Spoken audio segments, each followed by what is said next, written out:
Hold on. Hold on. I'm still setting up, but look at this shit. I'm not crazy. I swear to God, I was doing the setup, right? And I'm still doing setup. We're going to go back to starting soon here in a second. But I was sitting there, I'm like, because I just had to crank the hell out of the volume. I'm like, why is it so fucking quiet? Why is Dwarf Fortress down here? Oh my God.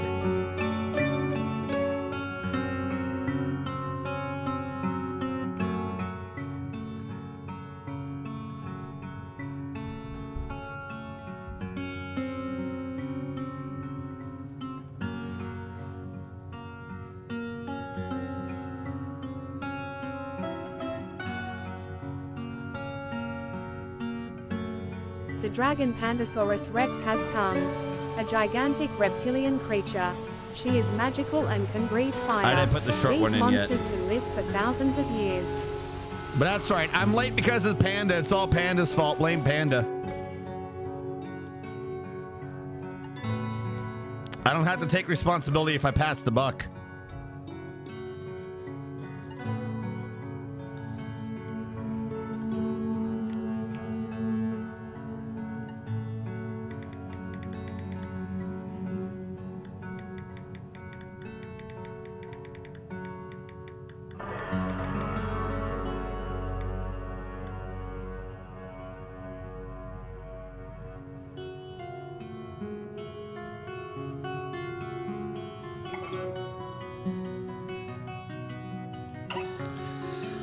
Panda was discussing with me seductions and baby making and giving yourself to the devil and signing contracts in blood. It was all kinds of crazy shit.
All right, I think I'm good.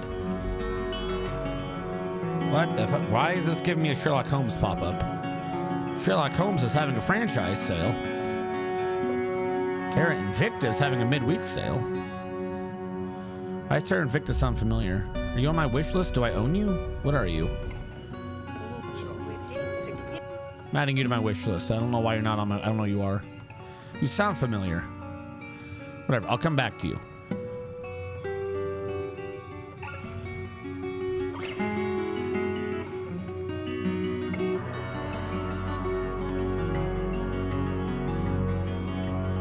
Delete some of my older saves.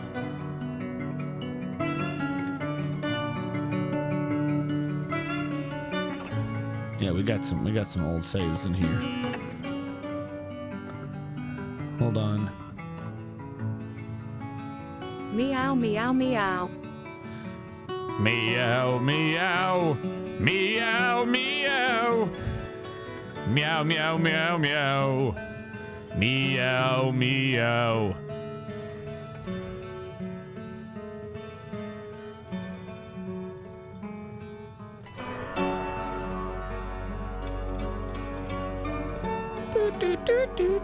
All right. Load that. I believe we're good, chat. Do-do-do-do-do. It's time to welcome you to the game. Hello.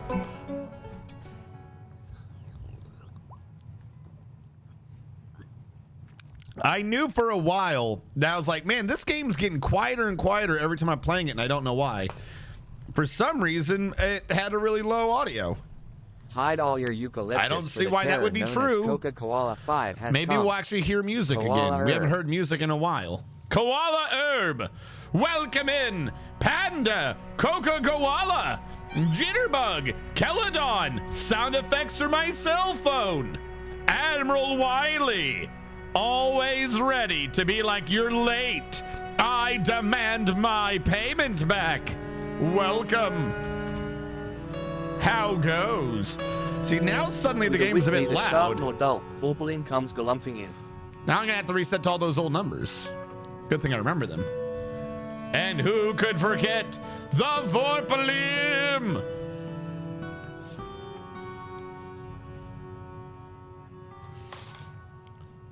The floofy bat is here to give the floofy floof time. And Hellfire Skyrim has arrived. Playing Monster Hunter Rise. No, so by the way, as a side thing, genuinely, I just slightly lost track of time. If any of you were in the Discord, we were in communication. So I was here with you, even though I wasn't here with you. A thing has been brought to my attention, and it's not even a theory. It's just the truth. But what little amount of confusion I had in Final Fantasy 16, like in my opinion, 3 low boots, 2 bracelets. Hold on, 3 low boots,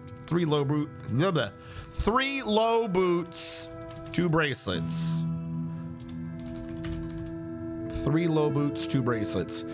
What little confusion I had in the game, I think is honestly answered by one important fact. So for anyone who watched it, and it's not really spoilers because it's what's not true, if that makes sense. Except for like if you haven't gone past like the first bit of the game. So I will say that.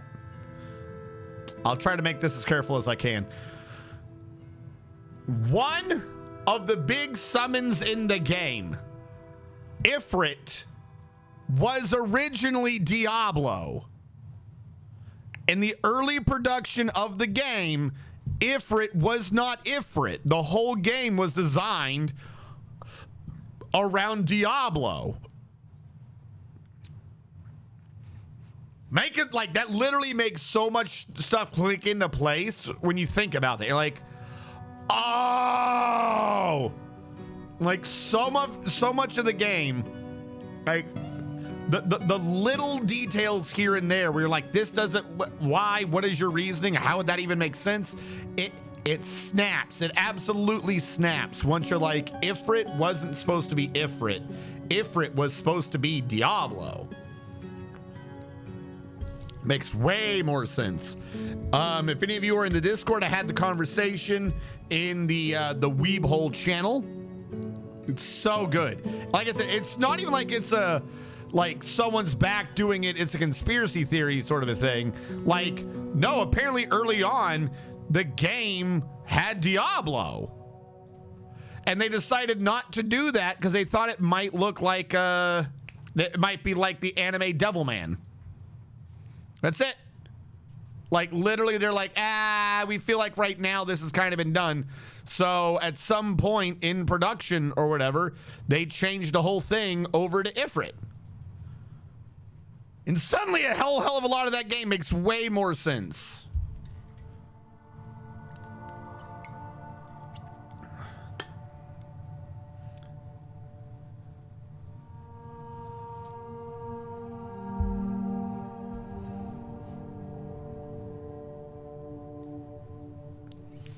About the devil inside you to make the manic pixie dream girl siren. I redeemed a sub. Did you? I gotta make this. Oh, you did. I see it. Hold on. Can't click you in this mode. I don't have the other mode up. You caught me. I did not, in fact, fully prepare. I wasn't on the Twitch redeems screen. I'm a horrible man. You're gonna have to burn me at the stake now. Viewer rewards, channel points, manage and reward, show me the request queue, go back, show me stream manager, bring back the request queue. There's gift me a sub. Hold on, Hellfire. Gift a sub. Come on. Boo, doo, doo.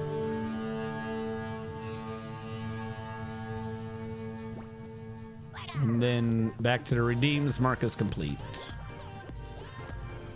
There we go. RN strategist. Yes, Diablo is a massive name with significance in Final Fantasy. Diablo only shows... What the hell just happened? Diablo only shows up every now and then in games. But he's a routine summon. Namely, he makes a big appearance in Final Fantasy VIII. And a lot of the stuff in 16 is like very 8-ish vibes, but like reconfigured. You know, like if Lightning Returns Final Fantasy 13 redid a lot of like the mechanics of Final Fantasy VIII, Final Fantasy 16 had a lot of weird thematic elements to how Final Fantasy VIII like did summons and what magic and stuff was. Like a lot of that stuff kind of did that, and I posted it in the Discord under Weeb Trap. But if you look, they're like the person or people, the Ifrit who is Ifrit, because I don't want to spoil, the Ifrit who is Ifrit looks like the Ifrit from Final Fantasy VIII. It's the same color scheme, it's the same pattern. Like, you're like, oh my god, that makes so much more sense. Not that the game didn't make sense to begin with, but like I said, it's like you can get a job done with a slightly like incorrectly sized tool. You can get it done, but it's not like complete. It's like, okay, that'll hold for now until you get the right tool. Diablo's the right tool. Ifrit is like the very close tool, but it's not the right tool. Diablo's the right tool. Suddenly it's like, silk. Ben is like, all right, bud, your money's on the table. Get streaming. I mean, I did keep him up to the wee hours of the morning Saturday night. Sure did. Now you can have people as your gunner on game nights. It was sin on what? This until I crash. Is Diablo a name with significance? Yes. Ifrit on these nuts. This is true, but sure, Satan all along. So here's the thing. Diablo in Final Fantasy is not exactly Satan. Diablo isn't like this thing of temptation. He's merely a force of pure destruction. Diablo's element's gravity. Like if Odin is the summon of darkness and death, like the Grim Reaper, Diablo is like just the symbol of Armageddon. Like Diablo's just pure destruction. He summons the black holes and stuff in the games. He's never really like I'm here to do like the Satan thing. The Satan thing is actually usually done by Ifrit. Ifrit's the one with Hellfire, for instance. But Diablo's usually like the darkness. Like Odin's not like Odin's darkness, but Odin's like the night. Diablo's routinely like, no, he's the Duke of Darkness, not like an evil temptator or whatever. Temptator. Hold on. Iron bar. We're switching this up so it looks good. Iron bar. Iron bar.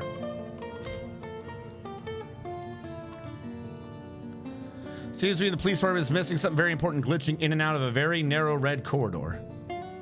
Red corridor. Oh my god! Remnant, the final boss of Remnant 2 is not good. I think it's the final boss. Actually, I don't know if it's the final boss. It's so big, I'm presuming it's the final boss. But it is a not good fight.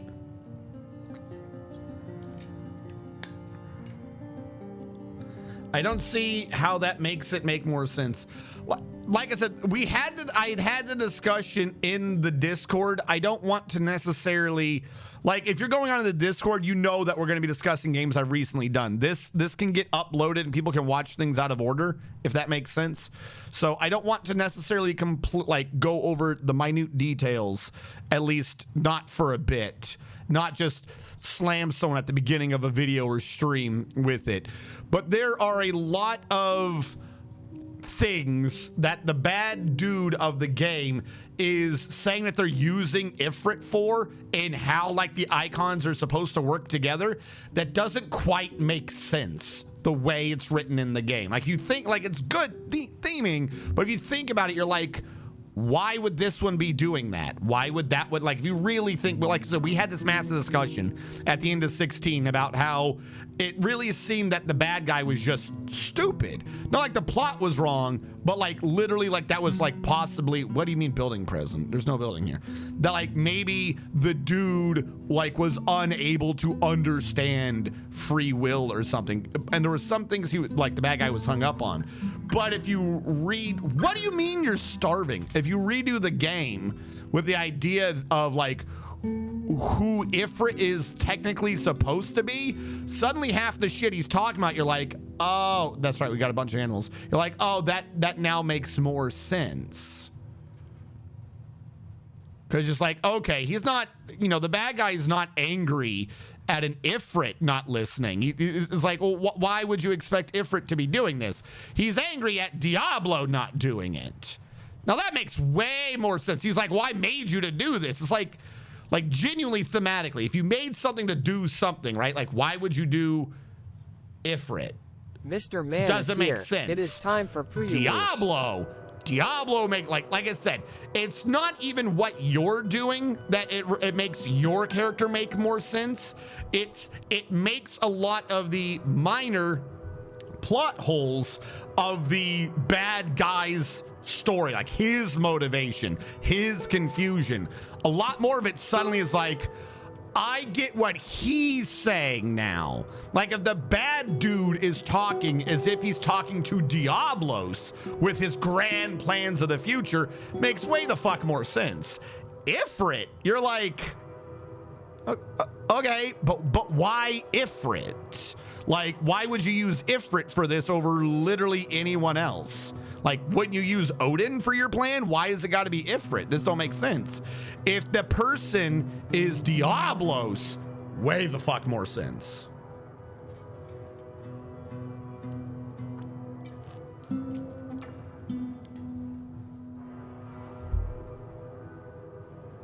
No, okay. No, there are a few more things. I was actually thinking about that earlier today. I'm probably not going to stream either tomorrow or on Wednesday. We're gonna do an admin day because they're like we're chunking through the backlog, but every time I'm streaming, we're also slowly adding to the backlog. So we're making progress. We're just not like making progress. Like if I took a week off, I'm fairly certain we could get through the entire thing. If I just did not do a stream, a Saturday, Monday, Tuesday, or a Wednesday, like if I took a week off, we could get through it. But doing one day about every other week or so, we're making our way through the backlog. But it means we have to keep taking the days off, and we're slowly adding to the backlog as I go through the weeks.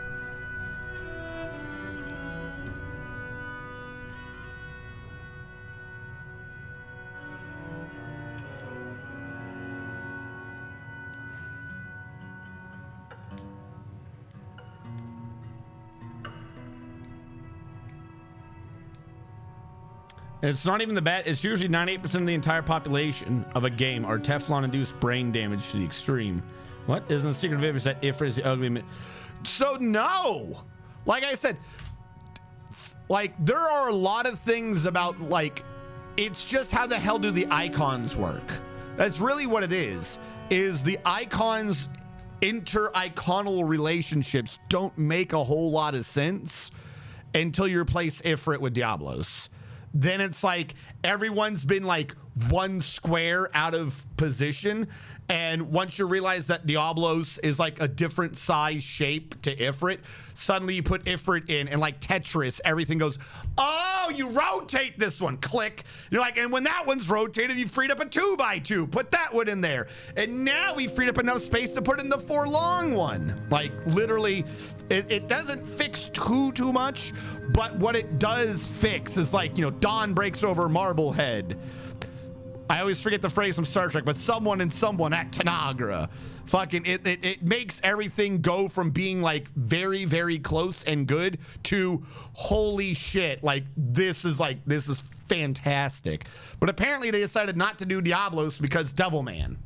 From what I read, the first one was they have, you know, you see things from the beginning where they're like, yeah, it was Diablos. And there's another one where it was someone mentioned, so that one could be hearsay about Devilman being why they changed it. It could have actually been a multitude of things, but I think it would have made way more sense as Diablo. Like, there's nothing in the game that explains Phoenix. There's nothing in the game that explains Phoenix at all properly. Or how there can be an Ifrit and a Phoenix. Like they made it to like be like, well there's two things or whatever. But if the idea is that, you know, you're using the Ifrit to hide a Diablo, you know what I mean? And it's like, oh, there isn't. You get what I mean? Like suddenly, like a lot of the whole, like they set up a mystery that's never solved. Suddenly the mystery resolves itself and you're like, oh, like I said, it's like loose plot threads. It's loose plot threads that don't really come up in the game, but if you think about it, their plot hole, they're like, they never solved that. They never quite addressed that plot line. As soon as you make Ifrit Diablo, you're like, that makes way more sense. It solves a ton of questions.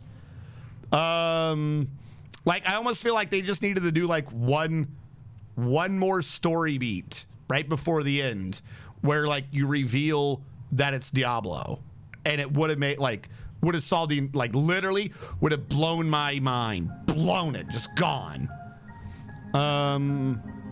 Instead of just constantly being like Mylthos. I'm looking for stones as usual. I want my fuel and I want my flux.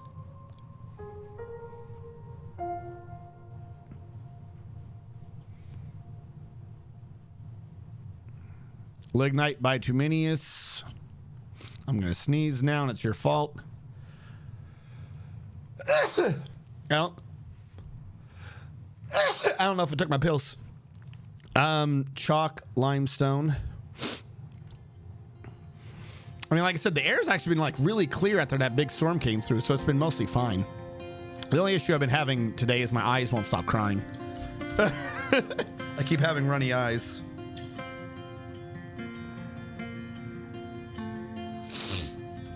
But to be fair, that's not a bad thing. Rather have runny eyes than dry eyes.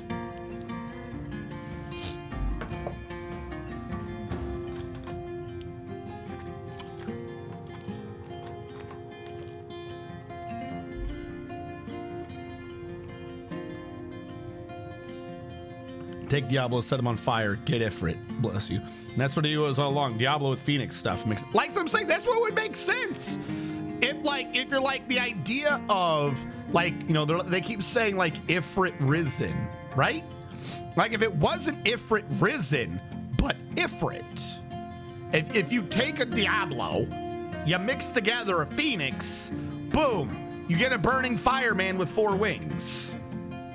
You know, like the iconography they use in the game makes way more sense. Because they showed the Ifrit risen with like a ton of wings, but Ifrit never has those wings. You know what I mean? Like there's a lot of tiny things that like, oh, suddenly this gels together very well. The only one who has like 6 wings is Ultima. But where the fuck are those wings from? If the idea is that if you mix everyone together, you make Ultima, where the fuck are all those wings from? They don't all make sense. You'd have 2 presumably from Phoenix and 2 from Garuda. Where the fuck are the other wings coming from?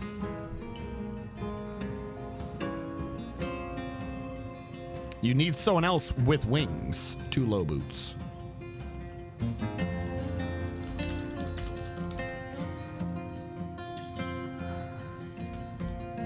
Oh, and it's now my headcanon that if Diablo and Shiva were to have kids, the kid would be Siren.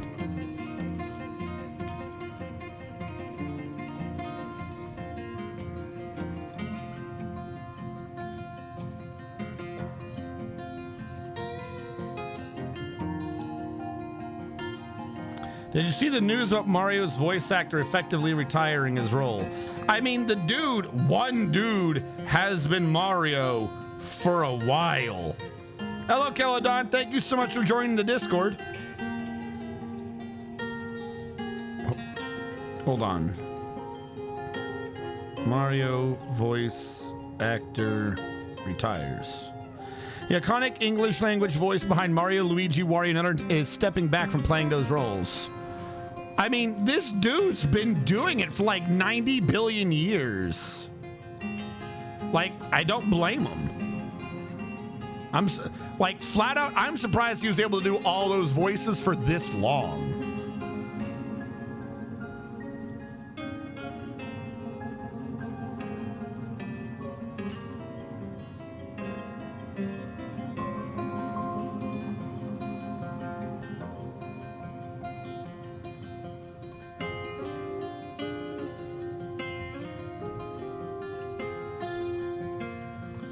So all the winged ones I presume, but there aren't the other winged ones. That's what I'm saying. Hold on, I'm gonna go get my pills. My pills! I will take my pills, Bielko!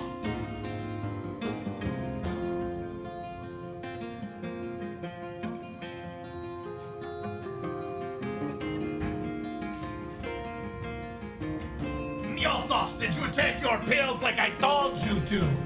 If you don't take your pills, Logos will get you. You wouldn't want to be taken over by Logos and ruin the grand plan.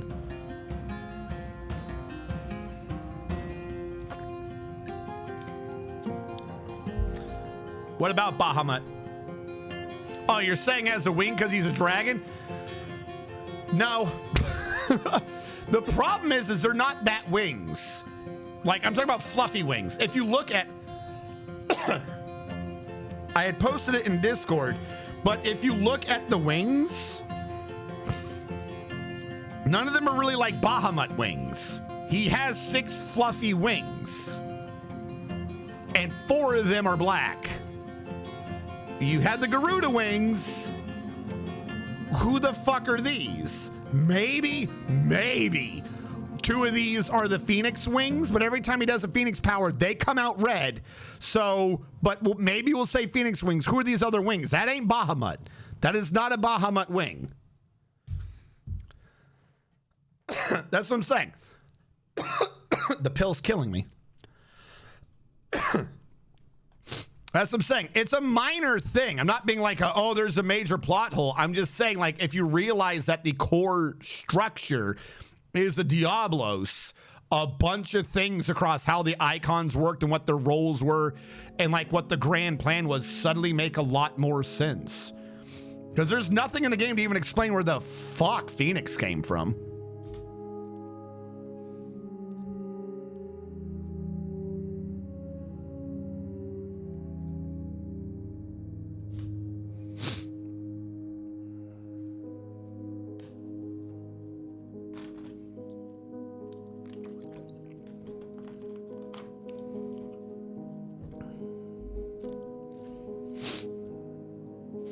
It kills you to make you feel better. Well, no, actually. I mean, yes, but no. Hold on. It depends on how they showed it. Like, if you go with the actual art design, I mean, yeah, sure. He has leathery wings. But when he pops out in the Final Fantasy VIII animation, they, like, initially erupt as feathers. It's weird. Diablo comes out as like this weird dark ball, and then he rises from it, and then he like flops off, and then like feathery, like what would kind of be like the thing from it that would be feathers, all shoot out as like darkness that turn into bats and fly away. So like Diablo's existing leather wings, but routinely his reveal dark feathery kind of wings. Like I said, that kind of comes down to how they wanted to design it. But I mean, come on. Look at this. Look at this chat. Hold on. Where's the camera? Look at this. Diablo. Your boy. Diablo. You can't, like, it's Diablo. Like, I'm not saying it, like, obviously I am saying it would be a bit better if they had just stuck around with Diablo. But what I am saying is that there's a bunch of things in the game that they had designed clearly with it being Diablo. And then with it being Ifrit, they were like, well, it still kind of matches. So if they just left it, I think, you know, it would have been better.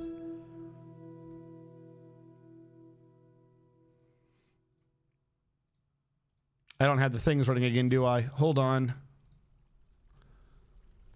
1. Fast Dwarf 1. 2. Fix needs, or whatever that is. Nope. Need all hyphen start. Then you have to do one for friends und family. Patched 139. Fantastic. I think the religion one's been changed. Hyphen test. Do not understand what any of these numbers mean, but okay. Let those go.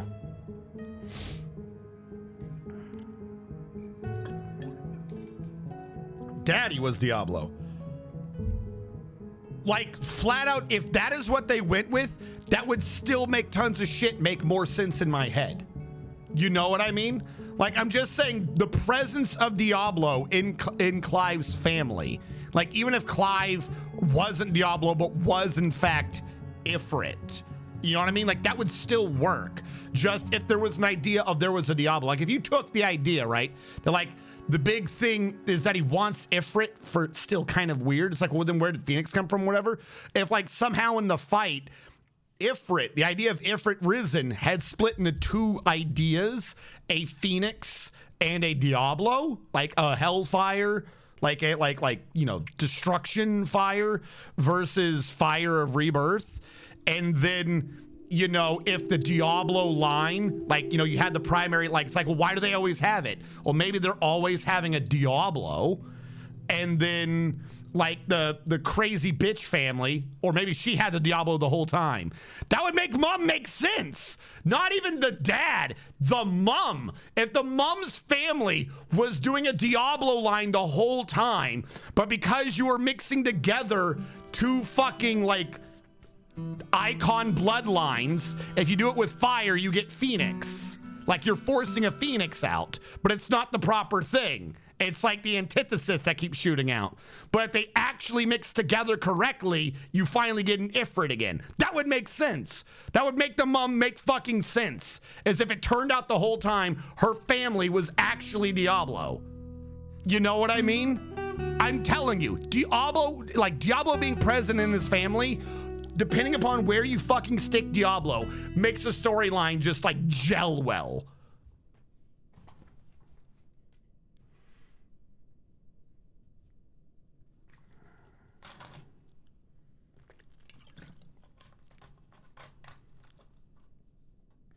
Where did the Diablo chaos you?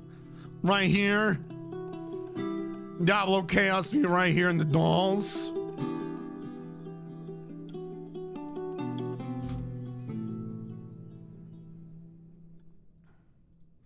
But, like, no, it doesn't make sense with Ifrit, though, because why are there two fires?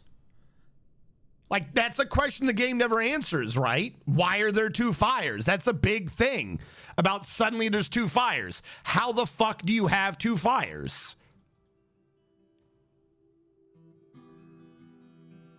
It makes sense if every icon is an icon of an element, except for there is a core that is not an element, and it's Diablo. Like that, like that's one of the reasons why Ifrit doesn't make sense. There should not be two. How did you get Phoenix out of that? Yeah, there's cold fire, but he doesn't use cold fire. Like that's a good theme, but that's not one they used. They don't address that question. They set up this mystery. This is my point: is the game is good, but there's a lot of plot points. There are a lot, like maybe they'll save it and answer it in a DLC or something. But there are a lot of plot points where literally, if you're like, Diablo's in there. If you take any of the initial mystery and you go Diablo, it spackles. It's like, boom, there's no hole here. Fixed. Think of Agni, the twin. Why would Agni be here? Who gives a fuck about Agni? He's not in the lore they're doing. Like, you can't just cram in every other fucking thing. Think of Loki. Agni's not involved.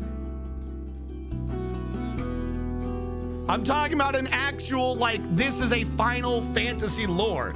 I know Agni's, but they're not doing Hindu mythology. They're using things from Final Fantasy. He's talking about, like, destroying the world and stuff like that. The idea that, like, where does Phoenix come from? Ifrit is not, like, just supposed to randomly suddenly be Agni in this. Even if he was, they'd never explain how a Phoenix got cleaved off. They never explain how you take this pure Ifrit, if we're going with the Agni metaphor, and how you take one of the heads off. Like, it makes sense if there was one of fire, but it's not the full thing. Like you have fire as the element, but you have the darkness that is the control. Yeah, Phoenix is the strange new one. Phoenix is the one that doesn't make sense, but Phoenix hasn't made sense for thousands of years. The last time Ifrit was seen was so long ago, no one remembers Ifrit. So the question is, why? Like, that's what I'm saying. It didn't make sense. Now, the thing that people don't remember is fucking Diablo as a non-element thing, a thing that would never show up in any beneficial form. It's not part of their elemental system. It's like, if there's a core of Diablo, just this thing of destruction, which is what humanity's building towards, right? Then suddenly all the suffering kind of starts making sense. If you have a land of ice, they create the ice icon. If you have a land of fire, they create the fire icon. You want everyone to start suffering early because their suffering and their strength together brings Diablo. Like, a lot of metaphors and themes click together if there's Diablo. I don't know which way this was supposed to go. I think it was this way.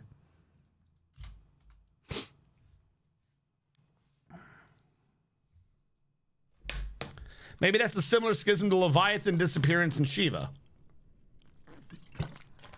Shiva always existed. I actually had it as a thought that the dude nuked the hell out of Leviathan, and that killed Leviathan.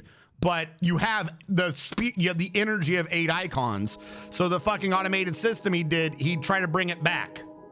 And he brought back Phoenix. Like, Phoenix is the rebirth of Leviathan. That one is completely, nothing in the game supports that idea, like even begins to support that idea. But that would make sense to me, because that's around when Phoenix shows up, is when he decided to nuke the Earth.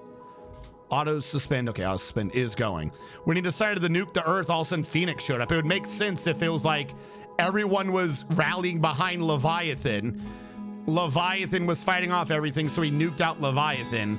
And then the energy of Leviathan came back as the Phoenix. And like, so then after that, everyone's like, oh, look, this is our savior, Phoenix. We love Phoenix. You get the Phoenix cult that's like, what the fuck is Phoenix really? And then the Phoenix, because the Phoenix cult knows that there's supposed to be a Phoenix icon. Like, but they also would have to know that Phoenix did not exist before a certain point. Because they know all, like, the true history or some shit like that. They're the ones who know about Ultima. So, like, again, what happened to the original Ifrit? They had all those pictures of Ifrit Risen.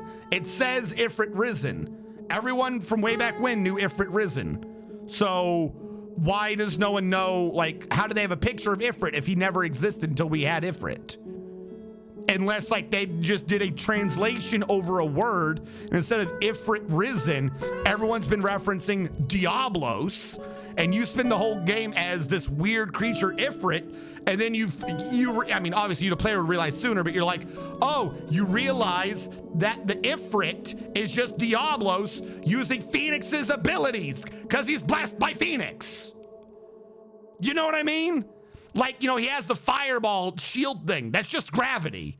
He's just doing Diablo powers with fucking Phoenix fire covering it, which would represent the brotherly bond they have and why he's so confused about why Diablos isn't fucking listening to him. And he's like, oh God, who's this other idiot? Because the fucking dude never created Phoenix. He's like, who the fuck is this? Who's telling my fucking Diablos, Miathos? Who's telling my Diablos what to fucking do? And it's like, oh shit, there's this Phoenix thing. Who the hell's Phoenix? And he doesn't recognize Phoenix as being the Leviathan or whatever the fuck it is that's still opposing him because that's the free will thing. Like, that makes sense. Again, I don't know how much that would have actually been in the original story, but I'm just saying that makes sense.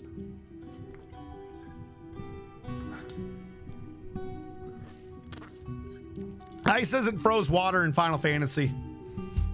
I don't know why, but they routinely split up ice and water. They're not to be considered the same element. Even if by physics, you, me, and everyone would be like, oh, ice is water. They don't ever, like, it's really rare that they have those two as essentially the same idea.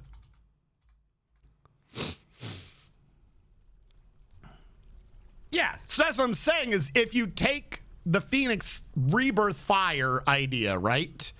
And you use that with the destructiveness of Diablos, you get kill fire, or like fire from hell, or hellfire, like Ifrit uses. That's what I'm saying. Like, literally, if it was just kind of a thing where it's like they're like the idea of Ifrit Risen isn't Ifrit Risen. Because you like maybe the idea, like the picture they had is like, oh, everyone's subjugating themselves or whatever to Ifrit Risen. But what if it was from way back when a picture of them seeing like the initial version of the thing rebelling? You know what I mean? And then the fucking Phoenix went off on its own. Because it doesn't make sense. I mean, it does make sense, but it like, no questions.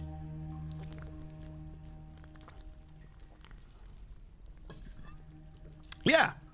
Like if the idea is that water was healing, you know, because, you know, life, water, all that good jazz. And then suddenly, you know, he fucking nukes the crystal out of existence. Now, the question at this point is like, presumably, who's the original fire? Then you're like, well, following the game, the original fire is in fact Ifrit. But everyone knows, or we don't know, but we know by the end that really that's just a cover. Like, there's never really a fire. It's like a destructive fire. That the fire one's a cover to suck in all the other powers. You know what I mean? Like, he's created the mirage, the position of an icon of fire, but there was never really an icon of... Why are you silver? You're iron. You're supposed to be Conglom. There never really was an icon of fire, hence there was an opening, and you have Leviathan needing to come back. Boom, Phoenix. Because really, the original icon of fire wasn't fire. He was a demon. You guys are the worst snatchers. We'll deal with him later.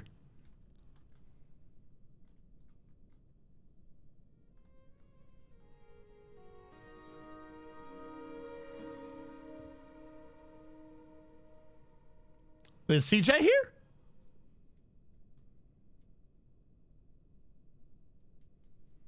Hello, everyone.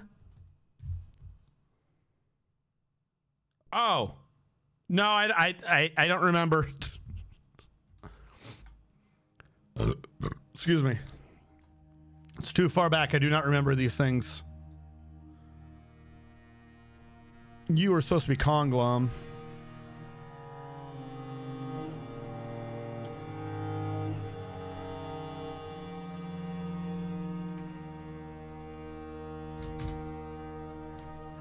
But no, I'm telling you guys, redo the game. Redo the game. He's Doblo. Way more sense. Not that it didn't already make sense, it's just now it makes way more sense. All right, you need to go, and I'm gonna slowly replace you with the floor across so I can start doing the other side. Build construction floor. Iron. I think you are fine to be blocked like that.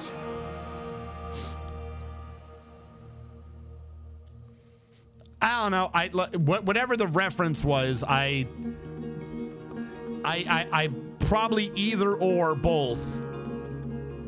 Either or slash and? Either or and? I either or and did not understand it or do not remember it.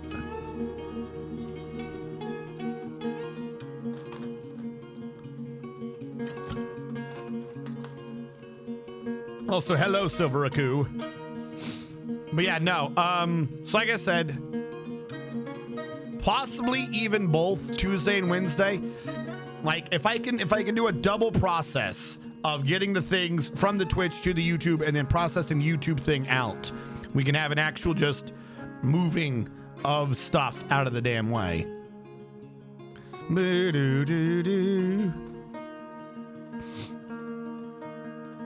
And then, because once I catch up, all I can ever do is fall behind. That sounds bad. No, we should be able to get things down because I believe Twitch to YouTube, we're essentially a month out again, but that doesn't take too much time now. We're essentially a month out again, and then YouTube to live, we're like 3 playlists. We're 3 playlists that are on there that need to be like switched over to start being live.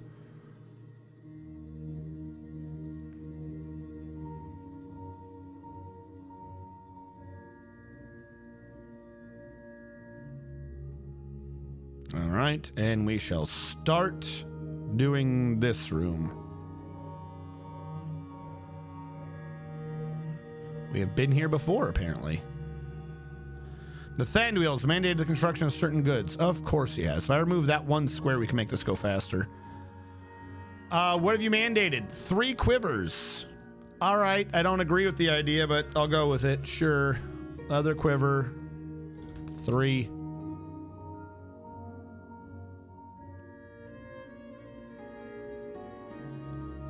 And we'll do you to you for now. And then we already have this kind of going over here, so we can just start ordering you mined on this side.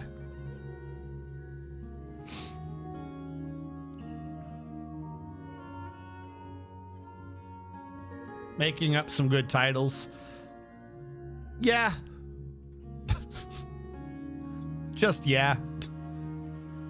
Titles are always good. All right, we had limonite, more limonite. And anything down here? We have jet and tetrahedrite. Do. All right, that was a bit more metal than I was anticipating, but not bad. And that one also is not too bad.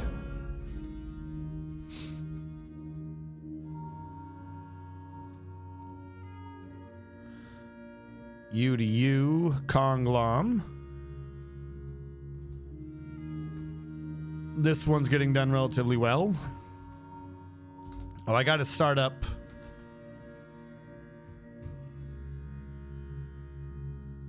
Not Armok Vision, though that might be nice. Dwarf Therapist. Is that the right one? Can you connect and read? Good. Fantastic. I forgot where I was. But yes, this is my running theory based upon a small amount of fact. Take it with a grain of salt, but that game it's not Ifrit. Or at least Ifrit Rising maybe, but it's not Ifrit. They just changed it at the end because Cool People Club. I don't know. Nope, you're not doing this right. I don't know why that one at the very end was the only one you wanted to mine. I guess that was a ruby? How long have you been a ruby?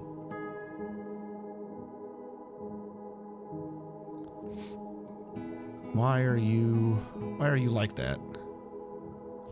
The outer rooms. Why did you go in that far? Did I order that and just not pay attention? Seems like a bit much, but okay.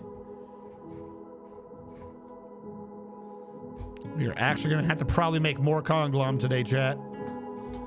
We've gone through our thousands and billions of Conglom. Surprisingly.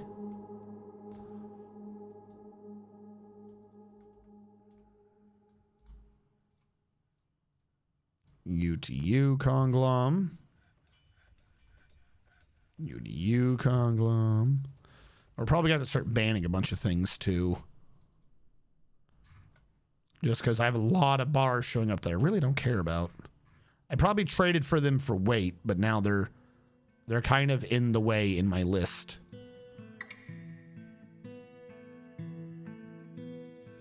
And we'll let that one go through. You are clearly, or obviously, an artificial thing, so I would need to build a way across you.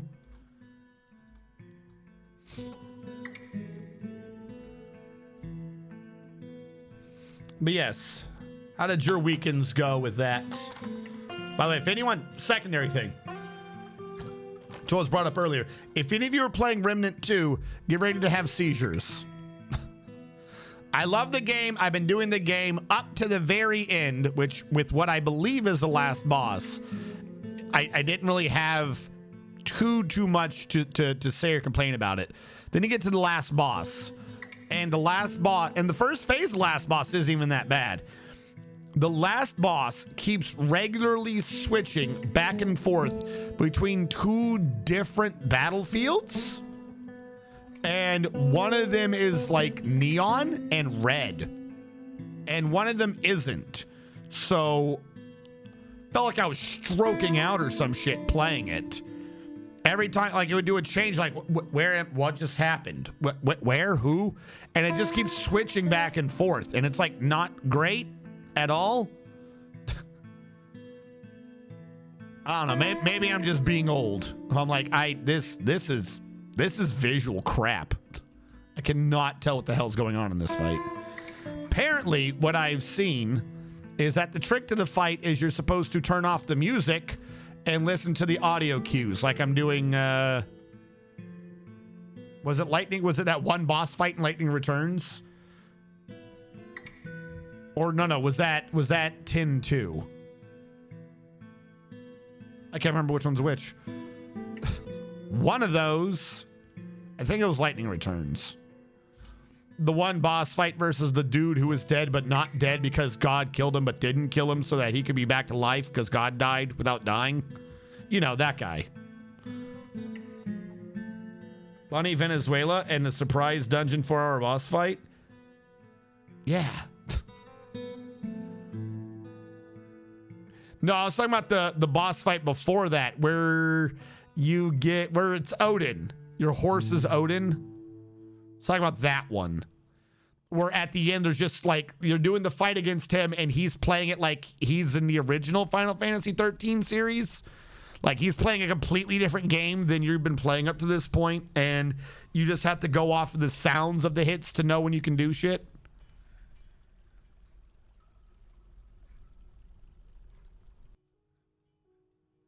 Yeah, was that 13 too?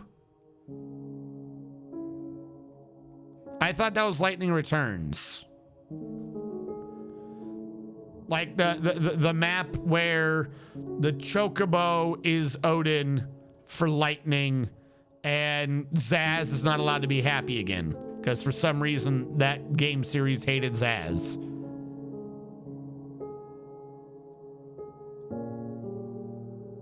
That's lightning. Yeah, that's Lightning Returns. Okay.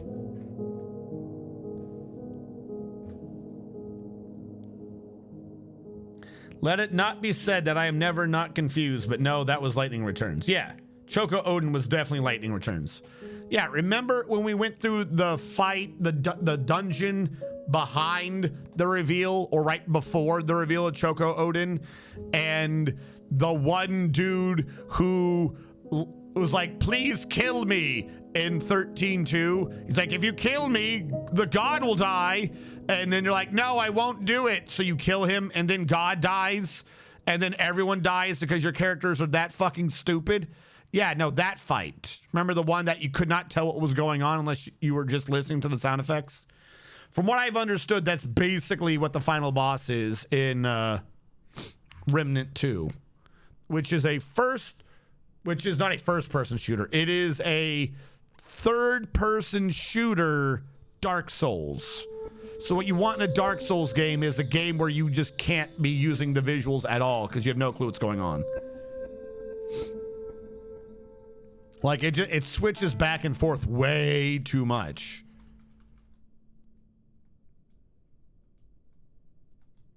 And you cannot figure out graphically what is going on in the meantime. Conglom's down to 340. Oof. Channel that out. You are finally about done, Senior Conglom.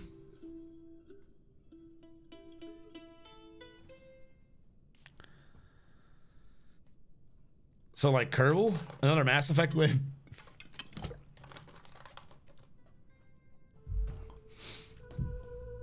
Wait, didn't they make another Kerbal? What happened to that? Hold on, didn't they just do Kerbal? Not just, but a while ago. I forgot we were even talking about that way back when. What happened with that? They did Kerbal Space Program 2, and I remember like during the beta or something, some people were angry or something. Something wasn't quite right in the program or something. I remember lots of things. It came out, but it was lacking. Gotcha, okay. So everyone just went back to playing Kerbal 1. Vertical bar here. Iron. Lots of iron. It was heavily not optimized. They didn't deliver on their promises. It was delayed 4 to 5 years. Now, is that before the release, or you're saying right now it's been delayed 4 to 5 years?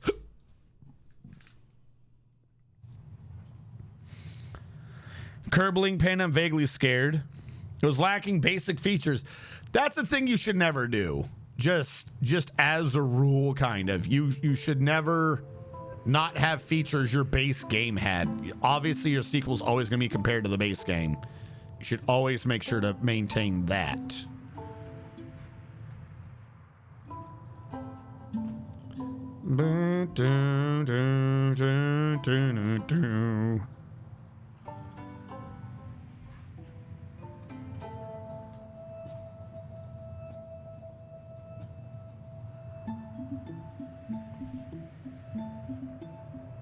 That's initially.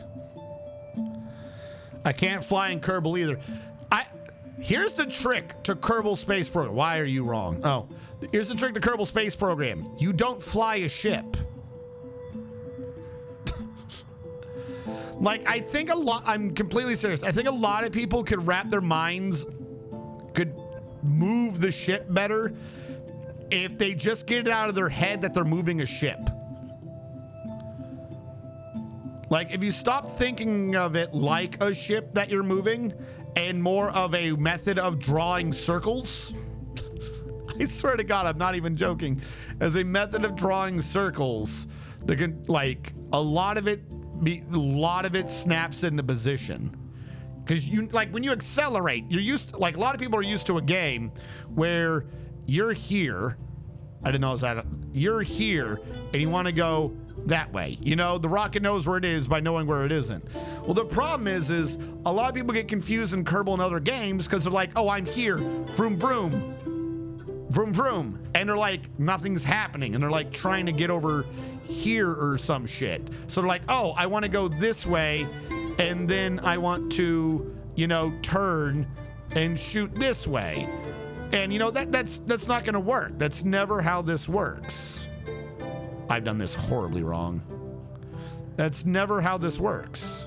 Right? Like you can't vroom, vroom, vroom, vroom. No. You have to, like, the instant you stop trying to vroom, vroom, vroom, vroom, you're fine. It's when you realize that what you're doing is you're simply extending or shrinking a circle around the thing from this point. Once you do that, you don't think about it as the vroom vroom, you think about it as you are a hand on a circle that makes circles bigger or smaller, and that is literally the entire game. It's fine. It's astrophysics becomes super easy. It's about drawing circles. It's the big catch. Just wrap your mind around the circle and you will be fine. The circles never disappoint.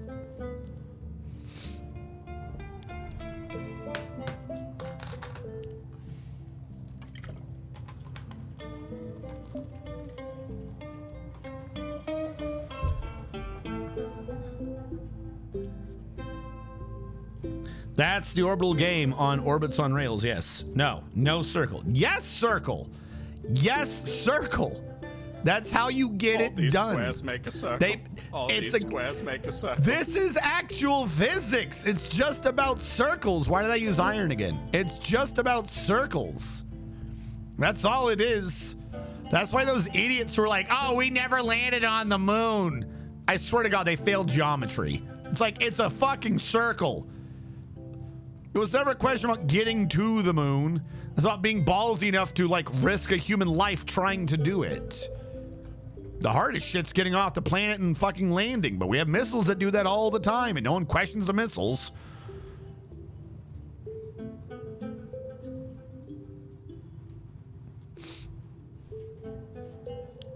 A circle is just a really shitty box. Or is a box a really shitty circle? Bet you didn't think about that.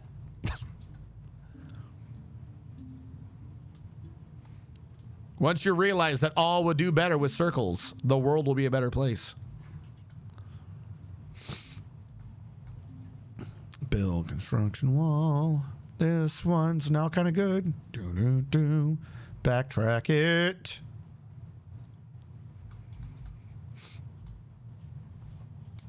Did I do this down here? Oh, wrong button. I did not do that down there, so I cannot start fixing this.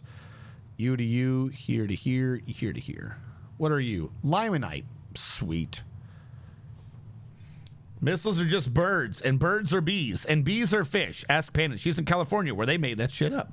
I also hate the Windows button. Ask Panda. She's in California, where they made that shit up. Like, Panda's sitting there just like, it's a fish.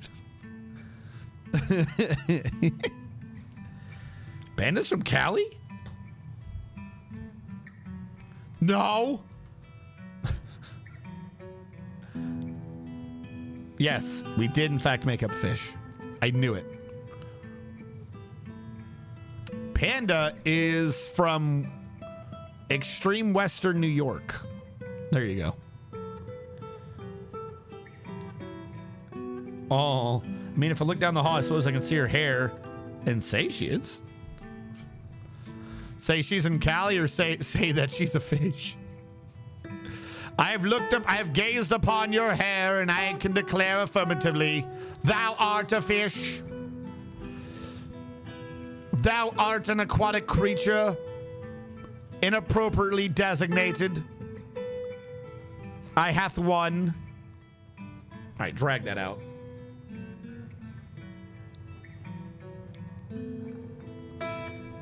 Like the vehement denial on my part. You're welcome. Cease. I shall not cease For I know the true ways of aquatic swimming creatures. I once threw a dog in a pool, and thus it was swimming, so it was a fish. So saith I, most of the governments around the world. If it swims like a fish, and I made up the word fish, it is a fish. Praise be. All right. I guess that makes everyone on the swim team a mermaid. Yeah. Until people start using the term fish correctly, yes, it makes them all a mermaid.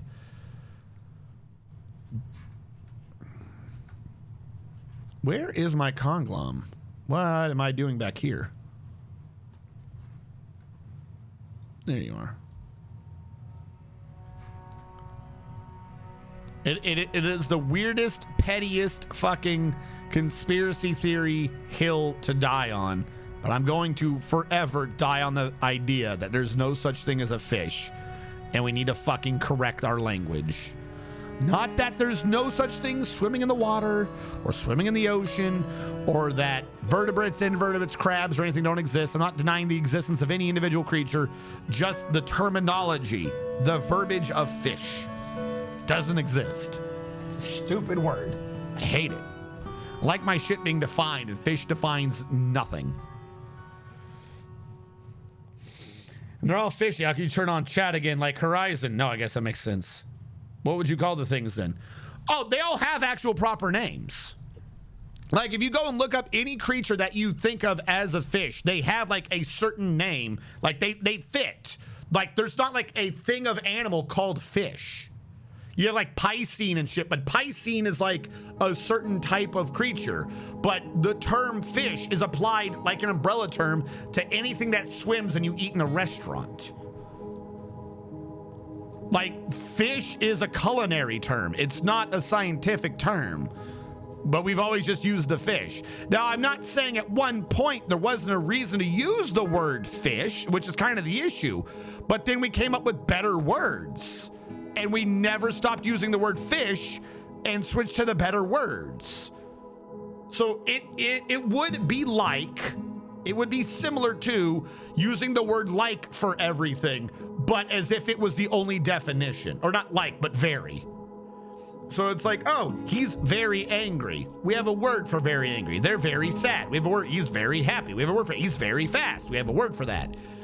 It would be like the equivalent of you presuming that the correct definition of anything of extraordinarily of a more ism, of a more ish, that the term must be very. And it's like, no, we have a better word for that. But we keep using fish. It's a bad word. It is a not good word.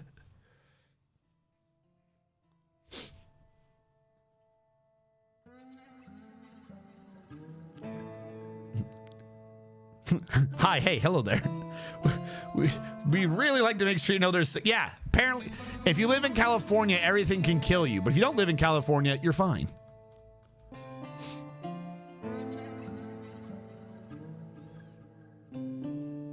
But yeah, no, there is, like, to the definition of the word, there is no such thing as fish. Because fish is not a specific enough term. It doesn't describe anything.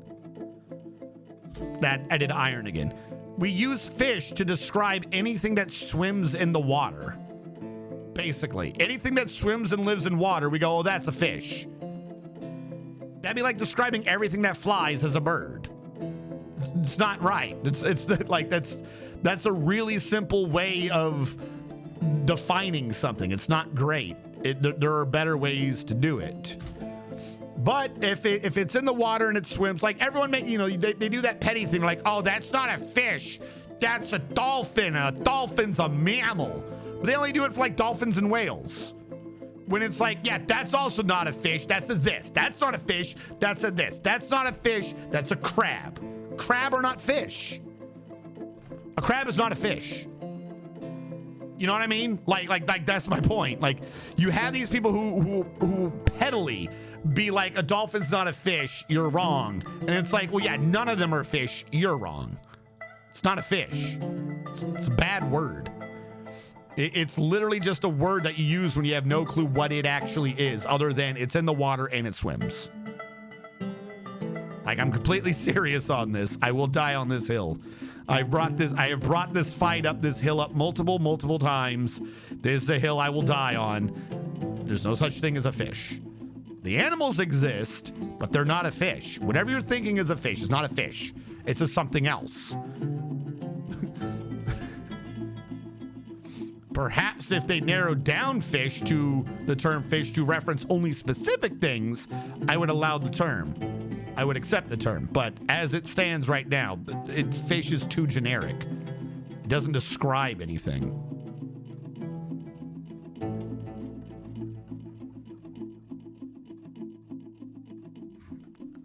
Hold on. Conglom.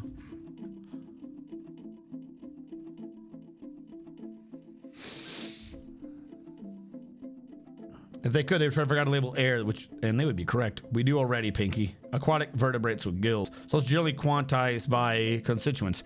Yeah, the reference there that was being made earlier is in the idea of what a fish is so absolutely poorly defined that in California, a bee is a fish.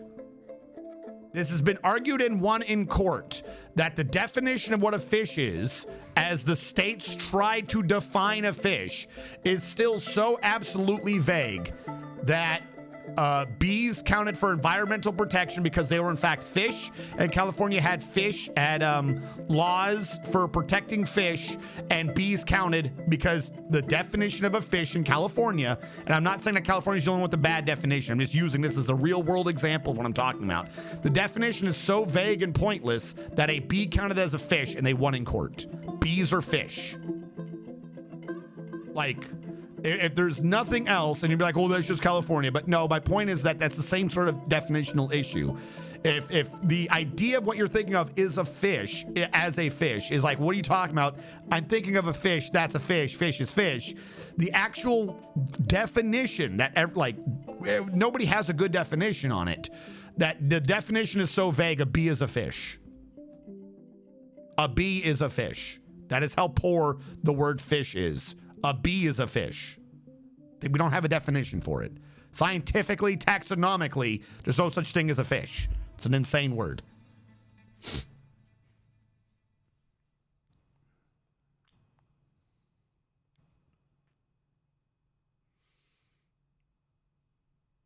Colorado has this weird obsession with labeling the GMOs. Starfish. Oh, no, that's a lot of states, but here in... They name too many fish with fish in the name for their generic names, like goldfish, catfish, dogfish, tigerfish. Yeah, that does not help to just, like I said, at one point, I'm not saying like, not like a conspiracy if someone made up a word or whatever. At one point when we didn't know what things were, it was really easy. Birds, insect, fish, water. But at some point we came up with better and better ways of describing things.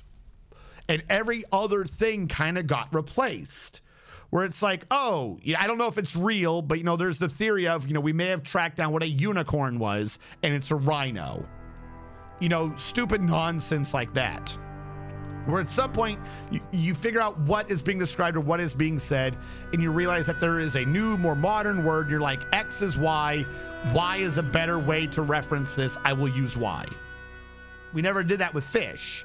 And then as we discovered more and more of these creatures in the water, we compounded the issue as a species by giving some of them, if like you couldn't think of a name for it, by saying it is a this fish, it is a goldfish, it is a catfish, it is a starfish. There is more differences. There is a wider spread evolutionarily. I don't know, maybe it's just say taxonomically. I don't know what the term would be. But from how genetically linked things are, there is a wider spread in the ocean of animals than there are in land creatures. There are creatures on, like, there are aquatic creatures that are more closely related to land animals than they are to any other creature in the water. Because, like, you have to remember this too. It's not like it was like, oh, water, and then you have land. A lot of creatures went back in the fucking water. They're like, fuck this shit. I did not like this idea. I don't know what my ancestors were thinking of. This was a bad idea. Like, even if you were to go with the idea of a fish, are they a pure fish, or are they something that was not a fish and evolved backwards into a fish of what we know of as a fish? Like, there's just too many differences. It's a bad word, but, you know, whatever. Everyone accepts it, so there's not really a drive to ever fix it.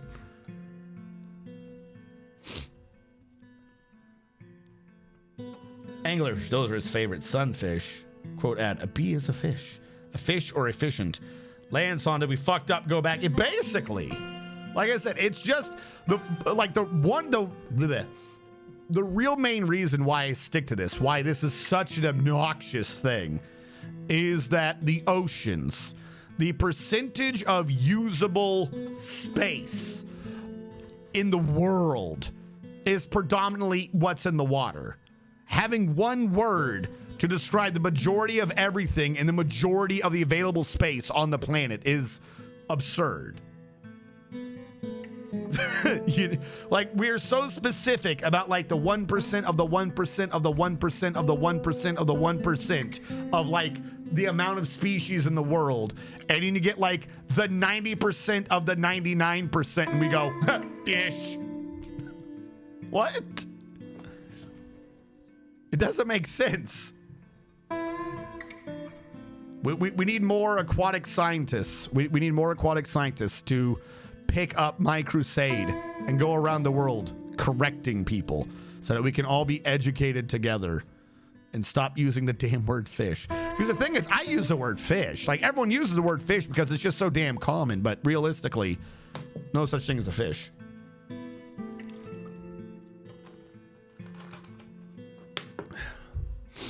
So that's my conspiracy theory for the day. As much as it's not even a real conspiracy theory. I don't know what that would be. As much as I'm always harping on most every conspiracy theory in the world, that one is mine. that one is mine. We use the word wrong. There's no such thing as a fish.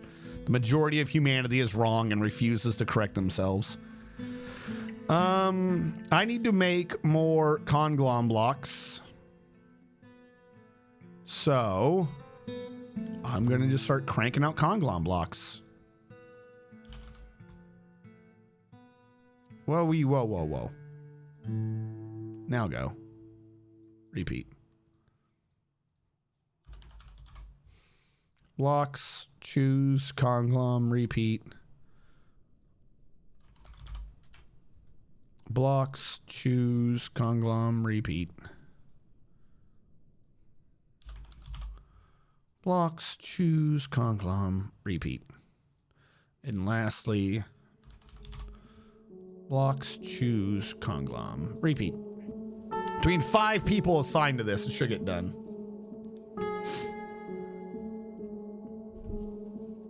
So how goes the fording and the dwarfing? Hello, anxiety. It's going well. I'm actually run out of conglomerate, which is surprising to say the least. We've actually run out of conglomerate, but the prison blocks, boy, do they look nice. As long as you ignore the mini-map revealing how much we had to dig back there for the metals and stuff. Boy, do they look nice. We're actually slowly backtracking up all the material over here. I am probably going to have to go back and ban a lot of stones. That is not conglom. Because I'm seeing them. I don't know why I have microcline there. I am seeing them and I don't want to see them. There we go. That should fix up a lot of what I'm dealing with. We have a bunch of bars. I don't think we should be seeing any of those. We're still bringing in copper and stuff, it looks like. Reban across. Leave iron unbanned. Ban all that.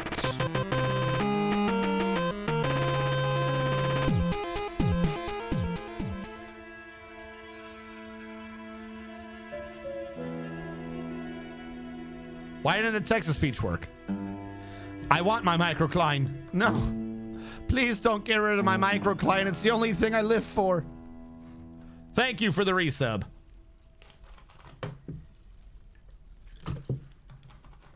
You got done modding stuff? Nice. What are you modding? Tell me. Tell me your secrets. We're going to have to worry about these stones again. Limonite. You're all on melt metal objects, which I understand, and I shall not stop you. I think my AC needs to be on more. Needs unrotten hair, wool, body parts. I don't know why you're over there telling me that, but okay. We have some scales again. Let's dump the scales. Feathers and nails. Dump the body parts. Chitin, dump the chitin. Actually, no, you can do stuff with chitin in this game, can't you? Am I crazy? I thought you could do something with chitin, but I guess not. All right, we'll dump the chitin. Now, I'm seeing teeth and stuff, and no one appears to be working with it like I presumed they would be.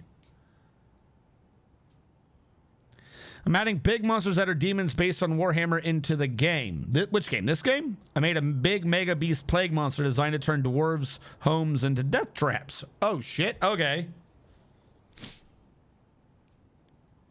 Are you going off of... If you're going to be doing that, like demons and stuff, I'm presuming demons because of how variable the demons are. But does part of that include any of those, like, massive Tyranids? Because some of those Tyranids be big boys. Make totem. I'm looking at skulls. Why have you not made totem? Greater than 1. All right, I'll give you that one. Stray hen corpse. Butcher an animal. Do now.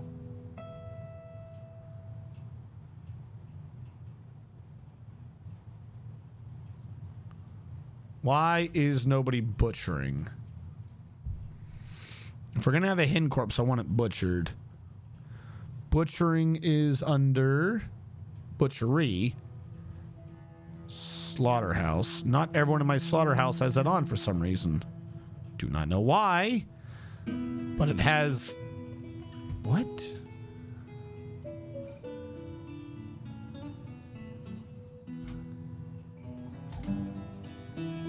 And this is the one that had EK Gladiator, so that didn't work. Needs butcherable nearby item. Okay. So you are not butcherable. Dump you. You are making the bone crafts. You are decorating with horn. Was anyone set to decorate with teeth? And I think you're supposed to keep going until we have less than 5. Are you 2 at a time? Is that what my issue is? I think that's the problem. Because he doesn't do them fast enough. I'll say 3. If we have at least 6, do 3. That makes sense. Still got to work on getting some of the rest of this, like the cartilage to auto dump, but whatever. I didn't do anything for teeth. That one I find weird. Where was teeth? I thought we had, yeah, tooth. Tooth? Decorate with ivory tooth. Repeat that shit. Get the teeth out of here. All right, one way or another, it'll sort itself. Not my problem anymore. Boo-doo, doo-doo-doo-doo-doo-doo.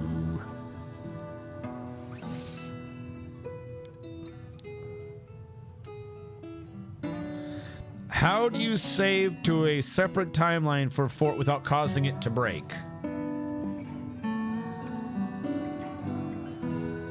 What do you mean? I don't think I've done... I make lots of saves. I don't know what you mean about separate timeline, though. Please explain to me the separate timeline. Because I do tons of saves. I never had any of them break, so I never really thought about it. Why don't you use a teleport mechanic for Fast Dwarf? Because the only reason why I'm using Fast Dwarf is because my map is 5x5. This is not a 4x4 map. It would take 3 in-game days for a dwarf from this bed to try to do something over here, which is another reason why I got rid of the things and stuff over here. So in order for them to actually be doing what should be a police station-sized building, I make them fast. Teleporting in this, I wouldn't even normally be doing Fast Dwarf. Teleporting would definitely be cheating. Fast Dwarf is just to handle the scale of the project I'm doing. That is it. No more, no less.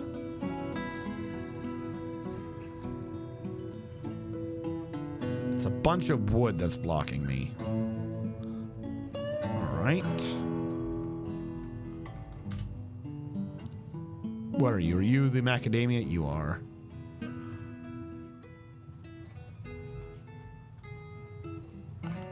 There you go, much better.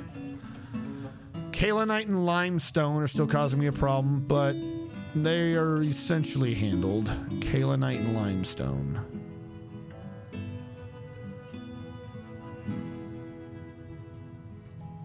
Did I get them, or are they in some weird location? They're in a weird location, not getting hauled. Why do I have limestone and kaolinite somewhere not getting hauled? That's kind of weird.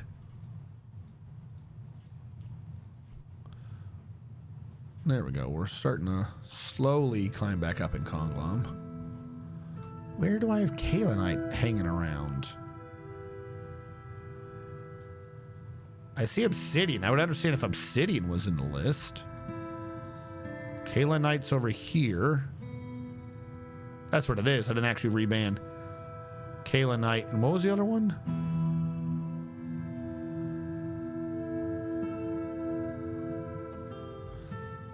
What is being a weirdo?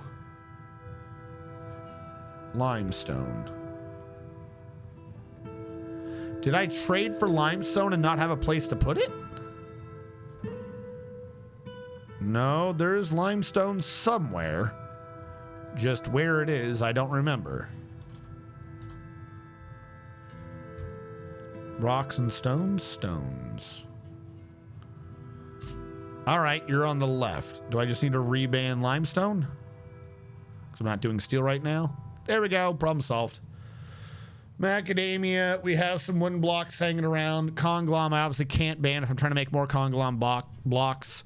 And we can ban the copper, but we're always it's just going to keep coming back because we're melting down garbage. So we're just going to keep getting more and more copper. And even one copper keeps in the list, so I'm not that worried. All right. This prison block area is basically done, though. We just got to zipper back around. This area down here is getting done. Fantastic. We're going to do the lower floor first before we do the upper floor on these, purely so I can channel down and remove any chance of there being floors. Like if I have to tear it back up or whatever, I don't want random floor stuff there looking bad or whatever. I just want it looking like the wall that's beneath. So that is what I'm going to do. This is almost all the way across for now. We can do that. And then we did the same for up here for a bit. That entire, fuck. I don't know of a good way to do this without having to do the entire floor. It's like one of those things where you can't patch a tiny area. You can only redo the entire floor. What is wrong?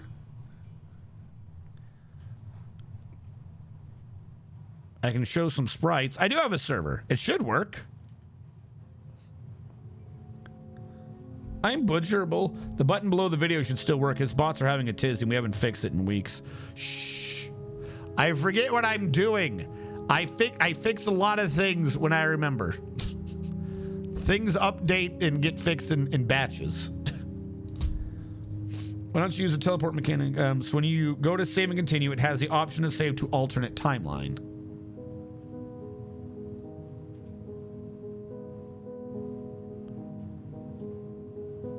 Save and continue. Alternate timeline?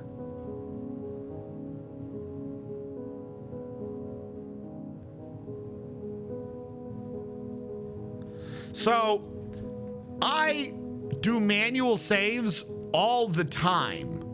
Like, all the time. I don't know where in here I would be doing something for an alternate timeline. Whatever it is, I've never had a problem with it. Like, a lot. I don't know what, if you're just saying, like, if they're just talking about doing a manual save, then they're doing something weird. Because I don't even really do any nonsense with, like, I name my files the weirdest shit sometimes. Like, I don't know what you'd have to do to push the system to not be able to save. That just sounds weird. No, do not want that, because then it's going to spread through the kaolinite again. But like I said, I've never really had an issue with it. Mine just always kind of worked.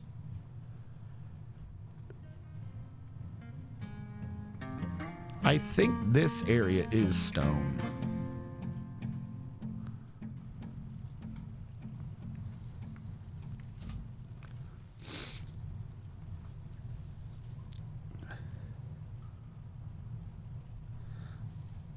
Each manual save breaks off from the main timeline and starts a new one. Translate to having a lot of save files. Okay, hold on. Save and return to title menu. Oh, do you mean this one? I just saw that. Do you mean when you save out? Because I save and continue playing, and I save to this timeline. Are you talking about... Why would you need to save to a new timeline?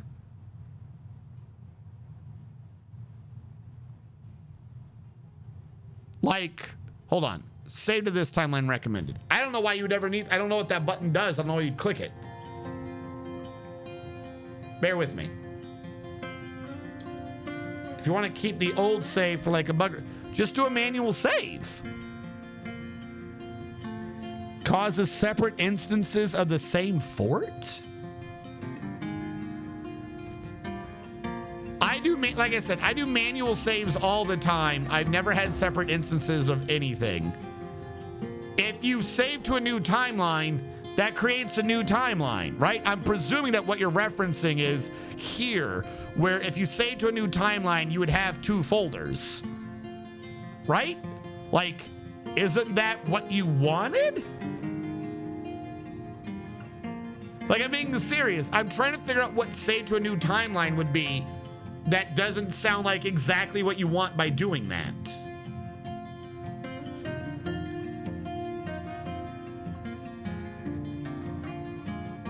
Well, no, because it sounds like possibly it's causing problems and glitches. I'm not going to dump this entire fort because of a button that nobody should ever be clicking. I don't even know what that button's for. I'm serious. I genuinely cannot understand why you'd click that button. If you want to create a manual save of something, manually save it. If you want to leave the game, save and exit. If you want to create two folders of the same save, still save and exit, and then copy and paste the two folders. Like this one says may interfere with existing saves, but because I've done lots of folder hacking, not folder hacking, but like putting files and stuff in, backing them up, so on and so forth. And this is just under saves. Like, it's not much. I don't understand.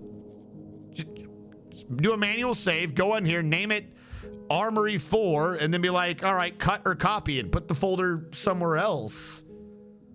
Like, I don't want to do that other option as a test because I don't understand why you would, what is the thing you are needing to do? It sounds like too much effort for no reason. Yeah, sure. Mr. Strategist, would you like me to post my work and maybe a link to my other creature pack mod? Yeah. We have one just for this, isn't there? I don't remember what design submissions are. I'll tell you the truth, that might be design submissions, but we had art and design submissions, I think, unless I'm crazy.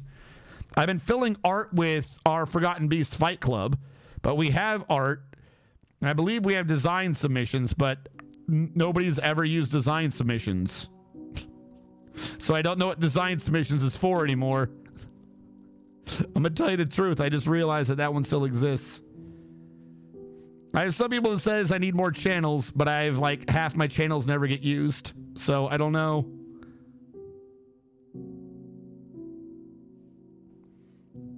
It sounds like you're talking about showing something, so that sounds like art to me. I'm not a big Discord brain sort of a person. If you want to start a new fort in that same world, but still want to keep your current fort to play in at some point. if you want to retire it, like, don't do this, retire the fort. That way you can unretire it. Again, I feel like there's a bunch of options that do this that don't need to screw up the files. Who asked for time? No, new question. Who asked for timelines? Who anywhere asked for this?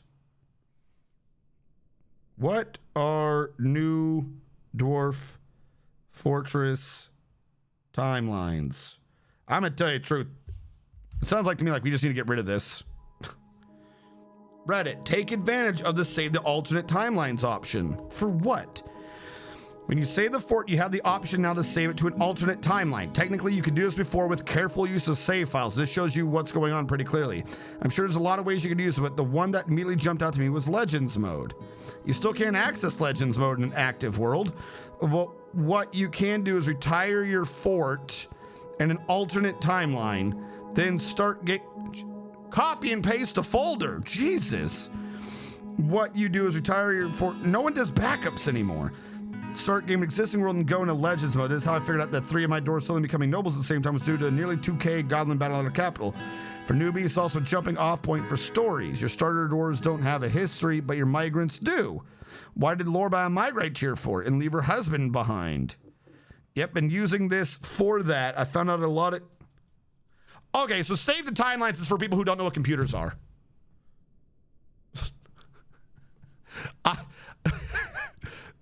That's what it sounds like to me, is that it's supposed to, behind the scenes, copy a folder.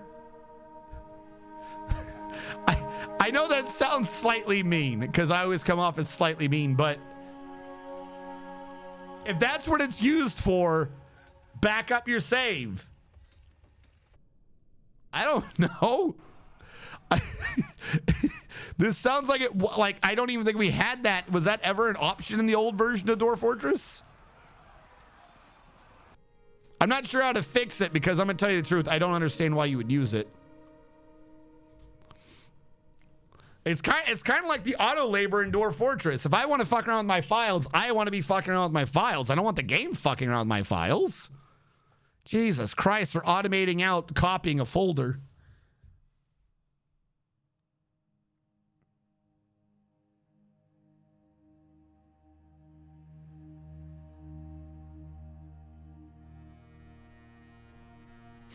I didn't even back up my saves in Old Dwarf Fortress. I think you guys remember, I had like 3 entire folders of massive backups. What was the question, though? I'm sorry. I feel like I started getting lost on this. How do you save the separate timeline for a fort without causing it to break? Here's what I would do in that case. Save the game. Like, I'm being serious. Save the game. Exit the game. Hold on. Go to library. Go to Dwarf Fortress. Go to browse local files. Go to that folder that says saves. Rename it like save backup. Make a new folder. Name that folder save. Go into save backup. Grab the file you made, right click it, copy it, paste it in the new folder. In the new folder, do whatever you're wanting to do. When you're done, delete folder, go back to save backup, rename it save. I do not understand what Save the New Timeline actually does. If it's not doing that, then it's not working correctly, unless there's some other use for New Timeline that I'm not aware of, because I cannot understand what it needs to do that isn't what I just described. But that's it? Like, New Timeline, that's just a new folder, right?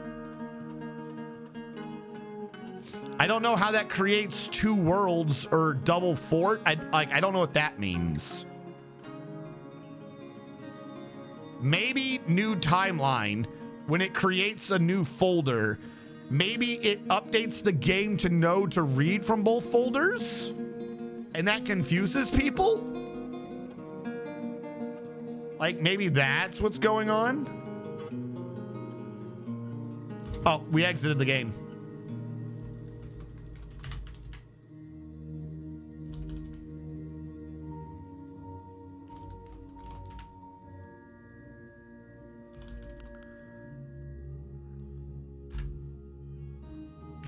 There we go.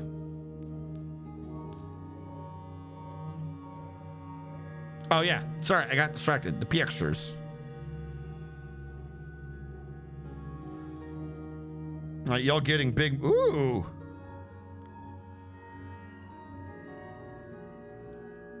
I like the demon. I'm guessing green one is Nurgle.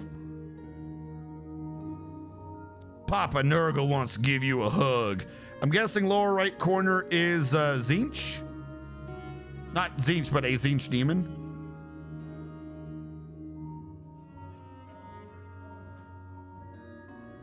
Man-made monsters. What is this?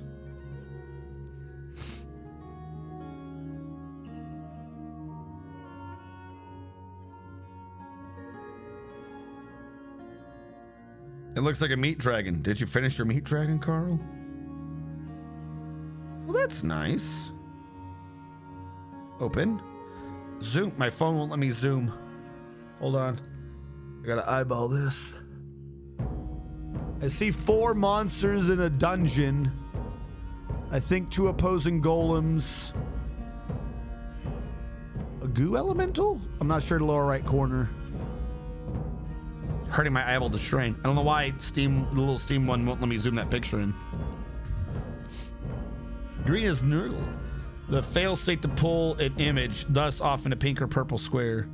Wait, what? Will you be including the if failed to load image purple square monster? Oh, you're talking about like the TF2 incorrect texture files? Those are always fun.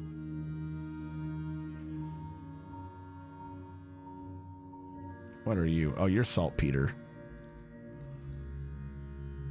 Oh my god, that was so much more iron than I thought it was. Please stop. Please. Thank you. Fuck, that's lignite. We got to keep going. Please stop. Keep going. Just keep going. Damn it.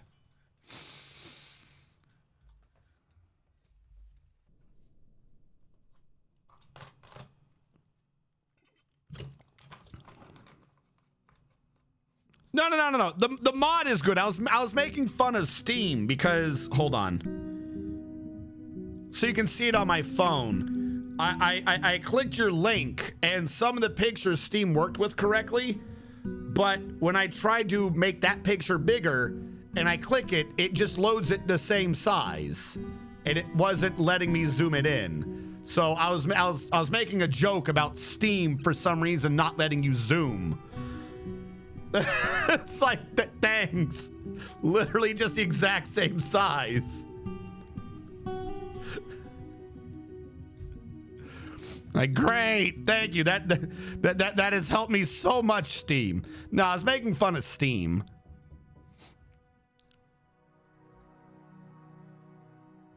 I apologize that that did not come across well.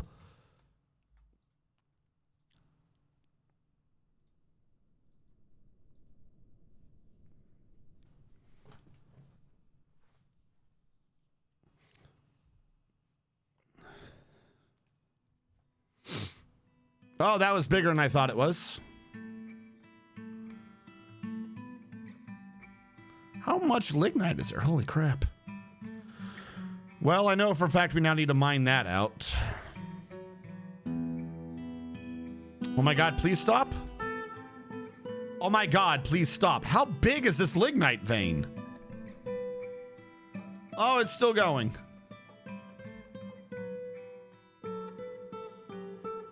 Well, I mean, and then it runs into another iron. Oh, no. And then it runs into more lignite. How much fuel? We have so much lignite beneath the base, we might as well make this Silent Hill. Silent Hill! Jesus. Okay. Which one of these is not going to be able to work correctly? Well, this one might anyways, because that's jewels. You're going to need to be mined out. You're a jewel. Might as well mine you out now.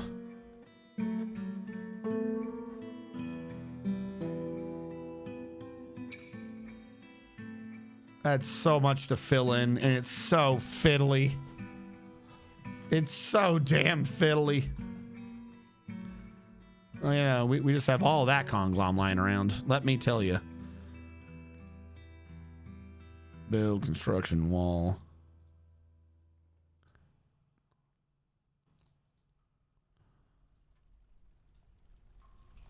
Actually, for purposes of this, I'll put the conglom there and get rid of the one and only one that actually installed.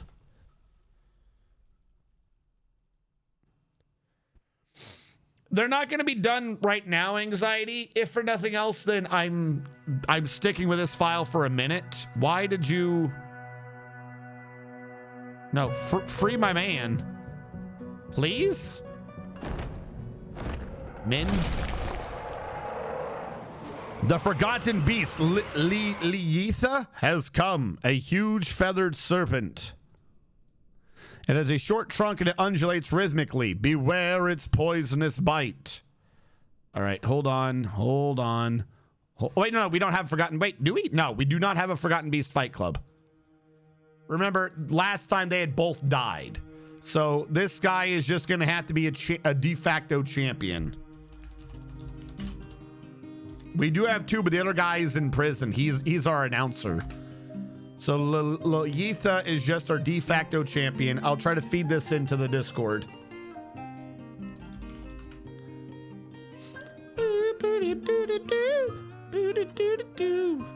Oh, Coca-Cola said to give one to Jitterbug. I just saw that. Hold on. Jitterbug, are you still here? Jitterbug, where are you? Hold on. Can I make the scroll back far enough to see Jitterbug? Jitterbug, talk to me. Talk to me, Jitterbug. You gotta get my attention faster. Damn it.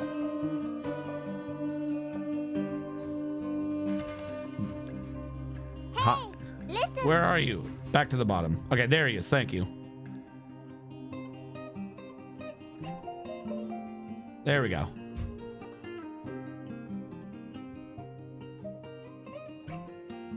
Come on, Twitch. Mark is complete. There we go.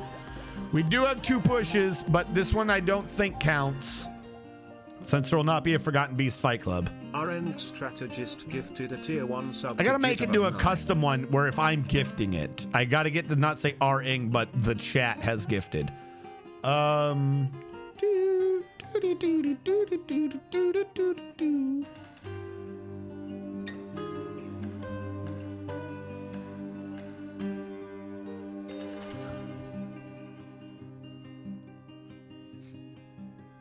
Oh, by the way, chat, we have a new nickname.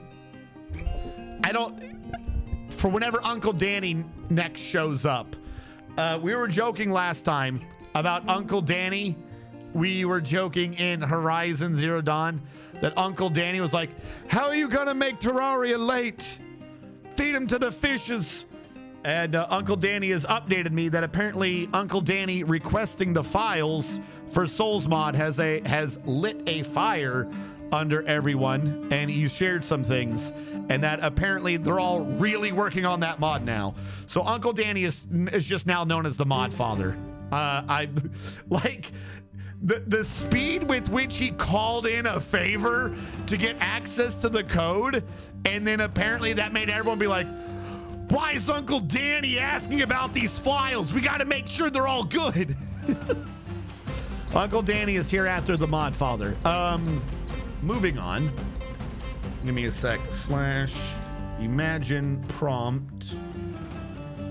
A huge Oh, caps lock is on.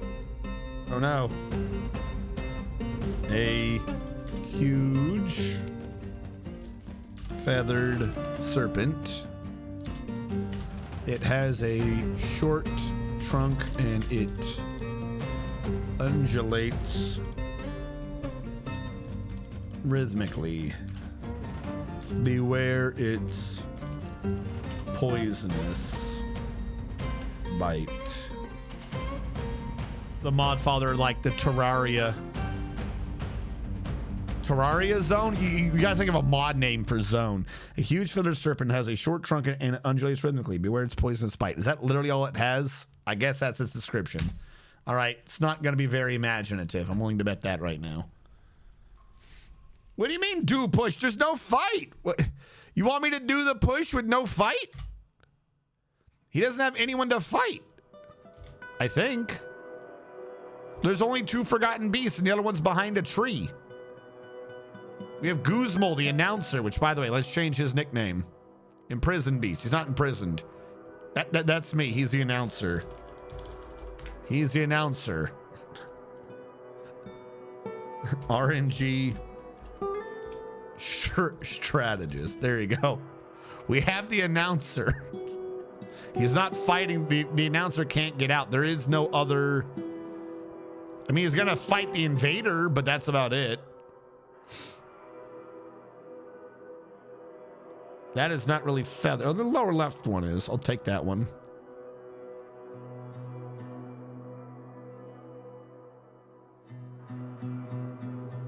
I don't understand. I don't think that's really serpenty, but we'll go with that.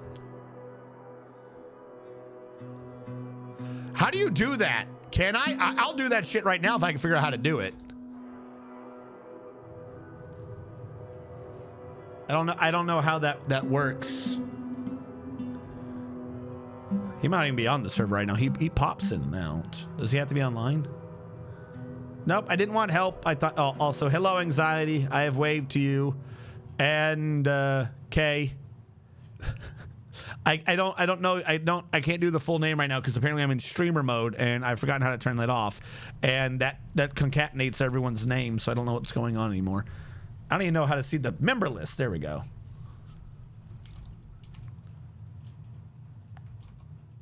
Apparently my keyboard didn't even transfer over. Now I brought up the help button.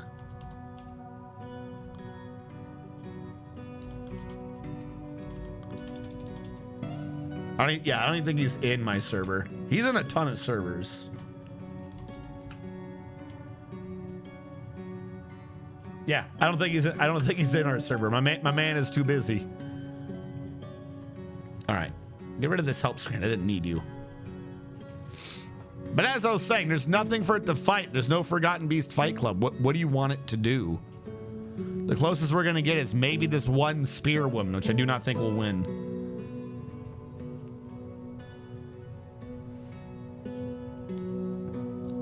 She was very aggressive about getting attention. To push and no web, so I imagine it won't dominate as hard.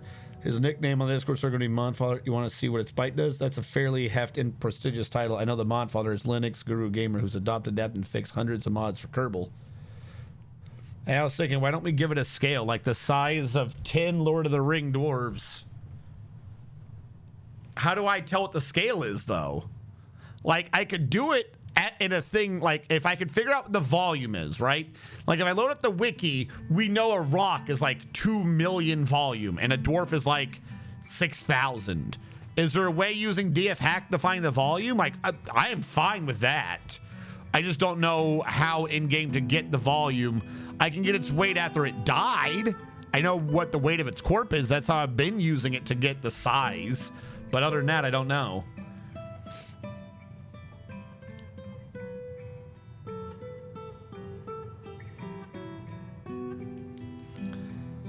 You go to there, but you can change on the server the right permissions. Just right click on them and change nickname. He's in the server. He is? Why did it not tell me he was in the server? Hold on. I did a search. Oh, wait.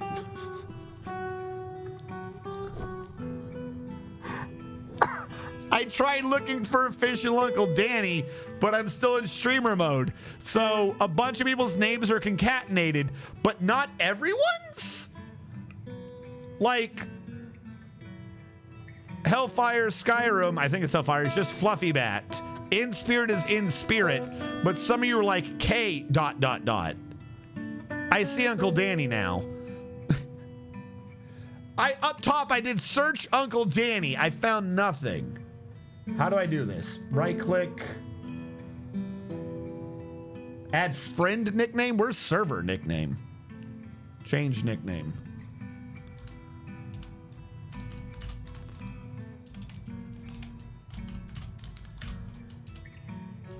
The mod father.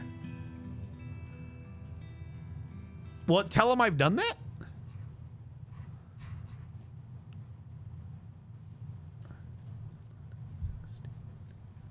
I want to see something real quick.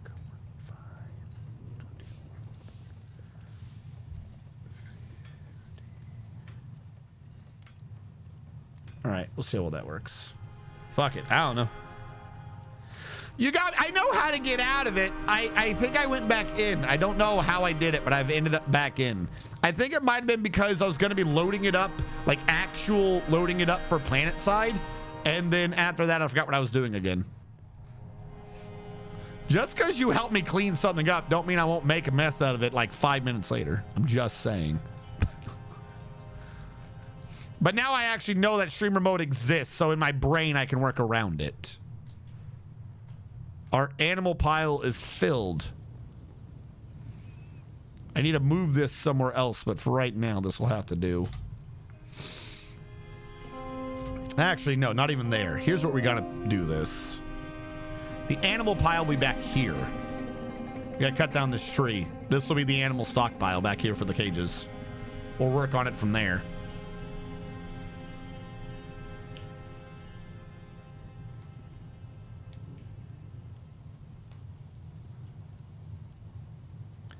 Trying to write lore for my D&D game, it's hard.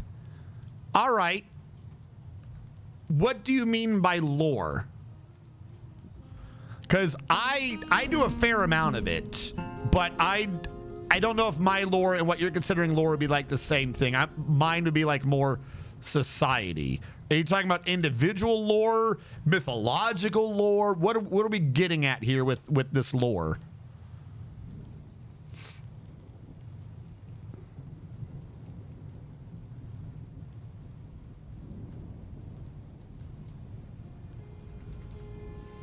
Where was I? I forgot what I was doing.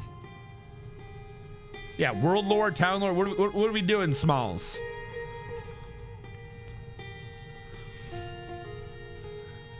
You have piqued my interest, and now if you just let it subsist, I'll be sad, and then I will be able to say you're killing me, Smalls, which you probably heard way too much, and it probably left the channel out because of that poor joke. But that's all right, because I saw a chance and I was willing to take it. I was willing to take that chance for humor.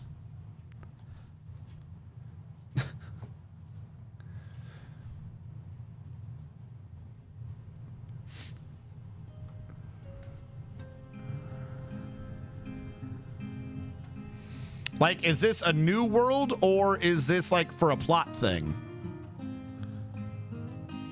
It's a Southern antebellum analog.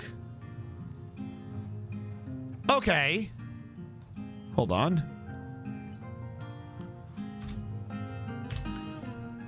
My normal first idea, like if I'm creating a, what level are your people? Or is this like you're starting them out, or are you trying to do the whole world at once? Because I usually go for an inside out threefold sort of a thing to like get the root idea of the society and then build that down from there. I'm the first streamer to say that. Nobody has said to you, you're killing me, Smalls. Nobody has used that. Oh God, how old am I? Nobody has used that joke with you? Nobody has said that joke. Jesus. That's because of how funny and original I am. No more, no less.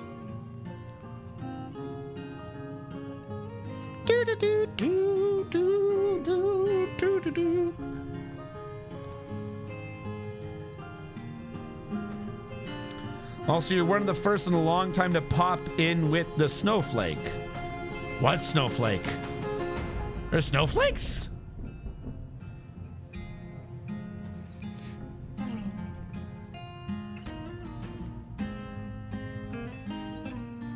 God, we have so much to fill in now.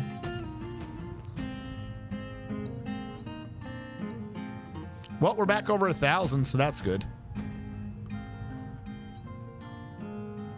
And if I can click right, this would be better. Excuse me.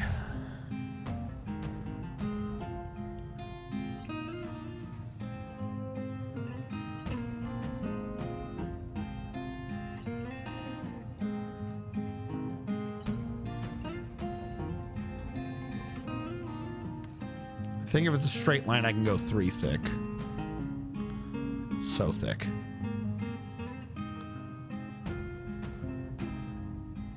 You know what? I'm gonna mine this out. I'd rather do this going 2 ways than have all 3 go to 1 way. Hold on, I'll worry about your goods in a second. Damn.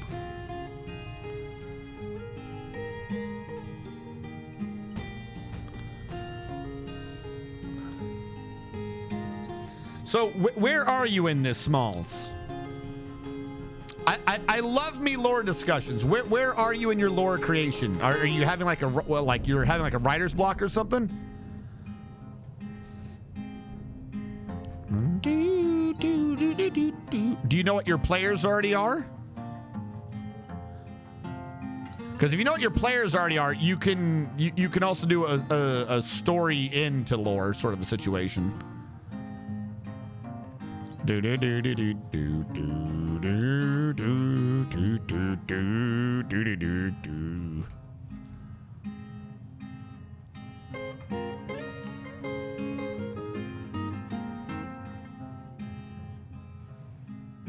That's not right.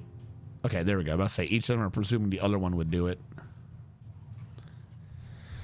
More the vibe of a place recently conquered by a country that hates its tradition of death worship and necromancy. Just getting started with the world building of lore and then the first city. Okay, so you're on the first city. Now, obviously, everyone does their own thing. You know, take what I'm about to say with the grain of salt, because you've now got me. You've got me in the mood of discussing lore building. What I usually do for new players, new idea, like the idea of a tutorial city, this, you know, not necessarily one that's fully done up, so you'd have to continue working on more, is the idea of the 3 cities. Even if they're only doing in one, for lore, you have to know about nearby cities, right? The idea of the 3 cities. You have 1, you have 2, you have 3, and you have 4. I know what you're saying. That's 4 cities, not 3. No. You're playing in this one. You have to know the context clues from the 3 surrounding cities.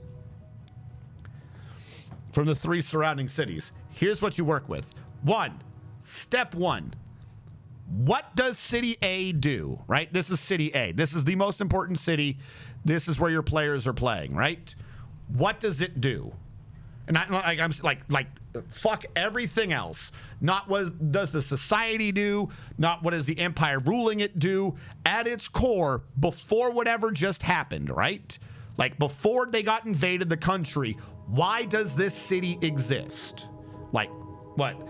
Using the word Southern antebellum then, just because the antebellum period in the South was all about slavery and the way of slavery shaped the culture. Well, I will say to that, from what Smalls already said, that they're talking about necromancers, right? Hates this tradition of death worship and necromancy. It is admittedly a touchy topic.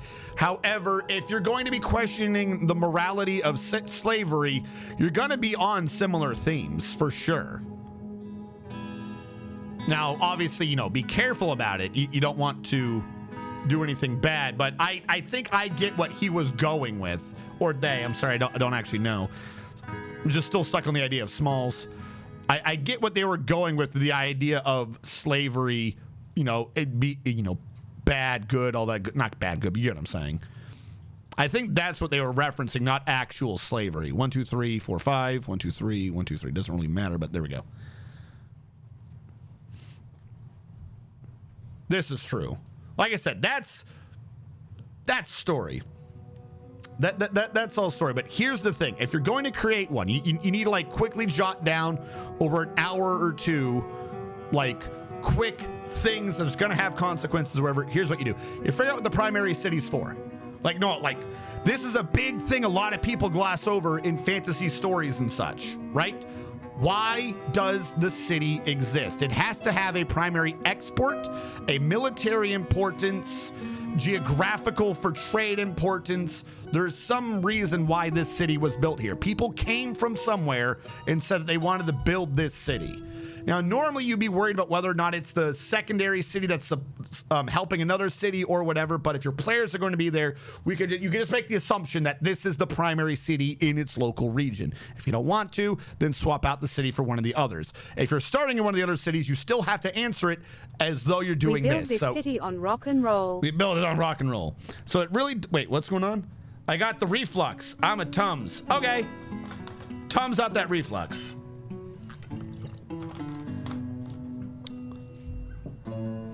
I tried it once. Yeah, the baking soda water. I swear to God, that shit will make me throw up. But no. So even if you're like they're not in the city, they're in one of these cities, you still have to answer like, what's the big city for then? Why is the city in the region here? I don't know what you're going with, but let's say for whatever reason, Griffins. And I'm picking something up at fucking random here. Griffins, right? For whatever reason, something about where this city is, this is where Griffins naturally roost or where they make more. This is where you're able to catch Griffins, tame them, do all that good jazz. Because you say you're trying to do the South, this could be a stand-in for horse ranching. And again, pick whatever you want. I'm just saying, you know, for a good thought process, this is really good to get the juices flowing whenever I get stuck. Figure out what it's going for. In my particular example, we're going with Griffins, right? Boom. So this city is doing Griffins. Now, the problem is you've given over a lot of ranch land to Griffins or horses. You've given over a lot of ranch land to that. They can't be supplying everything else. You can't have Griffins and say do coal mining or whatever it is for one of your other major resources.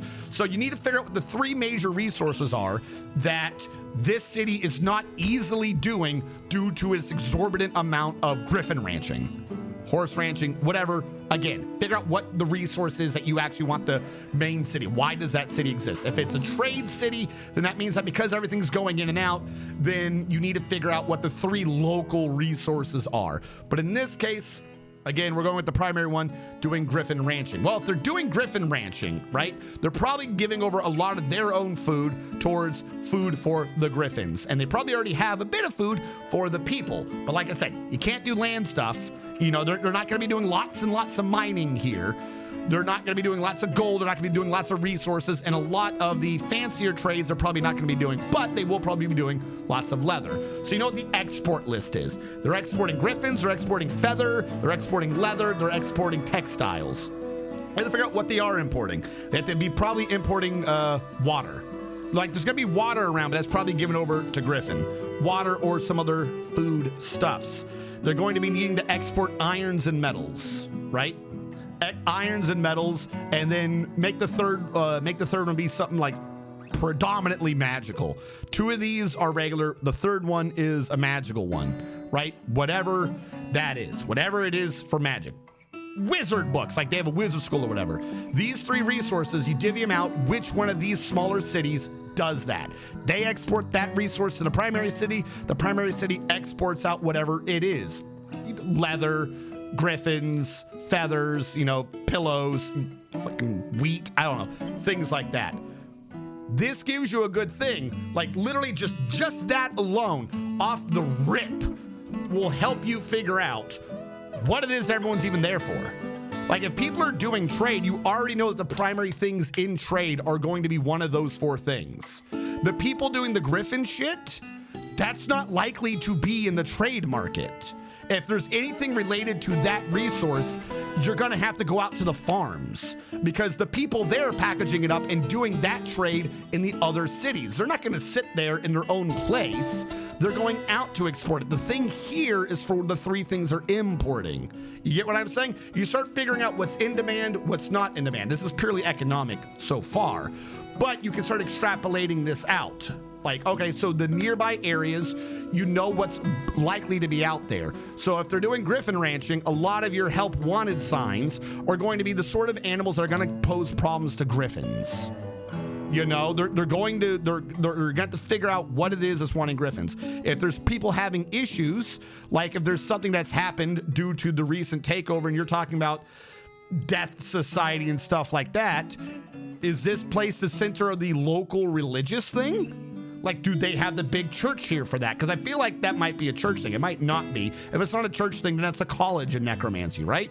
Because if that's a big thing to the country, then the biggest city is likely to have the local focal point for whatever the country's industry was, even if only a little bit, which in your case, it seemed like you were saying necromancy. So if you're in one of these, it means that a lot of the necromantic things, a lot of the major stuff happening is up here, but that also means that there's going to be a black market for those sort of things. If you have the bigger country, trying to stomp it out, you're going to have a black market for that sort of shit. Well, if this is the bigger one, this is where you're going to have a lot of the resistance to it, which means a lot of the resources as you have your black market coming in from one of these three things. If you want to keep it simple, it's from the same magical person, but then the people trying to stamp it out will be looking for that. So really you slip the black market of the necromantic shit into one of the two regular ones. So in this case, like we said, coal or some equivalent earlier, iron. When you have the regular merchants coming in with iron, you have the black merchants coming in with the necromantic shit. And then that means you can start building that up into possibly cursed iron. Like I said, if you sort out really kind of the three cities issue here, you can suddenly pop out like really easy. Okay, we have this story, we have this story, we have this story, we have this story, we have this story, and you have all of your background information just naturally falls into place. Then what you do from there is you figure out what your bad guy is, what the actual big bad dude is, and quite frankly, the big bad dude, whatever he's doing, either he's going to naturally have his finger in some of that pie, or you're just going to have to figure out why he would be interested in that pie. Because the players are going to be not interested, but are going to be bumping into the natural sort of, okay, there's an issue here, save the griffins. There's an issue here, we have this. There's some black market trading. You're going around your little adventures, and then by around level 5, 7, 8, 9, that's when they've had like 3 adventures and they've realized that every adventure is starting to tie together, and that's when you slowly reveal the big bad and stories just kind of coalesce from there. Again, you do not have to do this. This is not an end-all be-all to story writing, but if you are stuck trying to figure out how to world build, as weird as it sounds, going all the way down to why the hell does a city exist, and it's 3, you can change it if you want, but 3 I find is usually a good number. You figure out why the city exists, and it's 3 related cities, 3 related regions. Usually you can have a bunch of stories that start popping out, and then you just start tying some of those stories together. You've quickly got a lore building as to who is doing what in relation to someone else, how things go. I find it really useful. That, again, that's if you're stuck. You're already doing your own thing. Take any of that with a grain of salt. But if you are stuck, I would suggest trying to step back and do it from the 3 cities thing. You'll find that usually, at least for me, you're able to start cranking out a lot of secondary information, because the more you can make the world feel alive, the less a lot of the direct, like what you're trying to do, kind of matters. Not that it matters less, but the more you're trying to be like, oh, this is, the one thing, the more the whole thing kind of flows together. The more it's like when the reveal happens or when they figure out what the plot is, the more you're like, oh, okay, you suddenly figure out that either someone is going against the way everything is, or someone is the reason for why everything is the way it is, or they're just propagating it to continue to deepen their own pockets. You can get a lot of stories coming out of that. Yeah, griffin egg poachers. Like I said, doesn't have to be griffins, obviously. Do whatever you're doing, because I don't know the details of what you have going on with your thing. But if you are kind of stuck, and it is the first city, go with that. Then as you start writing up other cities, you expand to being like, okay, we have this, what's happening in the other city? What's happening in like these other cities? And that quickly expands itself to 4 cities. Because those 4 cities, well, they're going to have surrounding farmlands and stuff or other things and so on, and it expands. And pretty soon you've done the equivalent of like a county. Hey, you're Captain Drew. Thank you so much for rating. We're discussing how to best create, or not best, but how to quickly and easily create lore for your D&D or other such tabletop-related games without actually knowing what you're wanting to do with the lore ahead of time. to sort of fill in the side details. How do you guys go about creating your stories? And what were you doing, by the way? Tell me your game of choice. We demand it. We demand to know what entertains you this day.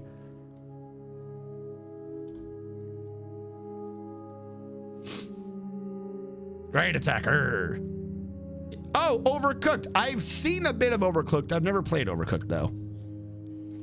It was? I was about to say 2. There you go. I was about to say it wasn't Overcooked. It was Overcooked 2. Wait, hold on. It wasn't Overcooked. It was Overcooked 2. Far eviler fire in Overcooked 2. Overcooked 1, regular fire. Overcooked 2, horrible cursed fire. Everyone you feed in that game going straight to hell. Hidden lore. Hidden lore. A lot of people don't know about that hidden lore. Hidden lore.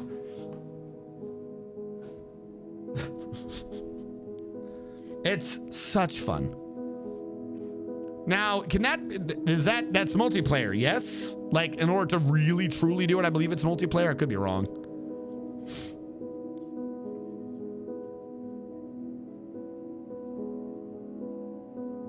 Yes, okay. 4-player co-op. Speaking of co-op, something became co-op. Woo!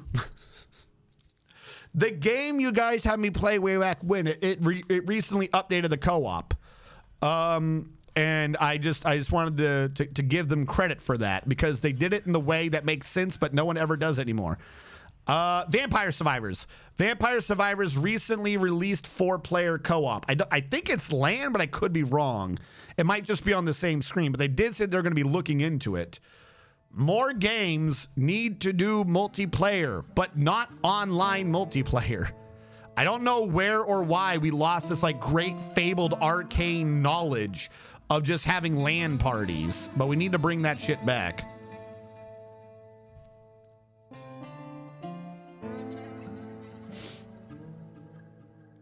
It's also lightly spoopy. There's Zombread.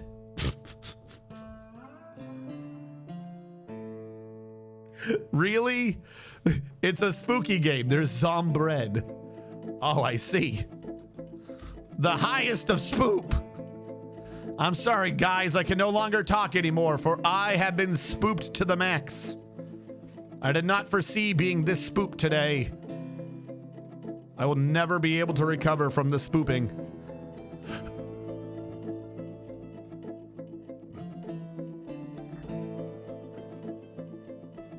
Of course, we all know the single spoopiest thing ever. That's right. Yu-Gi-Oh! Palm King, the king of ghosts. I don't know why, just the stupid way he always said that card. The stupid way they always said that thing always got to me. Palm King, the king of ghosts. So stupid. Hold on. Conglom you out. Conglom you out. I'm gonna spoop you if you're not careful. No.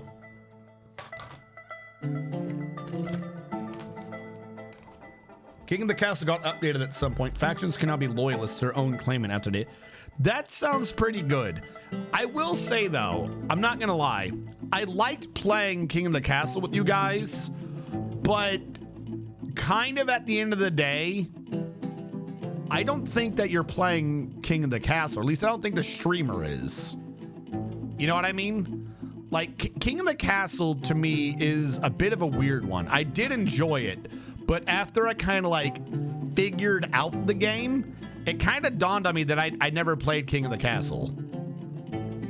You know what I mean? King of the Castle is a game that players play. If the players are unable, if like one group of players is unable to defeat the other group of players, like essentially they tie. If the players tie out, the streamer wins, in my opinion, on that game. Like that's my one issue with it, is that the streamer is basically the wall. You know, in older games, they'd always have a chase sequence, and there's just this off-screen wall, and if your character gets forced off-screen, you just die. In King of the Castle, I, the streamer, am not playing that game. Like, I'm not playing. What I am is I'm there to be a talking off-screen wall. If one of the teams is unable to defeat the other teams in time, because I just didn't understand that mechanic at first. I kept being like, I thought I was just getting unlucky. And I was like, why? You know, why am I not having a kid? Why am I not having a kid? And everyone's like, well, you know, you're supposed to not get a kid for a while because once you get a kid, it's very easy for the streamer to win. And they're not wrong. You know, once I thought about the math and I looked over the tapes and what happened, they're absolutely not wrong.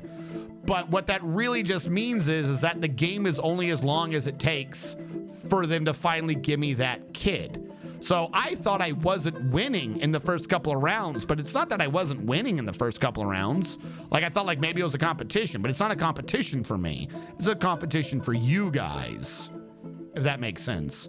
Now, what I will do is I for right now, I don't think I have any intention to stream that game again, even though you guys had fun, I had fun, it was pretty good. What I would love to see updated in that game, though, is a mechanic where somehow behind the scenes, you know what I mean? Like, I want a thing where you guys kind of know what I'm doing as far as with the game right now. What I would love to see in that game is you guys don't know what I'm doing. Like, you know that I'm doing stuff and events pop up for you guys. Like, it's 10 turns. Let's make up a timing. How do I work correctly? It's 10 turns until I win from the beginning of the game. Made up numbers. Please do not question the timing. What I would love is that it's 10 turns for me to win, and I'm fine with that being a timer, but without you knowing at all, like, it's not one of my stats. Like, I win by somehow modifying your stats. You know, like, you do not know what I'm doing, and then I reveal it like a trap card. Like, there needs to be a behind the scenes thing. Then I'm suddenly in the game. Keep the timer for sure, because obviously, but the way it's set up, everyone just kind of knows what I'm doing from the beginning. And like, I don't have to know what I'm doing, because when we got to the end of that timer, it said I failed. Like, it was like, well, you didn't get whatever you needed, which of course I didn't, because you guys knew what I was doing. And then it just randomly gave me a new one. And then it made me win off of that random one. So, like, that random one, that's the one I'm really talking about. It's like, it really doesn't matter. Doesn't matter what I choose, because it's just gonna be random. Like, okay, whatever, I guess. Seemed kind of weird to me. I would like to be able to do the ultimate fucking, you've activated my trap card. It was a dragon the whole time. You've activated Pumpkin, the king of ghosts. And like, if they put that in, I think I would be like more willing to play the game. I have no issue against playing the game, but I will admit I don't think it's ever going to be in the top of the list for me to play again, if that makes sense. Like, it's a good filler game for sure, but if I've got any story or anything going, you know, I don't foresee that game taking priority. Yes. Yeah. Let me choose two. Like, if we're going to have it so the players know what's going on, don't let me choose one and then switch it randomly, because I don't know what that second one is. Let it be two and make them be like opposite ones. Like, having one be like, I have a good military and or a good stability doesn't make sense. Make it be where it looks like I need to have like a high stability or something that's likely to happen if stability goes low. You know what I mean? Like, two very different things. However, I, behind the scenes, have to choose one. So you guys have to sit there and go, oh, strategist, he's clearly raising stability. Like, that must be what he's going for, you know? Like, that way I have at least a little bit of bluffing with you guys as to what I'm actually doing. Because what did you do, game? I just noticed that. Because really, as it stands now, it's not. The bluff there is that, haha, I might be trying to do this, and then you call the bluff, and then you were right, I was trying to do that, but then the game gives me another one anyways. Like that feels like I don't have any influence on the game. That one annoyed me. I will, because I honestly at the end of that round had no clue how I won. I was thoroughly confused. It was just like, hey, you won. And I was like, yeah, you won. Did I? How did I win?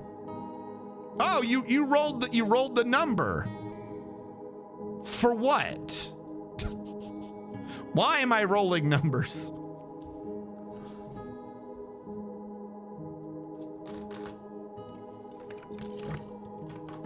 Well, it's not random. You got to choose your alternate. But here's the thing. Like, it is random. First of all, if they give me like I think it was 3 options, right? If they give you 3 options and then I choose one of them, I'm not really choosing. Number 1. Number 2, if I have 3 and then I choose, well, that's not going to work right, but you know it's supposed to be there. If I have 3 and I choose 1, you know what that objective is, and then later I can switch to another track. It would be, in my opinion, a lot better if both tracks were just visible simultaneously. You know? And like I said, and they have to be like the options they present. Like if you have one, the other option, it's like, okay, you have one of these 3, and then it gives you an option to choose from 3 again for the secondary at the same time. And those 3 are all 3 that are likely to be, fuck, this is metal, likely to be opposing each other somewhat. And then off screen, it has me put in the keyboard or something which one of those 2 I'm really doing. That I would feel a lot better with. Because as it stands right now, I feel like if I did that game again, my position in it is to be a not participant. Viewer is the wrong word. Witness? I don't know. Like I don't feel like that's a game I'm doing. Because it really doesn't matter what I'm doing, which I'm not saying is a thing against the game.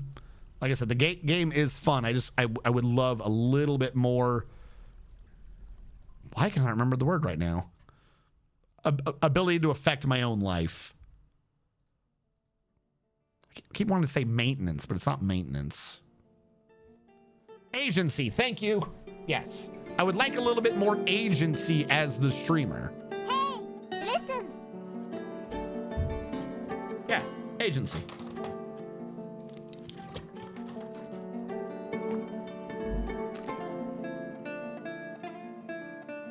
Ba-do-do.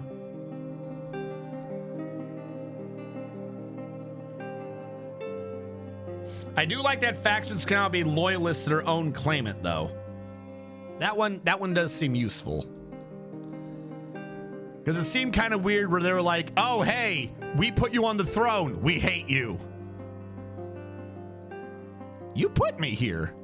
Which, you know, going back to the previous thing is basically, you know, it's giving the faction, you know, some more agency. Because, you know, it's not forcing them to just be always antagonistical. You can have someone basically switch to the other side. I like that. Like I said, not demeaning the game in any way. They're updating it. They're making good things. That is the way I would like them to continue making the game better.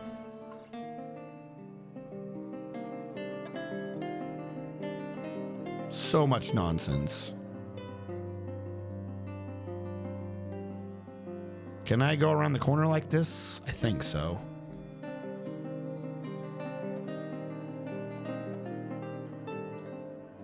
We should be good on those 2 fronts.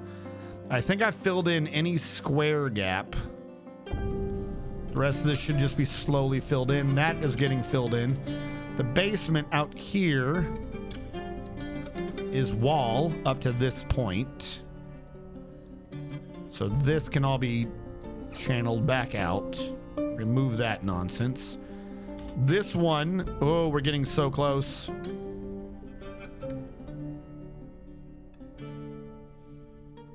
And then once we're done with this, I don't think we'll have to do anything down here for like a good long while. This is basically locked in. Locked in good. Let that run. They need to access around to here. And I did not do this side. I might as well do this side.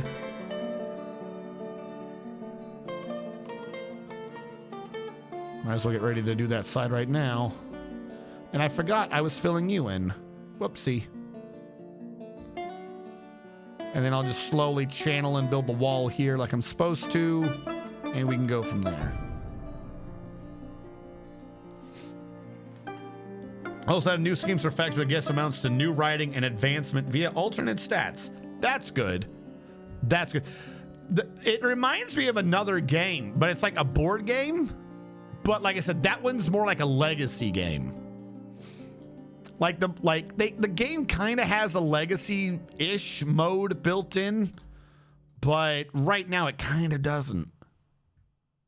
Build construction wall, where you have like a short-term accrual of a nation's stats, I'll say, but you have a long-term accrual of player stats, because some players can just end up way too rich in that game. I'm fairly certain we had to reset it at some point because of that. Like, I think we had one team that had like no resources whatsoever or something, and like one team that was like filthy. They're like, ah, yes, what's that? We need to build a theater? We'll build it. Are you sure you can win the challenge? I bet $1 billion. Sir, we just started. Do you want to give it? No! I don't even want to save money. Why would I save money when I'm so filthy rich? Okay, sir. Sorry to bother you. Good.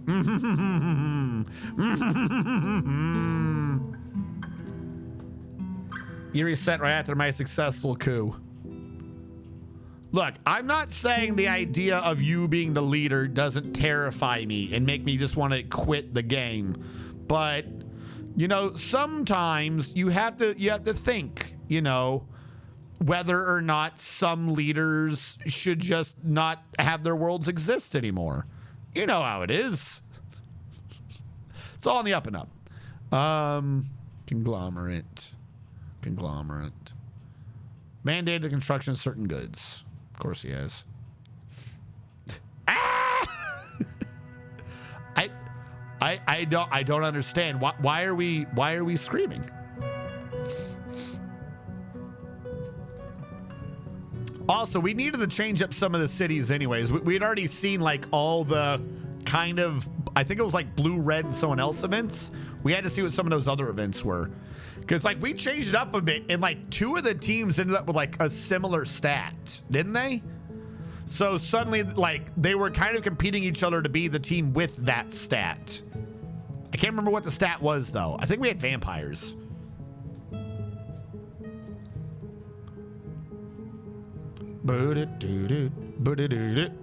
All right.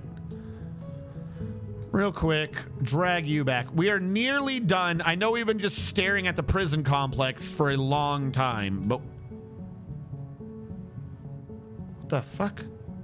Why did I replace you with wall? I'm gonna have to fix that. Build, construction, stairs. What? What? You weren't supposed to still be there. Why did I replace you with walls? You were supposed to just be destroyed behind me. I'm an idiot. I must have built it on the floor instead of removing the floor. But see, now all these line up. This still needs to get done, but oh, it's so perfect. If I remove you, are you going to be 2 squares?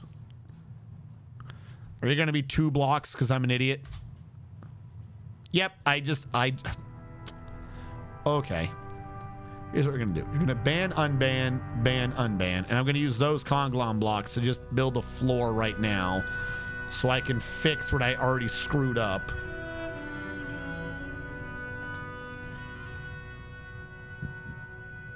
Now I can remove these 2, which will free up 4, which will allow me to have 3 floor over here and go from there. All right. Ban, unban, ban, unban. Build construction floor. Nope. Drag you over the 2. That way we're not having to carry blocks around and walk them back and walk them over. It doesn't make sense. Just build them right here. Now I believe we have 2 more. I don't know which 2 are which. Now I do. Ban, unban, ban, unban. I only needed 1 of those.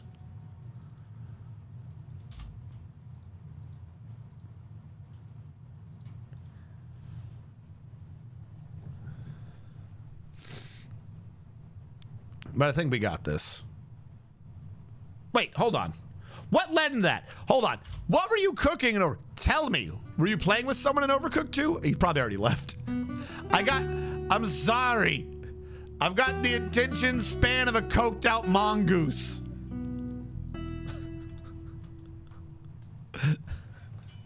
We were discussing something. Build construction wall.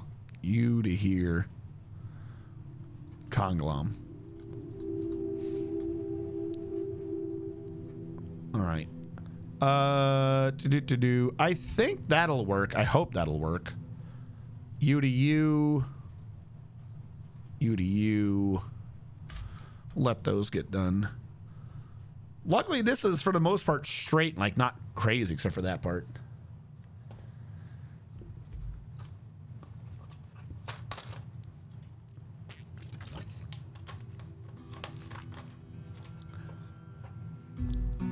That looks weird to me. I don't know why. That's coked, right? That's coked. You need a C for cocked. It's not a cocked out mongoose. It's coked. I don't know. It just seems weird to me. All right. But no, before that, is the someone is still here. To the earlier person with the plot lines of their game, whose name was... 'Twas not Jitterbug. It was Smalls.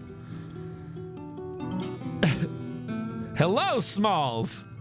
I remembered it.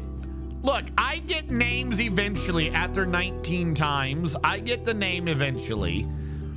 I'll get Smalls. I'll remember Smalls faster just because it reminds me of the joke. As stupid as that sounds. Did you have anything to weigh into what I was discussing for the lore? Did anything I was saying make sense, or did it just sound like the insane ramblings of an internet person?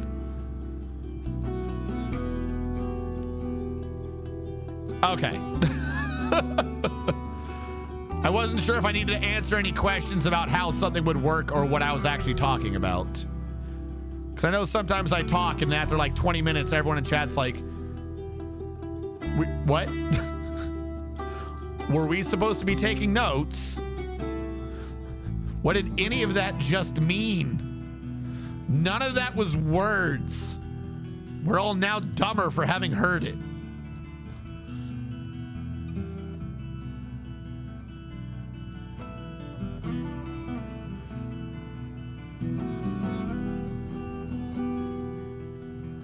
Yeah, like I said, you take it piece by piece. Figure out like the actual constants. Like this is this. When you've got together a bunch of constants, right? Bunch of constant facts of the region, then go back and start being like 2 questions. When you've got all your constants down of how things relate to each other, then go back and ask 2 questions and draw lines. Figure out what... No, sorry, 3 questions. I do apologize. 3 questions. Question 1. What does this mean for the other one? I.e., if you have the 3 cities, again, this is an example, and this city is bringing over the iron to the main city, what does that mean for one of the other side cities?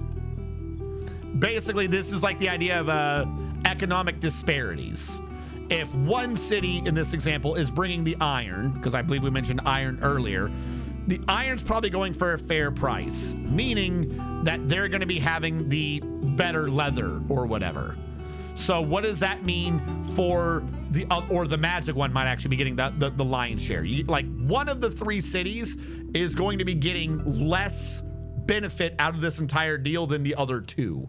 Probably because one of them is like, oh, that's the niche city. That's the one that, like, that's where all the rich people, like, you know, they live in the town, but you have the three things. You know, one of these three cities is going to be the one that's like, they're part of everything going on, but they're kind of the looked down upon one.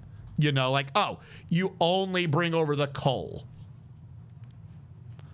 You know, there's always going to be one city is over influencing another one. Two, which city is closer? If we go back to this, because this is routinely an issue.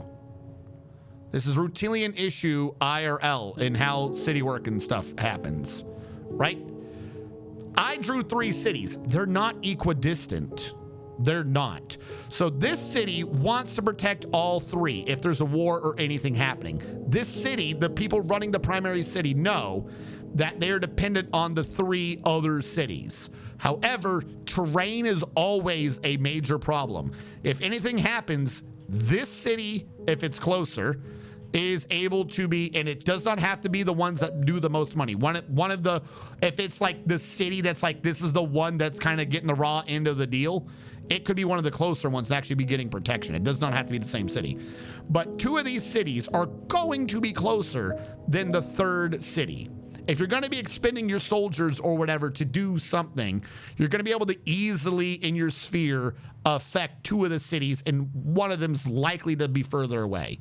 What this means is if you have your banditry and stuff like that, this 3rd path is where it happens. This 3rd city is going to be the one, slightly long path. This is, if you're wanting to send someone out, that's why. Like, because it might come up that this particular part of this deal, this city is the one that's further away. And it could be, if you really want to complicate matters, it could be so far out that it's really that 3rd city is accessed through another one in the trade route. Because what this means is that this one's predominantly actually trading with this one and then going through to trade with this one. So this one might technically end up actually supplying 2 of the resources because they're the middleman for that city. You don't have to overcomplicate it that much. But if that is what's happening, then they're definitely protecting these 2, and this is where your banditry happens, is between these 2 cities. One city is always going to be further out. And it does, with D&D, it doesn't even have to be geographically. It could be that the city that is further out is physically closer, but like underground. Because it's D&D. It could, like, that could be dwarves or something. If it's the city that's underground and your city predominantly is using griffins in this example, well, then your flying knights who are able to respond quickly to banditry, they're not going to be able to go police the tunnels underground. You're not going underground with a flying animal. You're not doing it that much. So it could technically be the closer city, but it's harder to get to, thus making it further away, further outside the reach of the law. And then, hold on, I've half lost where I was in this. There's always 3. Hold on. I had it in my head and I've already forgotten what the 3rd one was. I think I half addressed it with the one that's actually through the other, which is one of these cities. Every city is trying to grow. Every city is trying to grow. Always. Here we go. I half did it with this. This would be a good way to do it. You don't need to do that. Just because these 3 work well with this one doesn't mean this city doesn't want to be that one, or this city doesn't want to do that one either. So just a little bit of side politics doesn't ever have to come up into a major city, a major issue, but it could be known that this city does a little bit of that city's resources. Any city, really. So you, like I said, you had your 3 predominant resources, have one of them also do a little bit of one of the other 2. And that they want, like, that's where, like, there's some infighting. So if it's magic stuff, right? This one, it's the College of Wizards. You know, the wizards, they have all the big this is where the necromancers and stuff are, right? Okay. This city out here, again, don't ignore, it doesn't have to be the far one, ignore that, but it could be that another city is slightly stepping on their toes. Maybe it's like actual clerics or druids, and they do like reincarnation or revival spells. Like just something that slightly steps on the toes of one of the other side cities. But like I said, that is all after the hard facts. Figure out who's actually doing what. And then once that's done, afterwards, not the same time, afterwards, find one, make that city be further away. Do it randomly if you want. Like I said, this is just how things naturally, organically happen. Make one of them be slightly further away. That's kind of going to be where your banditry is. Make one of them be trying accidentally, you know, it could be directly. It could be just two different types of necromancy colleges. Could be, like I said, life versus necromancy. You know, just happen to be on each other's toes. Not major, not enough for a war. Because remember, they all work together for the common good. They're all part of the same thing. But you're going to have two things that are competing against each other. And then the third one was, or that was, I did the first and the third. The second one, stepping on each other, geographical distance. I just said this.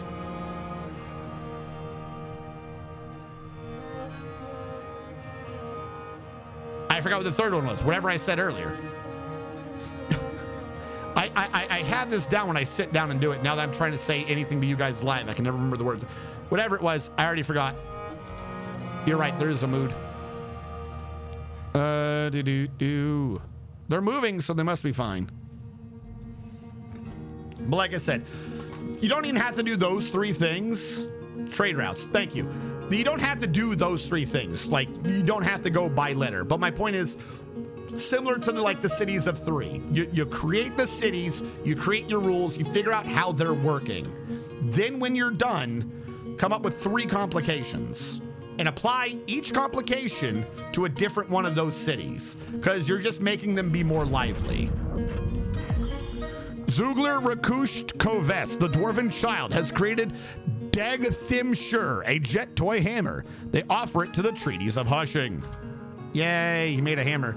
Deg Thimshur, way partnered, the jet toy hammer worth 10,700 dwarf bucks. Excuse me. All craftsmanship is of the highest quality. It is encircled with bands of cow leather, emerald cut pink tourmalines, and cow bone. The object menaces with spikes of macadamia wood. On the item is an image of tea trees in jet. On the item is an image of Domas Tradebin, the dwarf, in macadamia wood. On the item is an image of the Shrieks of Harvesting, the giant cave spider silk toga in copper. On the item is an image of an olive tree in copper.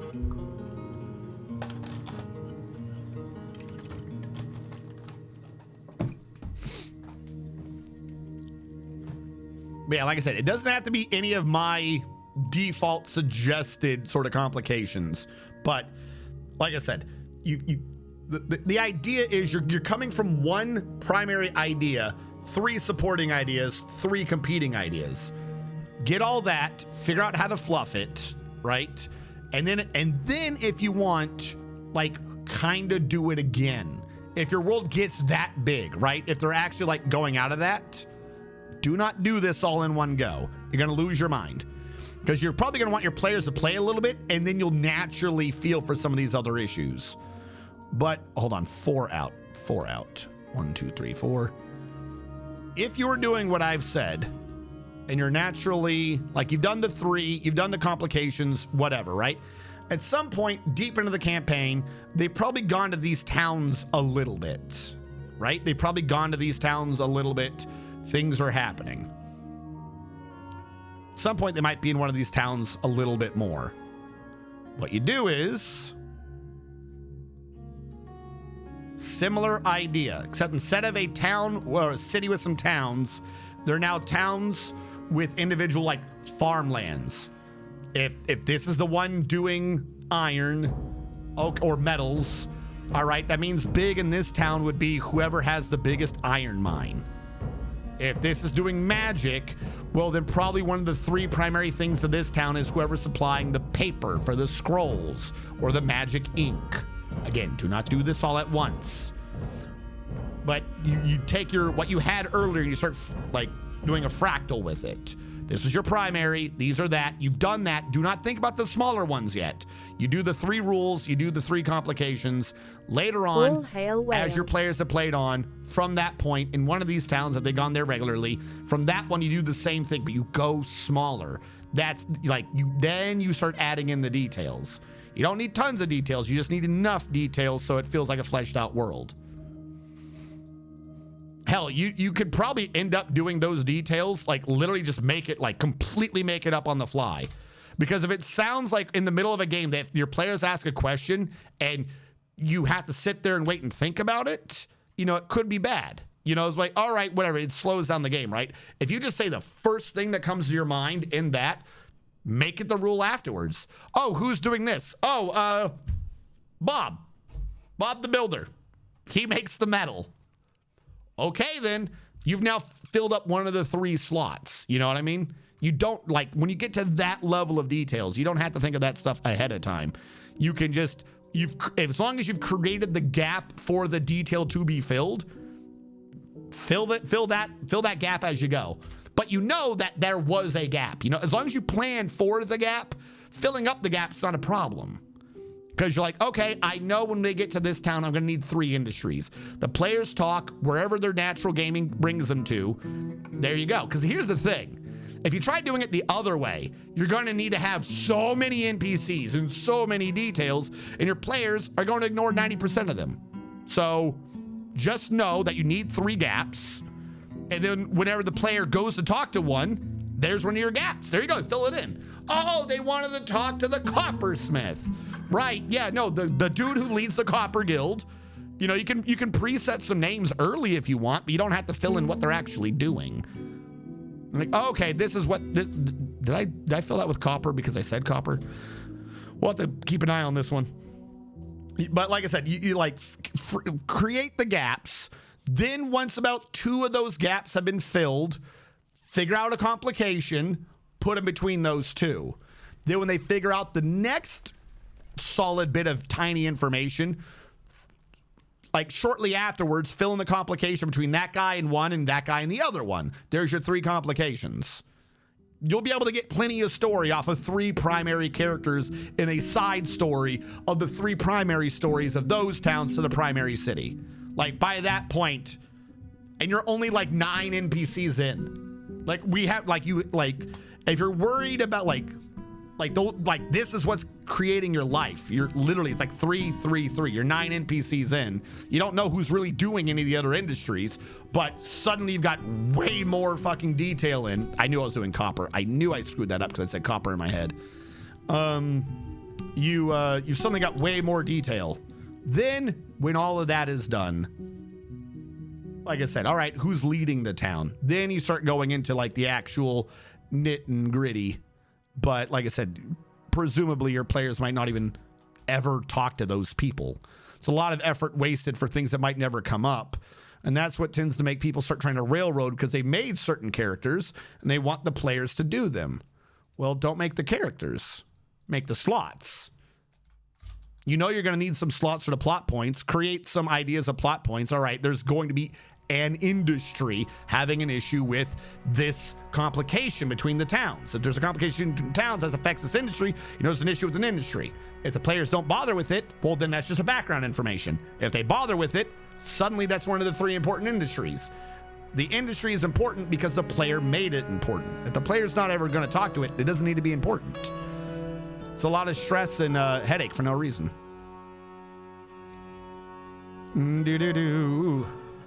I forgot to mine this out. Seems important. Hello, Tachulu.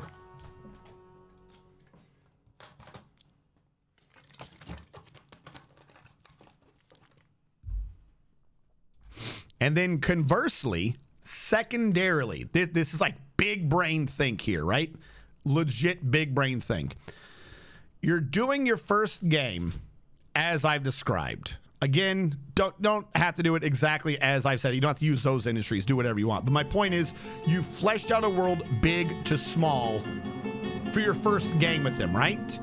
Next time you do a game with them and they start at level 1, like the completely new story, start them in one of the small cities. Start them in a small city working in one of those small details. Like, all right, their first thing is to do with the copper mine. They don't start in the big city for the second one, because the second one, big details, get granular. Once they've got the granular one, the next time you start them in one of those side, like really tiny things at level 1 with really level 1 sort of shit happening. They'll recognize the characters. They'll be like, oh, yes. And then you do it backwards up to the big city for like the first 5 or 6 levels. They'll know exactly where they are. You're not overwhelming them with anything. They'll recognize the people so you can quickly be moving on. And then because it's the second campaign and everyone knows what's going on, you can start with your big obtuse plots like immediately. You know, you start them small and then you quickly reveal like what the big issue is, and they're going to feel it a lot more because their characters are starting from a much smaller position.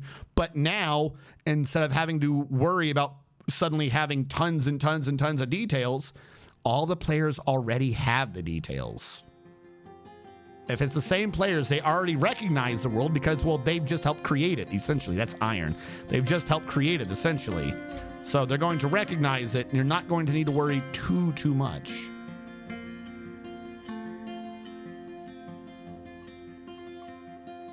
Do.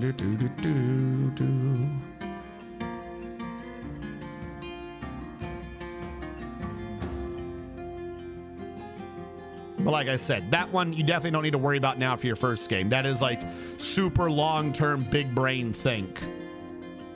You're basically using that idea. You're essentially using the first game as an exposition so that for your second game. It's not just an exposition, but you're relying on everyone's history of the first game to serve as the exposition for the second game, so you don't have to go over a lot of it.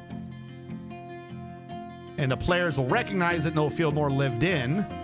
And so they'll be very comfortable with it and they'll be able to roleplay better. Because a lot of time when you have like new games, a lot of the players will get stuck on like the role of the role play because they don't know who these people are. They don't know what the person kind of likes. Now, yeah, technically, you know, it's slight meta game. Like, you know, this person always loves pie or something. The second time they have characters, well, even if they're not rolling for it, they're gonna like, you know, they're gonna like, oh, we gotta convince this person to help us get them pie. This is an extreme oversimplification, but you get my point. You don't catch them on that because the idea is that, you know, if you catch them on it, well, then you have to bring out and you have to go back to doing mechanics. By not catching them on it, you're able to flow through and the story feels living because even though they are now new characters, the world never stopped. They recognize it's like doing a sequel to a story. You don't reintroduce Harry Potter. You know, like you might do a little bit of like, you know, refreshment of people's minds, but you don't sit there and you don't retell the entirety of the first book in the second book. Even though every new character in the second book would probably need to be introduced a little bit, right? But that's never in any story. You know, everyone's just presumed to be up to speed, or at least relatively up to speed. What happened here? All right, we are clearly not melting. We're stuck with limonite because I never sorted the limonite. Yep, all right, that's my fault. Limonite, repeat. How much fuel do we have? We have plenty. Limonite, repeat. Limonite, repeat. Limonite, repeat. How many times does Batman's parents die? So here's the thing though, right? You're talking about literally a rerun. Comic 2 doesn't sit there and tell you all the story that just happened in Comic 1. They'll be like, last time on Batman... No, sorry. First Batman comic wasn't Batman. It was Detective Comics, right? Last time on Detective Comics #1, Batman's parents were murdered. In today's stunning sequel, we continue the story with... They don't keep... like, each and every individual one isn't the same one. Like, they just retell it again because, well, they don't have anything new to say.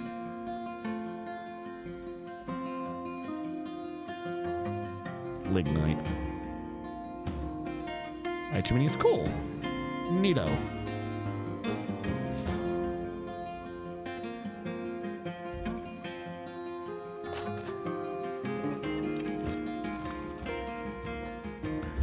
All I'm gonna say is, if you're gonna point the flashpoint as like the counter example, all I'm gonna say is, if you're a DM and you were setting up a flashpoint story and you're confident doing that, you don't need advice. You do not need any assistance if you are doing a competent flashpoint story off the rip. You do whatever you want. You do you.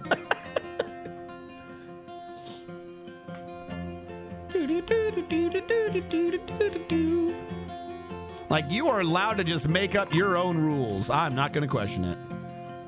Oh my God, I forgot about this. I got to tear out my doors. All right. Remove you. Remove you. Remove you. Remove you. Because I got to make you be a drawbridge. I guess it's going to be made out of conglom. Oh, wait, no. It should be made out of wood. This is a wooden door. Is this a wooden door? This is iron gate. This, I think, is a wooden door.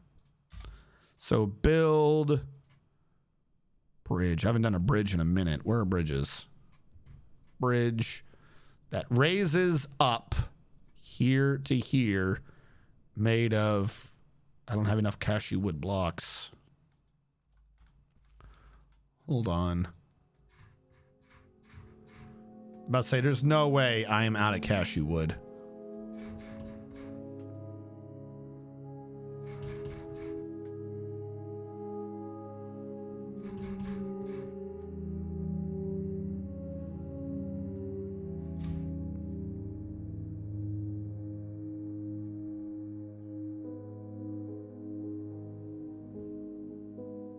They only needed 2. Were you up or not? How do I tell which way you're going? He became an elite Marksdorf. Sure he did.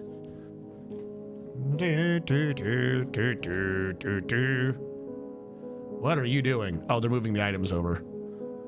Broker requested.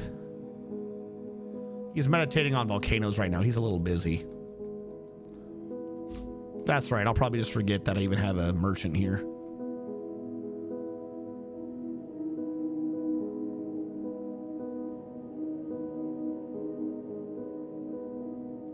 I still can't believe we went through all the pudding stone. We had so much pudding stone, and then it just disappeared. Gone forever. We really did get that all the way down to 1 line, didn't we? Holy shit. All right. Did you have anything I cared for? I don't think so. Yes, you did. Fuck. No, for fuck's sake, do not do gypsum. Limonite, yes. Gypsum, no.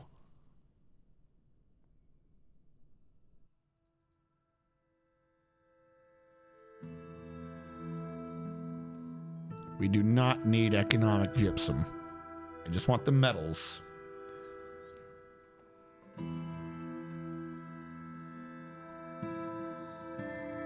Fill that in. We'll fill that in and we'll be good.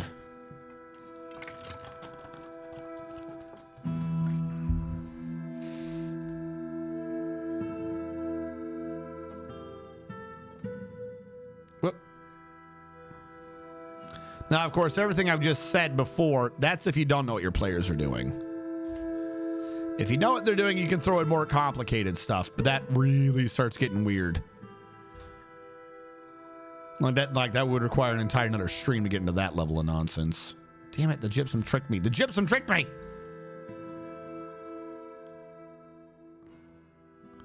Just the tourmaline.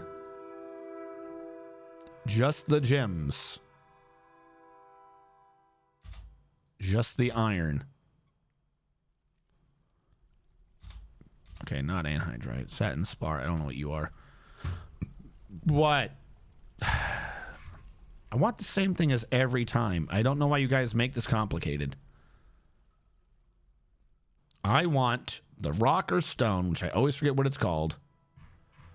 I want the rock or stone that is fuel and other things.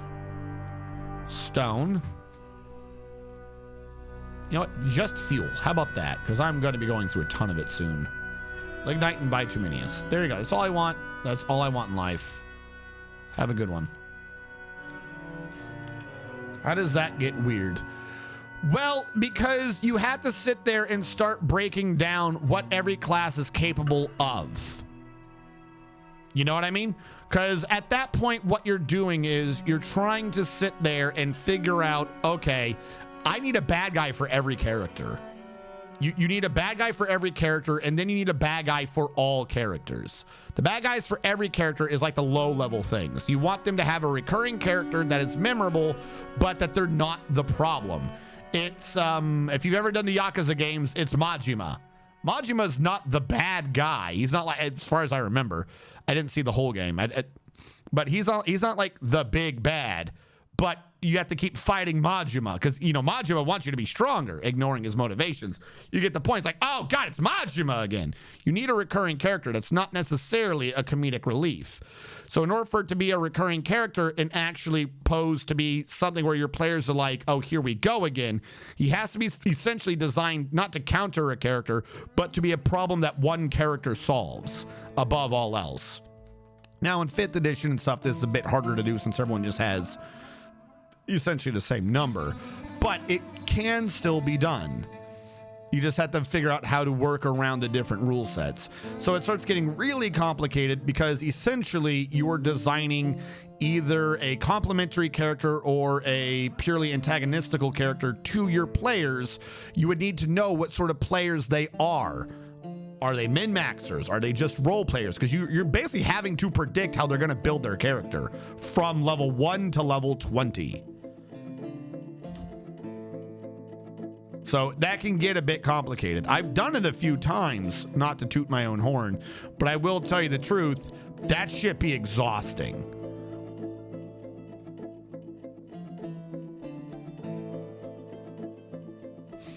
And by the way, the reason why you have to predict what they're going to be doing is because you don't want his abilities to drastically change, whoever the individual character is. You want whatever his natural progression is to make sense, even if it's in relation to the player's progression. If at one point he's a dual-wielding fighter doing multiple attacks and, you know, sneaking in and doing all this stuff, he can't the next time be like an axe-wielding barbarian. Doesn't make sense. So you would need to essentially figure out, you're going to have to plan ahead because you're going to want his build to not only be able to counter or complement their current build, but that the natural progression of his build would just so happen to naturally counter or complement their future build. Like I said, doing stuff like that really requires you as the DM to understand all the rules and to know what's going on. So it gets complicated. No, we can do the bottom row.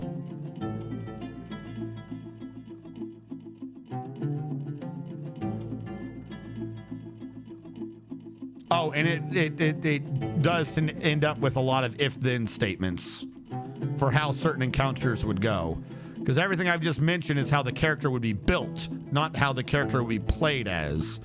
And in order to do that correctly, but still be able to present an obstacle, you essentially need to have at least 5 level deep if-then statements to handle what the players are going to do for a given encounter with the goot. You don't need to do that for regular encounters. And again, I am not suggesting people do this. But if you really, really want them to remember the adventure, you're going to want each and every character to be able to have a crowning moment of awesome. You want the players as a whole to have a crowning moment of awesome. And you're going to want NPCs that they remember. Because remember, as stupid as it sounds, it's not the big bad. Like, it's not the big bad that your players directly care about.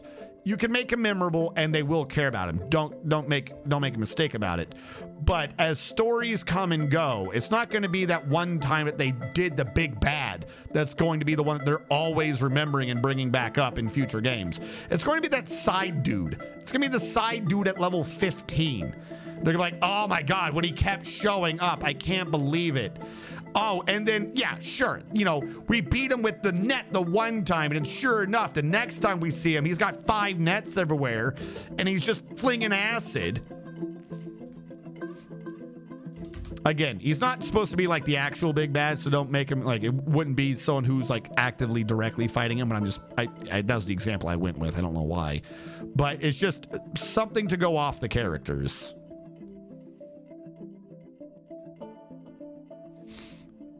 If I were to tie that into the previous examples I was giving, it would be, say, for instance, a thief. One of those cities was the furthest one out, right? That's the travel route that you're likely to have criminal actions on. All right. Have a thief. Have a thief on that route that's not related to the Thieves Guild. The Thieves Guild is what they're actually fighting on that area. They're going to fight and oppose the Thieves Guild, and they're going to shut the Thieves Guild down. But there was a false lead in there because there's someone else going around also stealing. Excuse me. When they sit there and they stop the dude, he immediately rolls over.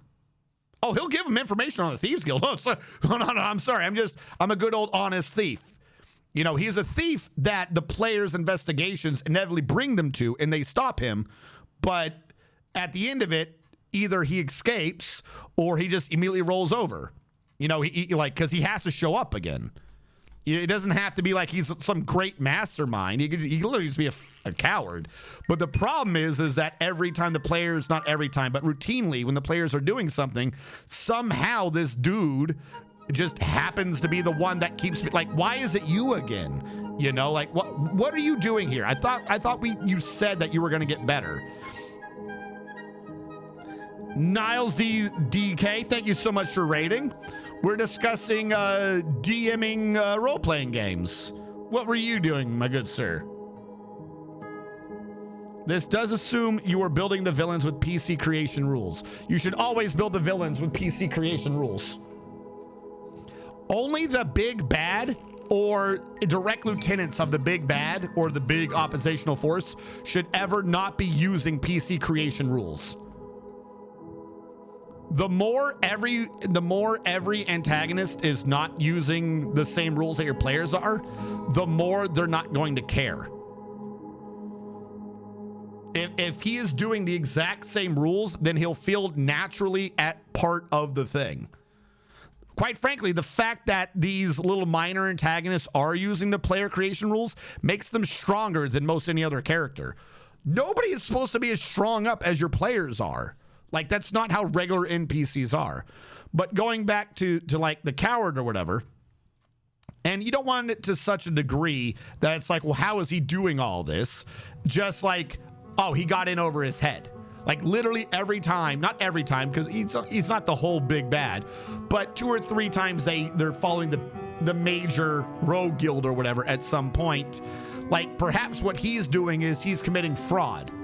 Like he's doing a small crime or whatever, or he's getting involved in a crime, but he keeps claiming to be the guild so that, the thieves guild that they're dealing with so that he doesn't get messed with.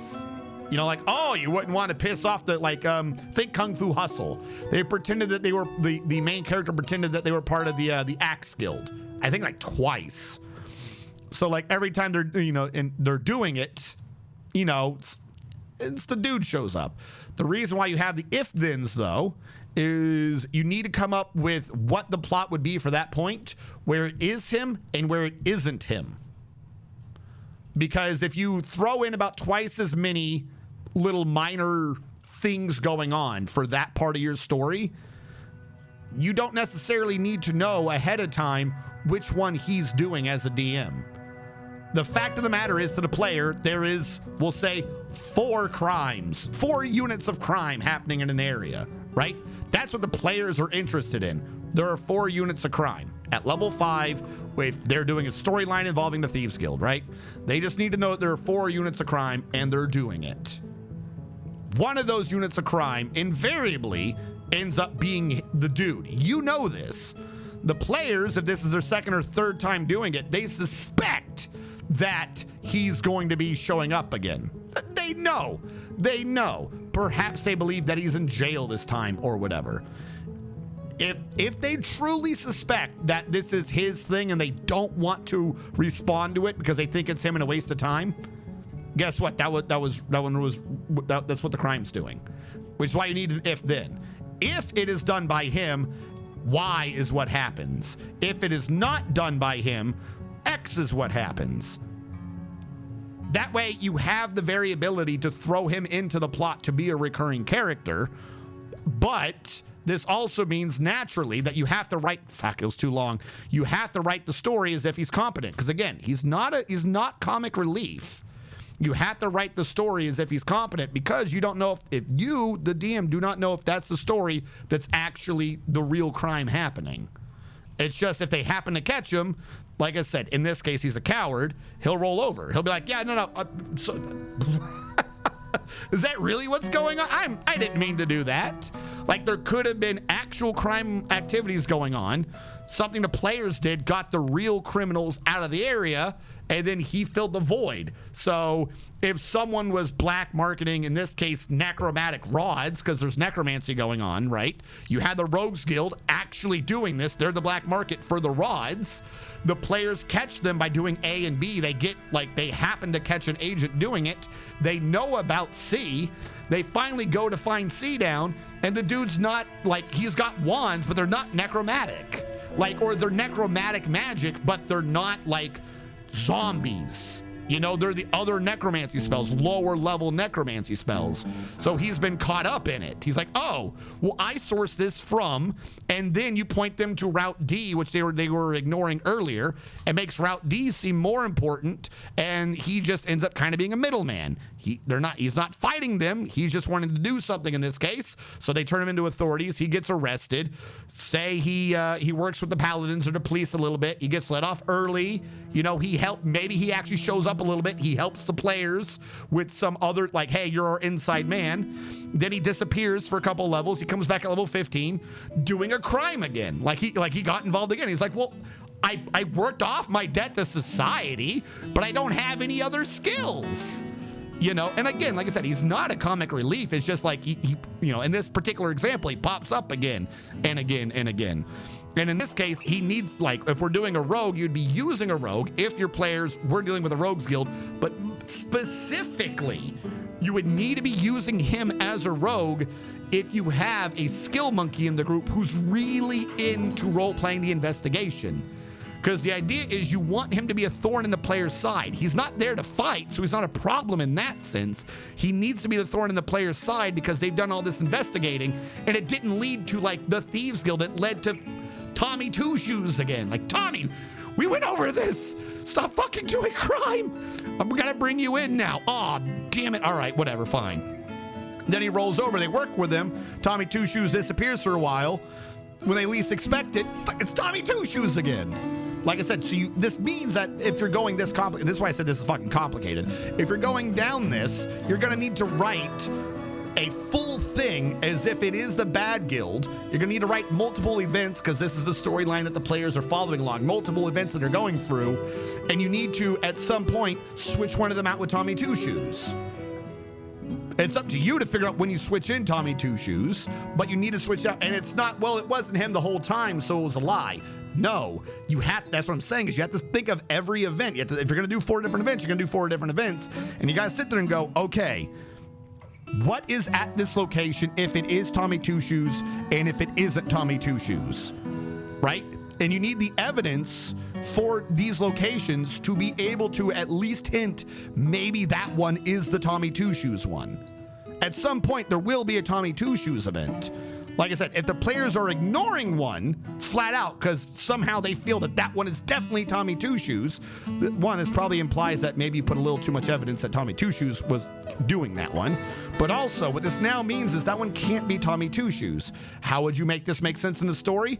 Well, the actual Thieves Guild know, if this is like the second or third iteration of them having to deal with Tommy Two Shoes, they know that the players have a good rapport with Tommy Two Shoes. So the guild has been putting out false information to make it look like this one's Tommy Two Shoes. We know the players go nice on Tommy Two Shoes. You just update the story. That's what I'm saying. This one gets complicated. You need a ton of if-then statements to make that sort of detail work. But Like I said, your players are gonna fucking remember Tommy Two Shoes. The big bad evil guy, they're not gonna remember his name. He's gonna be they're gonna remember what he did. He's just big bad evil guy. But Tommy Two Shoes, you're gonna hear about Tommy Two Shoes 5 years from now, when like everyone's like, oh, remembering the game, or this reminds me of, or whatever. They're gonna be like, fucking Tommy Two Shoes, that motherfucker. That, like, you write down a bunch of if-then statements. Basically, you're writing the entire campaign twice just to figure out where to slip in side NPCs to make the stories more fleshed out. And you're probably going to need about one of these. Hey, that Forgotten Beast found the Batman. You're probably going to need about one of these NPCs per player character.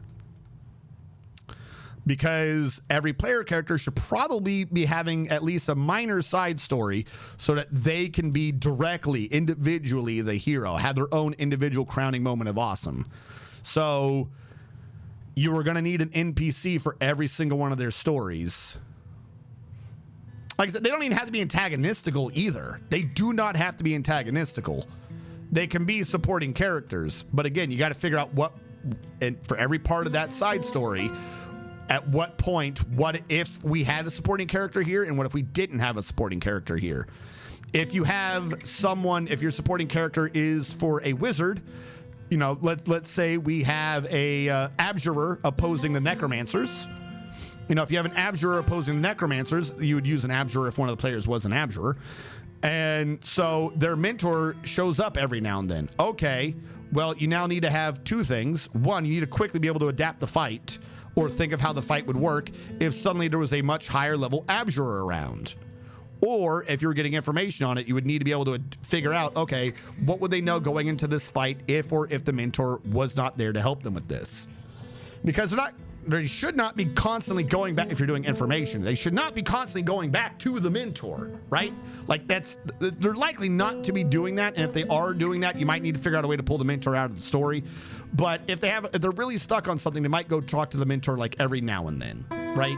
The wizard in this case, you know, for more information, or to borrow a book from his library, so on and so forth. So the real question for this one would be, at which part of the story are they likely to do that? And then presume that you're wrong, because as a DM, you're routinely wrong. The players are insane, and you could never predict exactly what they're going to be doing. But you have to think of around that one. But if they don't, what could they still know off of? And then set up 2 or 3 other instances of, okay, for this part of that story, what information might be helpful? And then the abjurer mentor will be able to supply that information. In which case, and here's the thing, do not kill him. It is an absolutely overused trope that whoever the supporting NPC is that the players like always gets killed or taken out in some horrible fashion or some nonsense. If you accidentally set that as a precedent, your players will never trust NPCs again. They will never open their hearts. They will never have pet cats. They will all be orphans. Do not kill off the supporting NPCs. Don't even like put them in danger. Like put them in danger, but don't make it be like they're specifically in danger because of the players. Because the players will retaliate subconsciously without ever using NPCs again. And that will ruin so much of you being able to world build. Do not do that. Now, if the NPCs are in the town and the big bad ends up targeting that town, okay, well, that's because they're targeting the town. Don't do like the comic book trope of, oh, in order to get at you, I'm going to hurt him. Because you have to remember, a character, that stings once. You've now stung that player, though. And that player is going to be defensive against it, and they're not going to get stung forever. So they're never going to open up. It'd be like if every single comic book person ever immediately was like, well, I've got no uncles because Peter Parker's uncle died. Like if they all just immediately disowned their uncles and were like, you're a horrible man. And then every writer said that uncles no longer exist in the world. Doesn't make sense. But your players will do that. Not intentionally, but they will. You'll suddenly find that none of their backstories include any mention of family or any place they go to or anything like that. Do not punish them for having a backstory. I've seen that way too often. All right, we've nearly filled this in, which is good. I can channel this down now.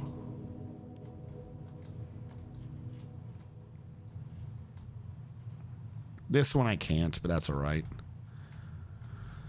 That one I do want to fix. You, I can... Are you coal? Oh my god, there's so much stuff on this level too. Careful there. Channel those out. Where did I see coal? Oh, this is going to make it salty. There's so much coal over here.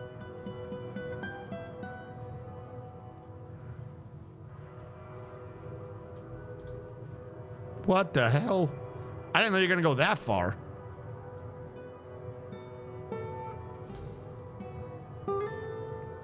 Hold on.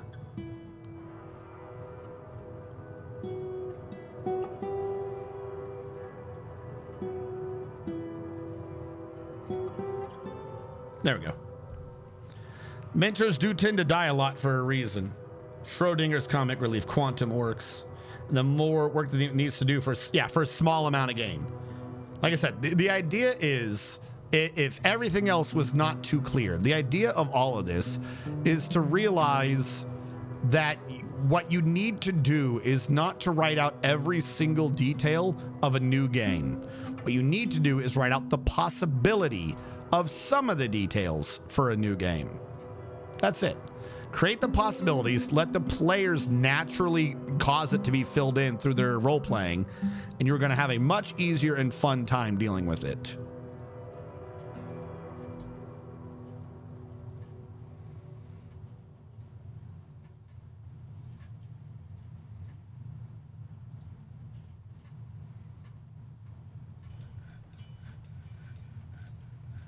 All right. This entire thing's going to need to get fixed later anyways. Look at this little shortcut I made. They are so excited to use that shortcut. That is like the single greatest shortcut they've ever seen. This one is still getting slowly backfed. Be careful. They may end up romancing the nice NPC. Oh, then let them do it. Like I said, they'll remember more. But hopefully, I have answered any questions. Does anyone feel like I have not answered your question? Do we need to go back over the assignment? I've got it on the board, but we do have a test for this on Friday. I wouldn't want anyone to fail.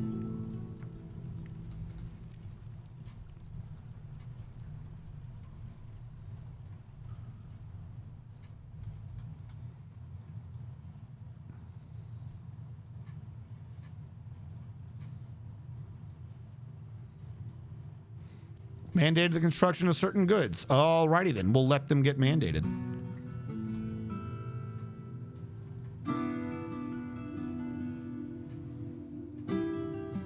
Hold on. I'm gonna grab a lot of this real quick. Then we'll go back to reading your questions. Just gotta make sure that the work is put in. That one might not work well because of the diagonal. Hopefully it works.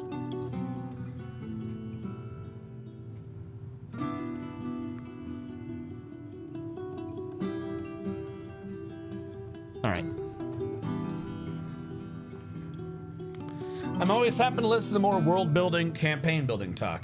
Yeah, no problem. Does anyone have a different question though? I've been doing this for decades. I've got tons of information and ideas. But doing that while also doing Dwarf Fortress means that I need prodding. I need prodding into a bit of information.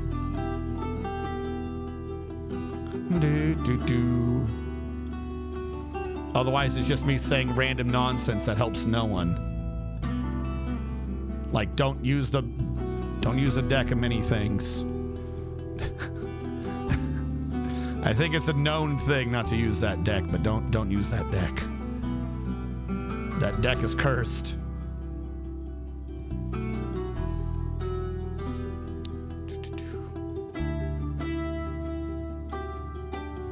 Especially if one of your players is from Las Vegas.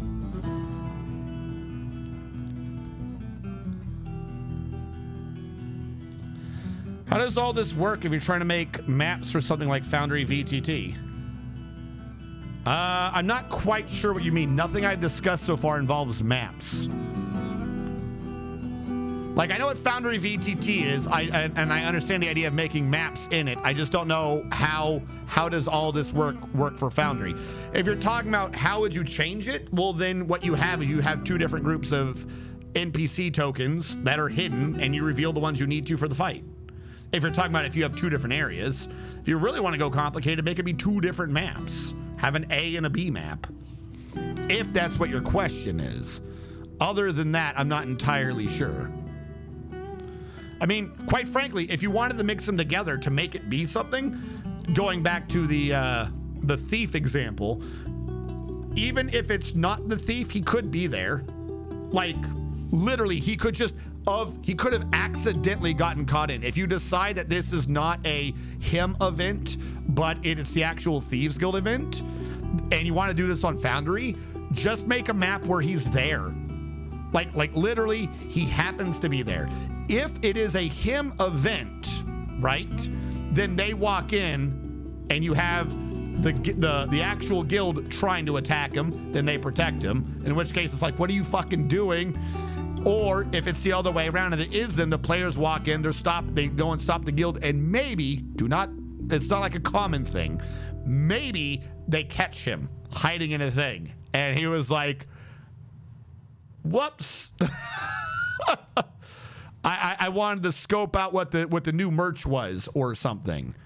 And again, if that's just if you happen to have all the tokens on the map, you would have to put him in somewhere where when you've done the wall things, he should not be identified easily just by them wandering around during the fight. Now, if you have a rogue on the team, which is, one of the things, and they are proficient at figuring out how to move around and flank and stuff like that, perhaps them sneaking around, if he's in a position where the guy sneaking bumps into him, like, what are you doing here, Tony?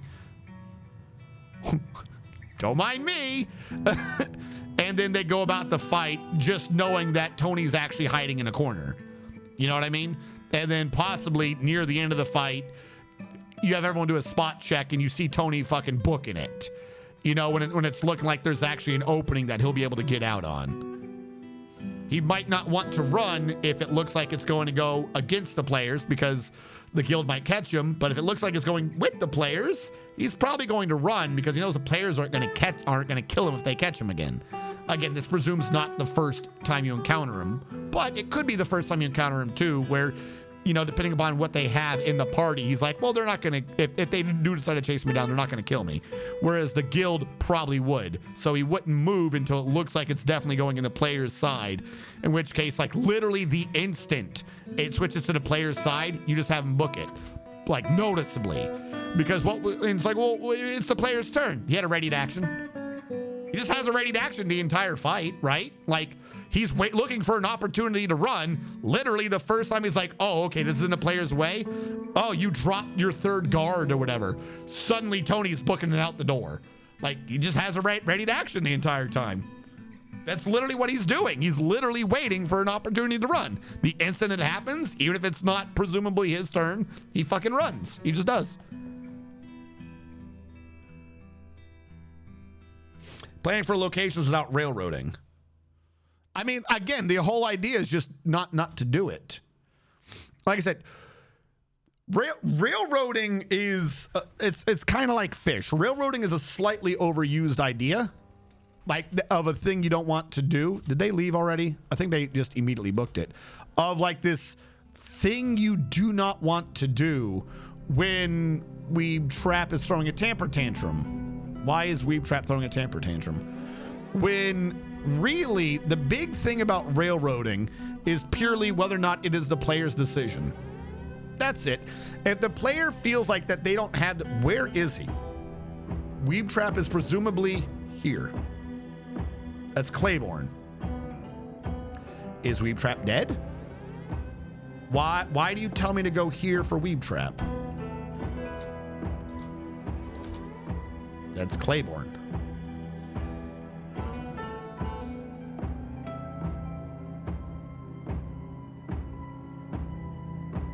What? I don't know. You are now Claiborne, Weeb Trap. You got so angry you're someone else.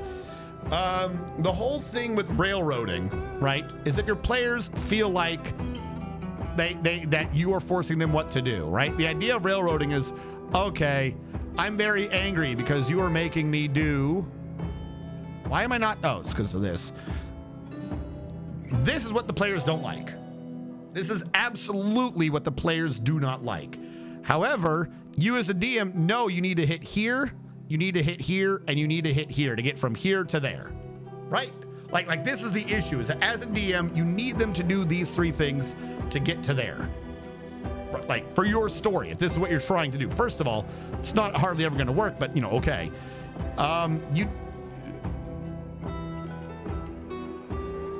There you go. I've solved railroading. Doesn't matter how the players end up doing it. If they want to sit there and go like this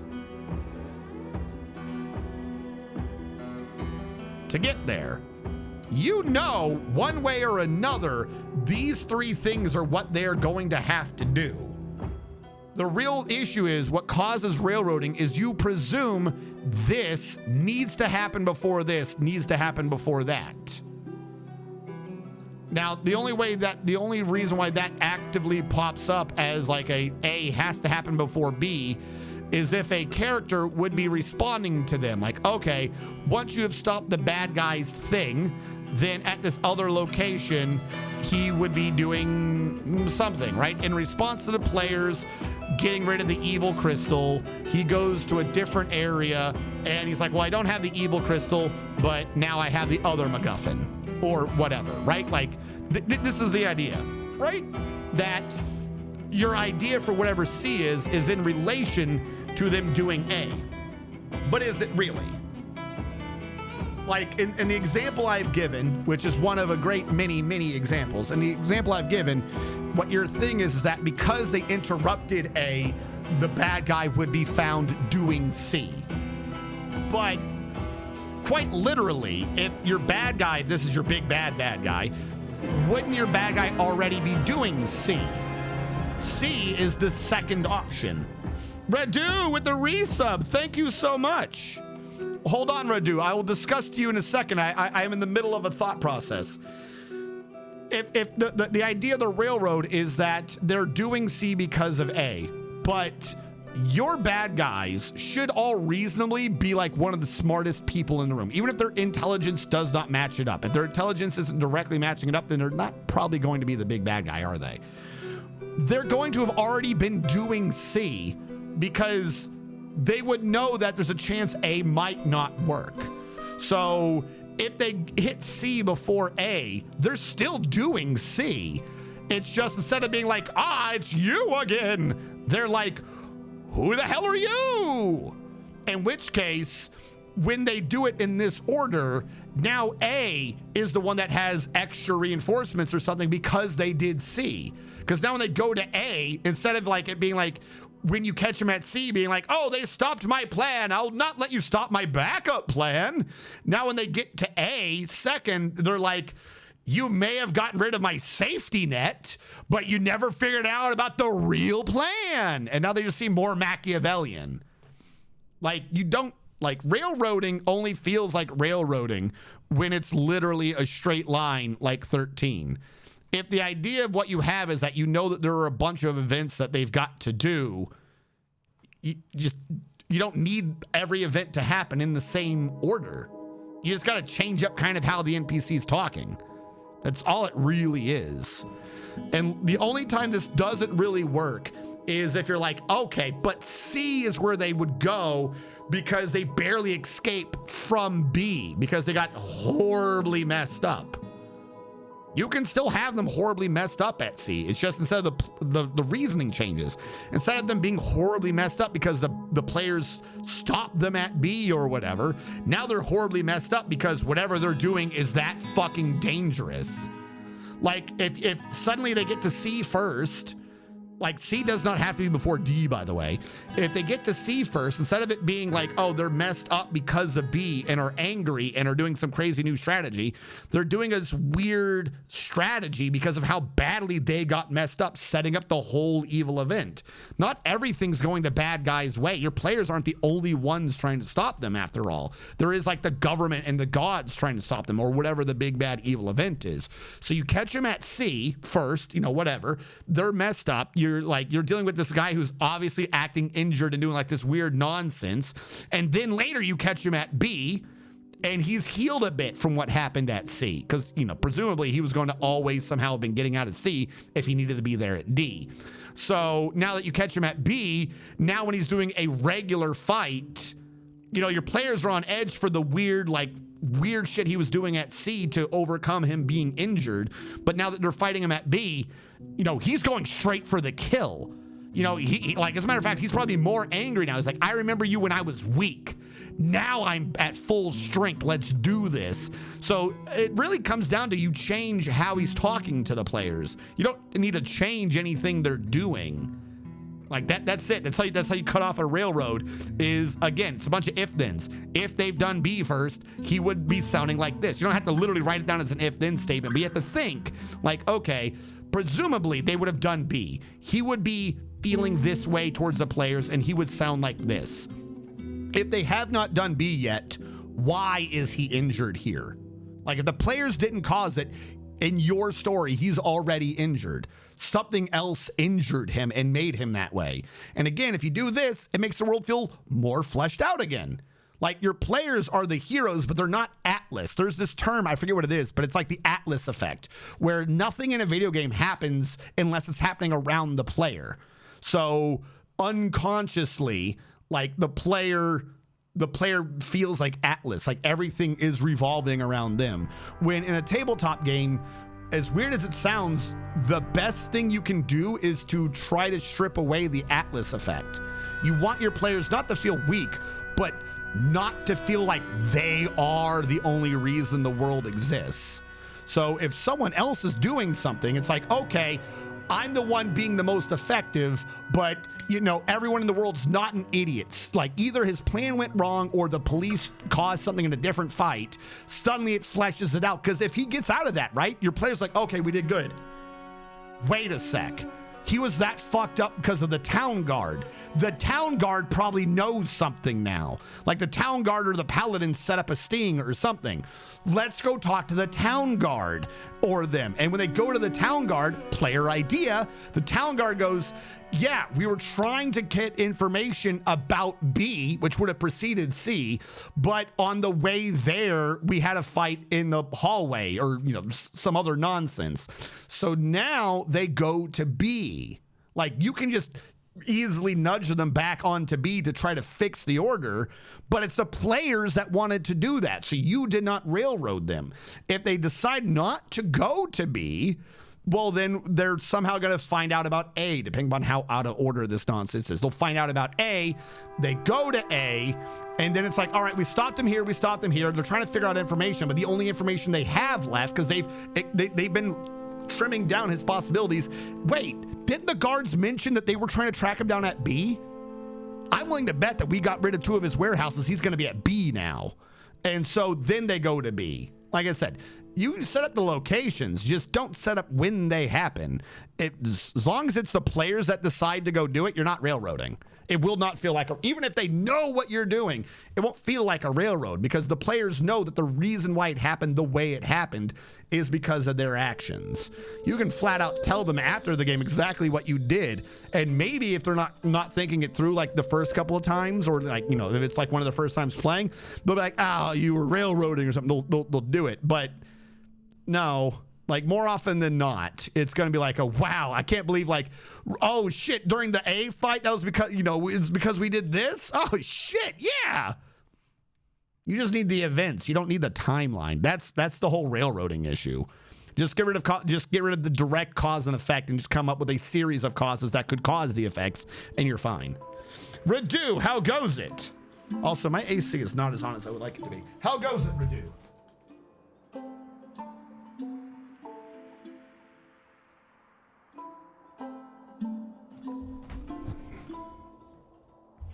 And also, Golden Glade. What was your ad? You had the weirdest ad ever. What was an ad for? Oh, what? That siege I forgot about? We caught them? Okay, cool. Where is my military? Most of them are not training. Oh, that's right. I had lowered the amount of training so they could do some other things. I genuinely forgot that I'd reduced their training for a while.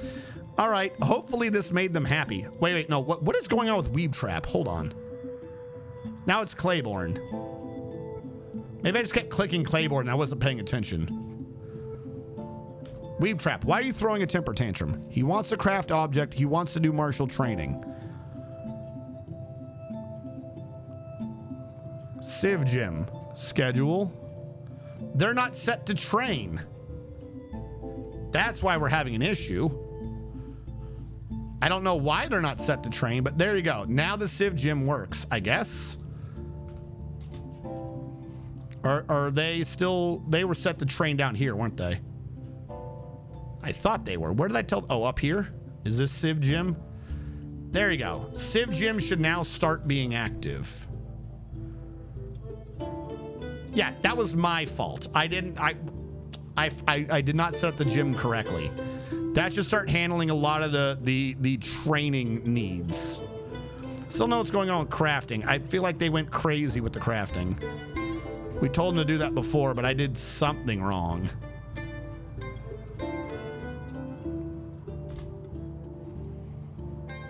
Boo, we need more training. We need more.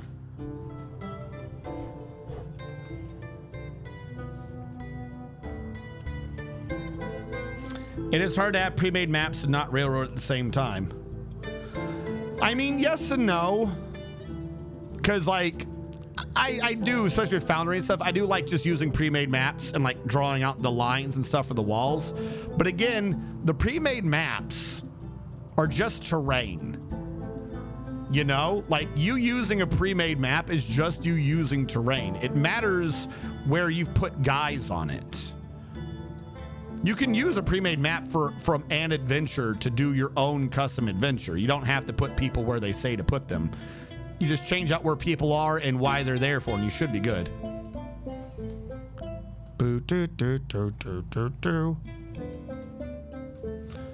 Why was I doing all this again? Oh yeah, for this.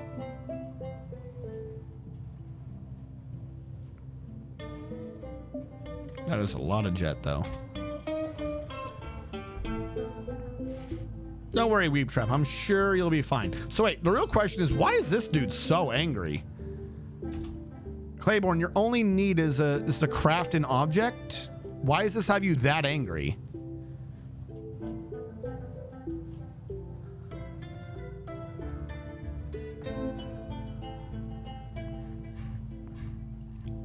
Dwelling wearing old clothes. Oh, is Taylor not on?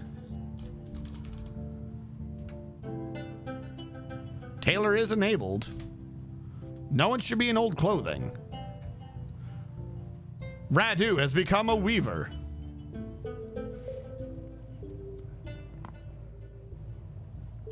Do we have other questions? Tell me what you wish to ask about the process of dungeon mastering. Well, we kind of knew that was going to happen. Takud knocked himself unconscious. Poor Takud. Yeah, sew some shit. No, I will not be sewing the shit. For it would smell very bad. All right, so Zaz, I think I had an idea to start actually putting just slabs by people to see how well this works. Zazit Akman. Zazit Akman. That's a name.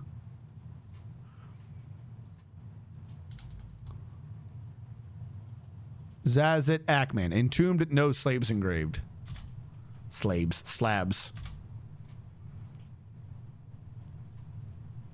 Now, we determined last time I can't put it in Chuck's. Chuck does not have that job.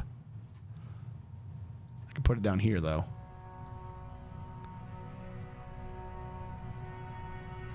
There we go. But we'll sew some shit. We've been focusing. Whoop. Hello, did someone gift or we just had that many subs at once? Glorious Variety. There we go. I don't know why I wasn't seeing it over here, but Glorious Variety, thank you for gifting some love to the chat and the community. How goes it, Glorious? Do, do, do, do, do, do.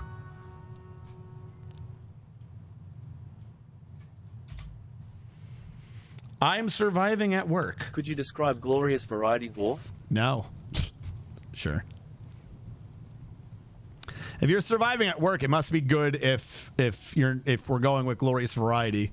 I feel like if any of your coworkers heard your name, like, wait, why is someone saying their name?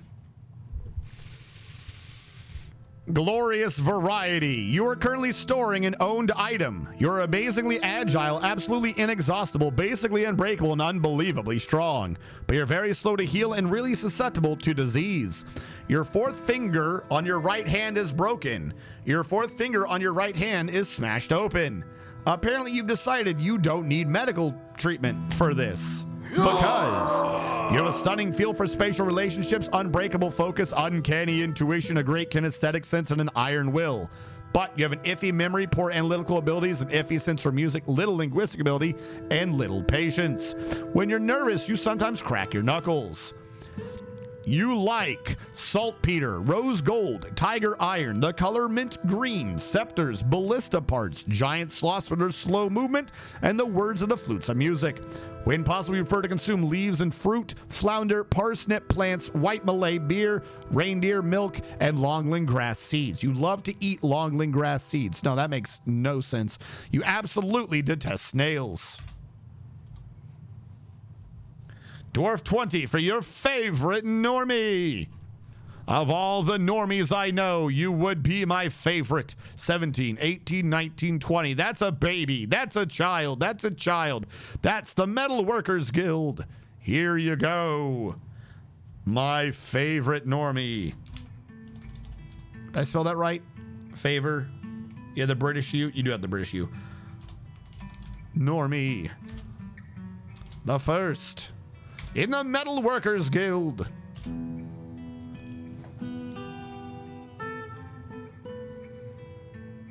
Damn snails. Me just eating some seeds and relaxing. Player, I'm paranoid about combat because I have a history of rolling very badly. I once failed having to roll higher than a 3. Twice. So, here's the thing. My take on what your roles and your things are is going to be skewed. Just a bit. As I've said for quite a bit, when it comes to any game, in my opinion, if you want to be the real true aspect of min-maxing, is to either reduce the amount of rolls you have to make or to reduce how much you actually care about those rolls. Now, when I say this, I want you to know how much I'm genuinely sticking to that. When I play games, not DMing, because I feel like as a DM it's a bit unfair because of the way I can set up NPCs and stuff, but when I am playing a game, the games I play right now, we have a rule. If you're attacking someone or doing something to someone and you roll 3 nat 1s in a row for that one action, yeah, your character died. If someone rolls 3 nat 20s against you, you die. Conversely, if you roll 3 20s on them, they die, so on and so forth. Now, I am not at all, like I said, when I'm DMing, I don't do this. I'm not suggesting this as a rule. This adds a bit too hecticness to the situation. But I want to point out that is the sort of game that I play in, where the DM does go by those rules. So that when I tell you that my goal in these games is to be the tank and purposely have people attack me, like literally what you should be aiming for, in my opinion, in a lot of these things, if you're scared of combat or you're scared of some mechanic or you want to be strong enough that your character isn't broken but they're not having to worry about such a thing, is to find a way to Not just be like, oh, I want a bonus to that because that lowers what you have to roll, but to find ways to remove the need for the roll entirely. Weeb Trap is stumbling around oblivious because I can't fix him. Okay, never roll. Not my games. When I'm DMing, I do not go by that because I like to have in my plots assassins and rogues and side things that come in. I force a lot of rolls, and I feel it'd be way too unfair for me to be putting in all that amount of rolls. So when I'm DMing, that is not a rule I play with. What I'm saying is I have a lot of people that I play with because they all kind of played a lot together when I was in the military, where the rule that they use is that is it. And my point is, in such a situation, I still do combat. Not only do I do combat, but I do tower shield. I purposely find ways to make the enemy attack me. Not because like, well, I'm not scared of dice. It's because I know I can just make, I have so many things set aside to make it to where you attacked me, that attack misses. Before they even get to roll the D20 to see if they get 3 D20. You get what I'm saying? Like, the whole point... not the whole point, but the big thing to any of this is if there is an aspect of a game that you are worried about or you think your die are cursed or something like that, it's not to be like, okay, can you give me a build that'll maximize a number? It's to figure out the rules of the game to where that roll is not required. For instance, I do not know how this works in later games, so as usual, I'm going to be using essentially a 3.5 / possibly a Pathfinder rule. In 3.5, you can do a coup de grace on someone. It's a full round action, it's a guaranteed hit, and it's a guaranteed critical hit. Coup de grace. Don't know how that works in the other games. You can get a coup de grace and have the absolute worst attack bonus because it's an automatic hit and an automatic crit. A level 1 character can do a coup de grace. So, if you're working around this idea, right? In this particular example of not wanting to attack, but wanting to get hits and crits, you need to find ways to set up situations to cause a coup de grace. Your opponent has to be helpless, essentially. And what ends up being able to be done, and I think the first instance of this that I was aware of was actually done, not saying the first instance in the world, but in my games that this was actually done by TikToks. And what he did is he used a scythe. In 3.5, a scythe crits on a natural 20, but it does ×4 damage. All right. Way to maximize what you're getting out of that coup de grace. And the reason why he had to maximize that one coup de grace is because what he was doing is he was putting them to sleep. He was doing I keep wanting to say enchanter, but there is a class in 3.5 introduced in one of their later books that has a spell called Whelm. And the spell has a chance to put people to sleep. And it's a low level spell too.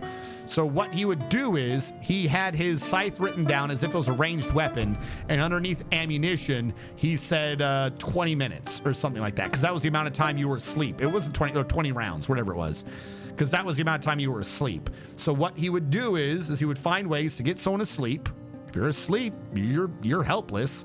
And if he could swing it, he would go up in combat, use his round to coup de grace that character, and then he put everything he could into like critical effects on his weapon.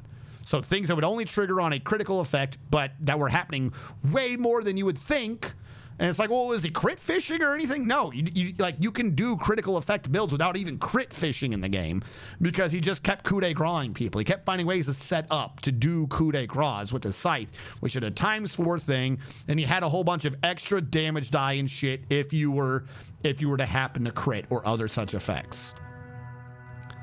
And that's kind of what I'm going with, is if your thing is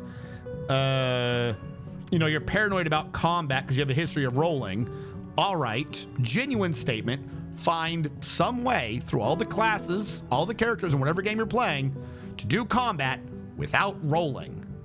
The easiest way, and I'm not saying that this is going to be like very imaginative answer, but literally the very easiest way is to just do a wizard. I don't know about 5th edition, but is to just do a wizard and play what used to be known as a backline wizard or a backline caster. So everyone's like, oh, you have arcane divine healer tank or healer tank ranged divine or something like that. No. Get way more specific than that. There are two types of damaging wizards or casters: frontline and backline casters. Frontline casters are the ones that roll attack rolls.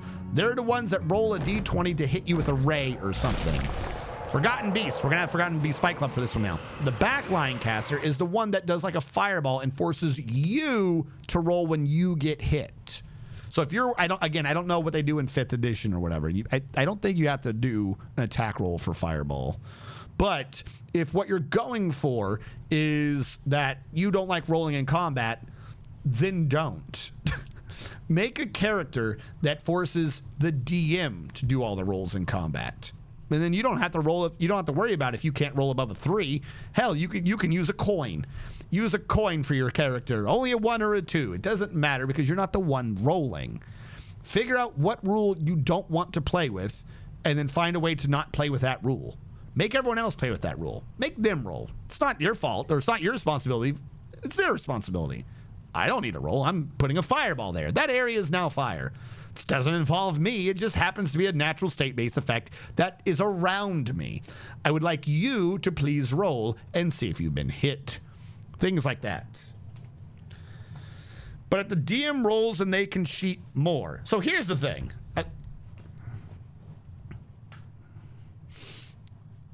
If your DM is cheating, that's a whole nother issue. Hold on.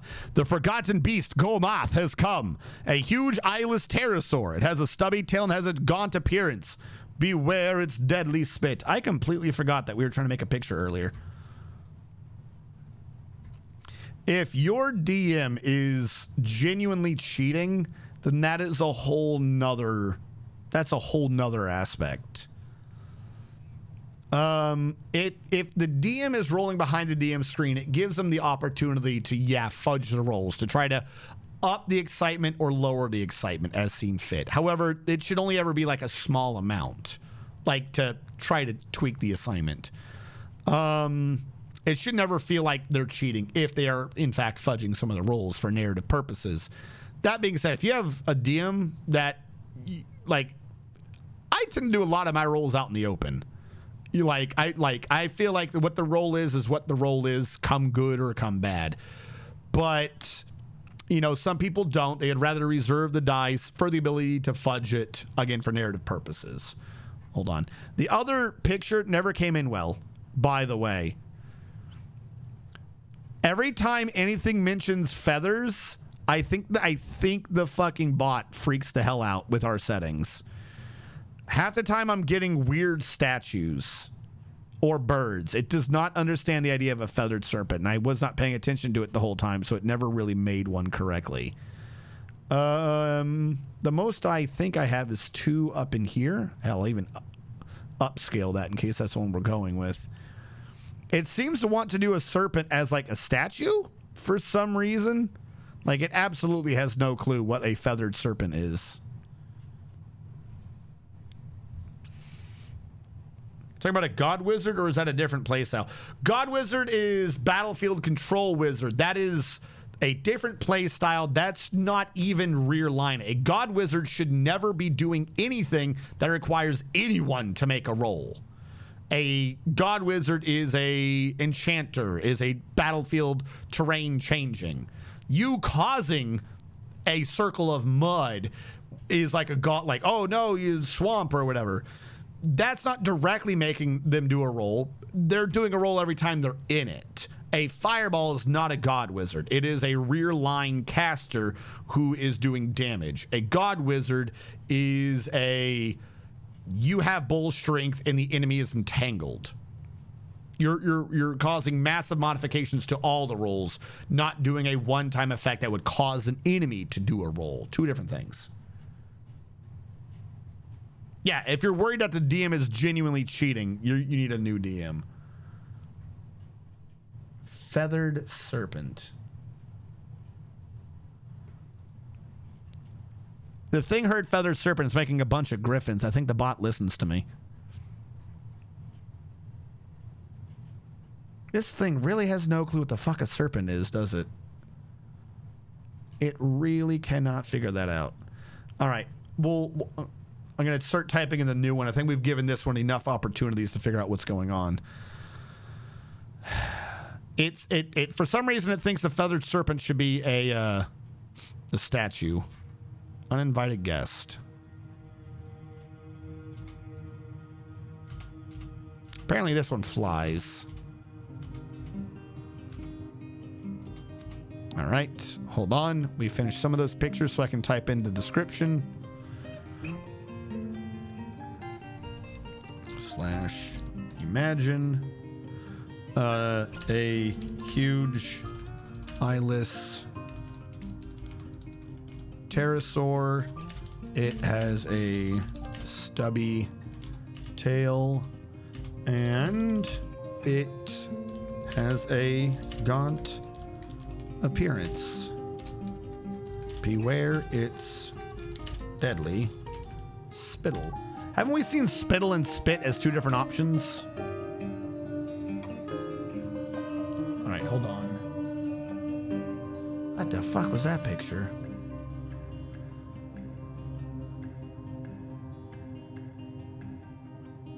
Kind of like 3 here.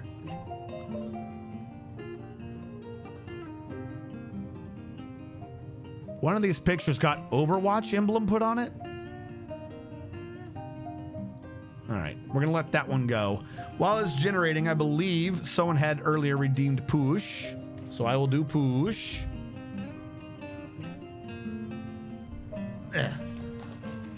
We'll get out Panda sources, and I have a green screen in here again. Not good.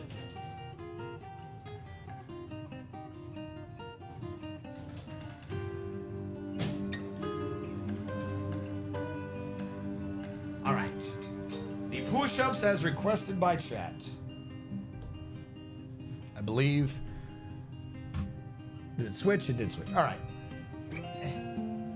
1, 2, 3. 1, 1, 2, 3, 2, 1, 2, 3, 3, 1, 2, 3, 4, 1, 2, 3. Oh. There you go, Panda. Your push request has been redeemed.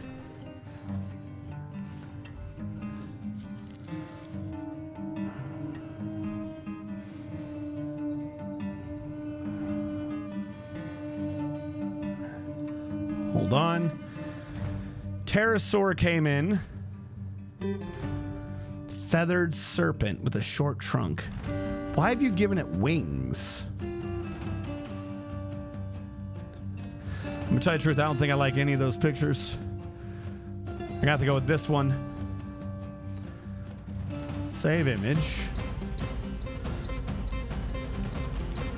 Champion. That did not work right. Did it? Yep, I knew you didn't save right the instant I typed that in.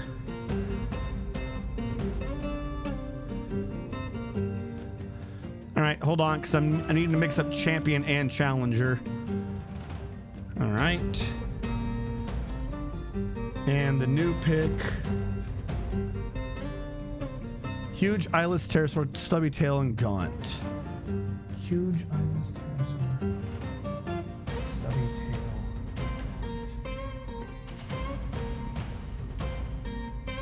Well, it didn't understand cave directly, and that picture is horribly wrong.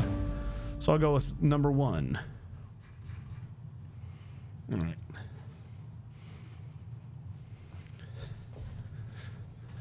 No. It's on attack rolls, buddy. It's not skills. I rolled diplomacy to try to bargain down to a lower price. 1 in 8,000 chance of your head exploding. No, combat rolls. For the lethality of combat. People's heads don't explode. Holy shit. People's heads don't explode when bartering. That would be insane. But again, like I said, not one of my games. All right. Let's wait for them to get a bit closer. Trying to make sure we don't have an up here that I'm not aware of.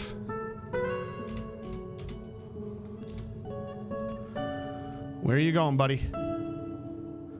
There isn't a weird side path. You can only go this way.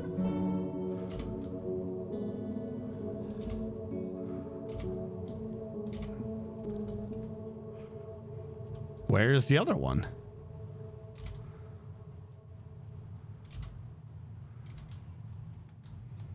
Hello? I know I, like, secured a bunch of this space away from the other one. There he is. Because that means, chat, it's time for tonight's first Forgotten Beast Fight Club. That's right. Oh, the one thing. I always forgot to say the one thing. / predict. Hold on. Stop. I forgot to prep it with the prediction screen. There we go. In the blue corner, you have our de facto champion, Liesa, a huge feathered serpent. It has a short trunk and it undulates rhythmically. Beware its poisonous bite. It is slow to tire, but it's clumsy and very flimsy. Its trunk is mangled beyond recognition. Its mouth is dented. It's Liesa, the venomous serpent. In the pink corner, we have the challenger, Gomoth, a huge eyeless pterosaur. It has a stubby tail and it has a gaunt appearance. Beware his deadly spit. He is mighty and tough, but he is clumsy and quite susceptible to disease. He's Gomoth, the spitting pterosaur. You have 1 minute to get your prediction in, starting in 5, 4, 3, stream delay, 1, go!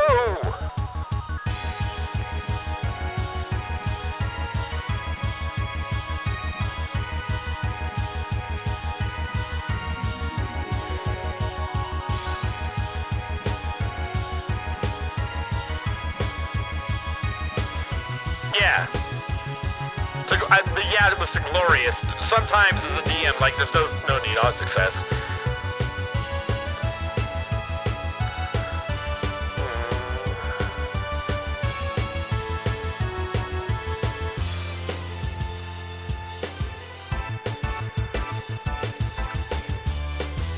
Alright, it looks like our points are coming in. 1,800 to Liesa and 11,000 to Gomath, the spitting pterosaur.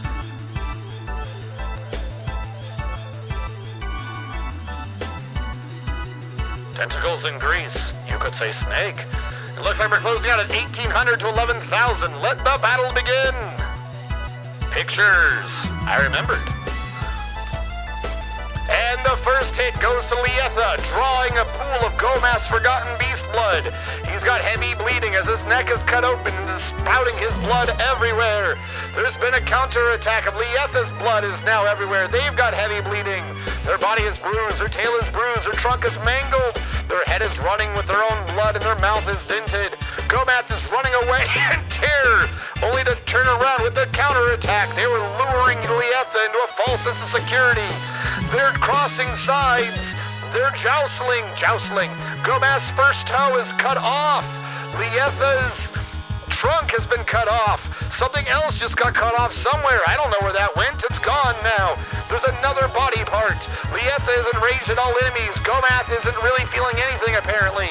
They're just going to town. There's body parts falling off everywhere. I found a tongue. Someone bit off a tongue. We've got the first toe still somewhere, and it looks like Liesa has fallen, laying dead by their own tongue. Liesa's mutilated corpse weighs 15,674 pounds. Gomath, the forgotten beast and raged at all enemies, is our champion.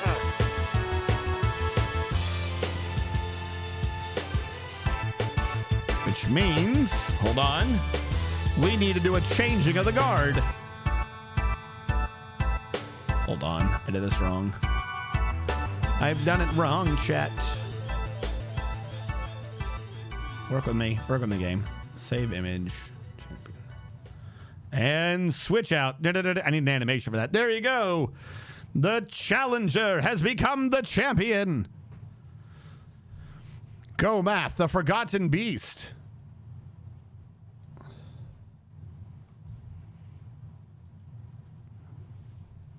Curse ye who held me from this. Sorry. Go Math, the spitting pterosaur. Are you sure Go Math won? I'm sure Go Math won. Go Math, crawl prince. And the game is back now. Weeb Trap is still throwing a Weeb Trap, you're not even the angriest person. I don't know why you're the one throwing temper tantrums. Where is Weeb? Why are you so haggard? Martial training and you want to pray to Vooker the Ashen. Now, didn't I fix this? Did I not fix your religious issues? I'm guessing that's Vooker the Ashen. You have no need to not be praying.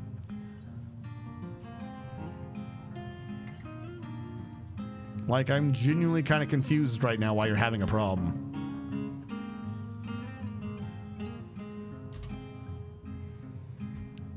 Just get happy. I don't know.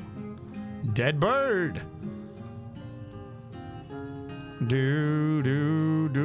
How many trees we got? Macadamia wood. We need to make more macadamia blocks.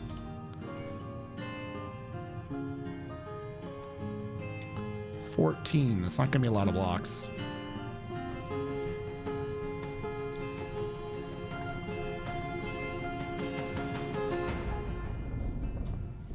I'm angry because I can. Wait, yeah, it did. It bled out. Our champion's already dead. No. Who is the champion again? They're down there somewhere. Corpses. All right. Lon, Simo. I thought I got rid of a bunch of these. Ruzmo. A Yeeti. A Yeeti sounds close to the fight. Or was that someone else? I think that was someone else.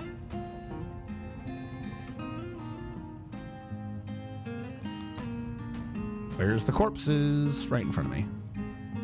Okay, not Ruzmo, not a Yeeti. I thought I got rid of a bunch of these bodies.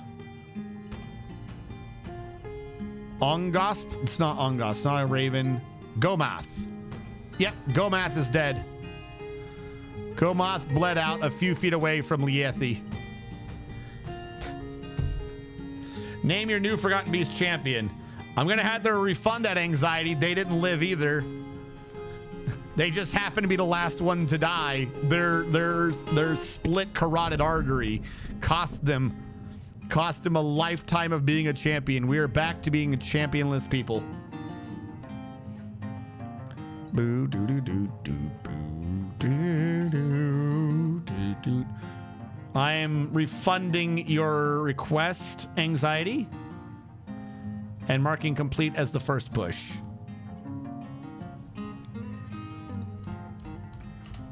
They're living because we are all amongst the living, EK Gladiator. You're making bone crafts as we speak. Ooh boy, so bony. All right, back into the basement. We're stuck here. We're never allowed to leave the basement. One must always be in the basement. We're very nearly done with the beautification of the left side of the basement. It sounds so much worse when you say it all out loud and together. We are nearly done with the beautification of the basement. Someone threw their clothes down because of course they did. Of course they did. This lower area can do with a little bit of work, but I'm not that worried on it. Oh wait, no, hold on. I think I can channel here. Wait, no, don't channel there. It's going to cause problems. I have to do this area first.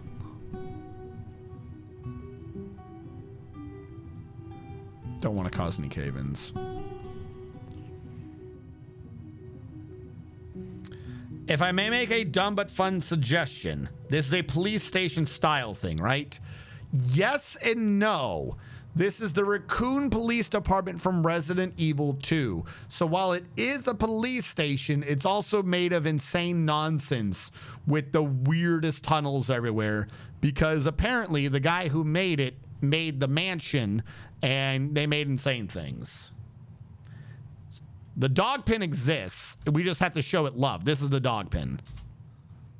Speaking of which, this was supposed to be the animals area. Hold on. This is the dog kennel from the game. That's why we're keeping the animals here. Animals. Like, it's just we're slowly... Delete this.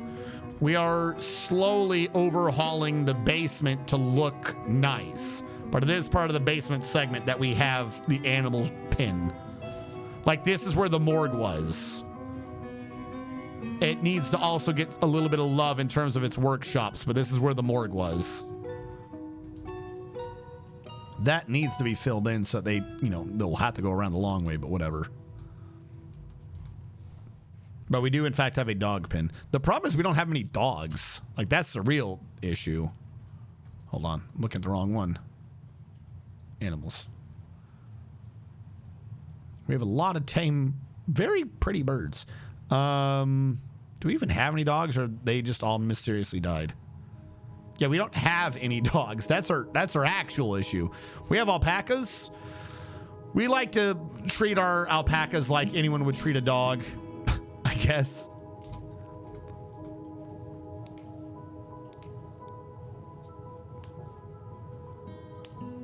Hello.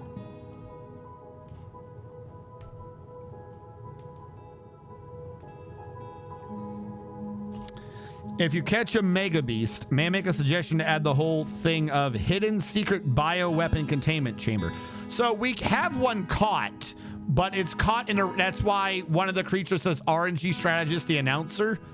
There's a forgotten beast trapped in a corner, and this is the forgotten beast that is in fact doing the Forgotten Beast Fight Club announcements. So there is one down there. We just have them locked away the whole time. And that's technically that's supposed to be me doing the radio announcements. Nathaniel has mandated the construction of certain goods. 1 low boot and 3 quivers. Of course he did.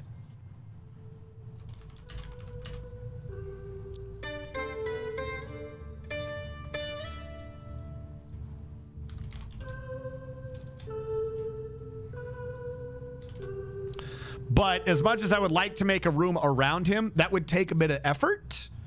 And right now, I'm trying to follow what we have for the actual space.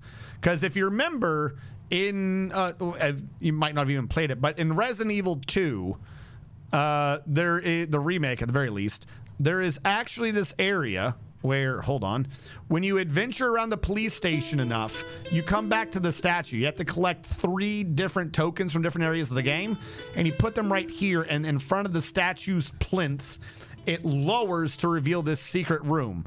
When you go into the secret room, you do that stuff, and there's an elevator. The elevator leads to a small area of the sewers, and in those sewers is where you fight Birkin, which is a mutated gentleman who's been infected with the G virus. So we have like the short area for it, but I haven't, because it's kind of semi-connected-ish to the caves, except for the caves are just that far down there. Right now we just have it as a little hallway, because if you do the Birkin fight, afterwards there's like this thing where you go left and then you go south. Really, the Birkin fight's supposed to be in a cage right here, but when you come back up, you end up in this area of the basement before you've opened up this thing, or depending upon your route, you might not ever open up that thing, depending upon whose route you're in. So we have the containment, so to speak, area-ish. It's just that's a completely different map, so I haven't been able to work on it. But if you go down there into the sewers, the closest I could fit it is you go down like 30 some odd Z levels and you're in the cavern layer. So it is there. That's why the Forgotten Beasts are fighting. They are fighting ish in about the area in relation to the police station that they would be fighting in. It's just, it's really far down there. The real thing is we're on an evil biome. Like, we just don't get zombies. That's the real issue. We're on an evil biome. It just so happened the evil biome didn't want to be that evil. You know, they're evil on the weekends. And so that's causing us a bit of issues where we're having to pretend that goblins are zombies because the goblins are the only ones attacking us. These zombies have taken a day off and they'd rather not, you know, work too hard or something.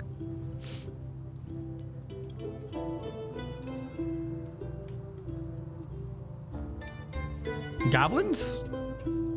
Yes? Are they not goblins? More like gobbling up these brains. All right, you got me on that one. I'll give you that. I, in fact, walked right into it. You struck hematite. The alpaca was killed. Nathaniel says do something. Is this a new low boot or the old low boot? Old low boot.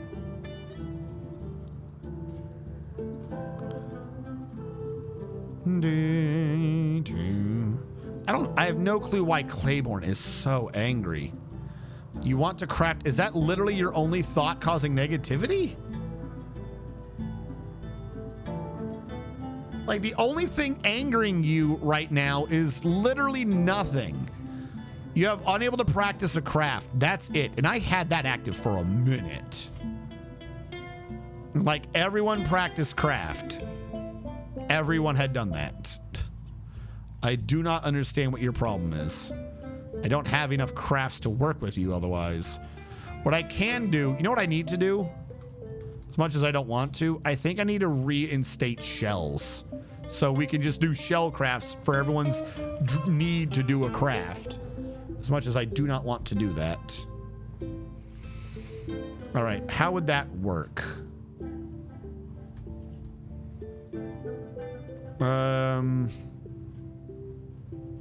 This is apparently where I had the fishing hole. And I think it should be one over. Like that being the one. The grate makes it weird though. Because that would be the middle, right? 1, 2, 3, 4. Derek, no! Yeah, that would be the middle. Derek? I'm not giving you my lunch money anymore. So long story short, he did in fact give Derek his lunch money. Try as hard as he might to deny giving Derek that lunch money. Derek ate well that day. All right, bitter orange wood. Construct floor. U to U. Where is... It's blocked. Bitter blocks.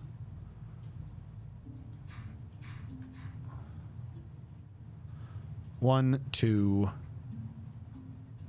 3, 4, 5, 6, 7. How about that? Build, construction, floor, U to U. Correct. All right, we will reinstate shellcraft fishing over here. I think there's a way through one of the DF hack scripts to say like auto fishing for shells or something. We're going to have to use that because I mean, we don't need that much more food right now. It would require me to overhaul the entire food system, which I really do not want to do. Hold on. I'm trying to paint you correctly, but I'm not doing this right. Accept. Build, construction floor, U to U, that bitter orange nonsense, U to U, that bitter orange nonsense, and that last one I might actually just leave alone. In the off chance I just really need it for something.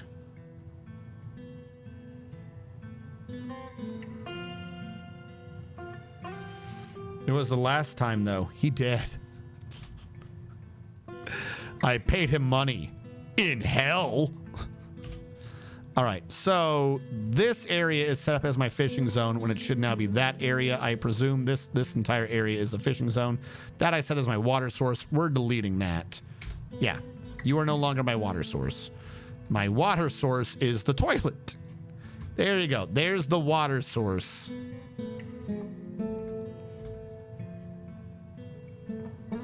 Why do I see 2 until I click? Very weird. I'm going to call you the shell zone for now. And workshop. I need fisheries up here. Farming. Fishery. Make you out of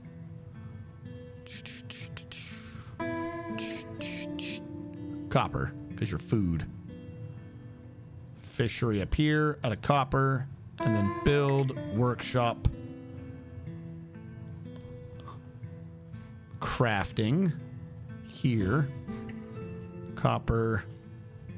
You will get shrunk because I'm going to make this be a quantum for shells. Build a workshop for crafting. Workshop for crafting. Workshop for crafting. All right. So that is the food. This is a refuse of shells. Here's how this needs to work. You are that big, but you are not that big. Yes. Except me another one, except you are a refuse for shells. Shells and shells only. That's what you were already anyways, right? Yes. No bins. No bins. Where's that other refuse pile of mine? You do not allow shells. I don't think you or even that, so it doesn't matter. You do not allow shells. Sweet. So shells should not end up anywhere but up here. Build a track stop here. Screw it. Let's use the copper. And I'll see if I need to do 3 things to make sure the shells get put in correctly. This floor at some point might just get completely changed.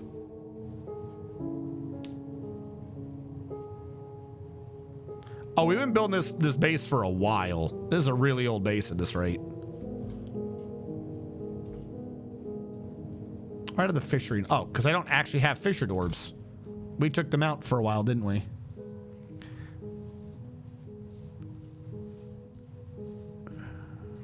We did. Problem is we don't have that many haulers left. I'm going to have to start allowing more dwarves in. All right. You and Salty Tempest will be fishers.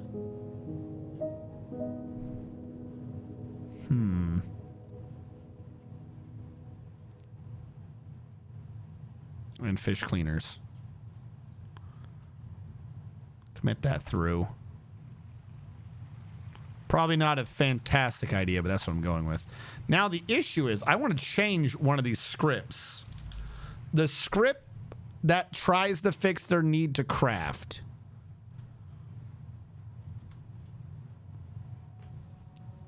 Is working right now off of stone crafting, if I remember correctly. I need to figure out how to change it. Need to shell crafting. Need craft. Help. Hyphen help. Okay. Setup. Few workshops. Default stonecraft. I don't want you to default to stonecraft. Only accept lower workers over manager. This work. Setup. These workshops only accept lower level skill workers. I'll figure out how to do that. This workshops have repeated craft tasks queued. Dwarves with alchemy labor are ignored. Don't know why about that, but start, stop, help, and T. The negative need threshold. Craft ID. Here we go. What? No. Your only options are stonecraft and armor. Okay, I got to figure out what the craft number is.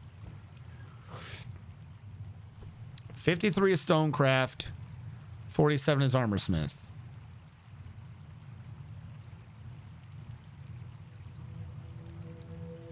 Fuck. How are you supposed to know which one's which? Does the file... Hold on. Hey, listen. Wait, what? Try running need craft hyphen craft. Oh, maybe it'll tell me more. Need hyphen craft hyphen Craft ID. Let's try that with a C. Doesn't do anything. 53.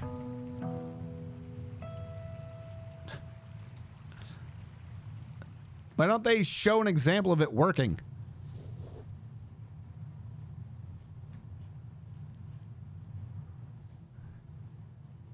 The craft that you want to do.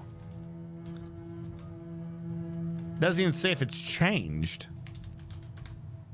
Yeah, no. I would have to figure out the craft. Hold on. Let's see if the file mentions anything. Because 2 times now we've figured out that the file said more in the developer notes than it did in the in-game help, I believe. So this is df hack config scripts need craft. Repeat need craft, how often it checks. Default labor ID is 53. No, actually just didn't have any new information. All right, I'll give you that. So the question is, what are the labor IDs? All right, hold on. Dwarf Fortress labor IDs.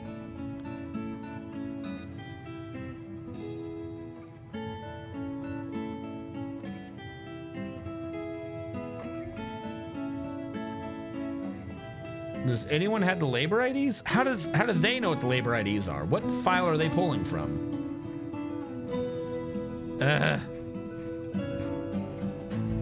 Labor ID numbers? Labor ID numbers. Like, how do you know 53 is stone crafting?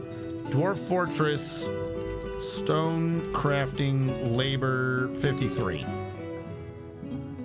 Labor token. Here we go. Thank you. I had to look for labor tokens. So 53 is stonecraft. I want shell. Is shell off bone crafting? Bone carving is 54. Okay. Bone carving is 54, and I think you need bone carving for shell.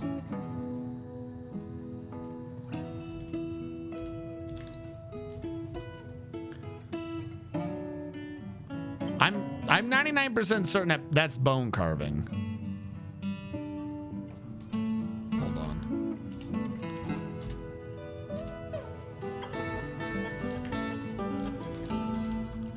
Bonecraft.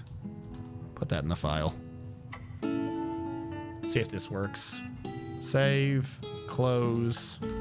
Go to... Oh, wrong one. Close you. Open the game. 54. See if that works. Now, secondarily, do a read. This thing has been turning on and off people's stone crafting this entire time because of them needing to do something else. But by switching to artists, you'll notice that they're not on. So I'm going to turn off everyone because I think that was it telling them to do their craft skill. Except probably, the stonecrafter. Probably that one needs to have it. Actually, I don't call anyone stonecrafter. You're not one of mine. Stone Workers Guild would have that. You are legendary. We'll give you that. Fuck it. You can be a stoneworker just like everyone else. All right, and then we'll turn these back on since they know what they're doing. Commit that in. So I believe it'll now be turning on and off for everyone. Bone crafting. We'll let the game run a sec, see how well it treats that. See if I do a reread if it's already setting them. Who are you? The slaughterhouse had bone carving? Really? Is anyone turning on stone crafting? No, not yet.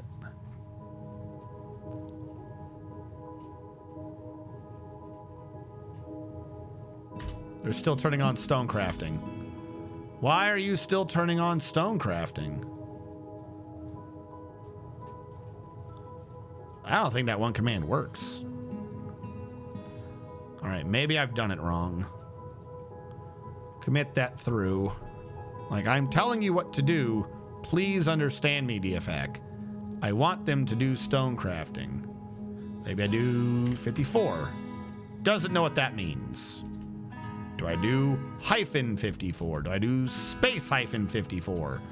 Do I do 54? Like, switch to 54. God damn.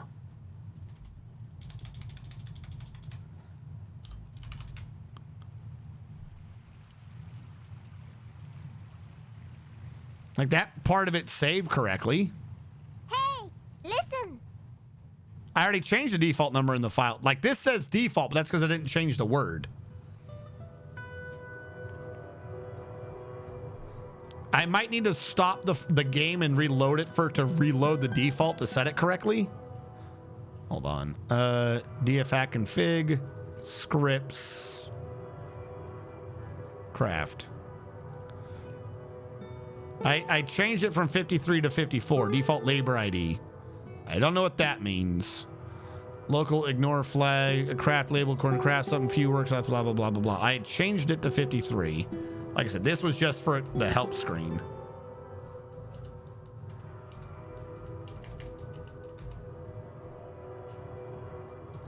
Control cut, control paste. Now, this is a local argument getting set. In the middle of the game, it is already set. So I don't know why the craft ID command here isn't switching it over correctly. That's the issue. So that's why I'm like, I wonder if I stop it and then start the script, would it work? Maybe?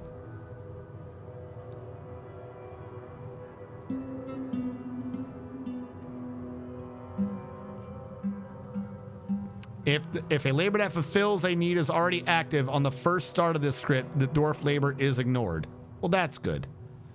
All labors in this that the script activated will deactivated. Well, that's nice. So I don't have to tell everyone to turn off again. Let's try this. Stop.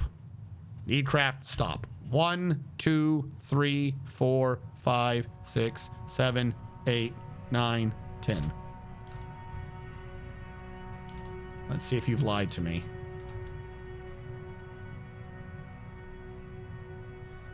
You dirty bastard. Actually, that one might have been me not submitting it through.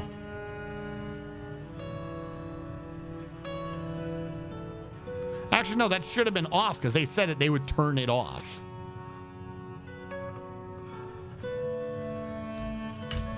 One, 2, 3, 4, 5, 6, 7, 8, 9, 10.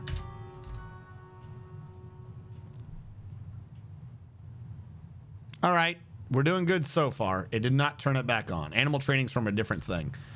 Now, we're gonna restart it. Don't know what any of that means, but whatever, I'm ignoring that. 1, 2, 3, 4, 5, chat, 9, 12, 13, 12, 16. All right. Okay, that's good. And we're on bone carving. Fantastic. Now, I still don't know what they meant. They said make sure that it's set to people with low skill. Or that it's... But you can't do that in the current version, can you?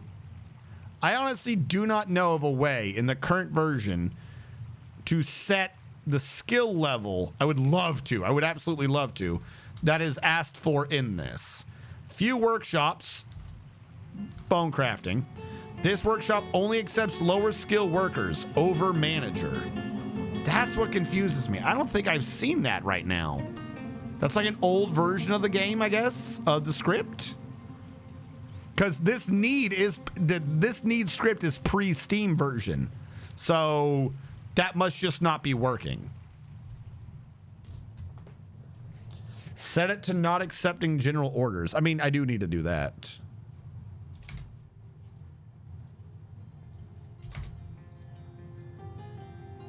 But in the old version of the game, you could set the skill level of who could use it.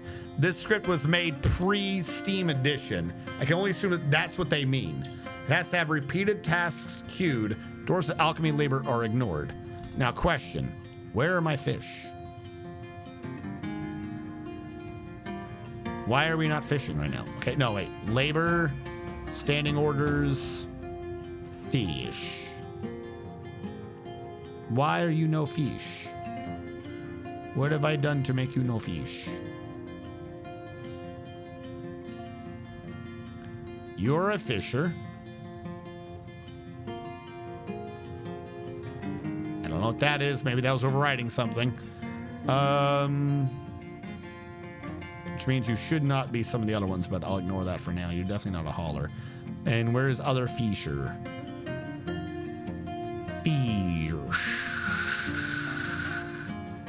Fish time. All right, go in here. Take them off of that and that. Okay. I don't know why fish is before that. I guess because of the way it shows up. Okay, makes sense. So our fishers should be fishers. I can close this now, I believe. Do a reread. Because if we don't have anyone generating the shells, nobody's going to be, you know, doing anything. That should be on. Those two should definitely be on.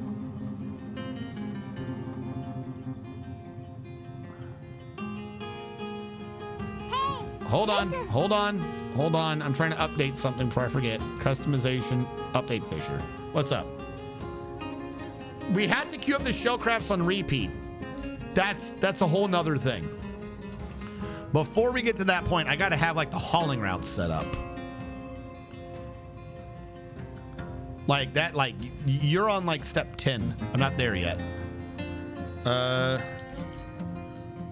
Shell stocked.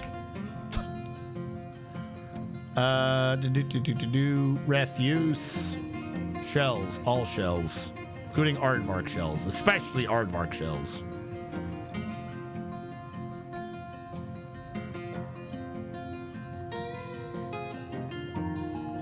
PTFD, post-traumatic fish disease.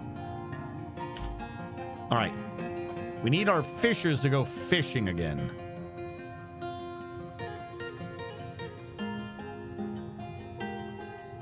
This says this isn't a fishing zone.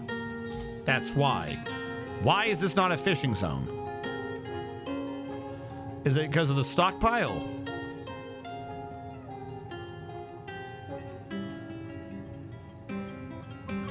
This is probably why I left that open, because I think we might have had an issue way back when. The one issue is now that I've walled over it, the game goes goofy and doesn't count it as water anymore. Even though it absolutely should. All right, I'm going to channel. It's already broken. It's not like I can fix it anyways. Actually, hold on. Maybe I can. That's where it was when I started. Doesn't say anything. Doesn't say anything. All right, channel there. And I don't think you understand. High priority. We've got to fix the fish. So I shouldn't have been on a brook. Something is... What is eating the frames?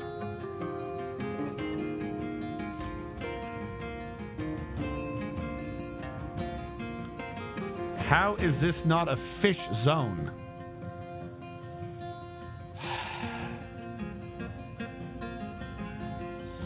That's all right. I didn't need to live. All right, I'm going to delete that entire thing. I'm going to delete this entire stockpile. I'm going to pretend like fishing works the way it used to work.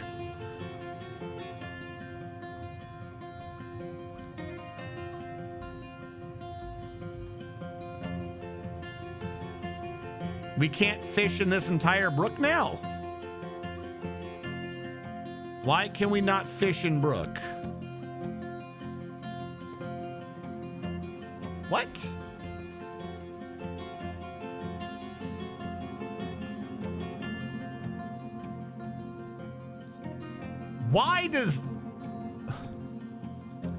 Why can we fish in the toilet but not the brook? Why is toilet?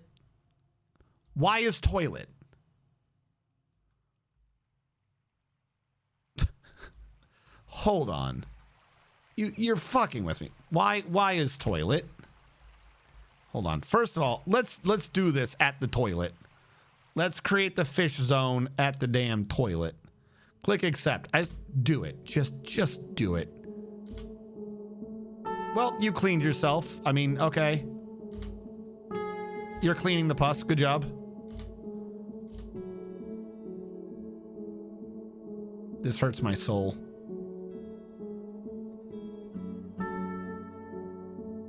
Why? It's the same water. Why is the well allowed, but this isn't? Also, you have a really low fish skill. I didn't even see the fish. Did he fail?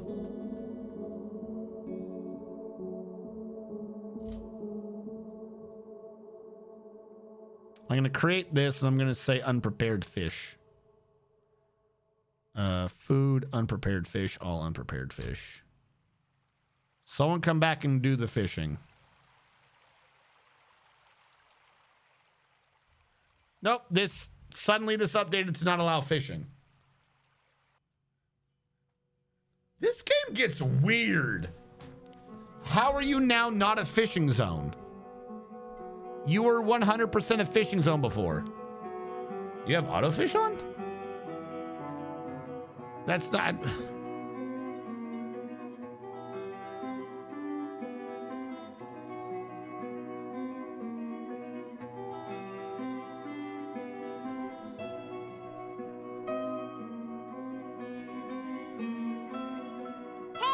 Listen. DF Hack might be turning it off. How would DF Hack turn off a fishing zone?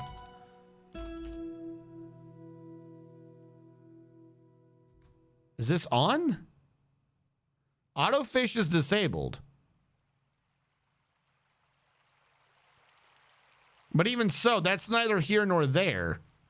This isn't whether or not they're fishing. Yeah, this isn't whether or not they're fishing. This is saying that there's no fish. Somehow it's decided that's not a fishing zone anymore. Man, what the hell?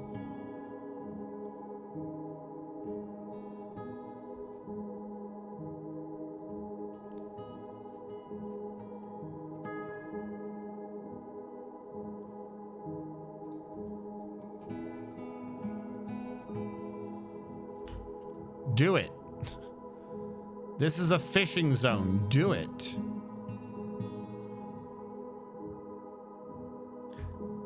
Even if you did, it wouldn't say 0 like that.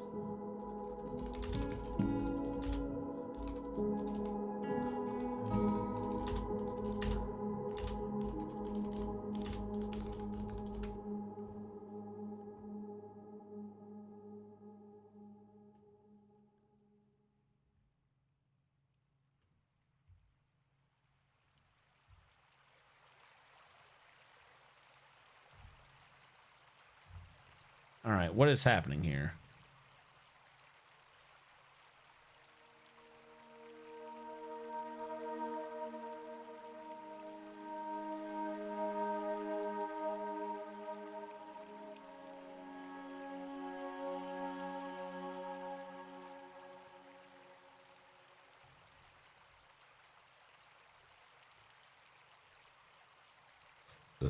Trying to see if I can find any script or anything to force the fish to exist. Now, technically, this wouldn't even be allowed. I mean, on a brook, I think it would be. But usually with the river, you would count the thing and then the thing. I'm going to channel that square, since that is part of natural water. We haven't fished anything from here in like ever.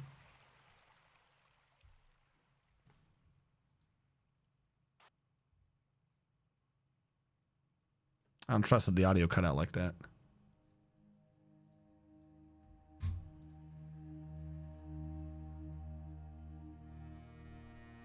Try fishing.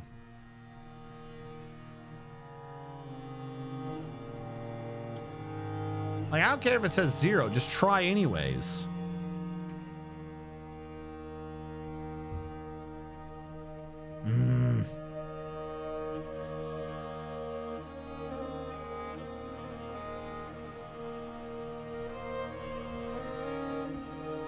DF hack. Put fish in water.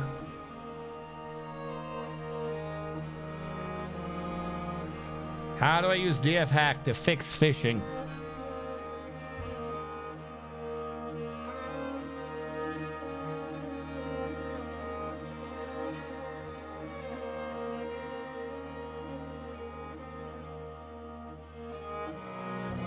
Control F. Fish. Prioritize script like food script. What is that? What's like food?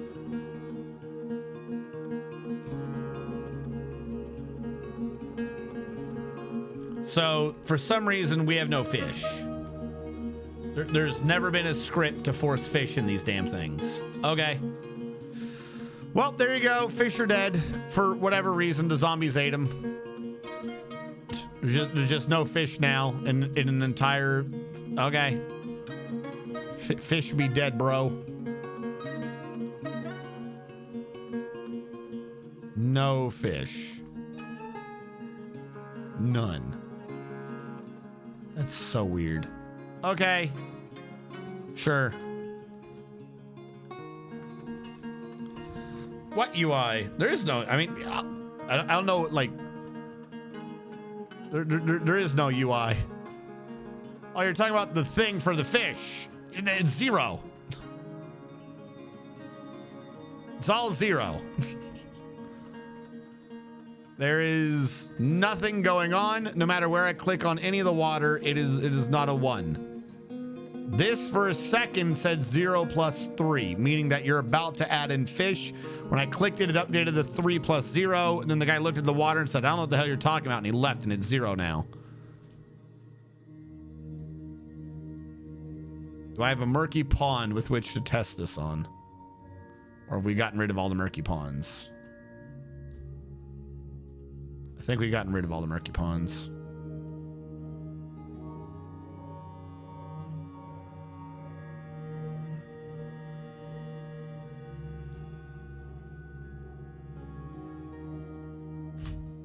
About to test something. Weeb Trap is angry again. Because of course he is. Weeb Trap is never happy.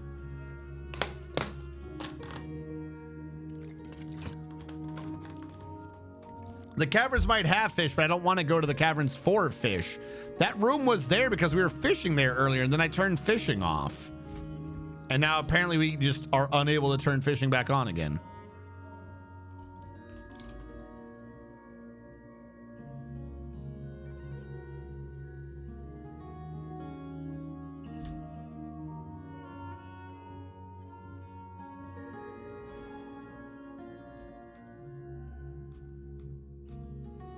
You can plant a river one.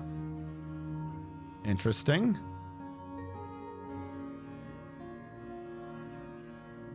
Let's see how this works. This is a very bad thing to be doing, but... Oh, that is not normal. That's very, very not normal. Where's fish? Fish.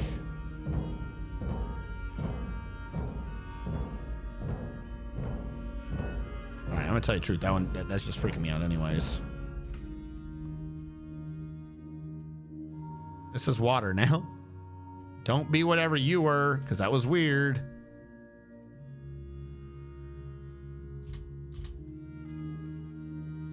All right, this new version of Liquid sucks. I don't know what's going on. That is not how Liquids used to work. It's just supposed to give you water.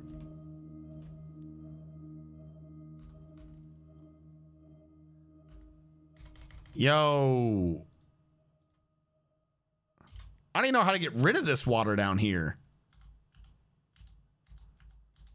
Yo, spawn Liquid, whatever the fuck's going on. This shit's buggy. It's like not even the issue I was talking about. How did they fuck up Liquids?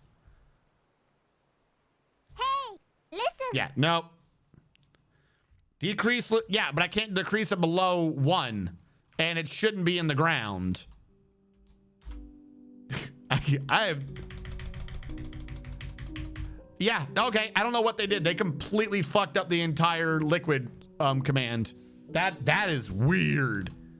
That is not how that's supposed to work. I don't know who did that or why they did this. That is very not good.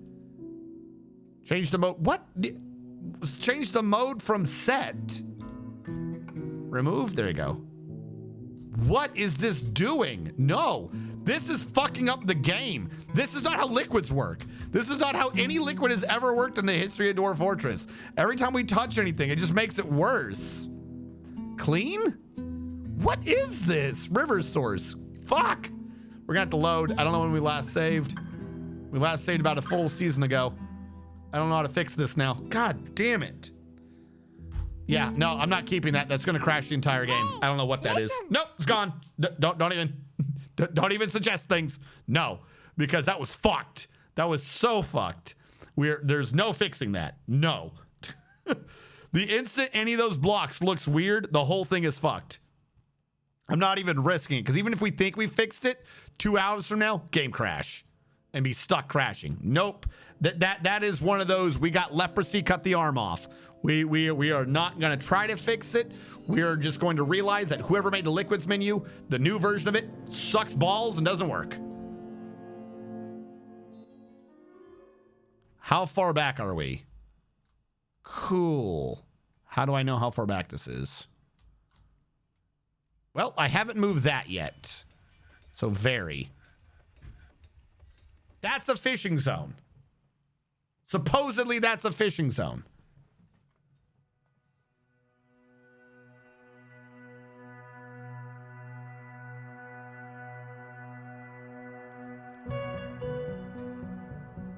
Okay. Sure. Sure it is.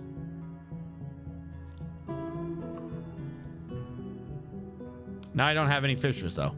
All right. All of you are off again. Because you were only ever on from some weird nonsense.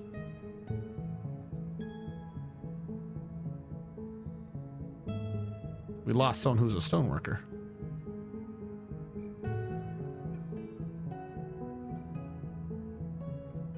There we go. Commit all that through. 2 haulers that would make decent fishers. You and you. Congratulations, you are now fishers. Commit that through. Really only need 1 fisher, but whatever. All right. You. No. Fast dwarf 1. Get the fast dwarf in. Need all. Hyphen. Start. Get that in. Need Fuff. Fuff. Hyphen. Run. I don't know if that worked. All right. Need wander. Okay, I don't know about the rest of these right now. All right, and then there was something for fishing. Was there some other one? I don't give a fuck. Who cares? I need fishing to be active now. I'll fix everything else after the fact. Please fish. Are you shitting me right now? What do you want? Yeah, go away. Is my man able to fish?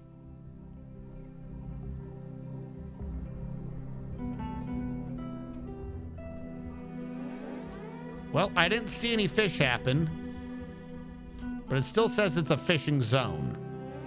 So maybe his skill is just that bad. Someone come back and fish. Oh my God. Okay, it's just a snatcher. Who cares? It's a snatcher. Who cares?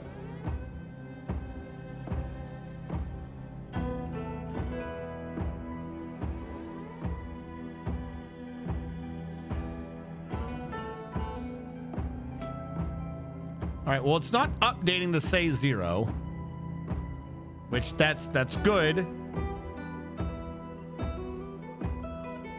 I would love it if you could pop out a fish at some point, but, you know, whatever. Because I need to test to see if this is actually going to work. We're just going to have to be off center. I'll work around it. Nobody is making fish. Forgotten Beast Bone Crown? Holy crap. You guys have so many rings. Can someone please make a fish? Nope, it's 0 now. All right, new idea. Quit again. You know, I have to fix everything I just did again. What if I don't move it? Somehow a river died for no reason? There is no silver lining. The lining is only blood and pain. Also, hello.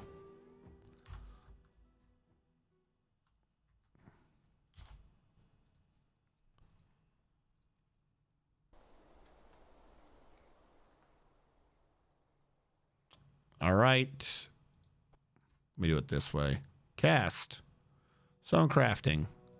It was 69, so nice, but no. Profession. Stoneworkers. Back on. Stone crafter. You're a stone worker. Commit all that through. Fishing. Hauling.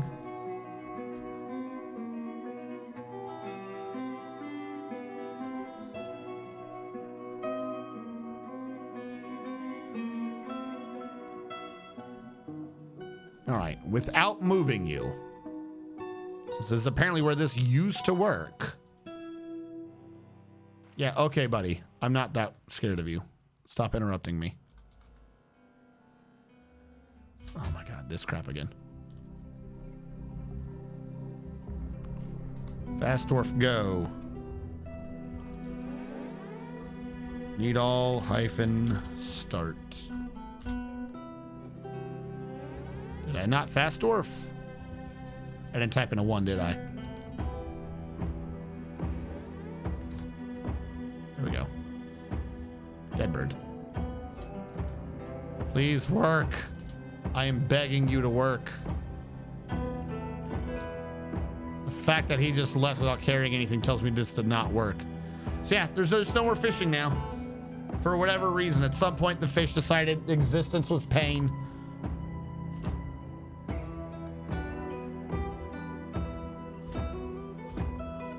Because this is about to update here soon where they're going to be like, no, there's none. Yep, there we go. There's now no more fish anywhere in the world. The fish just died. That's the only one that says 3. When they try, it stops.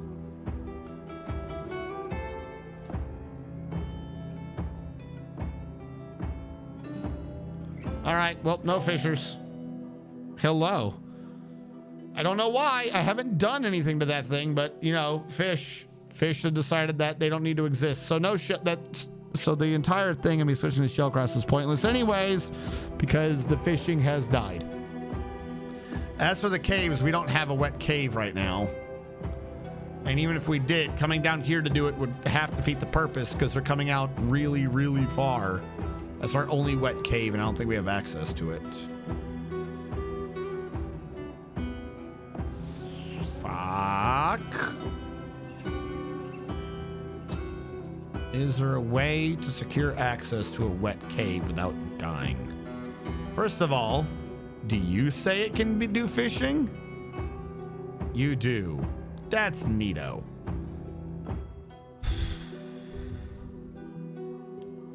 Problem is it's too far down to be of any use. It needs to be in the base to be useful. Why did you stop? There's this. Can we fish here? This is going to be absolutely dumb.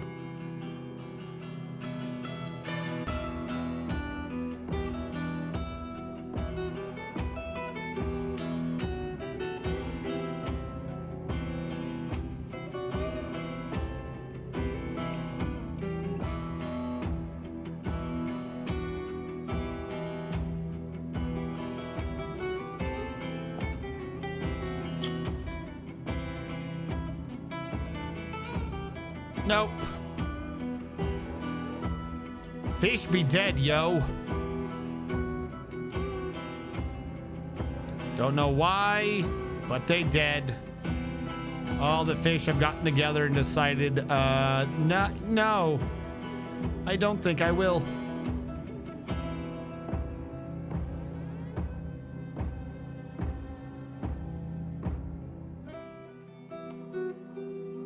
They did hear me when I said they weren't real.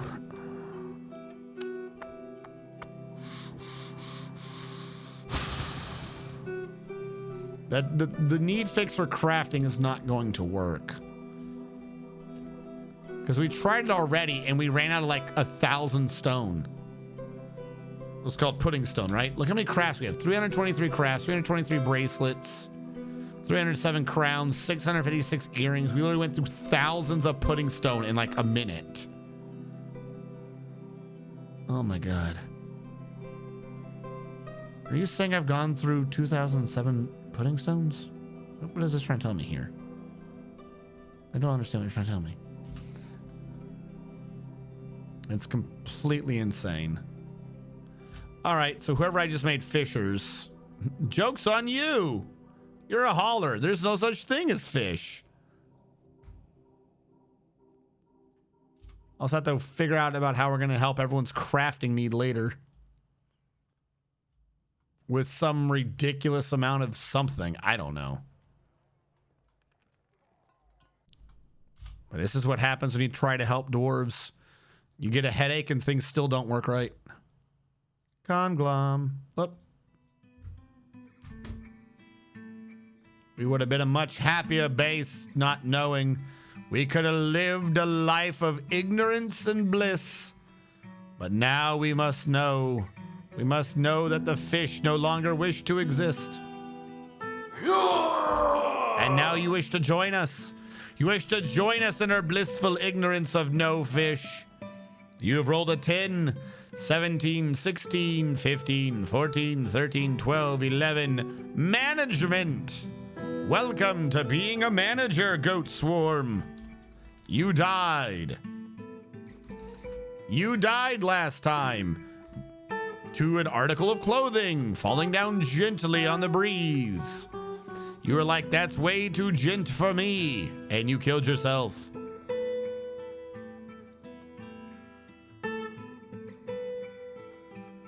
Could you describe your favorite normie dwarf?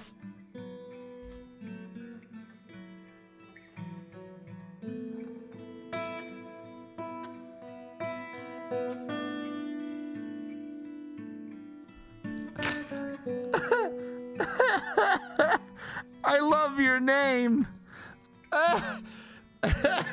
That took me a second. I was like, what?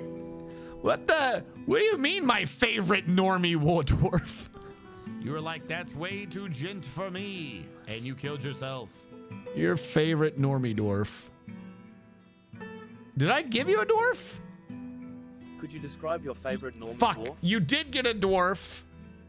You did get a dwarf, but I reloaded and killed your dwarf. What was does anyone remember what your number was way back when? We had to track down your favorite normie's dwarf. I've killed your favorite normie. I love your name. You were 20? Okay. So this time it'd be 21 because he got 10, so you'd be off, if that makes sense. So 17, 18, 19, 20. Oh, we got children in the way. You were in the Metalworkers Union.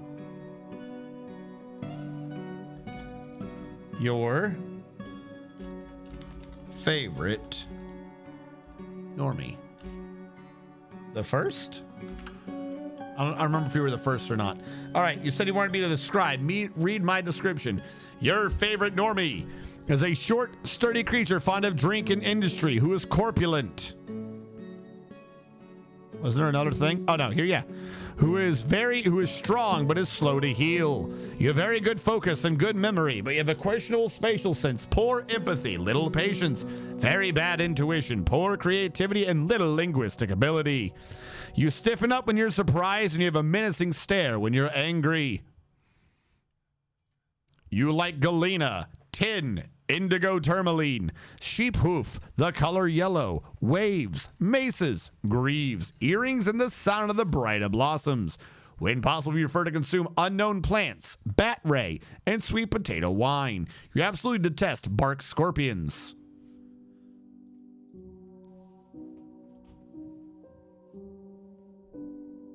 Am I still going crazy? Yeah.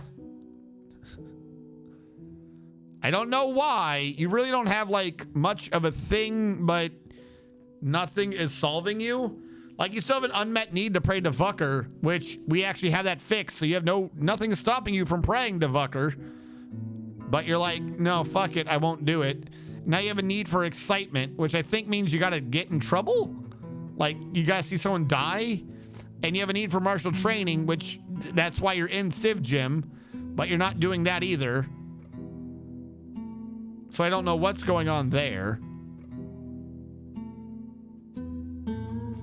Like, is this so far back that Civ Gym don't work?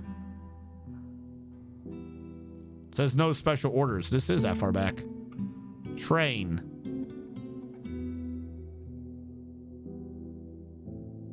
We'll put in training 7. Done editing.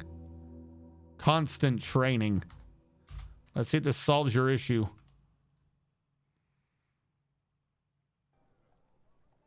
Go and do training. So right now you're complaining that you're not getting enough done.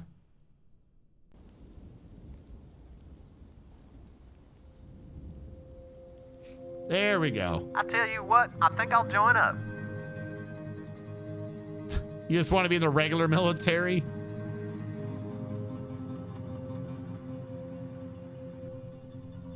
All right, I'll put you in the regular military, Weeb Trap. Hold on, I gotta fire you from Civ Gym. Where's Weeb Trap? Weeb Trap. Remove assignment. Apparently you were in here twice? As is glass half empty. That's not good. What? I don't think Civ Gym's working correctly.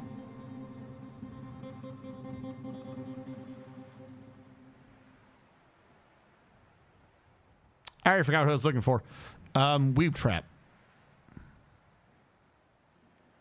We'll get you in, Weeb. We'll get you in, so Weeb.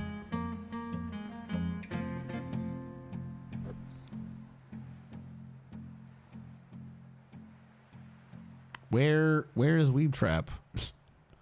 Is there no trapping this Weeb? There you are. All right. Right now, obviously, you're stumbling around obliviously, so you're not going to get much done. Anyone else in here in multiple times other than glass half empty being a weirdo? Like how it knows you're in multiple times.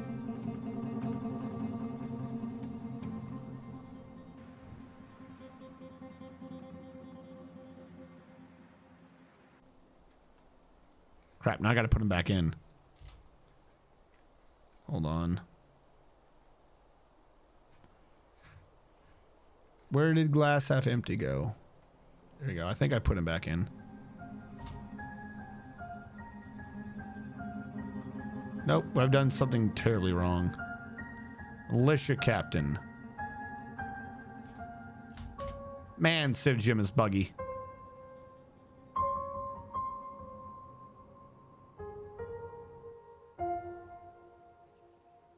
Oh, you were put in as position 3. Whatever, as long as you're in, right? Stop putting him in for both. What is wrong with you?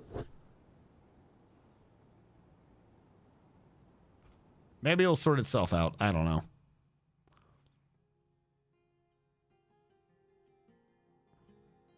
Martial art, unexciting life. Doesn't feel anything. Well, go back and do your training.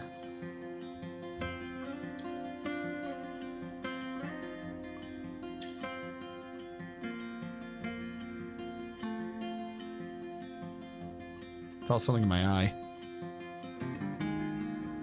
What do you mean store-owned item? Go to training. Train.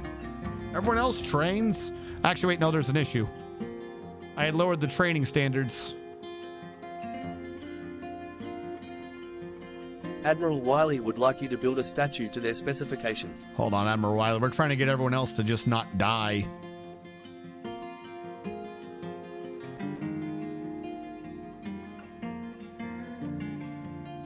I forget why we lowered it. Someone was having an issue with something, so we thought we'd lower it to get them to rest or recuperate or something. We've trapped the third in a hall of your choosing. Okay?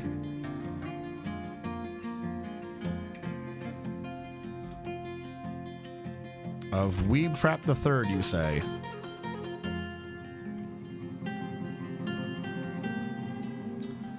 Furniture, platinum, statue. No. What are you doing? Historical figure, Weeb Trap the Third.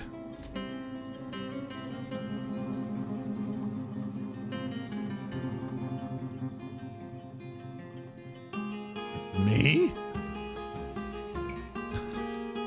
Shh, it'll be fine. Just don't even question it.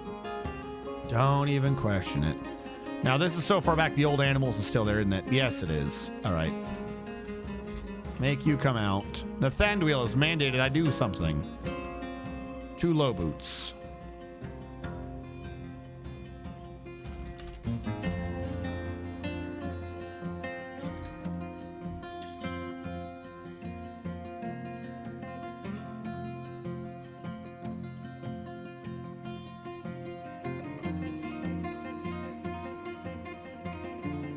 How have you found a way to twist this?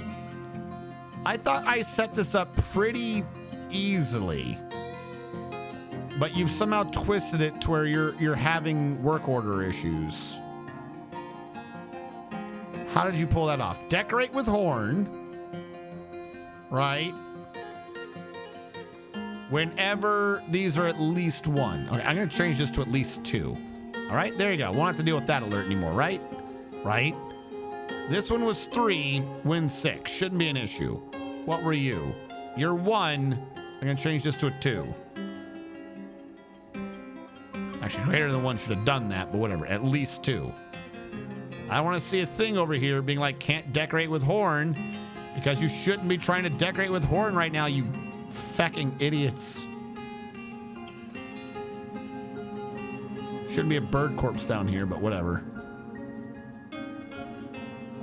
Okay, where were we? Weeb Trap. We were trying to figure out why Weeb Trap is so weeb. Can we fix the weeb that is Weeb Trap? Why are you doing a training session in your own bed? That's not even how this works. What are you doing? Go to the barracks. Stop training in your own bed, you weirdo.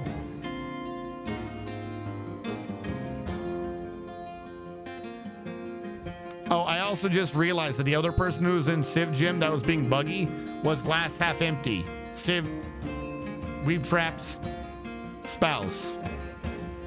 Weeb Trap is back in Civ Gym.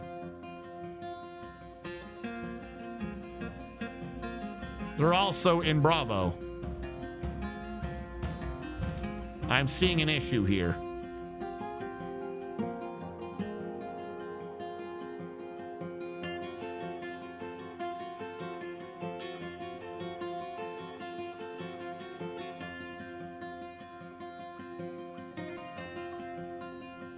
Something is very wrong with Civ Gym. Weeb Trap, you're not in Civ Gym. I don't know how the script is telling you to do that. I'm going to... The need training, I'm going to tell you to stop. I don't know what you're doing, but you do not understand what you need to do. Minimum 1 squad, and assign squad leader that is good in teaching. How are you assigning yourself to this? Best underground, active training order for this squad. I had that. Doors with alchemy labor are ignored. Doors starts to serve as a labor that fulfills the needs already active. With alchemy labor are ignored. If they have alchemy labor, they're ignored for everything, though, is kind of the issue. All right, Weeb Trap, go do your other job. Why are you storing shit in stockpiles? You're still in the military, Weeb Trap. No, you got fired from that one. This game has lost its mind. Weeb. You're still in the military, you idiot. Now go do training.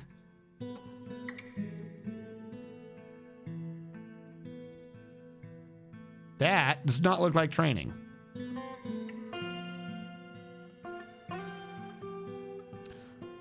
No activity.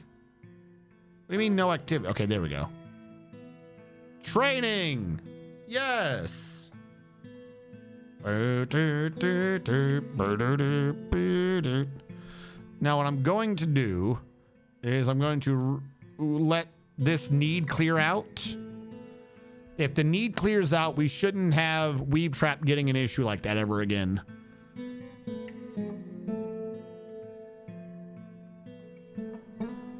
I am old and can confirm. No, they're not broke. And in a hall of my choosing. All right. I have an idea. Hold on. You were here. That statue's there. We were thinking for that one statue, weren't we? We put it in the other hall at the time, though. This is that. One's in the library. Where's the second statue? I mean, where's the third statue? You have one here. It's in this. No, that's not the third statue. It's in the back room behind the library. There's two that are... I just thought of that. There's 2 coins connected to the library? Okay. Real original, guys. Macadamia woodblock. Why is macadamia woodblock forbidden?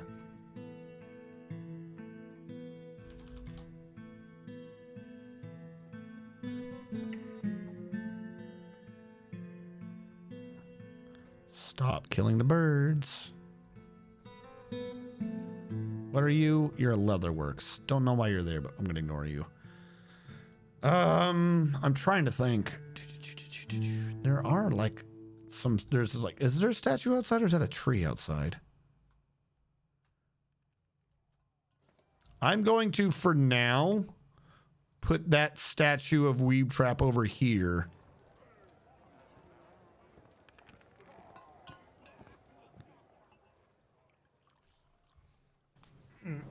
We might end up moving a lot of these statues into this room, but for now, this will be the hall. A lot of these rooms up here still gotta like revamp and everything. Platinum statue of Weeb Trap the Third, worth 1,103 dwarf bucks. This is a well-crafted platinum statue of Weeb Trap the Third Spine Steel. The item is a well-designed image of Weeb Trap the Third Spine Steel, the dwarf, and Glass Half Empty 9 the Second, Helmbrand, the dwarf, and platinum by Thadvik the Third, Edrom Deller. Weeb Trap the Third Spine Steel is embracing Glass Half Empty 9 the Second, Helmbrand.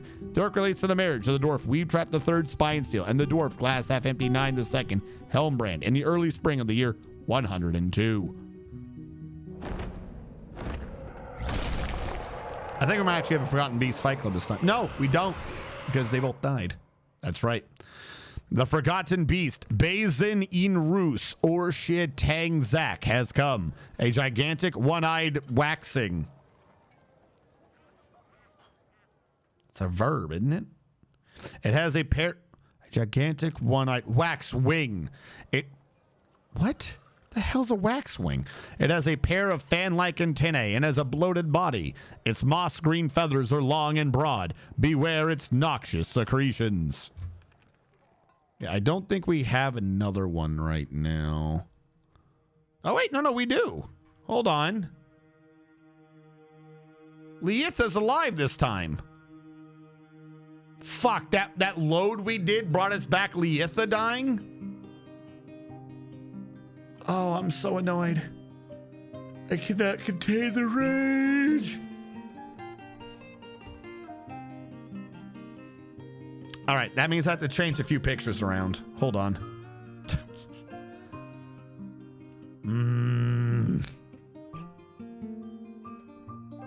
Where's Liitha? You. Save image. Champion. Save. Yes. Unfortunately, that means the other one does not... That I didn't miss a Forgotten Beast Fight Club. Yeah. I thought we were well beyond that, but I guess not.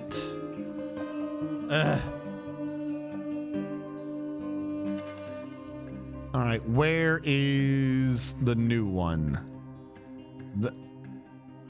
Okay, is a way out, it looks like. Okay, what is your description again? You are a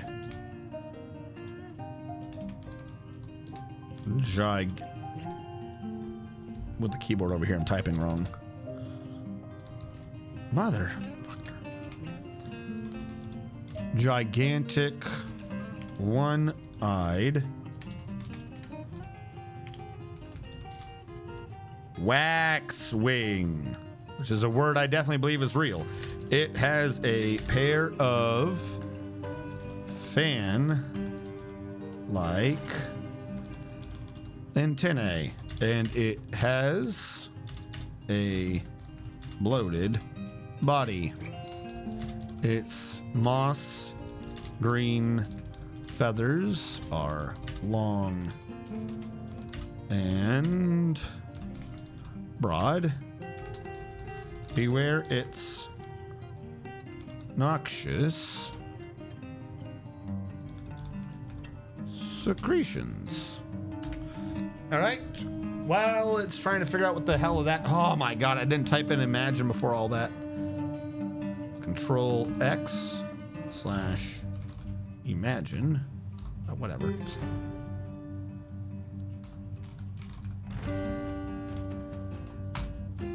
There we go. We have more push. And after the push, I will use bathroom. I'm gonna presume that I see the extra cam light. It is on. It's been on the other 2 times. 1, 2, 3. 1, 2, 3. 2, 1, 2, 3. 3, 1, 2, 3. 4, 1, 2, 3. Hold. As requested by chat, I'll be right back and use the bathroom. Eyeball.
My left eye feels dry, but I did not see anything.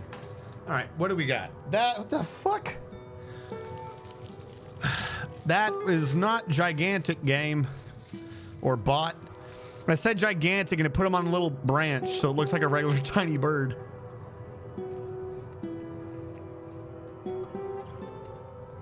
It's a bug? It did a bird.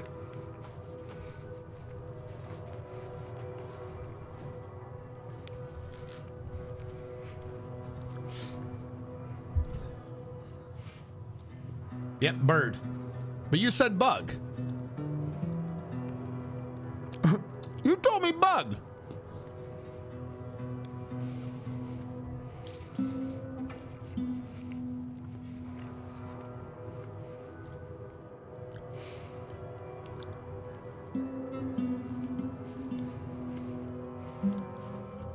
Oh, okay, 2 different things. Okay, gotcha.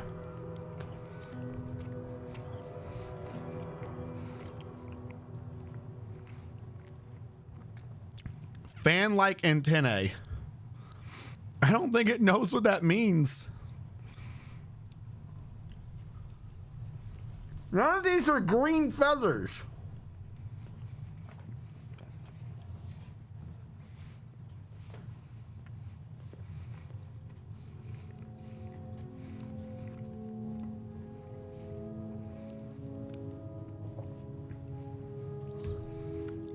I don't think the bot can do this one because this is what we're at so far.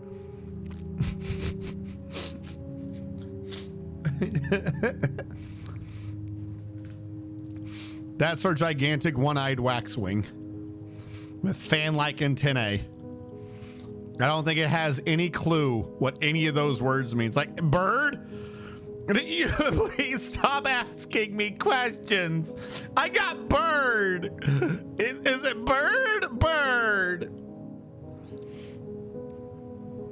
I might want to add surreal. So how do I add surreal? Slash imagine the words and just say surreal or hyphen surreal?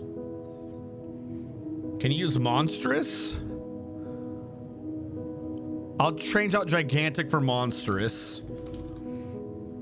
See if that works. Slash imagine. I'll do the prompt and add in surreal. We'll see if one of those works.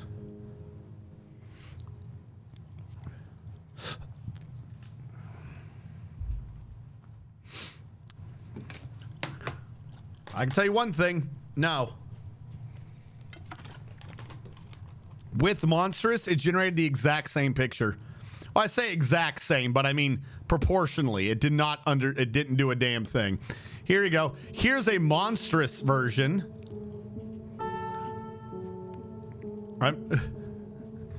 We got to go back to like big turbo monsters. This doesn't know what we're talking about. There you go. There's the monstrous.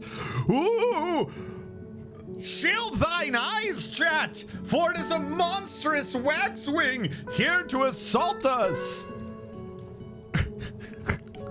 It literally is like, you want a bird? Ooh! It's a spy sent by the elves. And typing in surreal, all surreal did was make it change the background. Here, ooh, it's so surreal.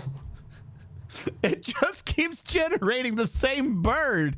It does not understand that you want a different bird. It's like, I don't know, bird, bird. I'm trying here, Boyd.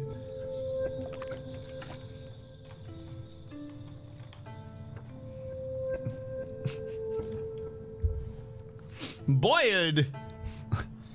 I will try more times on Boyd. All right, I told it to just have a go again on monstrous and surreal, see if we get anything. I can tell you right now, I'm looking at, I think surreal actually. I'm looking at surreal and it's not working. Oh, you know what? I'll tell you what, the surreal one is my fault. I forgot we set it up to auto prefix cave backdrop. So the word it's been giving is surreal cave backdrop. I will take the responsibility on that one. That is, I forgot that we auto suffixed cave backdrop. So if you just type in a word at the end, it doesn't work. It did in fact do a surreal backdrop.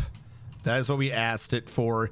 I'm gonna just do surreal as a word by itself with a period at the beginning. And then take off surreal cave backdrop, wherever the hell this is, and go with that. Try that. I swear to God, that's the Raven. I swear to God, that is the Raven from Vivid Red. That show's nightmarish. All right, that's the surreal version. What happened to monstrous? It's still waiting to start on monstrous. I don't know why. I think it quit on that one. I think it was like, nah, good luck with that. Changing it to surreal has changed nothing. As the picture comes in, I can tell you, it didn't understand again. It did make one of the birds have green wings. So surreal means that we get some green wings. It finally understood that there is a possibility out there that a bird might have a wing that is green. That is what we have figured out. If I told it to try one last thing, if it doesn't work, I'm just going to use that green wing picture as the picture, or as we're going to have to go with. And I can already tell you from this other tries, no. No, none of these looks like anything other than the exact same fucking bird again. Damn you. What are the bird likers?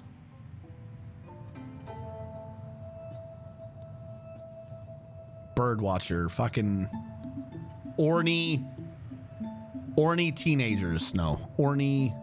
Is it orny? Ornithologist? That's what I was saying. Like, I know it's orny.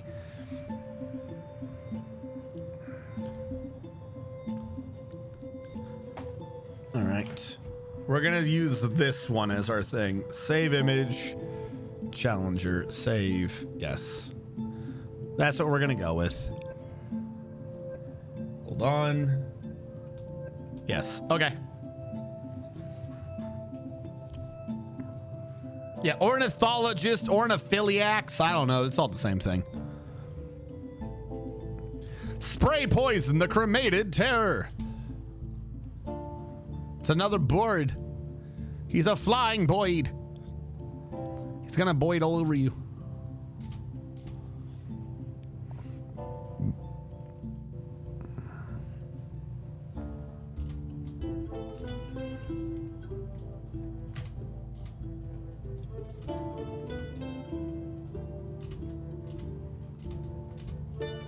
Come on, go places. Why do I have stuff out there? Oh, because I was mining out the thing. We never got the other diamonds? Oh, shit. Crap, I lost the Boyd. There you are. Here we go.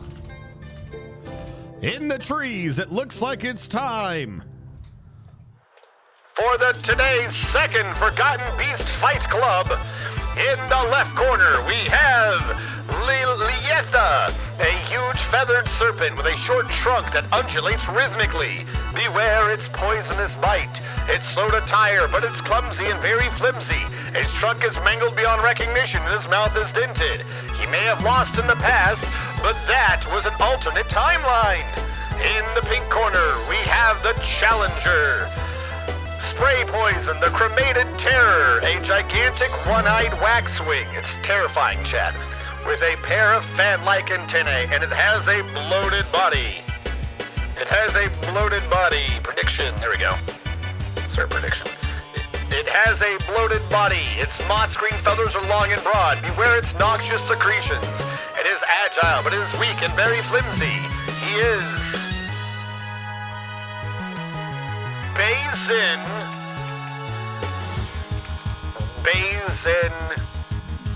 in Roos. Bazin in Roos, the slick waxwing. You have 1 minute, starting in 5, 4, 3, stream delay, 1, go! Slick chick. Now I have an idea. Ish. Can I double this round green screen time now? Can it be done? Yes, that is what I'm wanting. If I move you, come on, work with me. Work with me. That is half worked. Okay. Come on, I'm trying to see if I can do a sneaky. And then what I actually do, and then you can just see it in the background, just peeking out at you like some weird monstrous entity. If I just make that be a button, we'll be good, right? I just click a button to make the screen take over. This wouldn't be distracting, would it?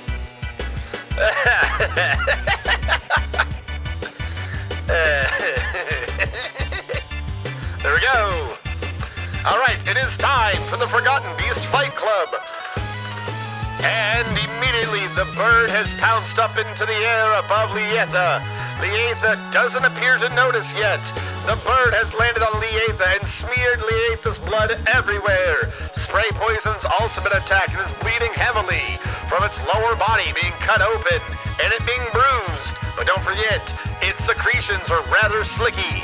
And now the snake has... No one saw that. And now the snake has pounced back on. They're jangling on each other. It's gone! It's gone! What view? What? What view? I moved it! It's good! Bazin in Roos has jumped in.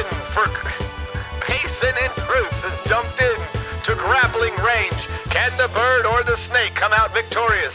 There's blood spraying everywhere from the carotid arteries of our damaged birds and snakes. Lietha has become enraged at all enemies. The time is running out, so I'm restarting this. Lietha has become enraged at all enemies. Their neck is torn open and is bruised. Their trunk is mangled. Their eye is mangled. Their eye is oozing. The body is bruised. The head is bruised. Everything is bruised, mangled, and oozing. Meanwhile, Lietha is slightly cut. The bird knows how to hunt snakes, I'm gonna say that, but Lietha's blood is everywhere now, as is spray poisons. They've got heavy bleeding now, as their leg has been cut open yet again and is oozing their blood everywhere. Perhaps Lietha will be able to attack through sheer violence. What the Lietha has no teeth! I didn't even know Lietha had teeth, but Lietha's teeth are covering the ground.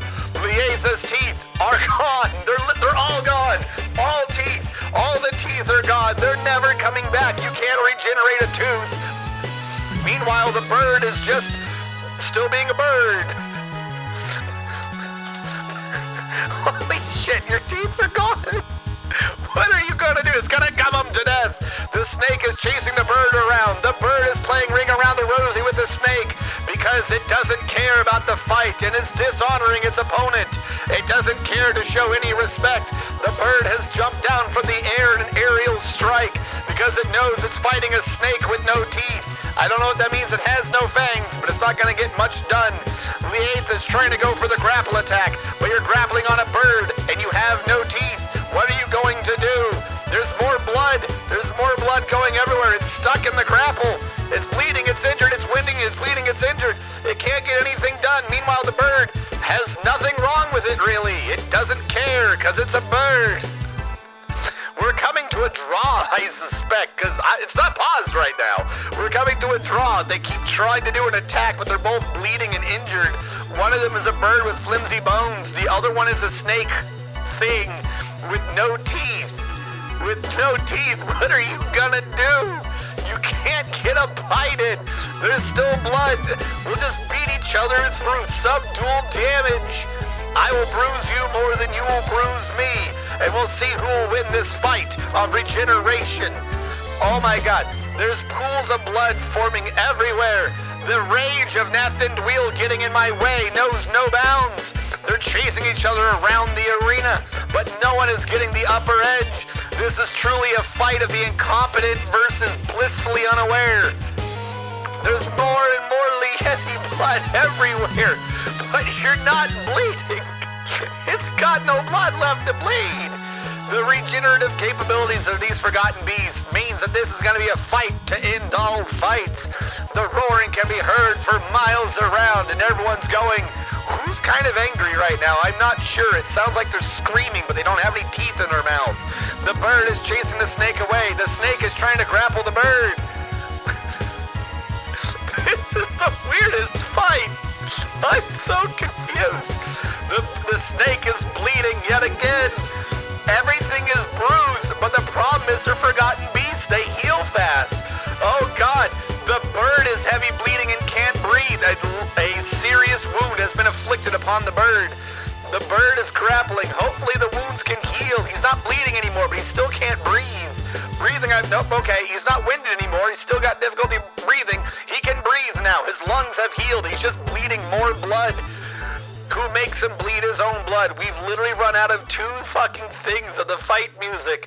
Meanwhile, the fucking snake isn't even that injured anymore. Okay, he's back to bleeding, but he also can't see. I forgot it was a blind snake with no teeth. The bird is healthy again before our very eyes. None of them can hurt the other one enough, I think. This is stupid. This is genuinely kind of stupid. This is just 2 fucking forgotten beasts grinding out XP. It's not paused. They just got tired for a while. They're going to wait. What was his description at the beginning of this? Was he this agile? I genuinely think that they've just been leveling up during this. Indefatigable and strong. I'm serious. Have they been leveling up during this fight? Very agile and slow to tire. The sheer amount of blood that's everywhere. What the fuck is this fight? What is this fight at all? Spray Poison, the Cremated Terror versus, oh wait, he's faint. Leatha might be finally succumbing. Winded, faint, heavy bleeding, and injured. They're exhilarated after being attacked. They become a masochist. They don't care. They're very pale. They might be going down. Meanwhile, the bird doesn't care. Heavy bleeding, injured, pale, winded. Can its severe blood loss? You would think, wouldn't you? Its trunk is gone. Its teeth are gone. And finally, Leatha gives in.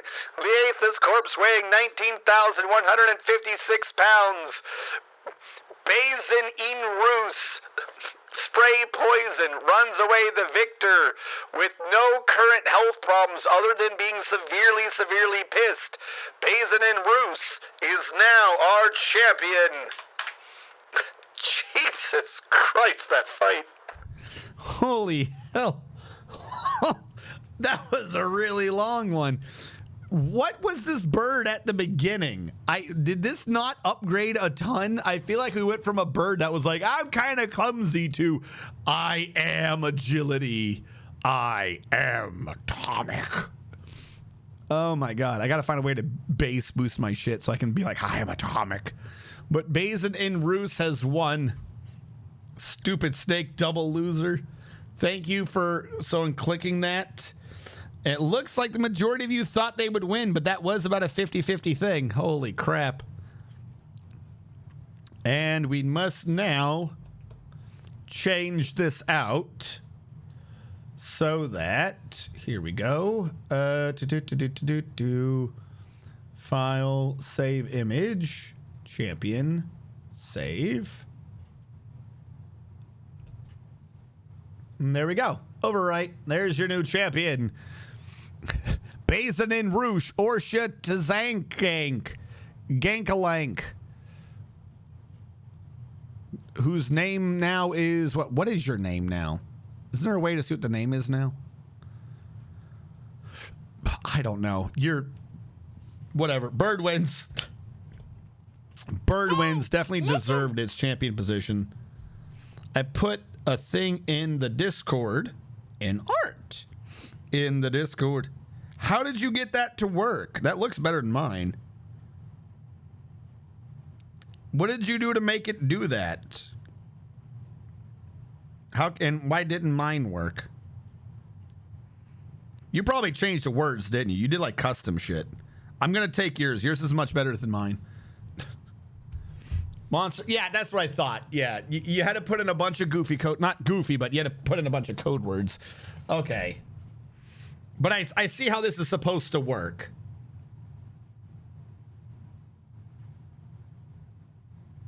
Here's what I'm going to do. I'm going to steal yours. If I keep most of the code words, a lot of those look like default code words. I'm going to slash imagine it on my side. If I can replace keywords with whatever that is. Why are you yelling at me? Unrecognized commands, cave and backdrop. Oh, because it's after the stylize. Yours actually did a fight, though. Like, it did a background. Why didn't mine do a background last time I tried that? All right. How do I change the suffix? Hyphen, hyphen. Prefer suffix. Prefer suffix. Did that clear it? I don't know what that did. I don't know if I cleared it. Oh my God. Hyphen. No, slash imagine. Oh God, now I'm stuck with suffixes. I can't. Fuck. Why is everything so difficult with these things?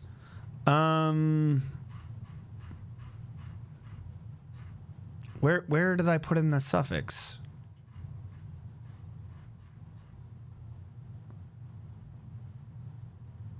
I didn't see the command to put in a suffix. I'm screwed. Use slash settings. That probably works if I spelled it correctly. Settings. Go. Yeah, but the problem is this, it says current suffix. I know what the current suffix is. I'm going to change the suffix. It did not, in fact, clear. I apparently hyphen suffix clear. Hyphen preferred no suffix. No suffix. Hyphen suffix begone. Bad command or file name. Listen. Shut up. Just use /prefer. /prefer. Ah, there we go. Suffix now removed. No wonder the hyphens weren't working. All right. /imagine. Put those in. That way I have that by default.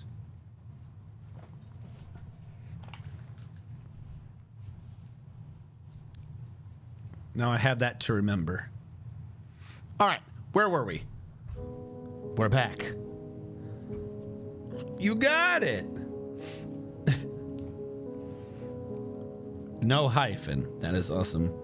We use settings to tell if you cleared it. So, hold on. We're going to replace... Oh, hold on. We're going to replace this picture, which in no way, shape, or form looks terrifying. And the one issue is, fuck, like the way that's listed, it makes it difficult for me to see what the actual description was again. I would have to type it in twice, everything. Monstrous one-eyed waxwing. Pair fan link, antenna. Doo-doo-doo. Some of their eyes are a bit weird, but okay. Where was yours? I'm just gonna grab yours. Art, grab you. I'm saving it. I'm saving it. Champion. There we go. Preferred. There we go. We have the new champion picture. Thank you. All right. Copy message. Let's put this in the Discord. Under art. We're going to say that as new champion. Bazin in Roos or Shatang Zach.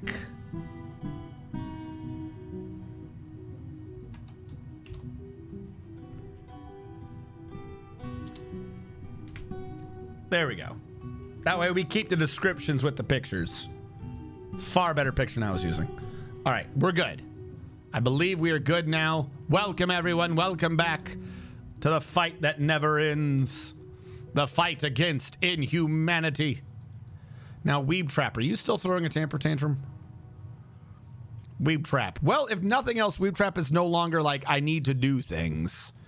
Weeb Trap still has a craft object issue, but we can fix that. But he doesn't have a need to do jobs thing, so I can fit need training back in. Hold on. Hyphen start. All right. Now I'm going to go to Civ Gym, where glass half empty's in there, as he's been for a while, in 2 positions, which he should not be, but fixing that is apparently a pain in my ass. So we're just going to ignore that.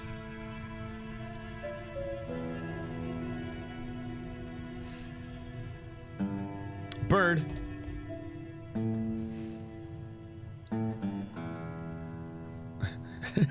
Text-to-speech scamming again. Well, clearly what you forgot was to try. I don't know. Control-C. Why would text-to-speech ever listen to you? I don't understand.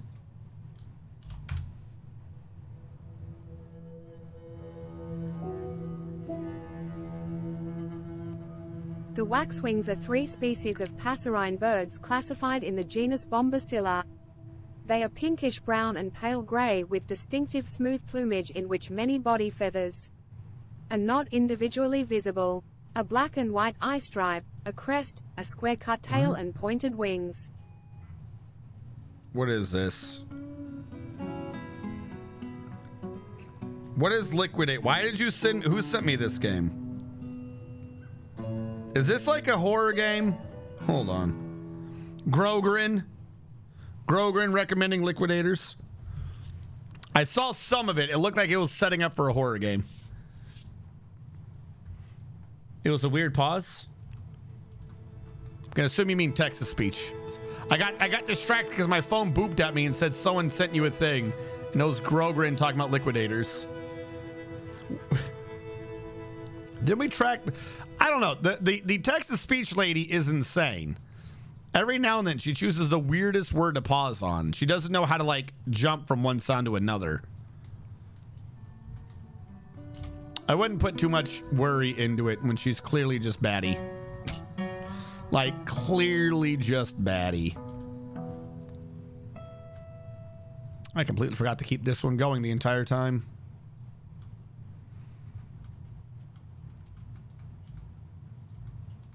Well, that didn't work right. Build, construction, wall. You. All the way down to here.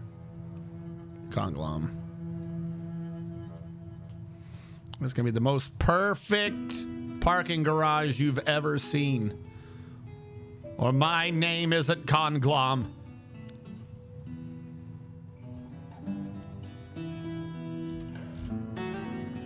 Okay, that one's just jet. A lot of these areas came together well. Get the metals. Stop. Why is there so much metals?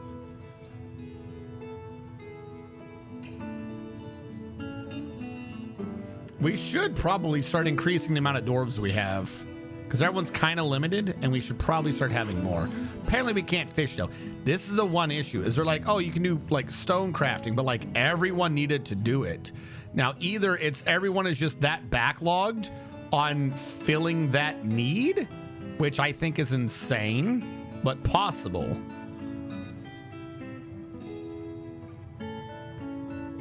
But the problem is that thing can't work.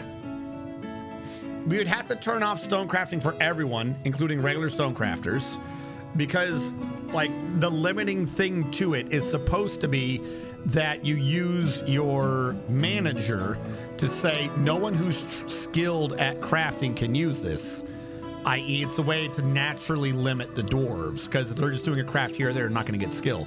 But if we can't limit it, then what it's going to do is it's going to grab every actual current legit crafter and they're going to crank out all the crafts 24/7, not just the people who are like quickly needing it because they're going to have it permanently on, which is a problem. So what I've got to do is we're going to collapse all. We're going to do a read. I'm going to turn off stone crafting on my stone crafters, which sounds insane and painful, but I think this is what we need. Turn off stone crafting on the stone workers. Click commit, because we don't want anyone permanently doing this. Then I'm going to go back to GUI launcher. Go back to need craft. We're going to hit slash craft ID 43. I'm going to tell you the truth. I don't remember what the code was anymore. Help 53. I was close. Craft ID 53. All right. So the real issue on this is what stone are we using for this? Because my garbage stone before, like bauxite, we could use bauxite, but we're going to go through bauxite real fast if we do that. We have the ever permanent conglom, but I don't want to go through all the conglom. How much conglom stone do we have? Conglom stones. We only have 868 stones. Like, I'm not even being sarcastic. That's only 2,400 blocks. Like, we're actually low on stone because they ate so much pudding stone when I wasn't looking. Like, pudding stone was our go-to stone, and they completely destroyed it. So we kind of have an issue on that right now. I do not want to use the conglom. I will unlock the bauxite because I don't foresee us using bauxite. At some point, though, we might need to just start mining for mining's sake to get stone for our crafty boys.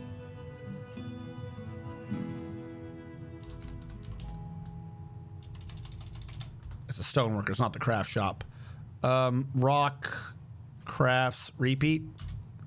Switch you to make sure you're just bauxite. And see what we get. It should only click someone up when they are active. I never told it to start, did I? Need craft hyphen start. All right, if I click read, this thing really has no clue how to do this. That command to change it does not work. I don't know what that command is, but it do not work. A lot of people think it be as it do, but it don't.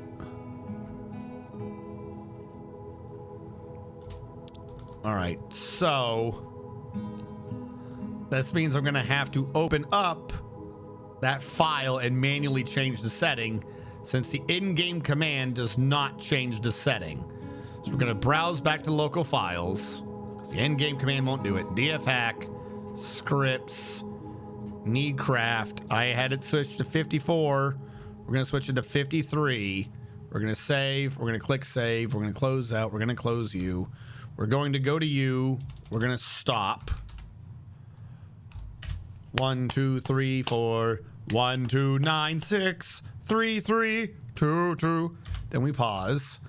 Then we read to make sure nothing got turned on. No stone crafting.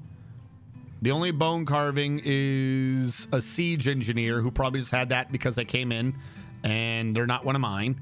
So we'll just switch this to hauler and that'll sort itself out. Commit that through. All right, just commit that through. Good. Good to see. Then we're going to go in here and we're going to go to need craft start, which I think means it'll pull from its file, because now we're running the script. We're going to do a reread now. I don't see anything on bone carving yet, and I do see things on stone crafting. Okay, so we've switched it over. I do not want to be using bauxite for this, but if I could use kaolinite, I would. Holy shit, that's a genuine thing. Can I use kaolinite as my stone? Rock crafts. Now, kaolinite. Yes. Use the kaolinite. No one wants that garbage. Feel free to use the hell out of that kaolinite.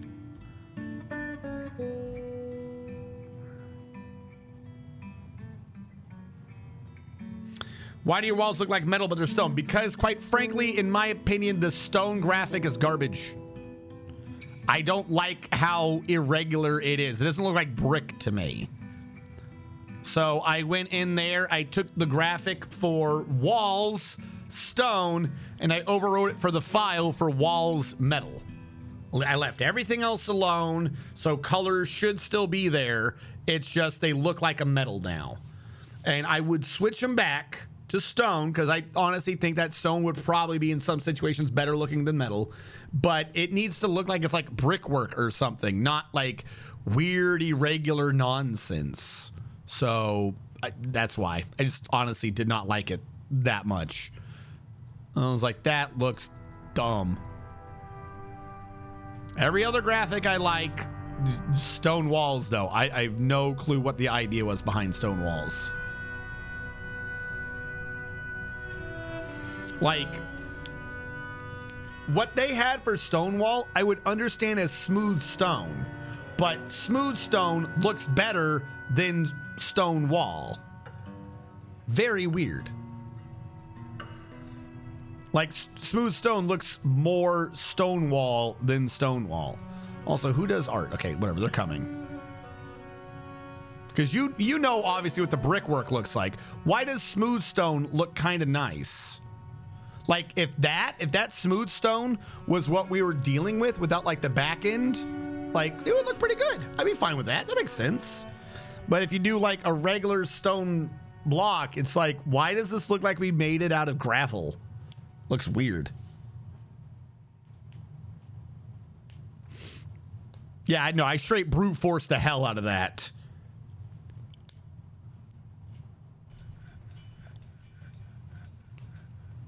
But you can make porcelain with that kaolinite. I can make porcelain with that kaolinite. I can. I need my dwarves to stop complaining about crafting, and I need stone to do things with. You're right, though. No, you do have a point. You do have a point. Hold on.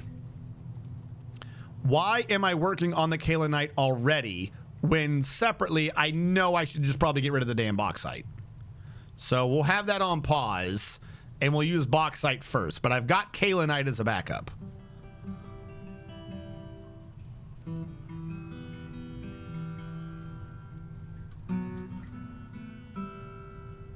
Because the porcelain with that weird pinkish texture I might use. I don't foresee us using the weird brown or the whatever that is. I don't foresee using that one.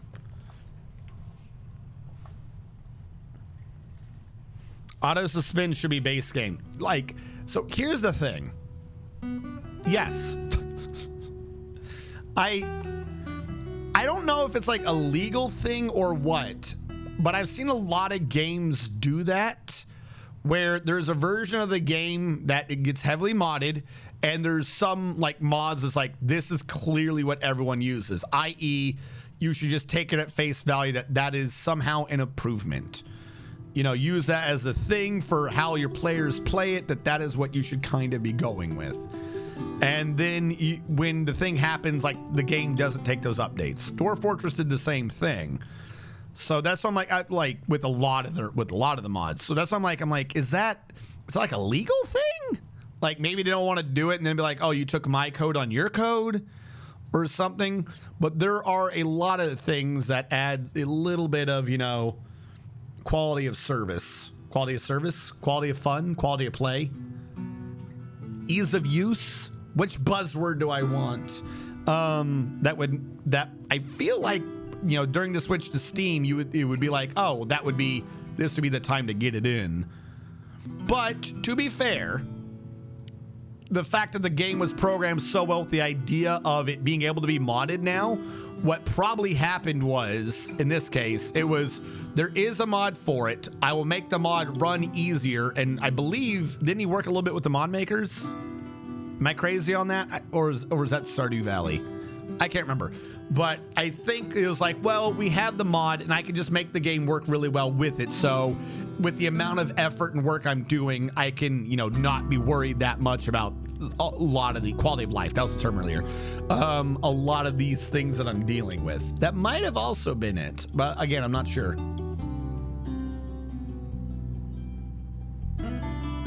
I don't think you can make porcelain crafts because porcelain's a block, isn't it?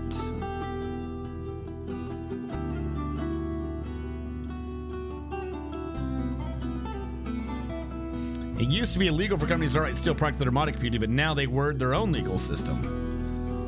Because you can make porcelain. Hold on.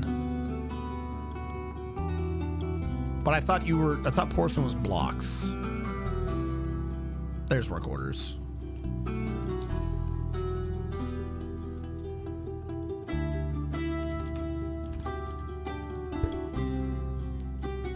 Or is that just a porcelain brick? If you make porcelain, is it already a brick, or can you make clay crafts out of it?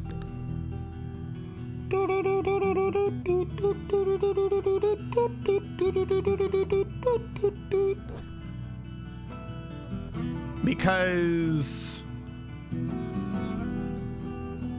I think it comes out in brick form. Because you can just make clay crafts. Is that what I'm doing right now? Does this count as a clay craft or a stone craft? Hold on. Do you have clay crafts? Clay? Clay?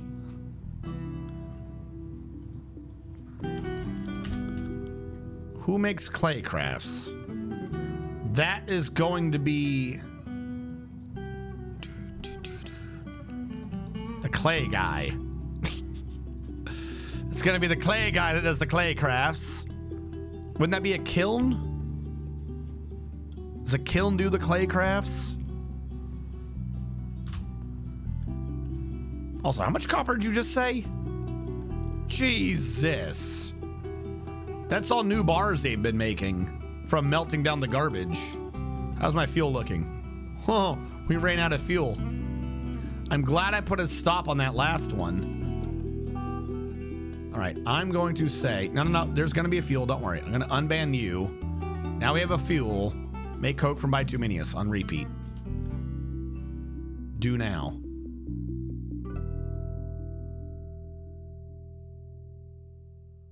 Coke from Bituminius is probably not under that dude's job description. Hold on. Coke from Bituminius, do now. There we go. Okay, so you are the one that does clay crafts, but you're not going to be able to do this for a second, so I'm going to pause this. Make sure we get the coke out of this. Let us unforbid the coke and unforbid the lignite. This way people start hauling things where they need to go. So we start getting our fuel back. That's why I always ban one.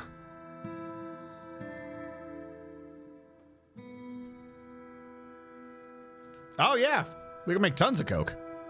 The Thand Wheel says do this. The Thand Wheels do this as one iron boot.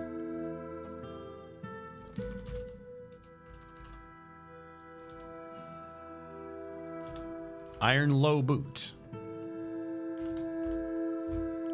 For he is from low rule.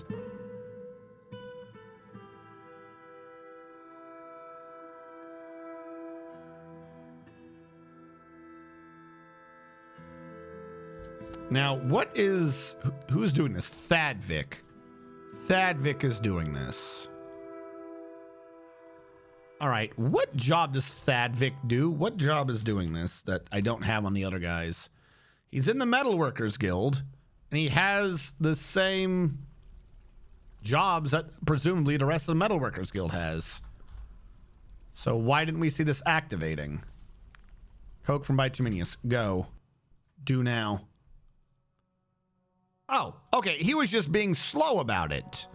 Kaolinite is an important mineral commodity in the United States, and about 6 million tons are mined annually, mostly in Georgia. Annually. It is used as a coating on paper and in ceramics and refractory materials.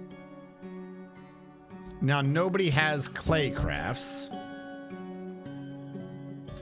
So, hold on. What is clay crafts? That's around here somewhere, isn't it? It's like a weird one by itself somewhere, isn't it? Like some weird... Chat. It's pottery. All right. Who has one of these? I'm going to turn on pottery real quick. Pottery. Commit.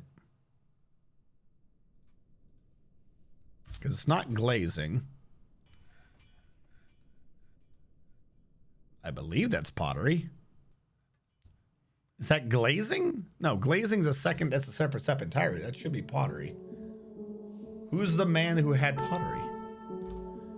Who's the man that would sell the world? All right, pottery's not on anymore. No, here it is. Who are you? Anul, the cleaner. I'm sorry, Anul, the cleaner. I did not mean to interrupt you. All right, let's go for one of the haulers. Let's go with Salty Tempest. Did they get assigned stone crafting? They did not. Apparently they're not that busy with it. Actually, hold on. Collapsol. Does no one have this? Are our crafting needs being handled already? Let's go with you. Pottery. Fuck it. We'll give you glazing too. Seems wrong to me, but we'll do it. Okay. One of those two was right. I want to see what the difference would be. Problem is this consumes fuel. The other way doesn't. But you get more crafts out of it. Welcome to me, Jay Conkers. I didn't do that right. How are your viewers doing? You were playing Dwarf Fortress. Hello, everyone. How goes? All right. What if I... Do we have... Bauxite figurine made of wood. We get one out of it, and it's worth 30. And an amulet is worth 100. All right. I'm going to unpause that and pause this. Put that on repeat. Hello, we're trying to see whether or not it would be better for us to use stone crafting to craft kaolinite than it would be to just do clay crafting using that very same kaolinite. Because this figurine came out $14, but down here under clay, it came out as $100. And $100. I feel like we shouldn't be craft dwarfing this way. I'm going to figure out how to switch this to clay crafting. How it goes? Were you doing good? What was your big plan? Tell me of your base. Welcome everyone. While I wait for the stream delay to get to that, and I look up job IDs in Dwarf Fortress. We are recreating the Raccoon Police Department from Resident Evil 2. Job IDs, Dwarf Fortress. Today we've been really focusing on the basement. Labor, that doesn't look right to me. We've been really focusing on the basement and changing up the walls and stuff to look more stone, to look like that concrete area down below. And I don't know what that window I was earlier with the job IDs. Job IDs, Dwarf Fortress. What did I do to find them before? Dwarf Organizer from 2012. What is this? Probably not updated for the current version.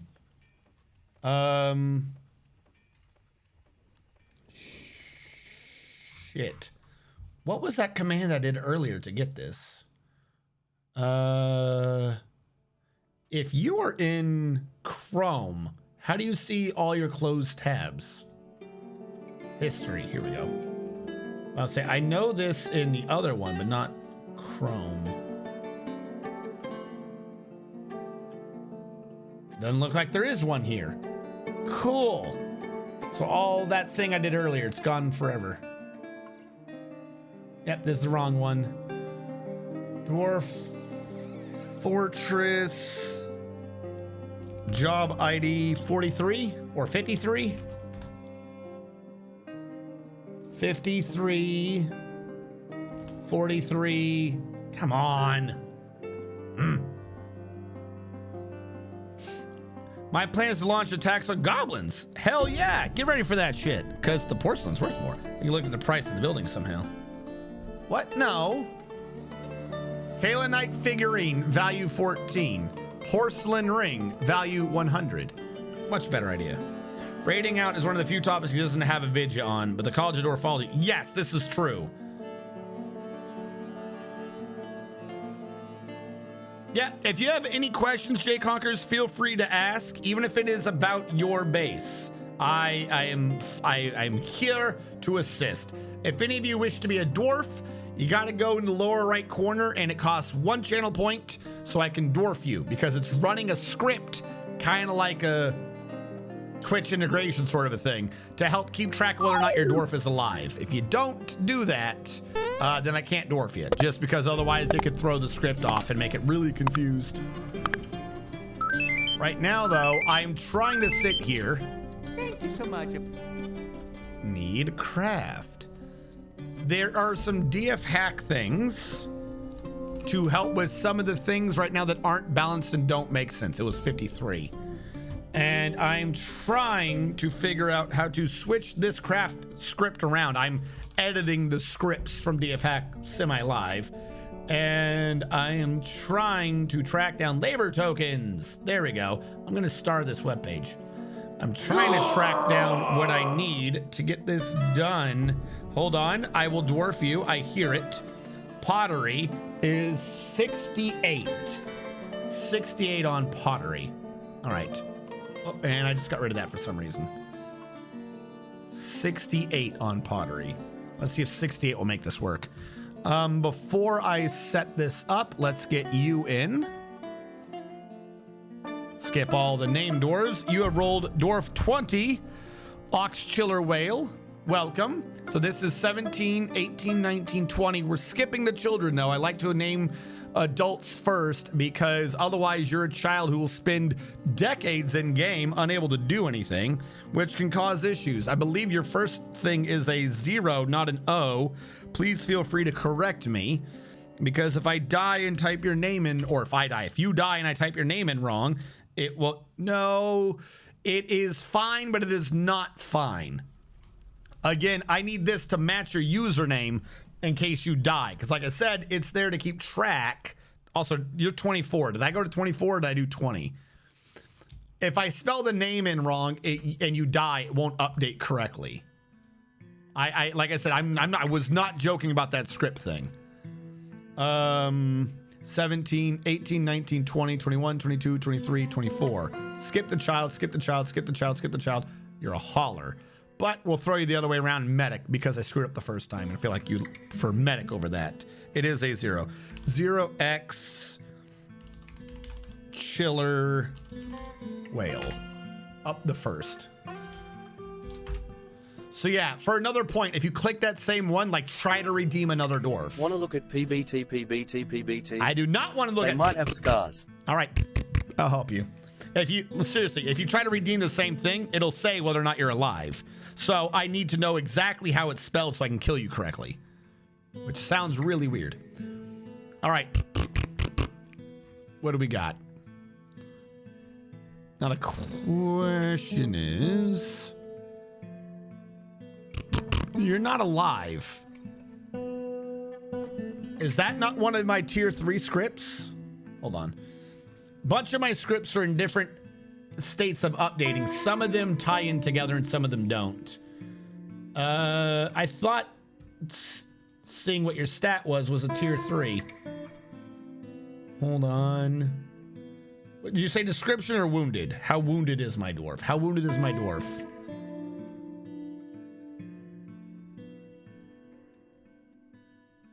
Sorry, did not have a dwarf. Why is dead, but I don't know it? PBT. I show you as having a dwarf. You should have a dwarf. Did we have a crash chat and I lose a dwarf? Hold on. Dead missing by name. There are obviously bugs to sort out. Your dwarf doesn't exist. I think I must have had a crash or something at some point and loaded back up. So you never died. So I never fixed that. I never corrected it to have you done up. So hold on. Hold on. I'm gonna refund your point. I'm gonna refund that. And I'm also gonna go to iterations and change that to 0. Close that out. Go back to chat. I'm going to dwarf kill you.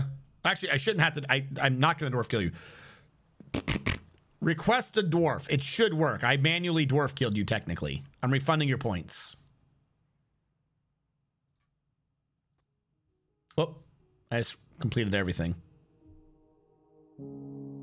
Okay, it is saying you're alive. Why does yours keep toggling that you're alive? Oh, I didn't save it. That's on me. There you go. I saved 0 iterations, not 0 dwarves. One last time. Whenever the game crashes, that really causes problems. Try one more time. I think I've set your state correctly. I like touching buttons, though. Touching buttons is my thing. The real thing is I should probably sit down one of these days to make sure every single script works exactly the same. That's what any sane programmer would do. 17, 18, 19, 20, 21, 22. You are in the Weaver's Guild. I tell you what, I think I'll join up. PBT, PBT, and it should say you're the first since you never existed, and it did. So that part set correctly. And Ox Chiller Whale wants to be in the military. That is fine. We'll put you into the Divine Irons, which is our ranged dwarves, which has actually been working really well. Now Ox Chiller Whale, this one screen won't let me search, so we actually have to slowly scroll around until we find your name. And then see which dwarf you have been assigned to. The Glaciers of Granite? What? How is in the military? You're both in the military. Wait, are you in a Civ squad? Who the fuck is the Glaciers of Granite?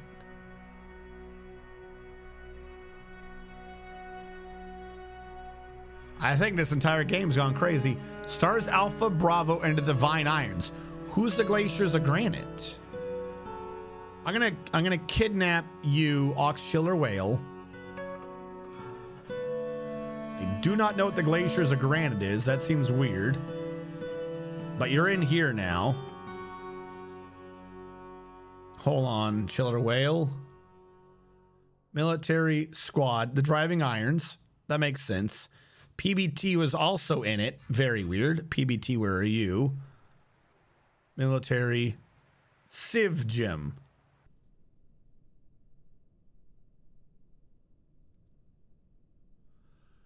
Okay. New thought. That DF hack script, right? To make sure people can handle the needs of training. This need for training. I think that because this script was made before the Steam version, that it is somehow able to, it doesn't understand the capacity. So it's assigning everyone to the Civ Gym, even though it's not supposed to be able to. I'm guessing Civ Gym is my override of the name, and it doesn't know what it is otherwise. Like, if I take this out, it's the Glaciers of Granite. So they're assigning-ish. How many people are in that squad? Hold on. Read. There should be no more than 10 people to a squad. Sort you by squad. You're saying 9. But others were saying no, which I find weird. What does that red alert mean? This count may be different as Dwarf Fortress keeps missing and dead dwarves in squad until they're found. Who is missing or dead? Oh, it knows that there's a wrong number.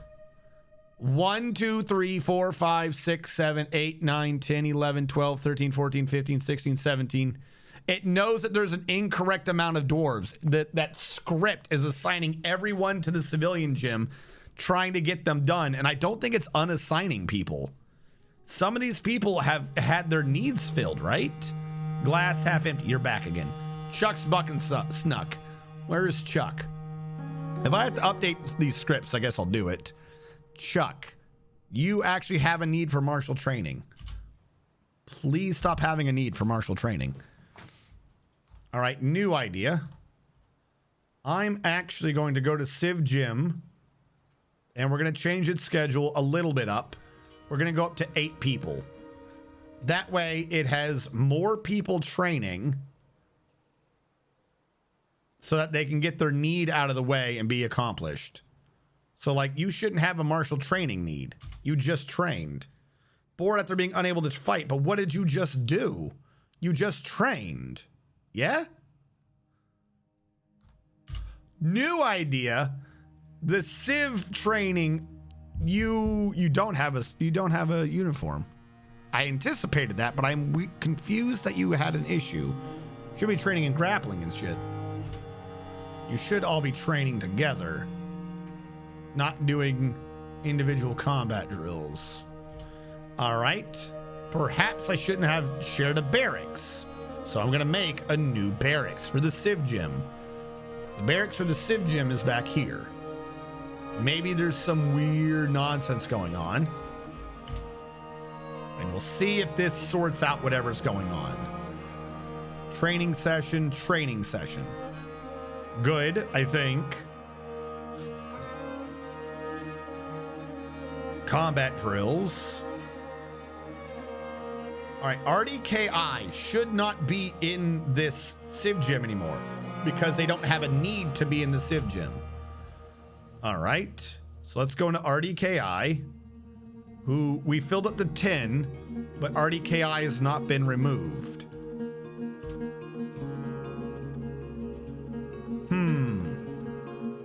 RDKI should not be in Civ Gym anymore. RDKI, where are you? RDKI, remove from squad.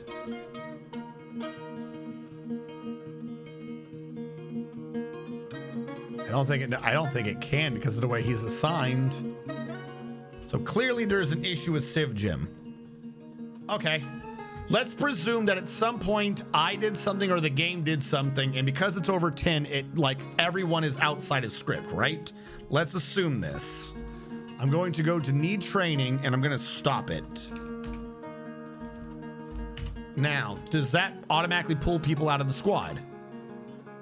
It does not. It tried to. It thinks there's one. Civ Jim thinks there's one guy. Everyone else assigned to that squad is a glitch. They should not ever be in that squad anymore. So something has gone horribly wrong. I want to see if I can pull them out of the squad a different way. I'm going to create a new squad of militia captain squad. No uniform. Where is Chuck? Maybe if I assign them to a different one. Anyone that says glaciers of granite. Anul. All right. Anul. I'm going to read you and see if I've removed you from the other one. Onul. Onul, what is your fucking name, my dude? You're killing me, Smalls. Wrong O. My bad. All right, Chuck. Let's find another one from... Actually, no, hold on. Let's just grab everyone from the Glaciers of Granite. I'm like trying to test one by one when what I can be doing is just assigning a ton of them and then removing them and see what happens. Because clearly at some point I destroyed or deleted something and they got unassigned from the script and it started freaking the hell out.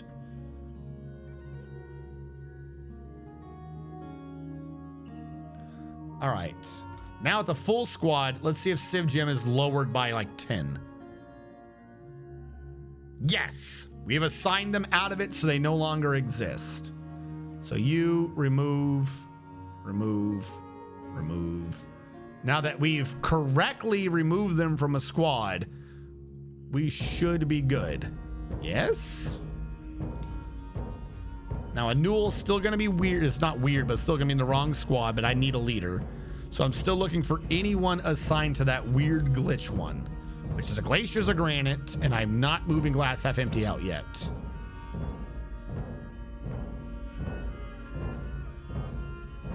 Glaciers of Granite. What I might have to do at some point is like actually look at that other dude's script and see why it was able to even assign beyond this, which I find to be weird. Perhaps I assigned people at some point and that freaked it out. Maybe this is my fault. Maybe I've done a bad.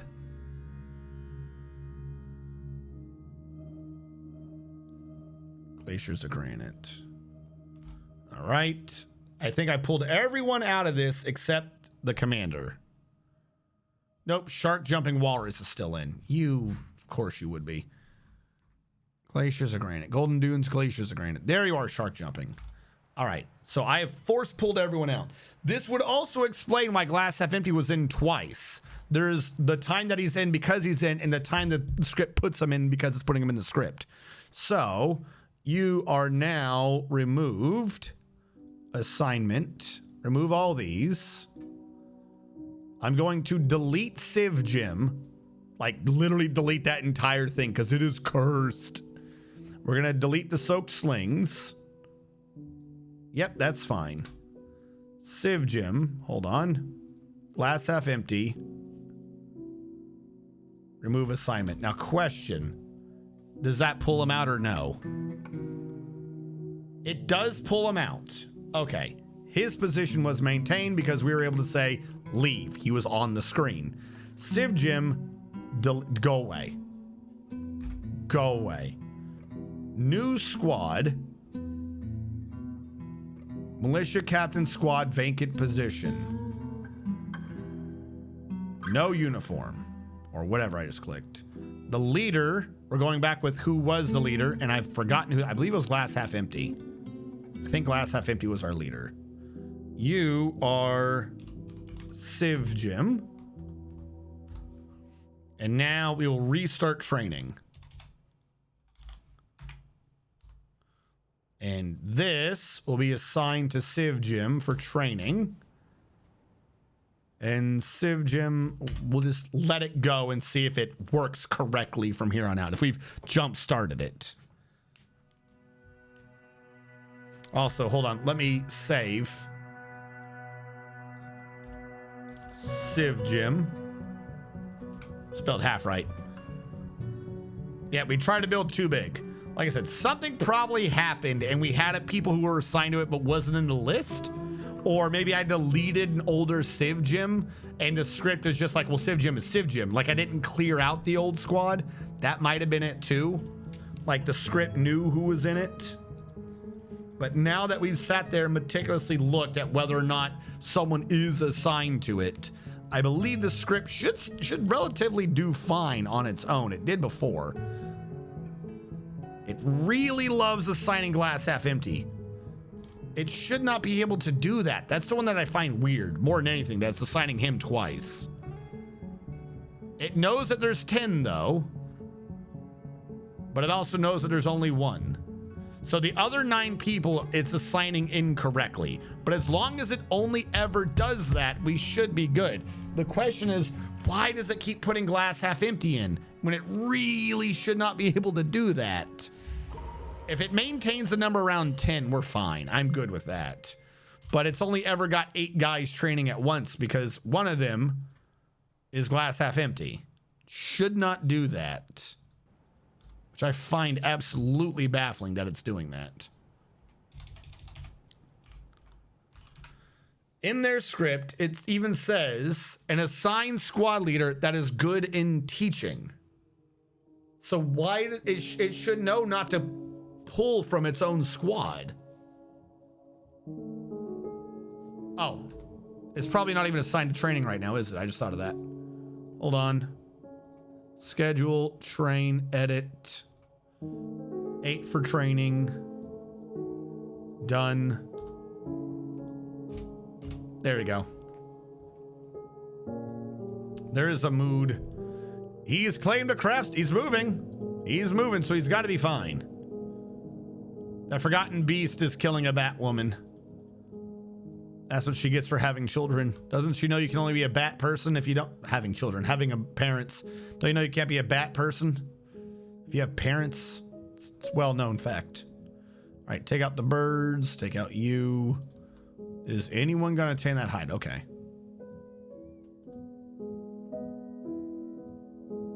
Hey, they're good. They already started.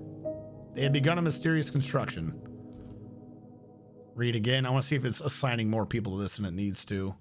Nope. Okay, this is able to update. It's got people now. 1, 2, 3, 4, 5, 6, 7, 8, 9. But it knows there's a wrong number because it's assigned the same dude twice.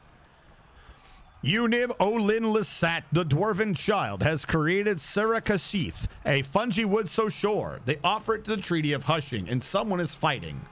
Why are you fighting? Oh, cool. Weave Trap is throwing a tantrum and fighting people. Serakashith, Echo Proud, a fungi wood so sure, worth 11,200 dwarf bucks.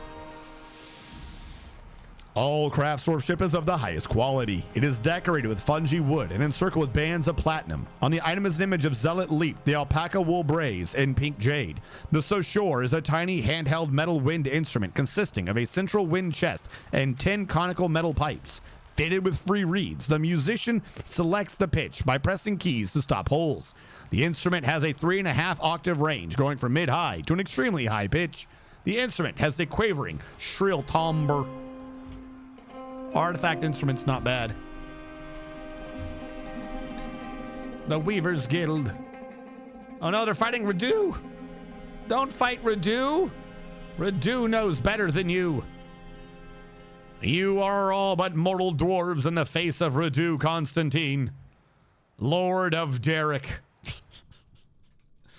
Okay, this we can't necessarily fix right now. Because we are still doing that. Why are we still doing that? This should have been fixed. As much as I love this shortcut, this absolutely should have been fixed by now. Let's fix this shortcut. I thought I did. I probably did already, and then that was one of the things we lost in the reload.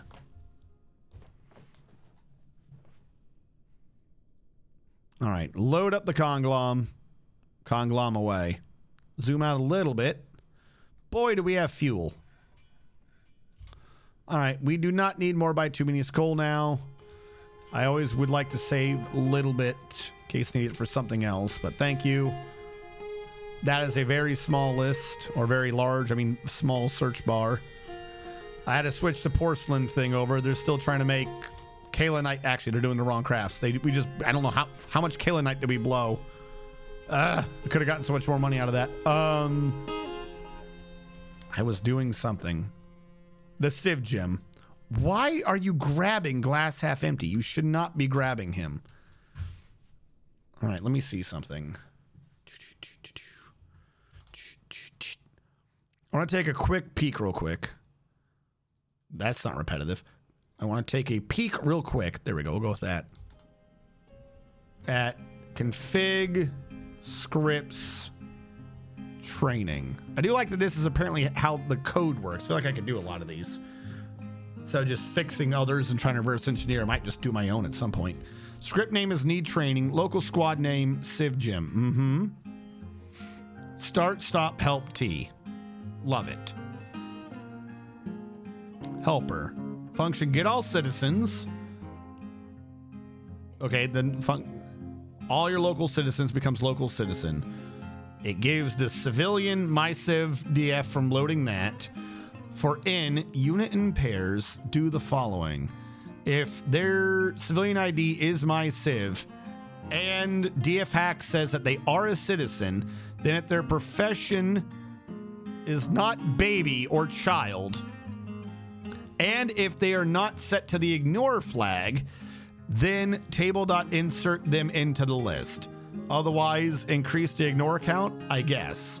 So basically, everyone in my civ, if they are a dwarf and a unit, or if they're in my civilization and a citizen, or something weird, whatever.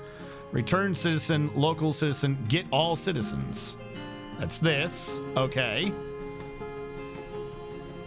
If they need to do military, I'm guessing this right here, something the need is, hey, if it's the need to do military, that is, they're located under find need. If unit ID equals ID, I think that one's just getting the dwarven ID. Function needs training. Return true. What? What? You just returned true?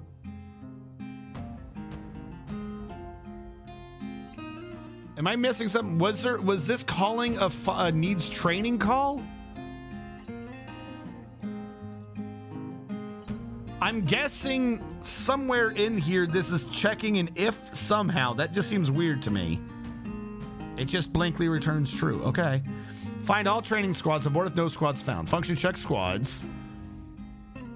If the military alias is squad name, then local leader equals military position dot occupant. If leader is not -1, then insert military people into the squad. Increase count.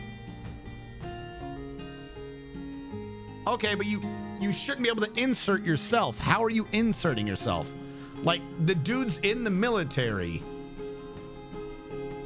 Like, I think it ignores Civ Gym for that check. Like, it checks the other squads, but not its own. Like, you should not be able to introduce yourself.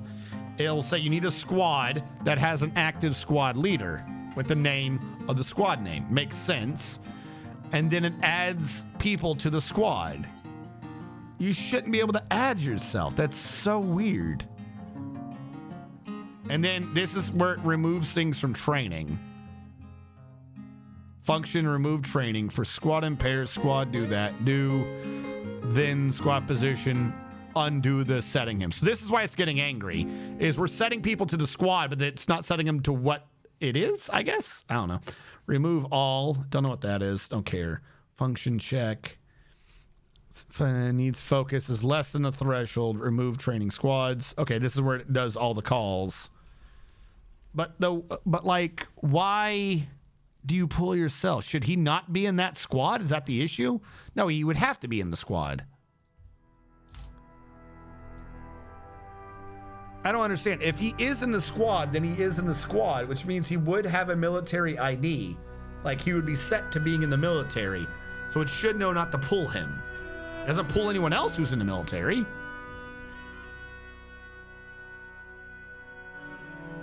It knows to go to 0 to 9, which, by the way, that was our issue. Because it... Oh, now it's sorted itself, supposedly. Because it is assigning them to an index of 0 to 9, if it never pulls them from the index and I recreate the whole thing, then you're above 10, so it doesn't stop. If you're at 10 and you add 1, that's definitely not 0 to 9, so it won't stop at 9 for 0 to 9. That made sense. So I got to make sure once Civ Gym is running to leave it alone. My only question is, why the fuck does it put glass half empty in there? Because, I mean, fuck it, I'll let it go. It just means that there's less training. That's the thing that gets me, is that if he's in here, it means that I don't think it's working correctly. Like, we have one less person than we should be having. By the way, edit. I'm going to set this down to 7 to account for him being there. I don't know if that's the right number. Whatever. Probably should have set it to 9 to account, but whatever. It'll be fine. Maybe. The world will never know. Now we have to go over to getting the porcelain thing to work, which unfortunately does use up a bit of fuel. How much coke do I have? Enough to make a cartel slightly happy. Okay. And I do not have much lignite, which is only 3 each, so we're not going to be getting much more than what we have. Is someone still using the bituminous coal? I'm actually surprised more of you hadn't hauled the coke into the stockpile, but whatever. I was making... Hold on. I was making a thing somewhere. Where was I doing? No, it was for fish. That was before we loaded. The fish thing didn't work because the game is buggy. I don't know why that doesn't count as fishing anymore, but okay. Instruments need to be slightly bigger. You stockpile. Let's just make you bigger for now. You're part of the area I need to fix later on. And the really angry person, Claiborne. You don't have unmet needs. So things should start being your way, correct? Better dwelling on wearing old clothing. I think you're not wearing old clothing. I'm fairly certain that we're set up now, so that's not a problem. Shouldn't be, anyways. So you people should be leaving at some point. Civ Gym should be tiny. Like, none of you actually have a need to train right now. At what point is this just not an issue? Like, maybe that's the issue. Maybe I misunderstood and it just never pulls people from training. Hold on. Where do you check needs again? Thoughts? Not thoughts. Overview, items, health, skills, rooms, labor, relations. Personality, needs. Where's the training one?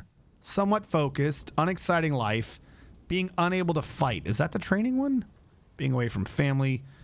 Yeah, so no, it says you practice a martial art. Why do you have a need about fighting? That's kind of weird, I'm not going to lie. What I could do is I could release goblins here and then they'll be getting their need to fight and they'll be having an exciting life. I don't think I've ever seen excitement come up. We've solved so many problems at excitement. Some of these are like, I need excitement. Fucking weirdos. All right, here's what we're going to do on that.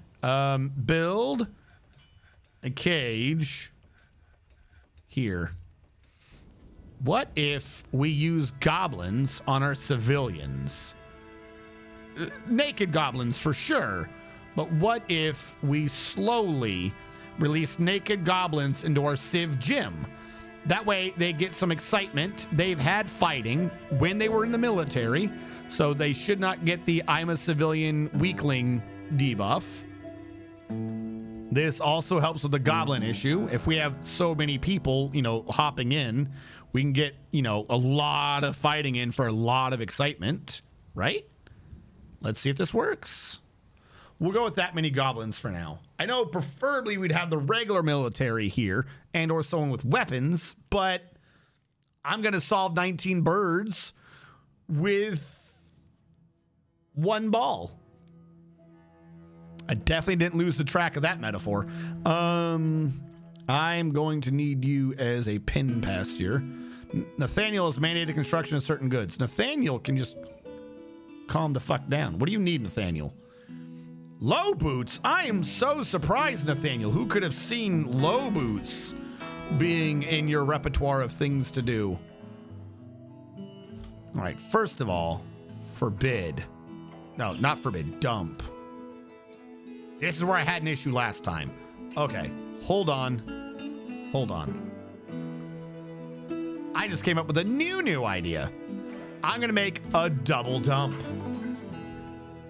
The second dump will be whenever I'm trying to get an emergency item. That way they aren't dumping regular shit into it. Big brain. All right, we're gonna create a new garbage dump here to here. This one is inactive. This one is now active. That way I can get the Goblinite out without dying. We're gonna order a dump of all these goblins and all those goblins. I think that's good enough. Looks like that's what we're already doing. They should be dumping the right one, which means we now have Goblinite we can get back, but most of these, quite frankly, are just gonna get regularly dumped. Ooh, we had a silver whip in there. Kick ass. I should probably tear that out and put regular walls in at some point. Also, if we were to do this, this does mean that I can alternate between the two things and unban a bunch of clothing for trade, which is kind of useful. All right, have we banned everything? All right, I'm going to pause you. Build construction floor. Let's put the iron floor down. All right. Now, everything has been banned, so I'm going to unban everything else, because otherwise the cage ends up with a weird ban. And we're going to grab the pin pasture, or can I do... Yeah, we're going to grab the pin pasture, and hopefully I can grab a nearby goblin. I don't know if they're nearby, though. All right, hold on. Who's in here? Asno Ozid. Asno Ozid. All right, we're going to go here and track down Asno Ozid. Presuming that is a real name. There you are. Which means they should take one goblin out and release him by a squad of civilians training. So now they've been able... You felt some trauma, but look at that. They improved observation. They were a bit afraid, but they felt so good. And now they're focused because we cleared that shit out. Why are you a legendary marksman in this squad? Thadvik, were you ever in another squad?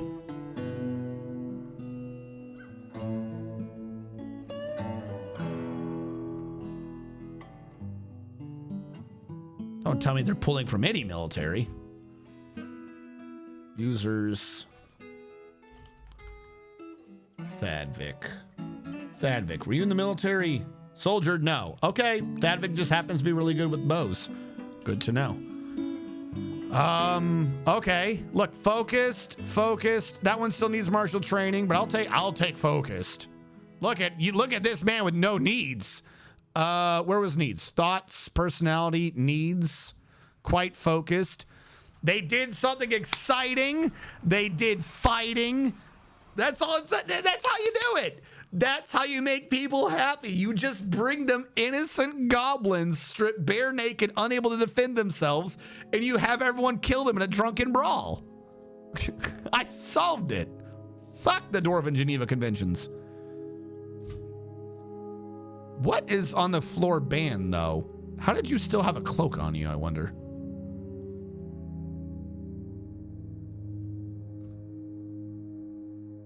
Interested that they're learning about dodging. Doesn't feel anything at their trauma. Everyone's just now learning about dodging. I can now get rid of this cage. And that's just what we'll do. We'll just slowly rotate people around who have a weird need to fight.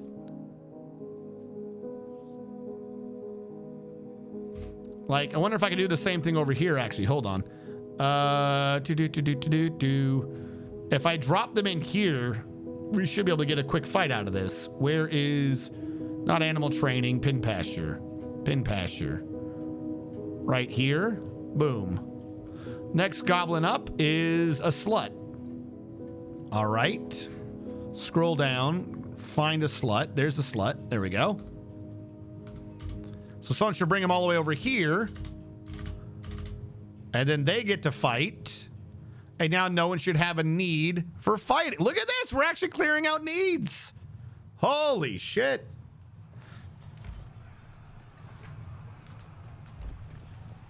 Next coming up is a slut. That's what their name was. I didn't name them that. Look, some of these people came running over too. Like, oh, I want to fight over there. I missed out on fighting. All right, calm down.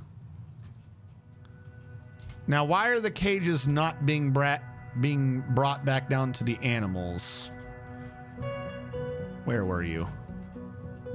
Because you weren't set up for animals. Now you are. What is this room called? Prison kennels? Prison kennels. There we go. Now the cages will get rotated around like they're supposed to be. Completely had that not working right. But we should be good now.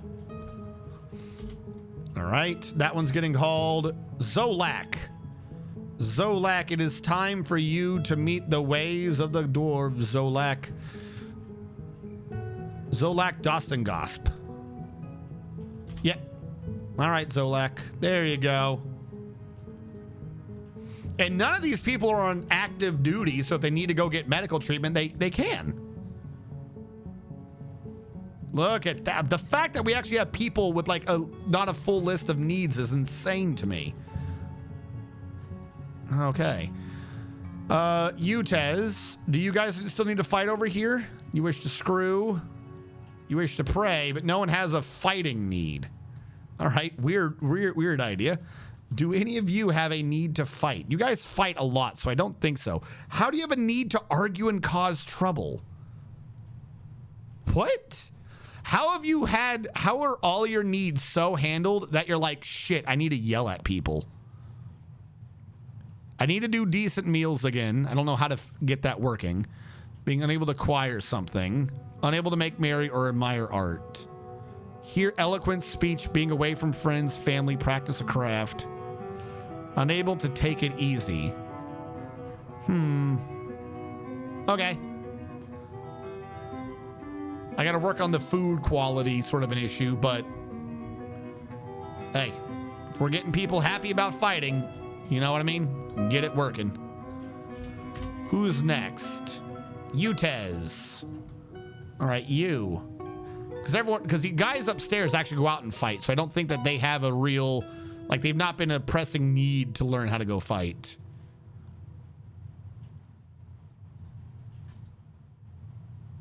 Well, that goblin's dead. These injuries begun. Fear. Do you have an injury? You don't have an injury. You're fine.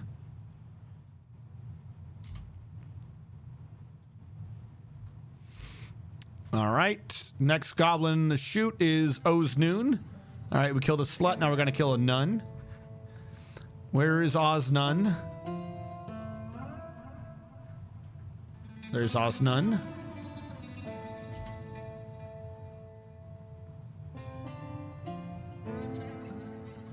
Did we already kill Oznun?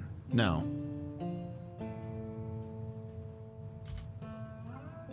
Somehow we changed Oznun's cage. I don't think I did that right. Or, wait, did we just bring the wrong goblin? Oh, we brought the wrong goblin. Whoops. That's all right. That's allowed. Who are we supposed to bring? Who's the real Oznoon? Are you the real Oznoon? Yes, yes you are. There we go. Problem solved. And look at this. Look at all you're able to do. Look at this person. Look at this dwarf. Look at this dwarf who's actually just happy with life. This is what I'm talking about.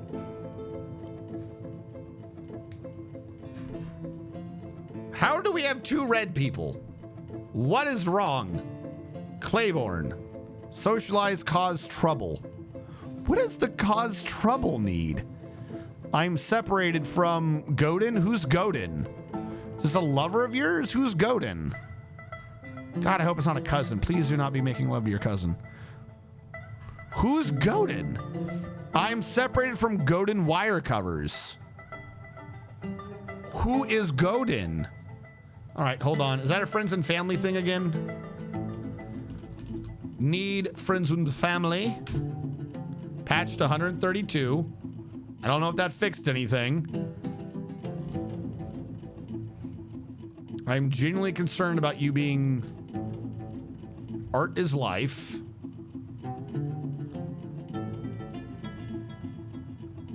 Became more cruel and learned to value peace because you saw a dead body. Look, I'm gonna tell you the truth. You're all gonna need to learn to start accepting dead bodies. This is a thing that you all need to learn. I genuinely find it weird to this day that dwarves are like, oh my god, a thing I killed.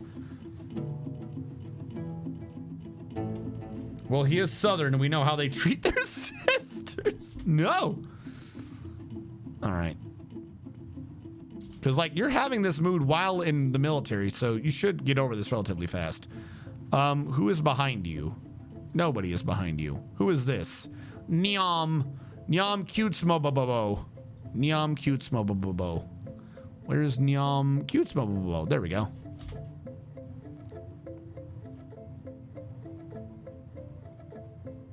I'm getting the feeling that I chose the wrong Nyam because... Oh, no, it was the right Nyam. Problem was solved. So we're just slowly, like, desensitizing all of our dwarves to killing goblins. Where are we bringing these bodies anyways? All right, here. This one should turn back on, and then the goblin bodies can just disappear. Look at that. Not even a thing to worry about. Just a little bit of a whoopsie. Little bit of a whoopsie. No one has to see those goblin bodies anymore. Unless I have to go in there for clothing. Hopefully I don't have to go in there for clothing. How are we doing? You want to pray to people? Learning about dodging? Sweet. Like you have... This is my weird thing though. Silver Aku has no reason whatsoever now to be in Civ Gym. They've done what they needed to do. But I don't think it's taking them out correctly. Like Silver Aku, first of all, isn't even the list. Meaning if I read, what is happening with Silver Aku? That's more than 10. So the part of the script that pulls people out of the squad, I don't think is working right. Because you're supposed to leave the squad once you got your need in, but they're not leaving.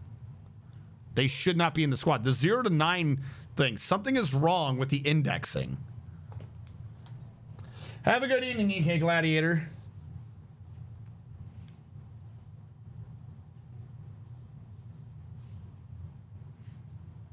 The Thing.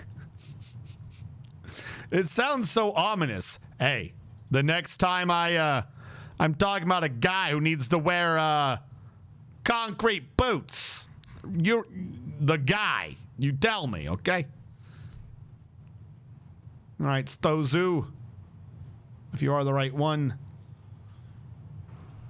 Because if everybody's training, then we're going to have issues. Okay, they already killed them.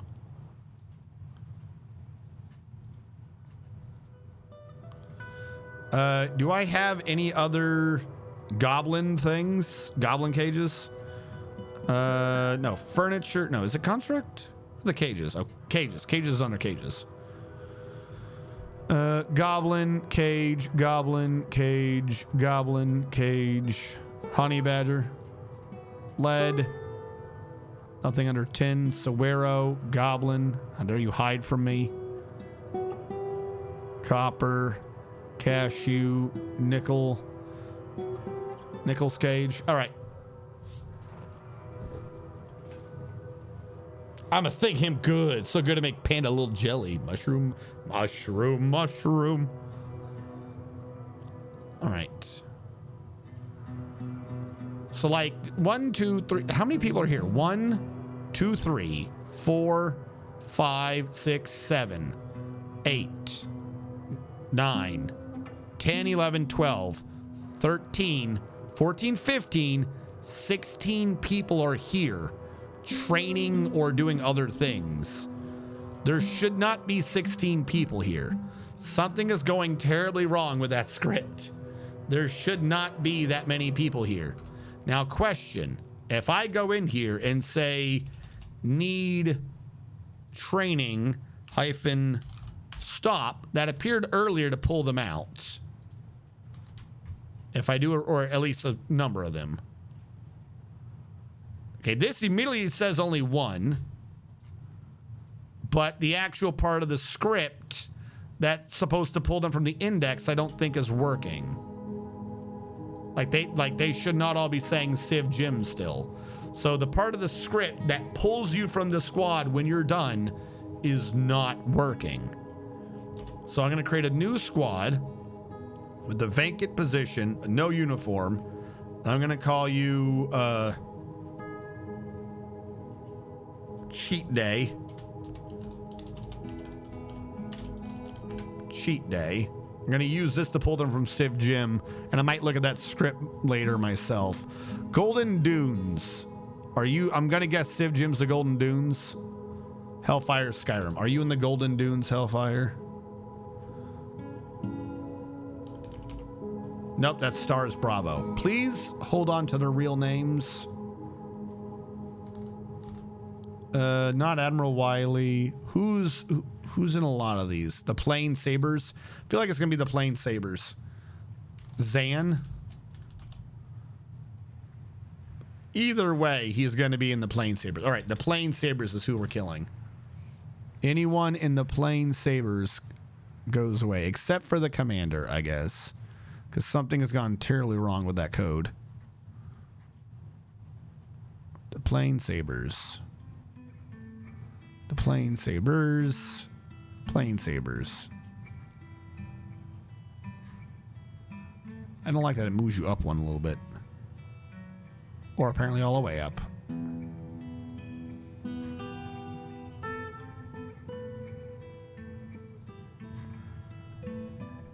All right, hold on. Because I'm going to go in this now and start removing people. Because what I want to know is, right, it's adding people who need to do training, yeah? They got their need in. Everyone that I'm now pulling out, they're like, look at how beautiful that screen is. They're like, this is really no longer an issue for me. So if I clear them out, I'm going to restart the script, and presumably it will not pull anyone. If it does, then we definitely have an issue. Banana Unlimited. Can I assign you to Cheat Day? Will that work? And then commit? I want to see what this does. Will that make you... Because if I then go to Cheat Day, go to Banana Unlimited and remove from squad, it can remove them because that one's been assigned correctly. So Dwarf Therapist assigns people correctly. It's the other things that don't. I should be able to assign all of you to Cheat Day. Commit that. This is just going to be faster for now. Commit that through, and then I can remove you from this squad. Takes it a second. Click commit. We're purging it from the list. So there's something about Civ Gym script that is not assigning them correctly. It is not removing people from the squad correctly. I don't know why. I would have to look into it. But there's clearly something wrong with the script. Assuming you have an admin stream, I don't miss a bunch. Wait, what's up? Yeah, no, like I said, I'm probably going to be taking tomorrow and possibly the day after off. I'm going to, because we got to get a lot of admin stuff out of the way. That way I'm not, because all the ones we've been doing have been semi-catch-up ones, and they've been step 1, step 2. And we had one day where I did a lot of step 1 and step 2, but it wasn't everything. We made the thing a lot smaller, but we still have to otherwise we're going to be always running behind. Remove from squad. Assign to squad. Cheat Day. Commit. Remove from squad. Commit. All right, run this. We should see no one here. We should see just glass half empty here. Now, save and continue. Stop going to the gym. We're going to see who it pulls back in, because everyone in there got all their martial needs handled. And this worked before. I don't know what's happened to the scripts to make it not work anymore. But like I said, I'm wondering if it's just an indexing. It's like the part of the code that's supposed to pull people back out isn't working right.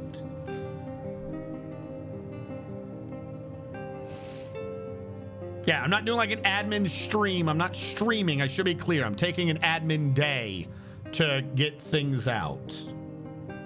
I'm believing.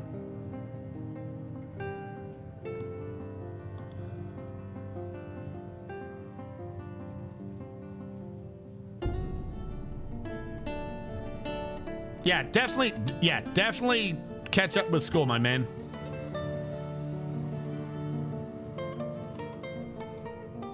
Have a good evening, EK. All right, the game wasn't even working.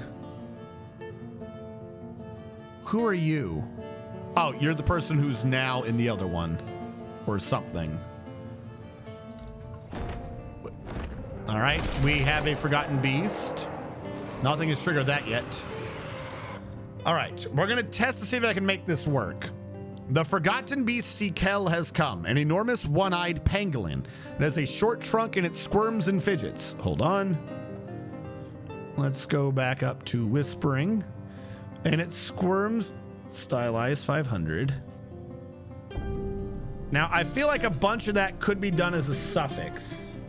Full body, scary, surreal. I don't know what the ... thing is for monster, but I'm presuming you know. Paste that in. Hold on. Seakel has come, an enormous one-eyed pangolin. It has a short trunk and it squirms and fidgets. Its mauve hair is patchy. Beware its hunger for warm blood. What? Giant cyclops, not a waxwing. A pangolin. What? A pangolin, sure. Short trunk.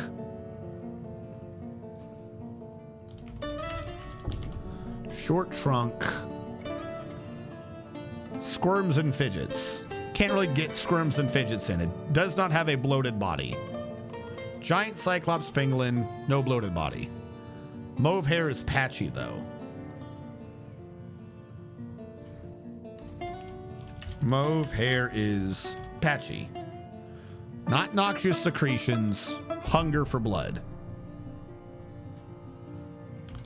Hunger for blood. Try that. Oh, I didn't like one of those words. Try that. See how well that works. Control X / imagine. See if that works. Fuck it. I don't know. Try. It yelled at me. It didn't like what I said. All right. So.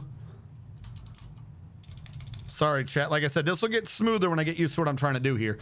Seakel, description first, and I need to find a way to pull that off the program, but an enormous one-eyed pangolin. It has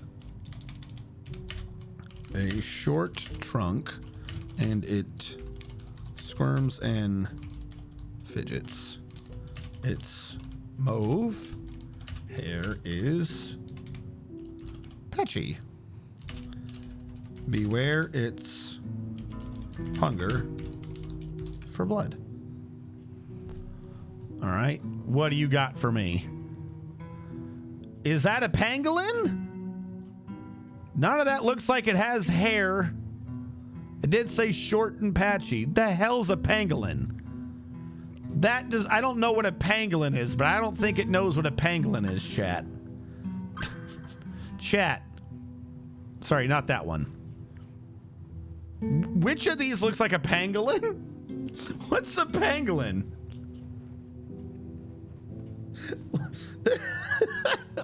Does that look like a pangolin to you, chat? I don't know. That's a pangolin. Okay, that explains some of what I'm looking at. All right, sure. I think once we had hair or whatever, I think it was like, screw the scales. Pangolins are scary little monkey things. You're not wrong with what I'm looking at. All right, I'm going to tell it to retry. I'm going to tell it to do a variant off the lower left. Lower right just looks a bit too musculature for me. Hunger for Blood might have made it have rouge everywhere. Scaly anteaters. Like, I'm wondering if I should have taken out the Hunger for Blood.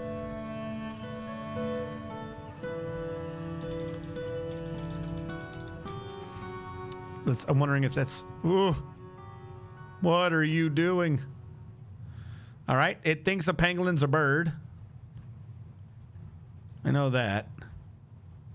Actually, other than the bird beak, I love the look of that.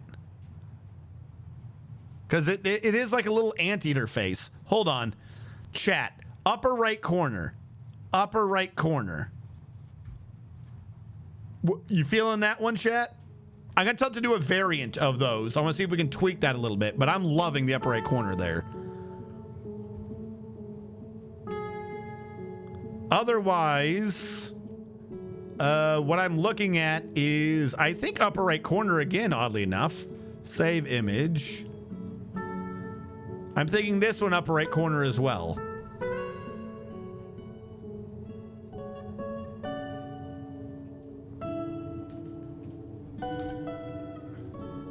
I'm really liking that first one's upper right corner, though, with the evil eyes. It definitely got that. Okay. Doing a variant off of that has definitely worked in our favor. Oh, I love this. Hold on. Here we go. Screw that other variant where it looked more like a lizard. All right, chat. What are we looking at here? Upper left? Is upper left an angry pangolin? Other upright was better. I'm assuming you meant the one that looked kind of like a bird with the glowing red eyes. All right, chat. What are you thinking here? Which one of these looks like a forgotten beast that is an enormous one-eyed pangolin? Doesn't understand one-eyed, I guess. The description has Cyclops, but I guess Hunger for Blood overwrote that. It's a giant Cyclops pangolin. I tried. It didn't understand. I mean, to be fair, I just noticed that Cyclops waxwing. Didn't understand that either. We'll take the one eye, or we'll take two eye over one eye. Short trunk that squirms and fidgets. Its mauve hair is patchy. Beware its hunger for warm blood. Bottom right.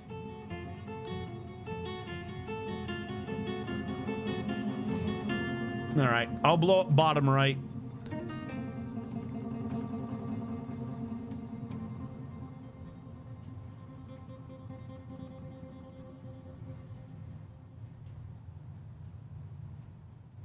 I want to try just one thing, though. Copy. / imagine. All of that. I'm going to say giant cycloptic pangolin. Maybe then it might slightly understand. Yeah, I'm appealing it. I don't know why they always are telling me that's a bad idea. Save image. Challenger. All right, I was supposed to be doing push-ups during that, but I wanted to, get this thing out. I'm liking that so far. We're doing one last variant, and I can tell you it had no clue what cycloptic meant, because all those have 2 words. Oh wait, no, that's not even the right one. What are you doing, the other one? It's still waiting. Okay. All right, I believe I have one last one of these to do, and we shall get it done. 1, 2, 3. 1, 1, 2, 3, 2, 1, 2, 3, 3, 1, 2, 3, 4, 1, 2, 3, 4. There we go. And everyone's used the opportunity to refresh their eyes. It definitely has no clue what the hell. Wait, no, it hasn't done it yet. Do it. It says waiting to start. All right, let me take the big guy out, and we will get ready for the fight.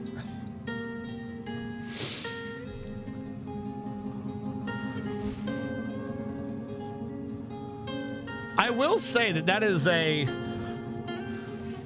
really nice, like that one does look big.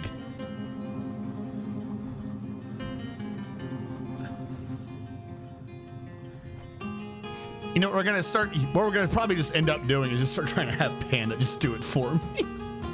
How the fuck did you get it to actually do a big one? That guy's big. I do like that picture though. All right. Let us go see what it doesn't understand what cycloptic means though. That's our Basin. That's our champion. So where's Challenger?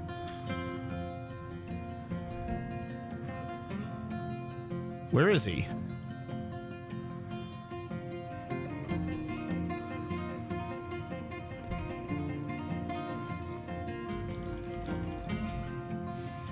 Challenger.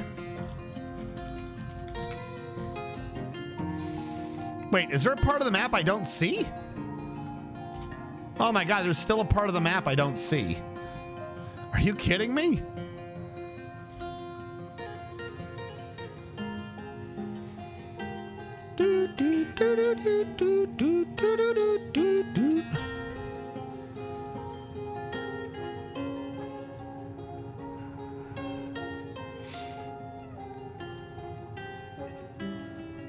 There you are.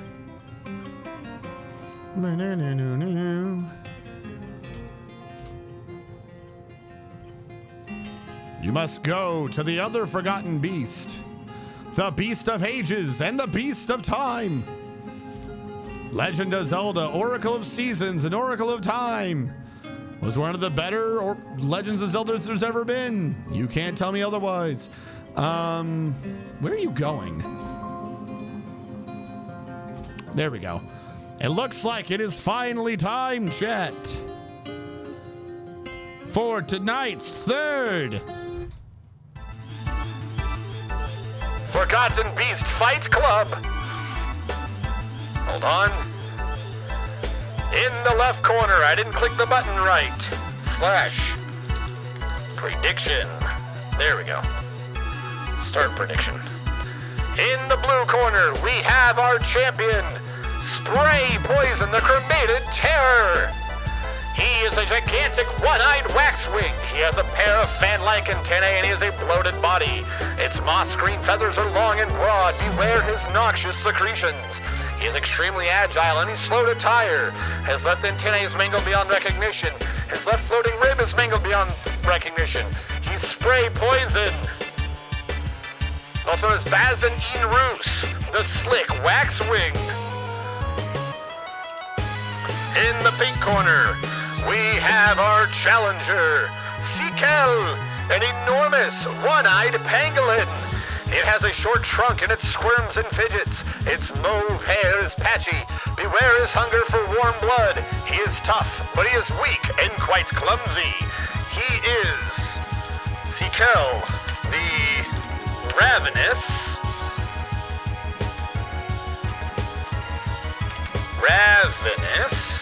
pangolin.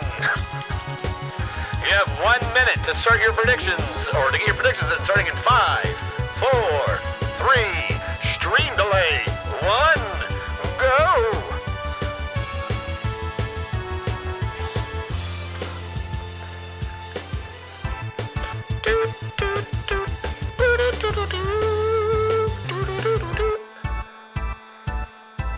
Where are we in this one? Ooh! Cycloptic did not understand what that meant. Though it did come up with some creepy as fuck creatures, I'm not gonna lie. That one lower left looks like some H.R. Geiger shit right there, I'm not even gonna lie.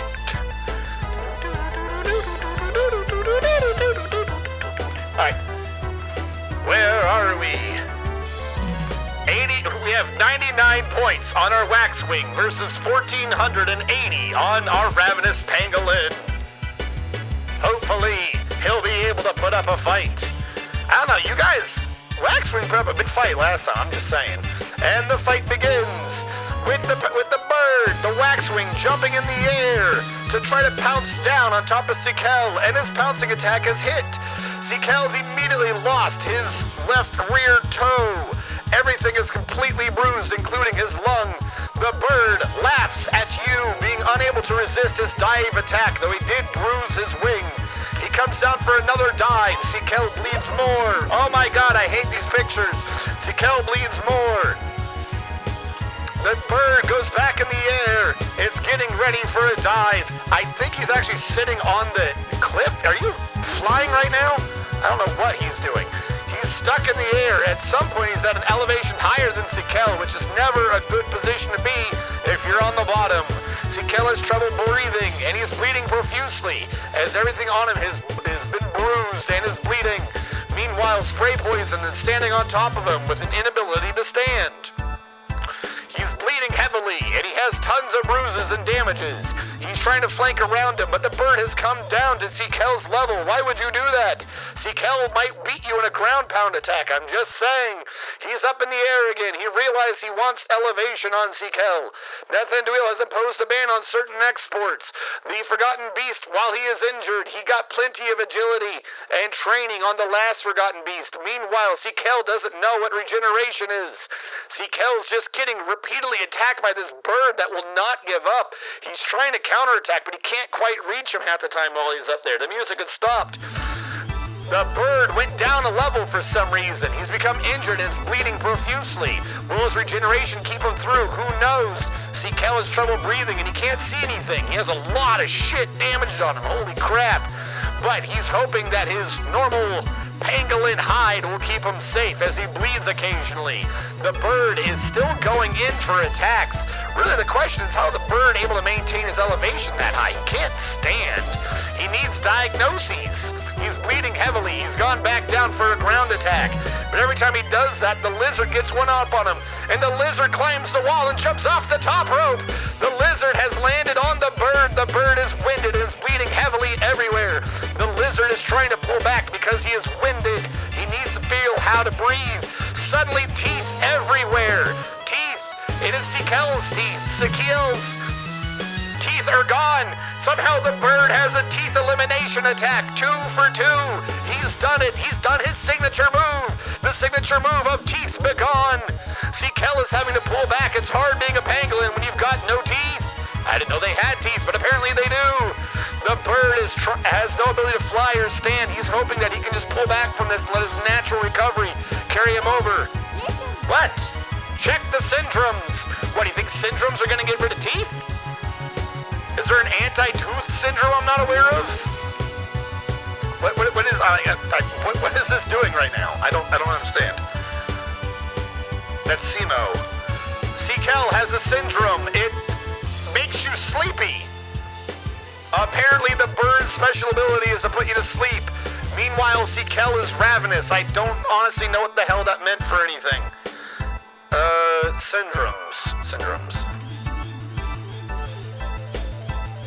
Basin?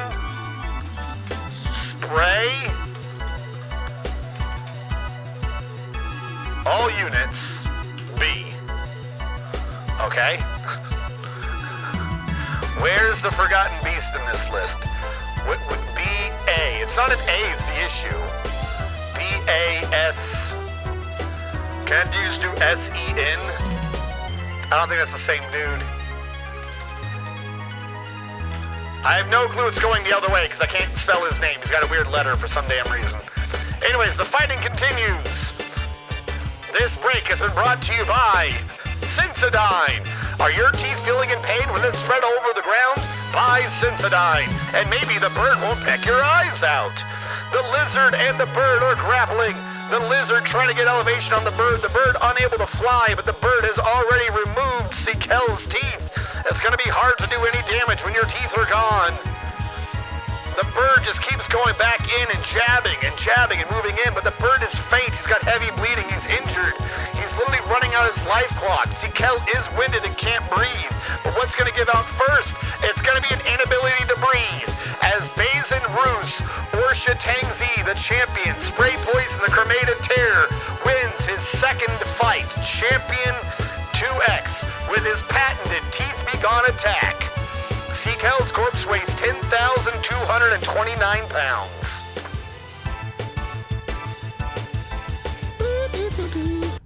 There we go. Bazin Roos has won yet again.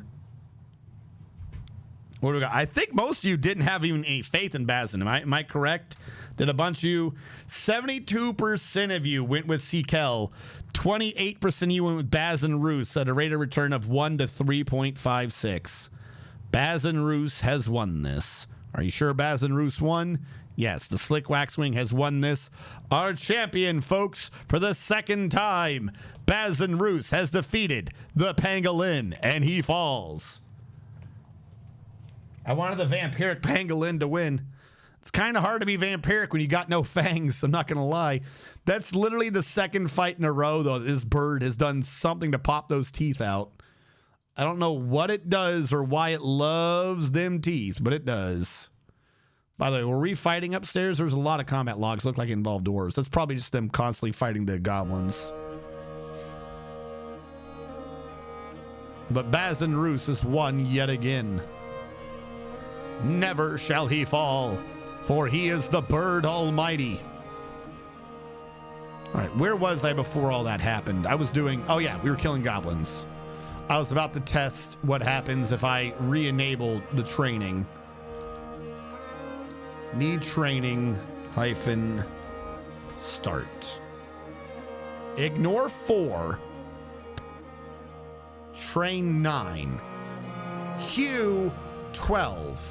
So it knows it needs to put them in a queue. Why are you showing a need to train 9? You don't need to train them. Like if I go to Dimbai, he doesn't need training. Like you have to reset your list or something. I don't know what it is you're checking. No, he does need martial training. We already did this. How do you, maybe they really just need martial training. I thought we cleared everyone out of this pressing need, but I guess not. Because if I go here, like, is that queue it queuing them up in the list?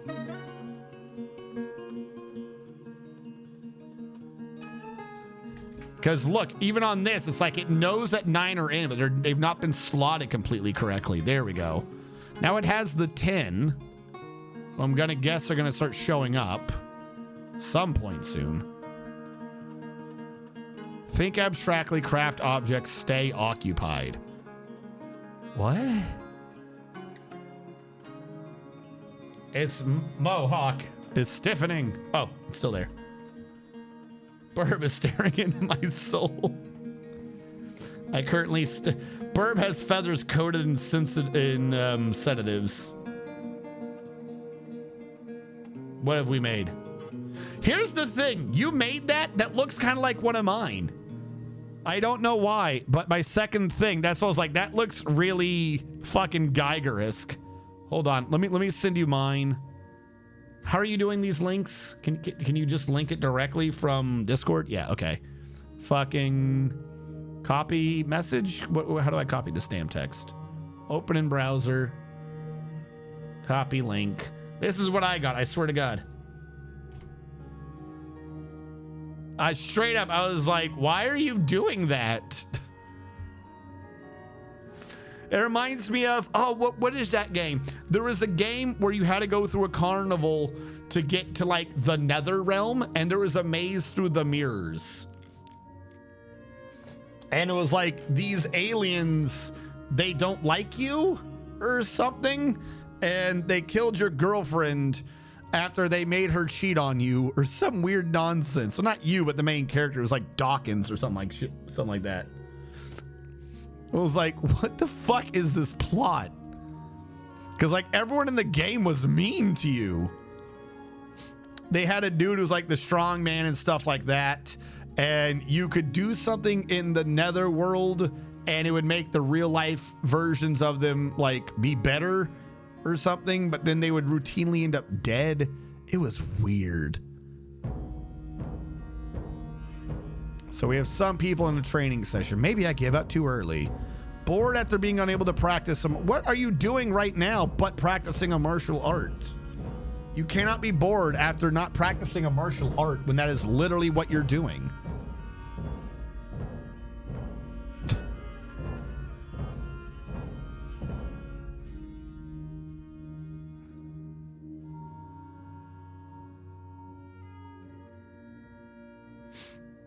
Maybe part of the issue is I should give them a uniform to do this. I don't know if that would fix anything, but maybe that would work. We need a thing to get rid of this. Like to assign or deassign these other weird things from them. Nathaniel. Meditating on volcanoes. Focused. I was cried on by an unhappy worshiper. I feel such empathy. What? What?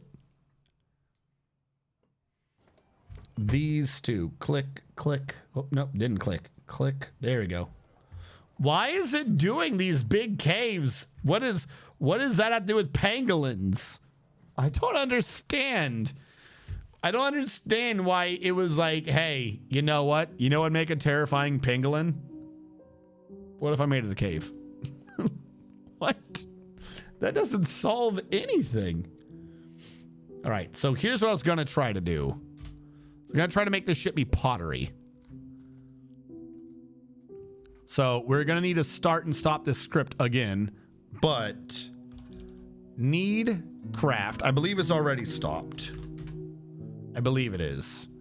I'm going to load up need craft, and we're going to change it to pottery, which is 68, chat. And I'm hoping that pottery was all I really needed. And when I change it to pottery, it'll make people do the pot. Because remember, behind the scenes, there's a lot of kaolinite in the walls. You know? So we can just get tons of kaolinite, and it's worth of money. If I can swing that. So need craft. I have this as 53. Screw your help screen. I'm changing you to pottery, which is 68. I'm going to close you out. Close you, close you. Close you. Get out of the way. Oh, I'm trying to get back in the game. And now we're going to turn that from stop to start. And see if I tell you to make clay crafts on repeat, if you'll work. Now, this does consume fuel. That is an issue we're going to need to work around. But I'm wondering if it's not, if that is not clay crafts, then it would be glazing for clay crafts, which seems weird to me. But we can see under pottery that is working. That is the right thing. Nope. Okay, it is pottery.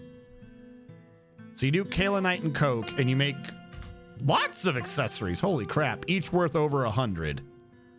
Now, who just did that? Those what I want. I don't even know how much that one's worth for some damn reason. How come you're the only one I know what you're worth? Oh, wait. Am I just look? Okay, 126. I was just going stupid. I was looking in the wrong area. 143. And if people are hauling it, maybe they'll steal it. And if they steal it, they won't complain. Like I said. So you have an issue. Is this being creative? I forget what I'm trying to solve here. I'm gonna tell you the truth. Yeah, it was being creative. There we go. Satisfied at work. So it looks like, as much as I was hating on kaolinite before, looks like we're about to start mining a bunch of kaolinite. Somebody has mandated the construction of certain goods. I forgot to pay attention to you. Low boots and maces. Of course. Iron low boots, I think, was 3. Maces, I think, was 2. Weave trap is still moody because... everyone else I can get solved. Weave trap, the purpose of all... actually, one of the reds became an orange. And Weeb Trap's not actually at the bottom. He is getting slightly happy. The real question is, why is Weeb Trap not praying to Ashen? Why won't you pray?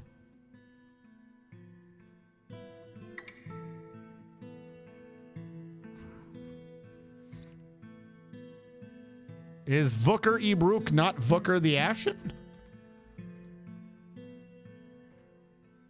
Sarvesh. Oh no, we're gonna find out I don't even have this god in here. Veer. Likot. Tequil. A Mockingbird. Yeah, we have a thing to Vooker the Ashen. Why are you being weird? I do not understand. Just go and pray. Why also why does everyone stand there? Very weird.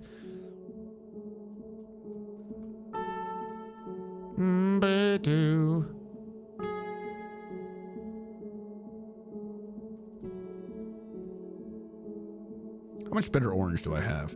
If I turn you into blocks, I could free up a lot from the first floor. I'd be freeing up guava mostly, that was the issue. But a lot of this out here is macadamia. So I would free up macadamia for higher floors if I just made every floor be a different color. Do you think that would do anything? Claiborne has become an elite Marksdorf. Okay. You. Which one of you is bitter orange? Because I need to split these up over different trees. Block. Bitter orange. Because suddenly we have 1,400 bitter orange. It wasn't supposed to make the pangolin in the cave. The cave is into a cave. Oh, by the way, the statue earlier of Weeb Trap. Did we read this? Oh, yeah, we did read this. This was them getting married. Juan Manuel Vivas, thank you so much for following. Thank you so much. Thank you. Enjoyment after watching a performance, crying on a priest, performing the rites of the Secta Canyons in a dedicated simple. Like I said, a lot of these are actually getting solved. The weird thing is this now doesn't have like 10 people. It only has like 4. So where is everyone else? Hey, you know what? You know what I will take as a success? Glass half empty isn't in this list twice. I genuinely need to look at that list though to figure out what's going on with that. Civ Gym. Also, you, hold on. You don't exist. This has been fun, but go away. Yep, delete cheat day. What is happening with your schedule? At least 7. There is not 7 people here. All right, do any of you need to kill things? Or any of you help somebody martial training? Okay. Goblin Thief. I don't know what his name is. Goblin Thief. Goblin Thief. You look like him. There we go. See? Look at all that martial training you got. You improved something. Didn't feel anything. Euphoric due to delight. I remember eating a truly decadent dish. How come some of you were like, this was a truly decadent dish, and a bunch of you were like, we haven't had good food in a while. Like, what are you eating? What are you eating? You, lavish meal cook. You, lavish meal cook. Because I genuinely don't understand what they're eating half the time.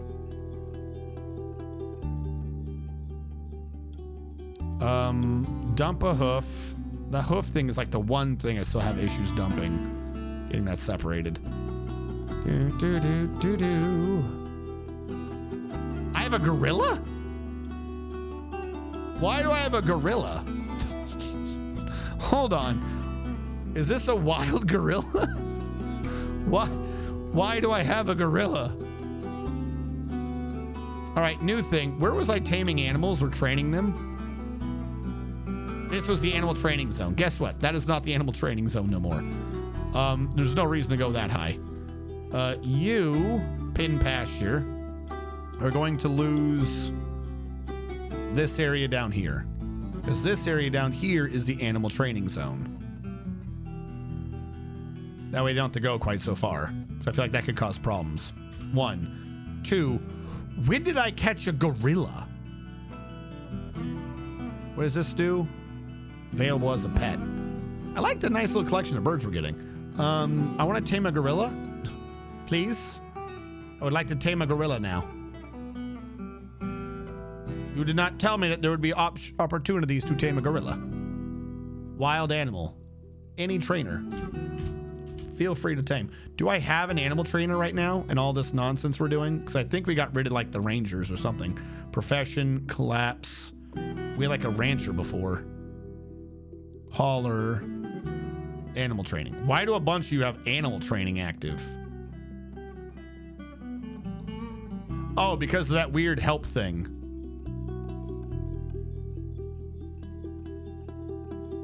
All right, you are my...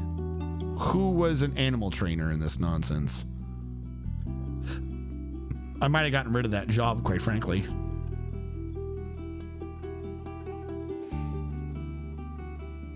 Gelding, milking, cheese, and, in fact, animal training. Yep, there you go. You're my rancher. Congratulations. Who are you again? Gashud. I'm going to say from here on out, Gashud is the one training these creatures. Because he's the legit. You, Gashud the rancher. Trainer. Stray gorilla. Gashud the rancher. That's so weird.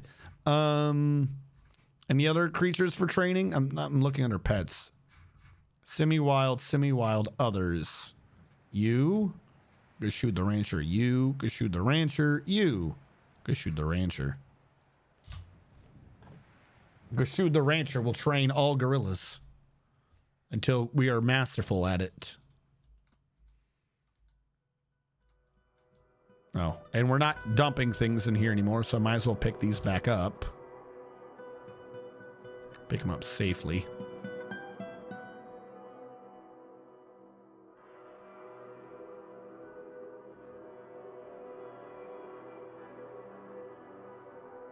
A lot of corpses, a lot of goofy cow hoovels. It's these clothings that I think should get dumped into the other side to make them easier to grab and use and sort out and throw away. But that is neither here nor there. All right, are you all here again? We have an issue with bags, don't we? Fuck, there's so many bags. There's so many damn bags. I need to create a bag stockpile. All right, I'm about to do just that at the training depot. Also, I forgot to set up a lever to this. I forgot what I did at the beginning of the game. Holy hell, there's a lever here. Need access to mechanisms. We do not have a lever here. Make rock mechanism. How many do we have? Microcline. Microcline. Mechanisms. And delete you. Work order. Rock mechanism. And that rock will say microcline. Make 10. Now, the second part of that, of what I was doing when I forgot what I was doing, is I'm going to create here, except a stockpile of bags. And I've already forgotten where bags are. There we go. Bags. Apparently they're furniture. Of course they are. I'm always like, bags. Bags are furniture. It's not artifacts. Not artifacts. Build construction. A track stop that goes up. Made of, I don't know what we're making these things out of. I forgot. Guava wood. Yeah, no. That makes sense. That makes sense. Sure. I definitely remember why I did that. Guava wood? All right, there you go. Build a guava wood. I guess to match the floor. I don't know. Guava wood. Now, why are we not getting earrings? Was earrings not set up for the stockpile here for trading? All right, I will make earrings be set up for the stockpile for trading. This was trade goods, I believe. Trade goods. You have to grab earrings. Weird that I never told it to do that before, but okay. I don't know why I did not remember that earrings were in fact a tradable good. But there we go. We'll clear that out. And I'm about to transfer bags here too. All right, you, custom, finished good. No, furniture. Bag. Bag made of anything. Even though it's not ever going to happen, I want a bag of anything in this pile. Okay? And then this pile, whoa, aren't you lucky? No more bags. No more bags. Ever. I don't want to see them. Go back to you. Make sure you don't allow bins, which you did update to doing. Aren't you special? I'm going to make sure that I've set the bags correctly, and I'll know this when they start bringing bags into the stockpile. All right. Sweet. Bags have been done. New route. Trade bags. Trade bags. Trade bags is set there. With that, you will pull furniture bags of any type. I am tired of seeing that other stockpile filled with bags. Oh my God. Pull bags from there and then do nothing with it, except realize you're a trade bag. Trade bags. There you go. So every bag should now not be a bag that I care about.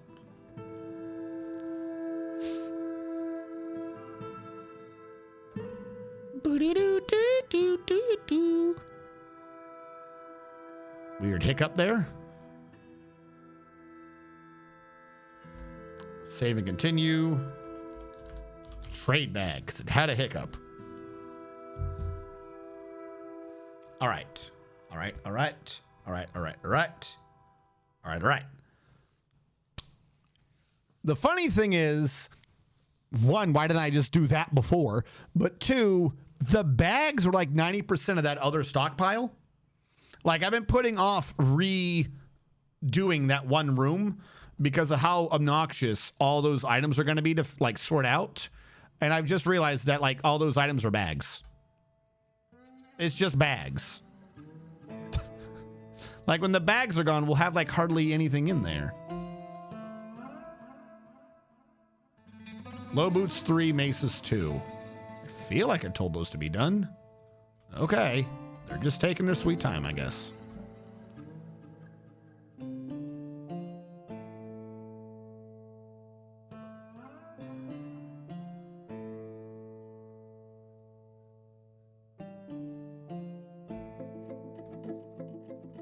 All right. Look at all those fucking bags. And suddenly, earrings are coming up, and everything else is getting sorted too. Huzzah! Like, if we weren't doing trade goods from down below and bags at the same time, I feel like this would be getting done a little bit faster. As a matter of fact, I believe this so much. Bags. Bring the bags over. I do not want to deal with bags ever again. I wish the bag problem to solve itself. I wish to look back upon this day and giggle at the thought of bags. For only by putting the problem behind us can we hope to move forward. From bags.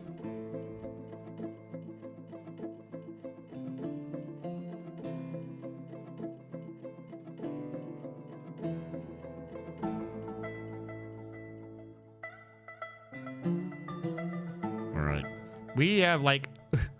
We have genuinely, at this point, spent so much damn time in the basement trying to just slowly fix these walls. Holy crap. It looks good, though.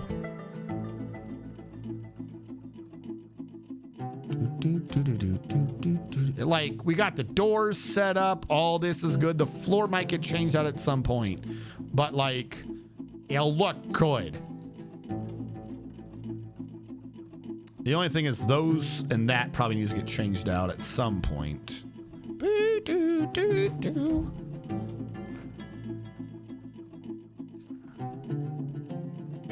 And I forgot again to keep up with this one. You never got ordered. Where's the conglom? All right, all that did though. You are just being used as a shortcut, which you really probably shouldn't be. But whatever. This one's been feeding back correctly.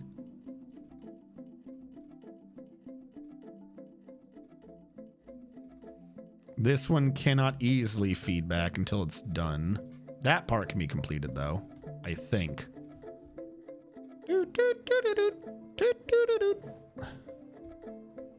Giggle Baggins. And then when that's done, there are some things to do to the lower right. I'm not that worried about that area because that area is going to need to be overhauled entirely anyways. I mean, I might as well build the power generators because who cares? Who can? I already fucked up the water. Can't fish there. Fuck it. It's already not a problem. You can't make it any worse when you've already destroyed the environment.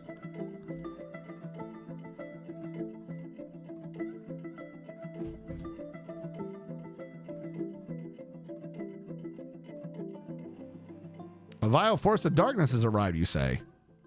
Where? There they are. They are coming for me. The real issue is I can't shut that back door. Build. Machines, fluids, lever, here, microcline. There we go. Start getting this set up. Because remember, I needed to change all of this to a drawbridge anyways to make the trade systems work. All right, guys, I'm about to lock these doors. No side paths open right now. You must take the long way around. We're in lockdown due to zombies.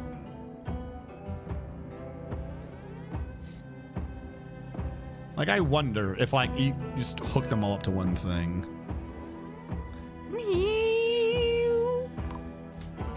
Snatcher, protect the children. Oh, no, there was a snatcher there?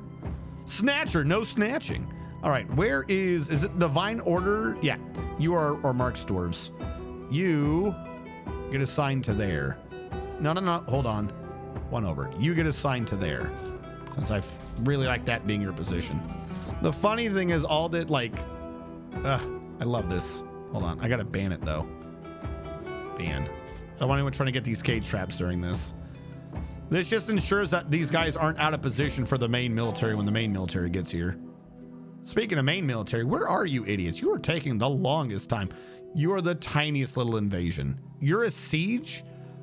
Back in my day, a siege meant that there were at least 80 trolls to batter down your doors. Nowadays, anything's a siege. Why, one time I saw a young goblin throw a rock into a river, and the nearby guild hall decided to declare the siege alarm. Woe is our day and age. Why are you in my tombs, you weirdo? My old tombs, not even my current tombs.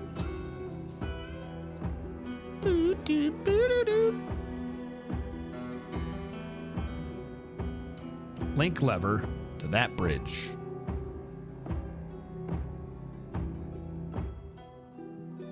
I'm really worried that I might catch some of you in these traps. Please hug the wall. Like, I honestly want to fight you. That was just to filter out the sneaky boys, and you had like no sneaky boys because your scouts suck. You know the traps are there. You absolutely know the traps are there. Please tell me you will not walk straight into those traps. Okay. Well, okay, they figured it out. And now they don't have to figure it out ever again. Sweet. We figured out that we don't need to figure out. All right, thank you, Mark Storbs. I don't know if you had the chance to shoot, but thank you for attempting it. Have a good day. What? What did I say? I didn't say nothing. You got no proof of me saying things. Check the record, officer. No proof. Surprised there wasn't bones and shit everywhere.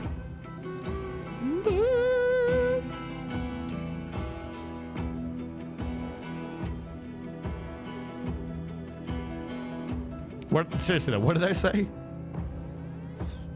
You say it's funny that you're saying that. I don't know what I was saying. I wasn't paying attention. You caught me. You caught me. Sometimes I just say things without thinking about them, all right? It's a well-kept secret. No one knows. Shh, don't tell.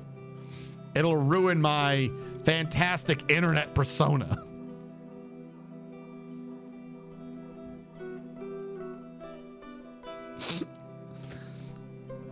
The internet can't handle it. The internet can't handle it. It would destroy them.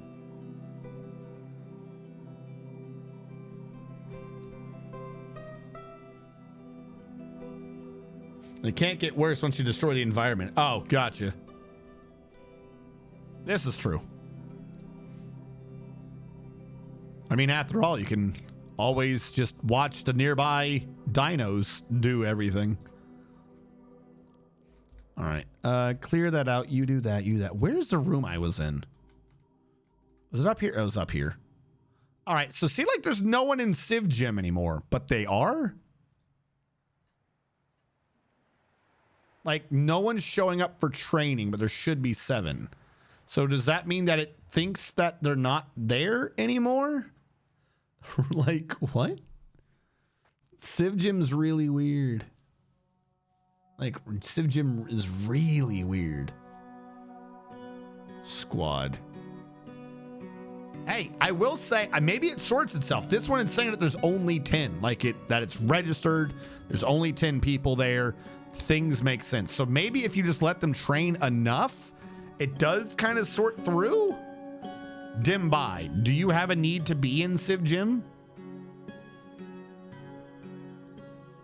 Like, maybe I'm the one who just needs to have faith. No, Dimbai has a need for martial training. How are you training in your bedroom, though? Civ Gym. What? A human caravan has arrived. Hold on. Civ Gym. Schedule. Edit. Sleep in room at will, but not train in room. Equipment always. Well, obviously. All right. I don't know. Now, is this hooked up? Linked buildings. Yes. Sweet. Which means I think I need to pull this now. The doors have not been taken by invaders. It's been solved. Hold on. You, stand out here real quick. Did you get the right one? Be like every door but one. There we go. Okay, cool. Thank you. You're good. Now everyone knows that these are, in fact, our doors. Thought we were going to get the skinny how you train in your bedroom. I have dumbbells and open floor space. You know what I need to do? I need to reset it up. You know what I used to do? As stupid as it sounds, VR. Like those stupid music games where like you hit the stuff. I got out of practice. The problem is I get motion sick on that crap. My brain does not like those. Yeah, the lightsaber one. Beat Saber, thank you. My brain, after a while, just gets like so motion sick. Trying to do not like Beat Saber is actually a bit better. Excuse me on that. That was a weird noise. But like the other VR games, I would just get so motion sick. Diplomacy. Hey, we like you. And I like you. God, if they only had to move it from here to there, they get those items in like that. Holy crap. All right, here's what I'm going to quickly do. So I do not kill people. All dumping is hereby paused. Oh. And I am going to unban all of this. And go to the stockpile. And say auto trade? Question mark? I don't know if that actually marked them for trading. I'm going to follow this item, though, see where it goes. There's a lot of people doing things and not a lot of people. All right, is this getting brought up for trading? Because I'm trying to see if I can be a sneaky. Even if it's not in the correct category, it gets designated for trading. I think I'm super happy about that. Now, are we also trying to trade away goblin bodies? Excuse me, sir. Would you like this very high-priced goblin body? It's all the rage. All right, the doors are taken down. So we could technically start having things now. Huzzah. I just need Holsky 77 to stop drilling and to come trading.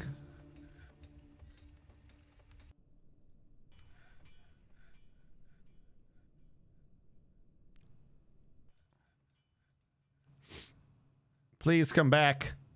Please come back, Holsky. I need you. I need you, Holsky.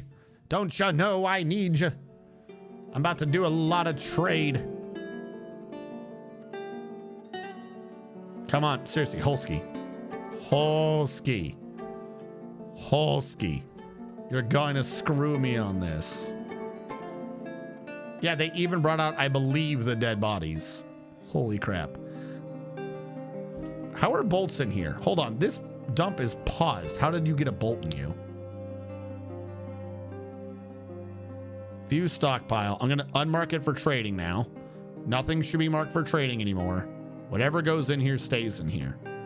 Though, flat out, that worked wonderfully. The morgue is now working. I just have to be a little careful about how I process it. This stockpile can now shrink. It doesn't need to be anywhere near that big. Huzzah. Look at how much that fixed everything over here. All right, sweet. And I still have a bunch of cabinets for some reason. Why do I have cabinets? I have 2 artifact floodgates, a mica altar. I should start setting up temples or something somewhere. I have a lot of pedestals. I don't know why I have that many pedestals, but I have a lot of pedestals. I could probably trade away some tables. If this is what I have lying around for no reason, I could mark you for trade. Actually, wait. From what I just learned, I'm serious. Hold on. Take you out. I want to trade you. Can I cheese the system, so to speak? And I want to trade you. And I want to trade you and you.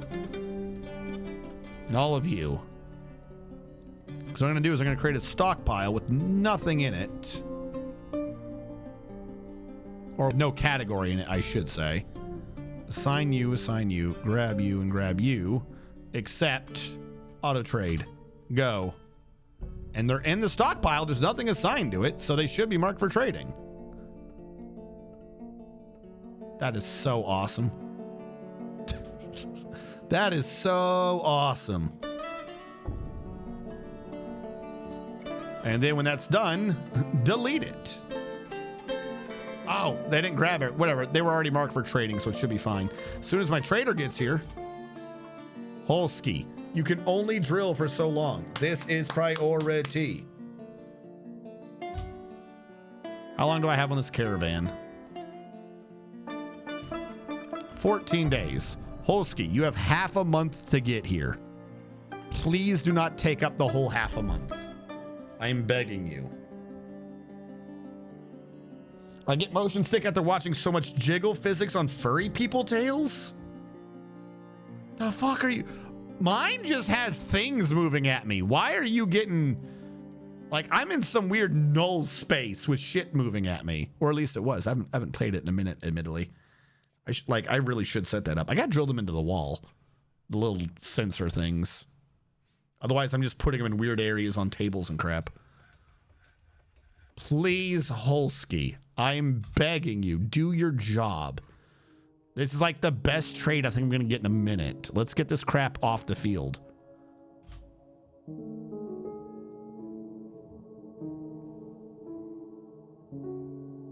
Now you're sparring.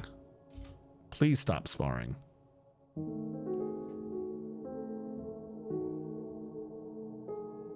Thank you. Trade. Yeah, you could trade the corpses. Holy shit. That's so stupid, but I love it. Can I not use a silver scourge? I guess not. I put it in the thing for auto trade. Must not be able to. This would presumably be all the damaged jute. So everything gets dumped by the tailor thing. See, sometimes you have a regular shit in here, though. That's the one that weirds me out. Why is there regular clothing in here for trade? There should not be. There's not many, but there is some. I'll do the trade for now, but we're going to 100% have to figure out why that's happening. All right. I'm going to close down on these. We might add them if I need to, but I'd rather just see what I can get away with in terms of the broken clothing. Because the trade goods are actual trade goods. I got a free back 4,600 and something weight. What did the most weight? 400 pounds of pants. All right. We have body parts. To be fair, should not have had the body parts in there. They were caught up. Whatever. 853 pounds. Give me your bars. I'll sort them out. I don't care about your gems. I don't care about your blocks, your rough gems, your stones. You're human, so I don't have the good stones. Chains, flasks. I don't know if I want your instruments, but I'll take them. You never know, because I don't know. And if I don't know, you never know. You know? All right, now that we all know. Do you have dogs? Do I have a lorikeet already? I'll take a lorikeet. Fuck it. We'll get all the fancy birds. So fancy. And an eagle. And a peach-faced lovebird. We'll give every fancy. No barrels, no buckets.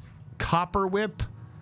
You only have a copper whip this time. You do know what I'm wanting from you, right? Like, do you understand the concept? Iron bow, silver halberd. Don't want two-handed longsword, great flail.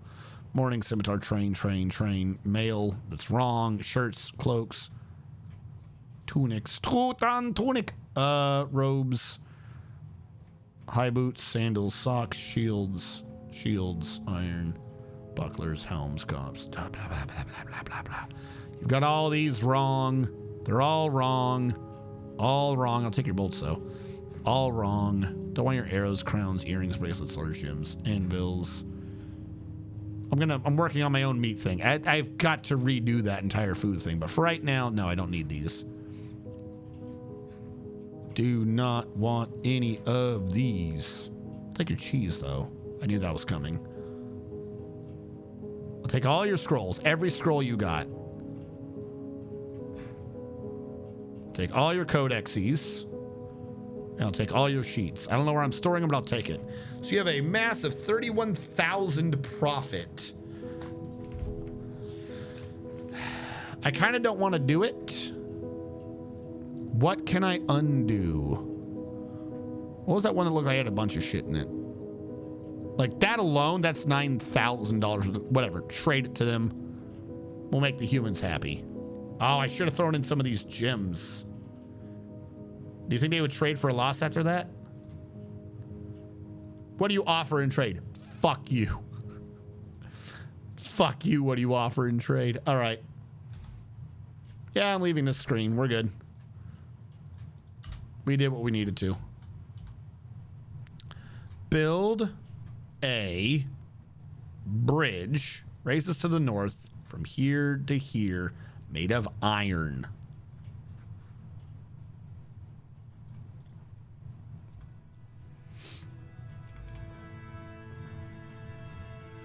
Might end up moving the levers to a control room or something somewhere else, but that's where we're going to put these. The people who stream it regularly, many have furry. Oh, I see what you're saying. Yeah, no, I'm not doing anything like that. Don't need anyone on my fucking out of weight ass. Out of shape ass. Trying to pretend like I could maintain the beat to half those songs.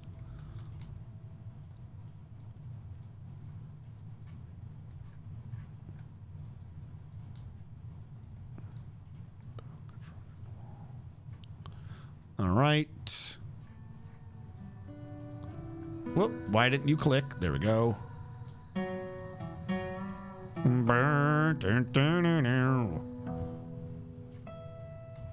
All right, that is eating its way back. This can eat its way back. We made excellent progress. I forgot to do the one thing that I was supposed to do, which was build this wall out there to connect backwards.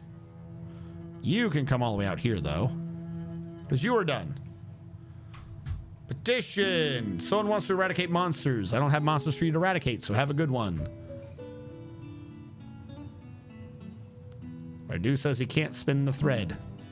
Believable. All right, so how many people are here? Dimbai. Martial training. Did you say excitement? Do you need excitement? Do you need to fight, Dimbai? Ah, shit.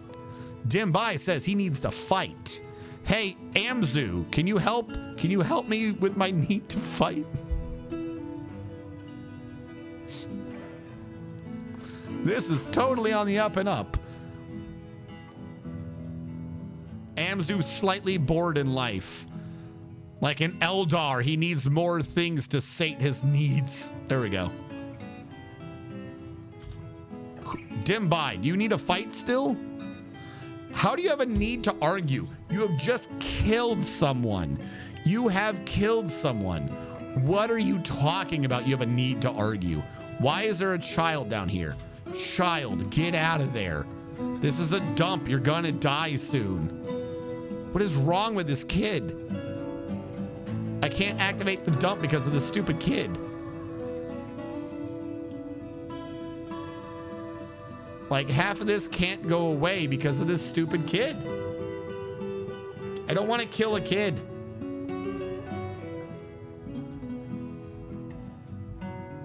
I need to argue. You just murdered someone. I need to make trouble. You just murdered someone. I need to stay occupied. You murdered someone. Please explain to me the hell you're talking about, Snamos. Nathaniel has demanded 1 low boot and another mace. Well, the maces I think are getting done. I'm already making the low boot though. I'm gonna ignore that for a minute. Ground down to long mining shit that was such a pain in my ass. The little cargo rover. What? What game are you talking about? The little cargo rover. The little cargo rover that could. By the way, why are none of you shooting anymore? Are we just not doing that? Or is the issue with the other bolts? If I release all these bolts, do you guys suddenly start shooting again? Because I've been having a weird suspicion that something's wrong with some of the bolts. Like they won't grab the stacks of 39.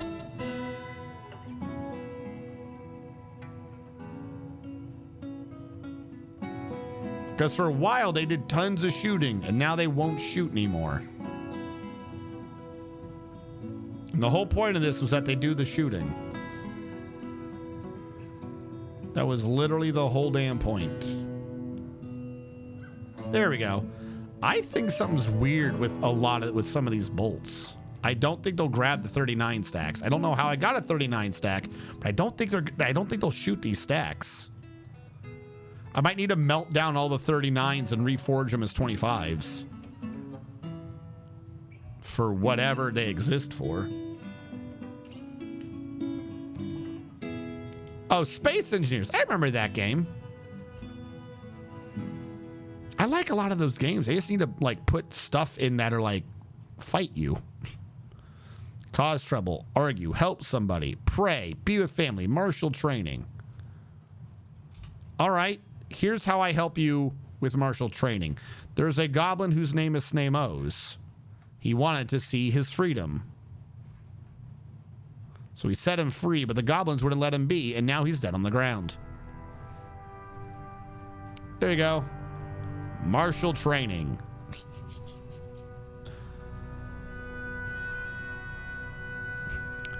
Why does anyone need to pray to Vucker? Why does this not work right? Does Vucker have like a separate temple I'm needing? There are a lot of people that have this weird pressing need to pray to Vucker and they're like, I can't do it. I've tried and I've tried and I just can't do it.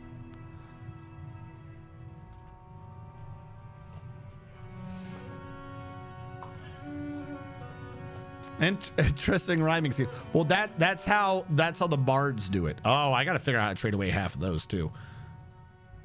I have learned from the great bards of Flebadamdel.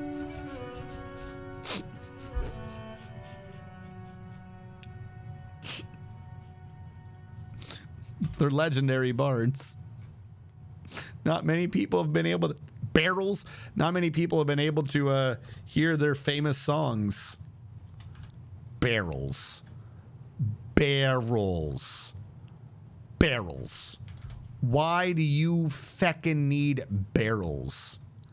Make them out of tower cap.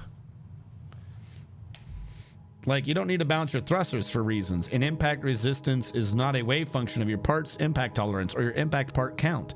It's purely weight and velocity. So you can land perfectly, but if you're overweight, you just explode. Oh, no. You can land perfectly. Oh, I'm sorry. Looks here like you're 0.1 pounds overweight. Whoopsie. Isn't someone supposed to be working with these bone crafts? Decorate with horn. I understand that one. Bone crafts. We have 6. It's satisfied. Okay, maybe we're just waiting on the bone boy, I guess. Or... No? I turned off bone crafts, didn't I? Hold on. Who's my bony boy? Who bones? Who bones for me? Didn't we have bony boy off of slaughterhouse? Commit. Because we were thinking about putting in some of the other crafts and I turned it off on everyone. Now people will do their jobs again. Boom. Maybe. I don't know. Now we got bone boys though.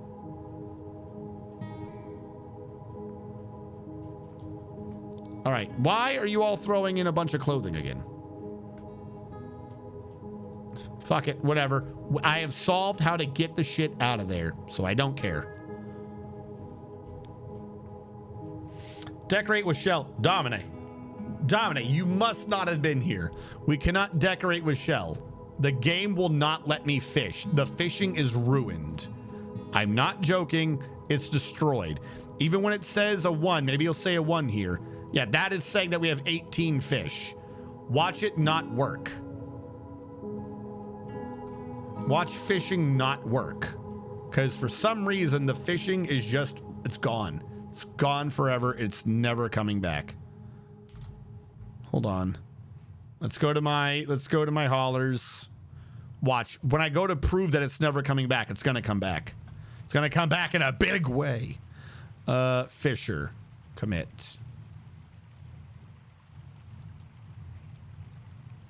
I swear to God, if this all of a sudden starts working, I'm going to lose my damn mind.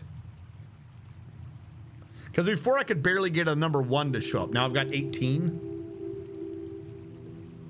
That's not how fishing works. It should only count the things by the water. But I guess because it's all over water, it doesn't know how to read it. Come on, fishers. Get over here. Get over here and prove me right. I swear to God, if you generate a fish.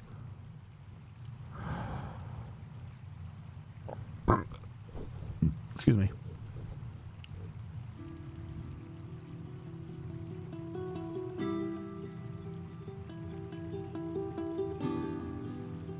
Because before what would happen is they would wander away. There you go. It updated. No fish.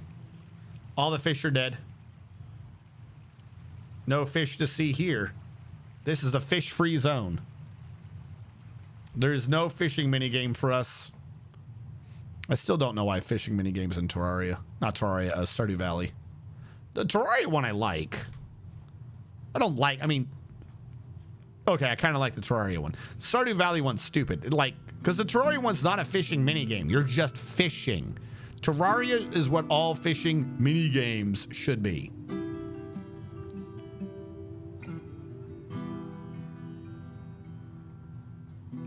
Lever, microcline.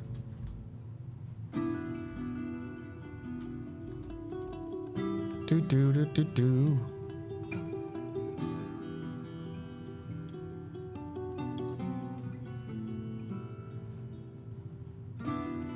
The goofy thing is, I believe I can shrink this down, actually.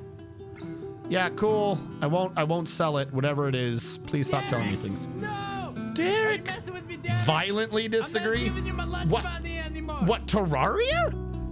Are you violently disagreeing that fishing should be like the Terraria one where you click a button and they just fish? And you don't have to sit there and fiddle a bobber up and down trying to get it to magically be in a bar?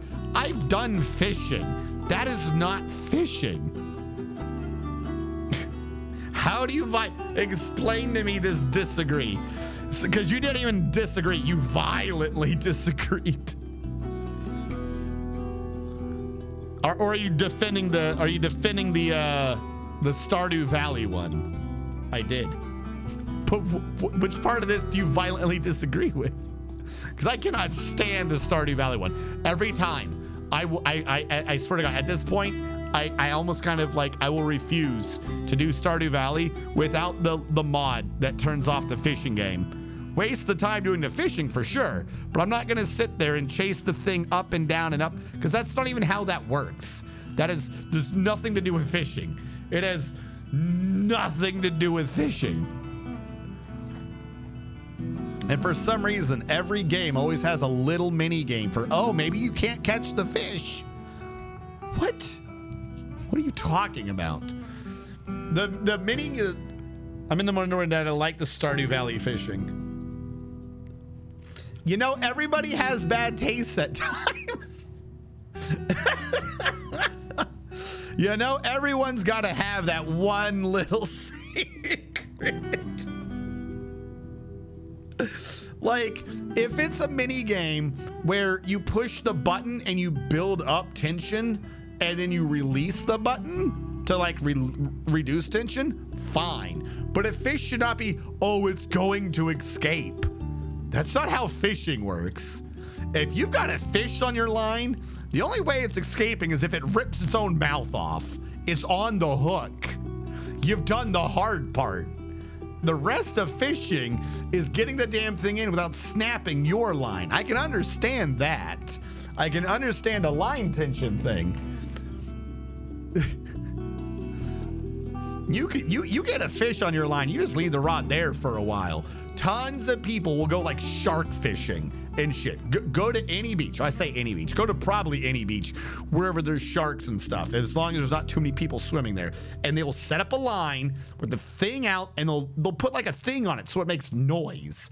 You do not have to go, oh my God, the fish has just grabbed my food, and if I don't get to this fish in 20 seconds, it's gonna run the fuck away. That is the beauty of fishing. Oh my God. Any of the mini games are like up, down, bobber, catch it, get it in the thing for 10 seconds, or the fish gets away. It's insane. Now, obviously, you want to do it as fast as possible because you're wasting time in that game. That's fine. But the idea that the fish can leave, that's weird. You getting punished for over-tensioning it, sure. But the idea that the fish is just going to bip off for no reason, like, I'm bored with this. 3 barrels, 3 quivers. I'm bored with this. It's time for me to make my exit. Where are you going? You're literally on a hook. You cannot go anywhere. That is the beauty of what I have done. There is no leaving. You're mine. You're mine now. Unless they got a turtle nearby, because I swear to God, Moby always stole my... Moby, not always, but Moby would steal my fish a lot. I'll give you that one. I'll give you that one. If you have a side part to the minigame where you see the turtle coming for your fish, I'll give you that one.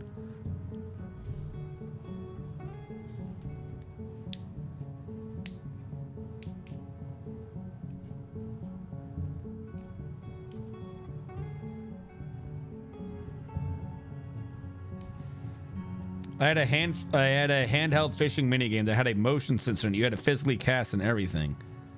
I know the game you're talking about. Oh my God. You could not, when I was young, you could not go to anyone's house between Texas and fucking Mississippi without there being somewhere in that house that fucking handheld fishing game. I know what you're talking about. That thing existed everywhere. You could not exist without just, hey, where's your fishing game? Where's your reel? That thing existed everywhere. And I don't think anyone ever really knew where they got it from. Like, if you lived in Texas, fucking Louisiana or Mississippi, minimum, you just had that stupid thing in your house. It just existed. Oh God, I hate that thing. Oh, I finally disagree that all games should have the same anything. I'll give you that. Variety in a fishing mini game, okay. But the one in Terraria, that's the one, in my opinion, that like makes the most sense. The one in Stardew, I'm like, and it's an eel. And you're like, what is it doing? If you have a fish on the line that's freaking out that much, it's an easier fish to catch. That isn't because he's not straining against your fucking thing. That is such an easier fish to catch if the fish is freaking out like that. But in Stardew Valley, it's like, oh, this fish is coked out. This fish is cracked out of its mind. So hard to catch. That's not what? It should be pulling away from me, not being like, what the fuck is that? That's not how this works. Yeah, that little fishing thing was amazing. I'm gonna have to find some way to track down Radu's address and send him one. I will find it. I will find that handheld fishing thing. It's probably gonna be like some like off the shelf like 9 times clearance thing from 90 years ago. But I'm gonna find some way to track that thing down and give it to fucking Radu. Okay, that's talking about the wall below. So we are done here. I can do this now. You are wall, so I can channel this out. I knew the tide is one of those singing bass things. Oh shit, are we gonna have one last forgotten beast of the evening? The forgotten beast, Ruzmo Sodorum Coast, has come. An enormous pterosaur with lidless eyes. It has a pair of branching antennae, and it is slavering. Its russet scales are oval-shaped and overlapping. Beware its deadly spit. Shit, will the pterosaur win today?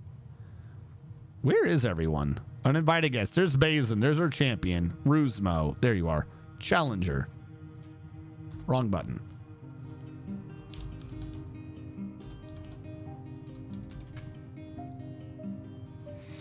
Ruzmo deep dashed. Ruzmo deep dish pizza. He's weak. Don't let that fool you, chat. All right, hold on. Mid journey bot. Nope, that's the link. All right, Control C / imagined. All right, you are an enormous pterosaur with lidless eyes. Enormous pterosaur with lidless eyes.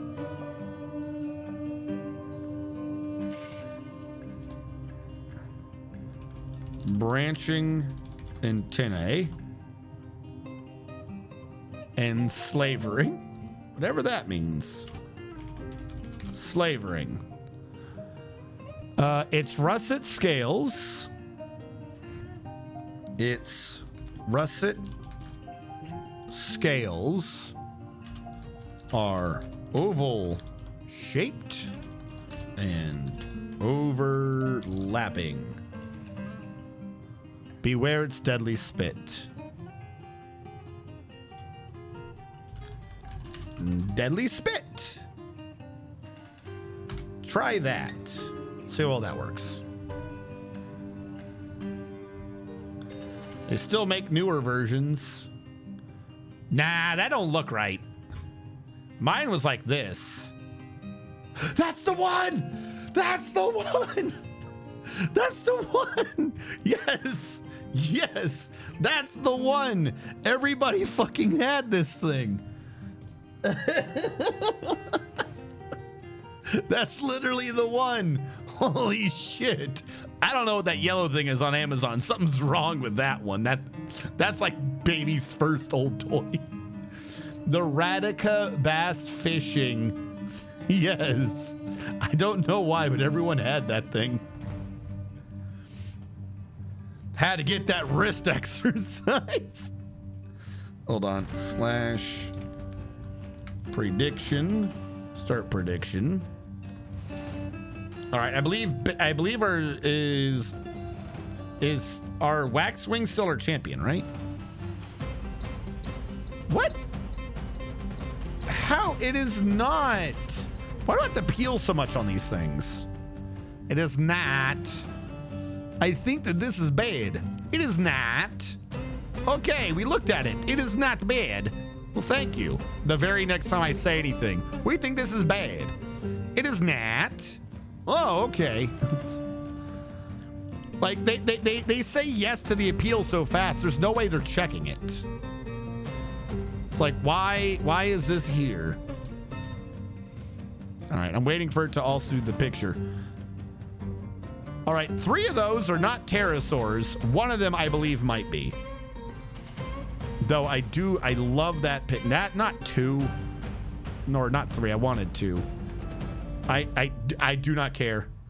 What the fuck is that? That thing's terrifying. All right, I want to delete this one picture. I don't want this here. I want to delete you. More. No, I want to delete the message sent to me. I don't want this picture. Whatever, fuck it. I got this picture. All right. Also, I need to type the full description of it into the other one. That is lidless eyes. I will give you that. That is 100% lidless eyes. I don't think it understands what scales are, but, you know, fuck it. I am completely fine. Oh, it's because I misspelled everything involving that part of the thing. I didn't say oval, I said voal. V-O-A-L shaped. So that might be why it's confused, because it's like, what the hell are you saying to me? Are oval shaped. I didn't even say shaped, I said chapeaued. Are oval shaped and overlapping. All right, we'll try again, but I kind of like the pick we already got. I'm not gonna lie, chat. Save image, challenger. Save, yes. What is this? Who? I don't know what that is. Where are we under art? I do need to. Oh, I never posted the pangolin picture. Hold on. Shit, I'm an idiot. Hold on, chat. Hold on, chat. Hold on, chat. I'm not here. I'm not here. You're not here. No one's here. Where's the pangolin picture? Is this the one I used? I think this is the one I used. Copy image. I do need to create another thing just for our forgotten beasts. Okay. Who is the new forgotten beast? What is their name? Or what are we dealing with? Health description. Rusmo deep dashed. Rusmo deep dashed. An enormous pterosaur. I've got a thing on my left. I just realized, chat, I can't see if you're saying anything. Lidless eyes. Enormous pterosaur with lidless eyes. It has a pair of branching antennae. I will say that it did not understand what antennae was. It is slavering, but I will say it is a slavering enormous pterosaur with lidless eyes. Its russet scales are oval shaped and overlapping. I misspelled that one, so I didn't know what it was doing. Beware its deadly spittle. All right, we'll wait on that one. Direct messages back to you. Now, if I spell it right, what do you get? None of those are right. You did far better the first time. Congratulations. All right. Let us follow him in. Like I said, luckily, we have reduced the amount of space they could be fighting in, so it should be a little bit faster for them to reach each other. And I'm guessing the challenger thing's to the left. Slavery means ruling excessively. Yes, the tooth exploder. I don't know. All right. Here we go, because it is now time for tonight's fourth Forgotten Beast Fight Club. In the blue corner, you have our 4 or 2 times champion, Spray Poison, the Cremated Terror, known as Bazin in Rus, the Slick Waxwing, a gigantic one-eyed waxwing with a pair of fan-like antennae. With a pair of fan-like antennae, it has a bloated body. Its moss green feathers are long and broad. Beware his noxious secretions. He is amazingly agile and he is indefatigable. In the pink corner, we have our challenger, Rusmo Deep Dashed. An enormous pterosaur with lidless eyes. He has a pair of branching antennae, and he is slavering. His russet scales are oval-shaped and overlapping. Beware his deadly spit. He is weak. He is Ruzmo, the spitting pterosaur. You have 1 minute to get your predictions in, starting in 5, 4, 3, stream delay, 1, go. That thing looks terrifying though. What the fuck is that? That is not a pterosaur. No, that's a pterosaur. That is such a pterosaur. I cannot, stress enough how that is clearly a pterosaur. And there you go, now it's in the Discord. Such a pterosaur. Looks like we have 3,000 points on our champion versus 11,000 points on the pterosaur.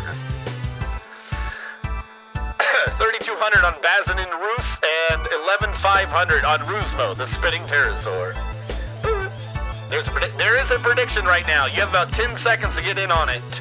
10, 9, 5, 4, 8, 7, 3, 2, 5, 1. Sorry. What do you got? Oh, that does look pretty cool. Why does yours work and mine doesn't? Mine looks cracked out though. I do like that. That is a far nicer picture. Why do you get much better pictures than I do? I feel sad now. Save image as. We'll take that as the current picture. How about that? Where do I put these? Downloads, Challenger, save. There you go. This is the replacement for the pterosaur. It does look more monstrous. Opens a setup here in a country that allows digital gambling. Yours does look cracked out. Oh, I'll teach you secrets. Then you too can have the nice pictures. Alright, I'm going to remember to take the pictures off now before we begin this. There we go. Pictures are gone. And the fight begins with the pterosaur hawking a loogie on spray poison, damaging him. But he was already damaged, so I don't know what exactly he did. The loogie struck him in his right wing. And they're already in spray poison's blood going everywhere in a pool. Meanwhile, Ruzmo Deep Dash's blood is just splattered on the ground a little bit. Someone's doing something somewhere. They've gone into grappling. Unfortunately, they have the exact same symbol, so I can't tell who's doing what. Ruzmo Deep Dashed is healthy. Meanwhile, Spray Poison, the cremated terror, is bleeding heavily and is seriously injured. He might not be able to knock the teeth out. I said too soon! Ruzmo's teeth have been knocked everywhere! I didn't even know a bird had teeth. He must have rabies. He's foaming at the mouth. His teeth have been knocked loose. Even when you think you're immune to not having a body part, it turns out he brings you back in. Ruzmo Deep Dash is shaken to the core, having been first forced to have teeth, and then having those teeth knocked all over the battlefield. Spray Poison, the cremated terror, is bleeding heavily and is seriously injured, but Ruzmo's only bleeding. Turns out, whatever. Motor nerve damage has been inflicted. Someone is spitting on someone else. Ruzmo is showing healthy again. Despite his teeth being gone, he's very, very healthy. Spray Poison, the cremated terror, has a lot of damage, but none of it's permanent, not like having your teeth missing. Ruzmo took to the air to start spitting at him with his ranged attack, doing aerial bombardment tactics. He can't fight in melee combat because he has no more teeth.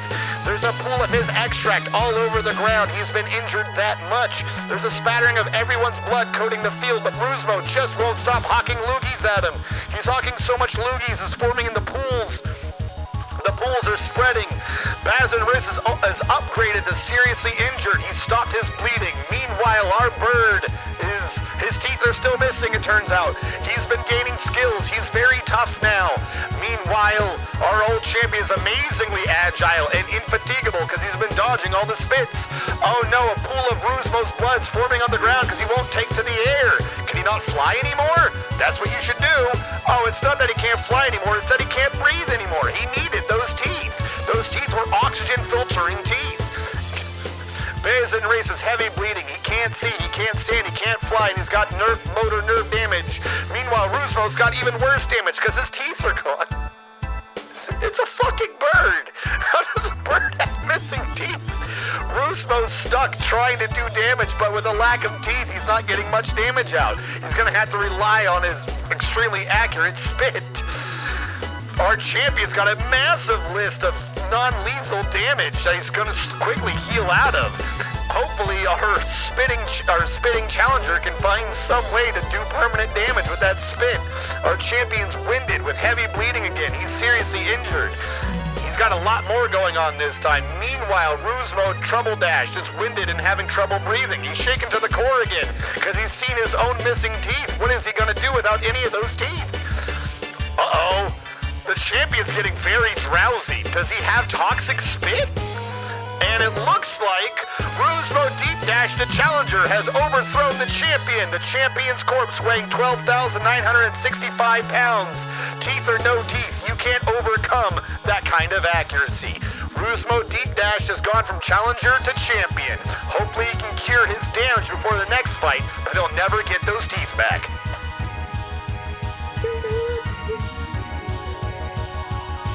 I have no clue how he knocked the teeth out of a bird.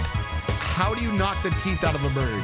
Prediction result, Rusmo, the spitting pterosaur, has been upgraded from challenger to champion.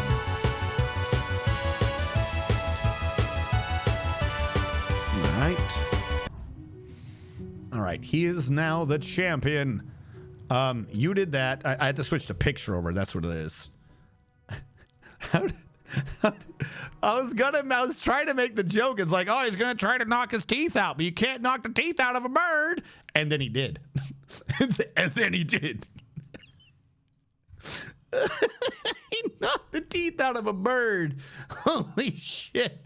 How do you even do that? Our champion is upgraded. Na na na na. And he is now the champion. I do need to get those pink and blue overlays, though, to be like in the right blue and pink corner. Holy God. There's a reason he spits. I mean, yeah, when that is your primary thing, I guess that helps. He is seriously injured, though. Like I said, hopefully a lot of these bruises come back, because some of this was to lungs and crap. I mean, it's likely to, but he got tough. He didn't have, like, he heals rapidly. He needs to upgrade it heals rapidly to be able to come for that.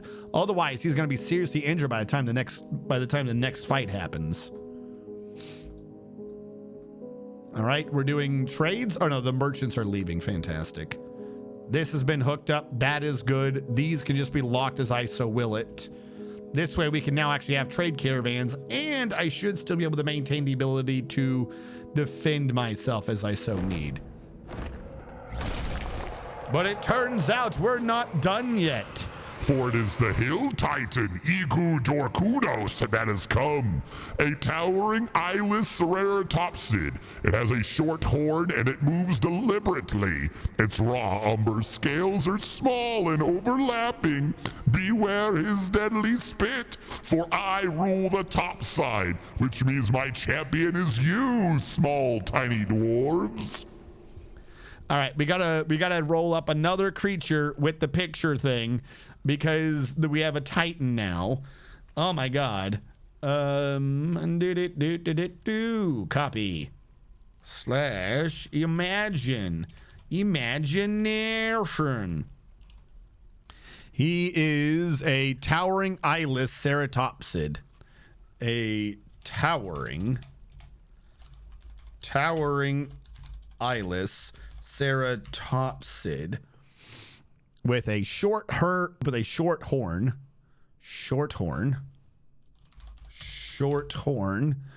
and it moves deliberately. Don't care about that. Do not care about moving deliberately. Its raw umber scales. Raw umber scales are small and overlapping.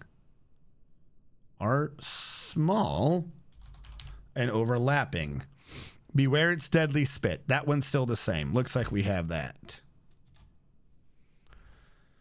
This is going to be possibly a bit of a problem, but my dwarves are fine. I'm worried about the traders leaving. The traders leaving are going to cause a problem. Hill Titan, because he's coming from the exact direction they need to leave in. So we're going to have to run out there and fight him. Which is not what I want to do, but it's what I'm going to need to do so we don't end up at war with the humans. Because he's coming right at him. We have to charge in front of the humans. We have to sacrifice ourselves blindly, chat. It's coming. And the first one into the fray is Hellfire Skyrim going to a sparring match with the Hill Titan. He's launched a glob of spit. And is he trying to snipe the humans just to make me still lose? Whatever. Looks like he's missing. Oh, God. What is happening here? Is he already dead? He's already dead. Who killed the Hill Titan? I don't think they would kill it that fast.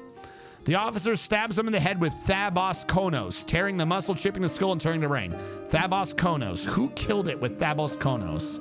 Thabos Konos, Thabos Konos, Thabos Konos, Thabos Konos, Thabos Konos, Thabos Konos, Thabos Konos, Thabos Konos, Thabos Konos, Thabos Konos, Thabos Konos. Hellfire Skyrim the second. Depending on the species, pterosaurs did have teeth. Hellfire Skyrim the second. First into the fight with Flare Brass. Is that actually an artifact? Who put artwork on it? Hellfire Skyrim first into the fray with his steel spear, Flare Brass, whatever I said, that has been decorated with mole bone, and he stabbed the Hill Titan in the head with it, and I don't think anyone got hurt. And the game crashed. Why did you crash?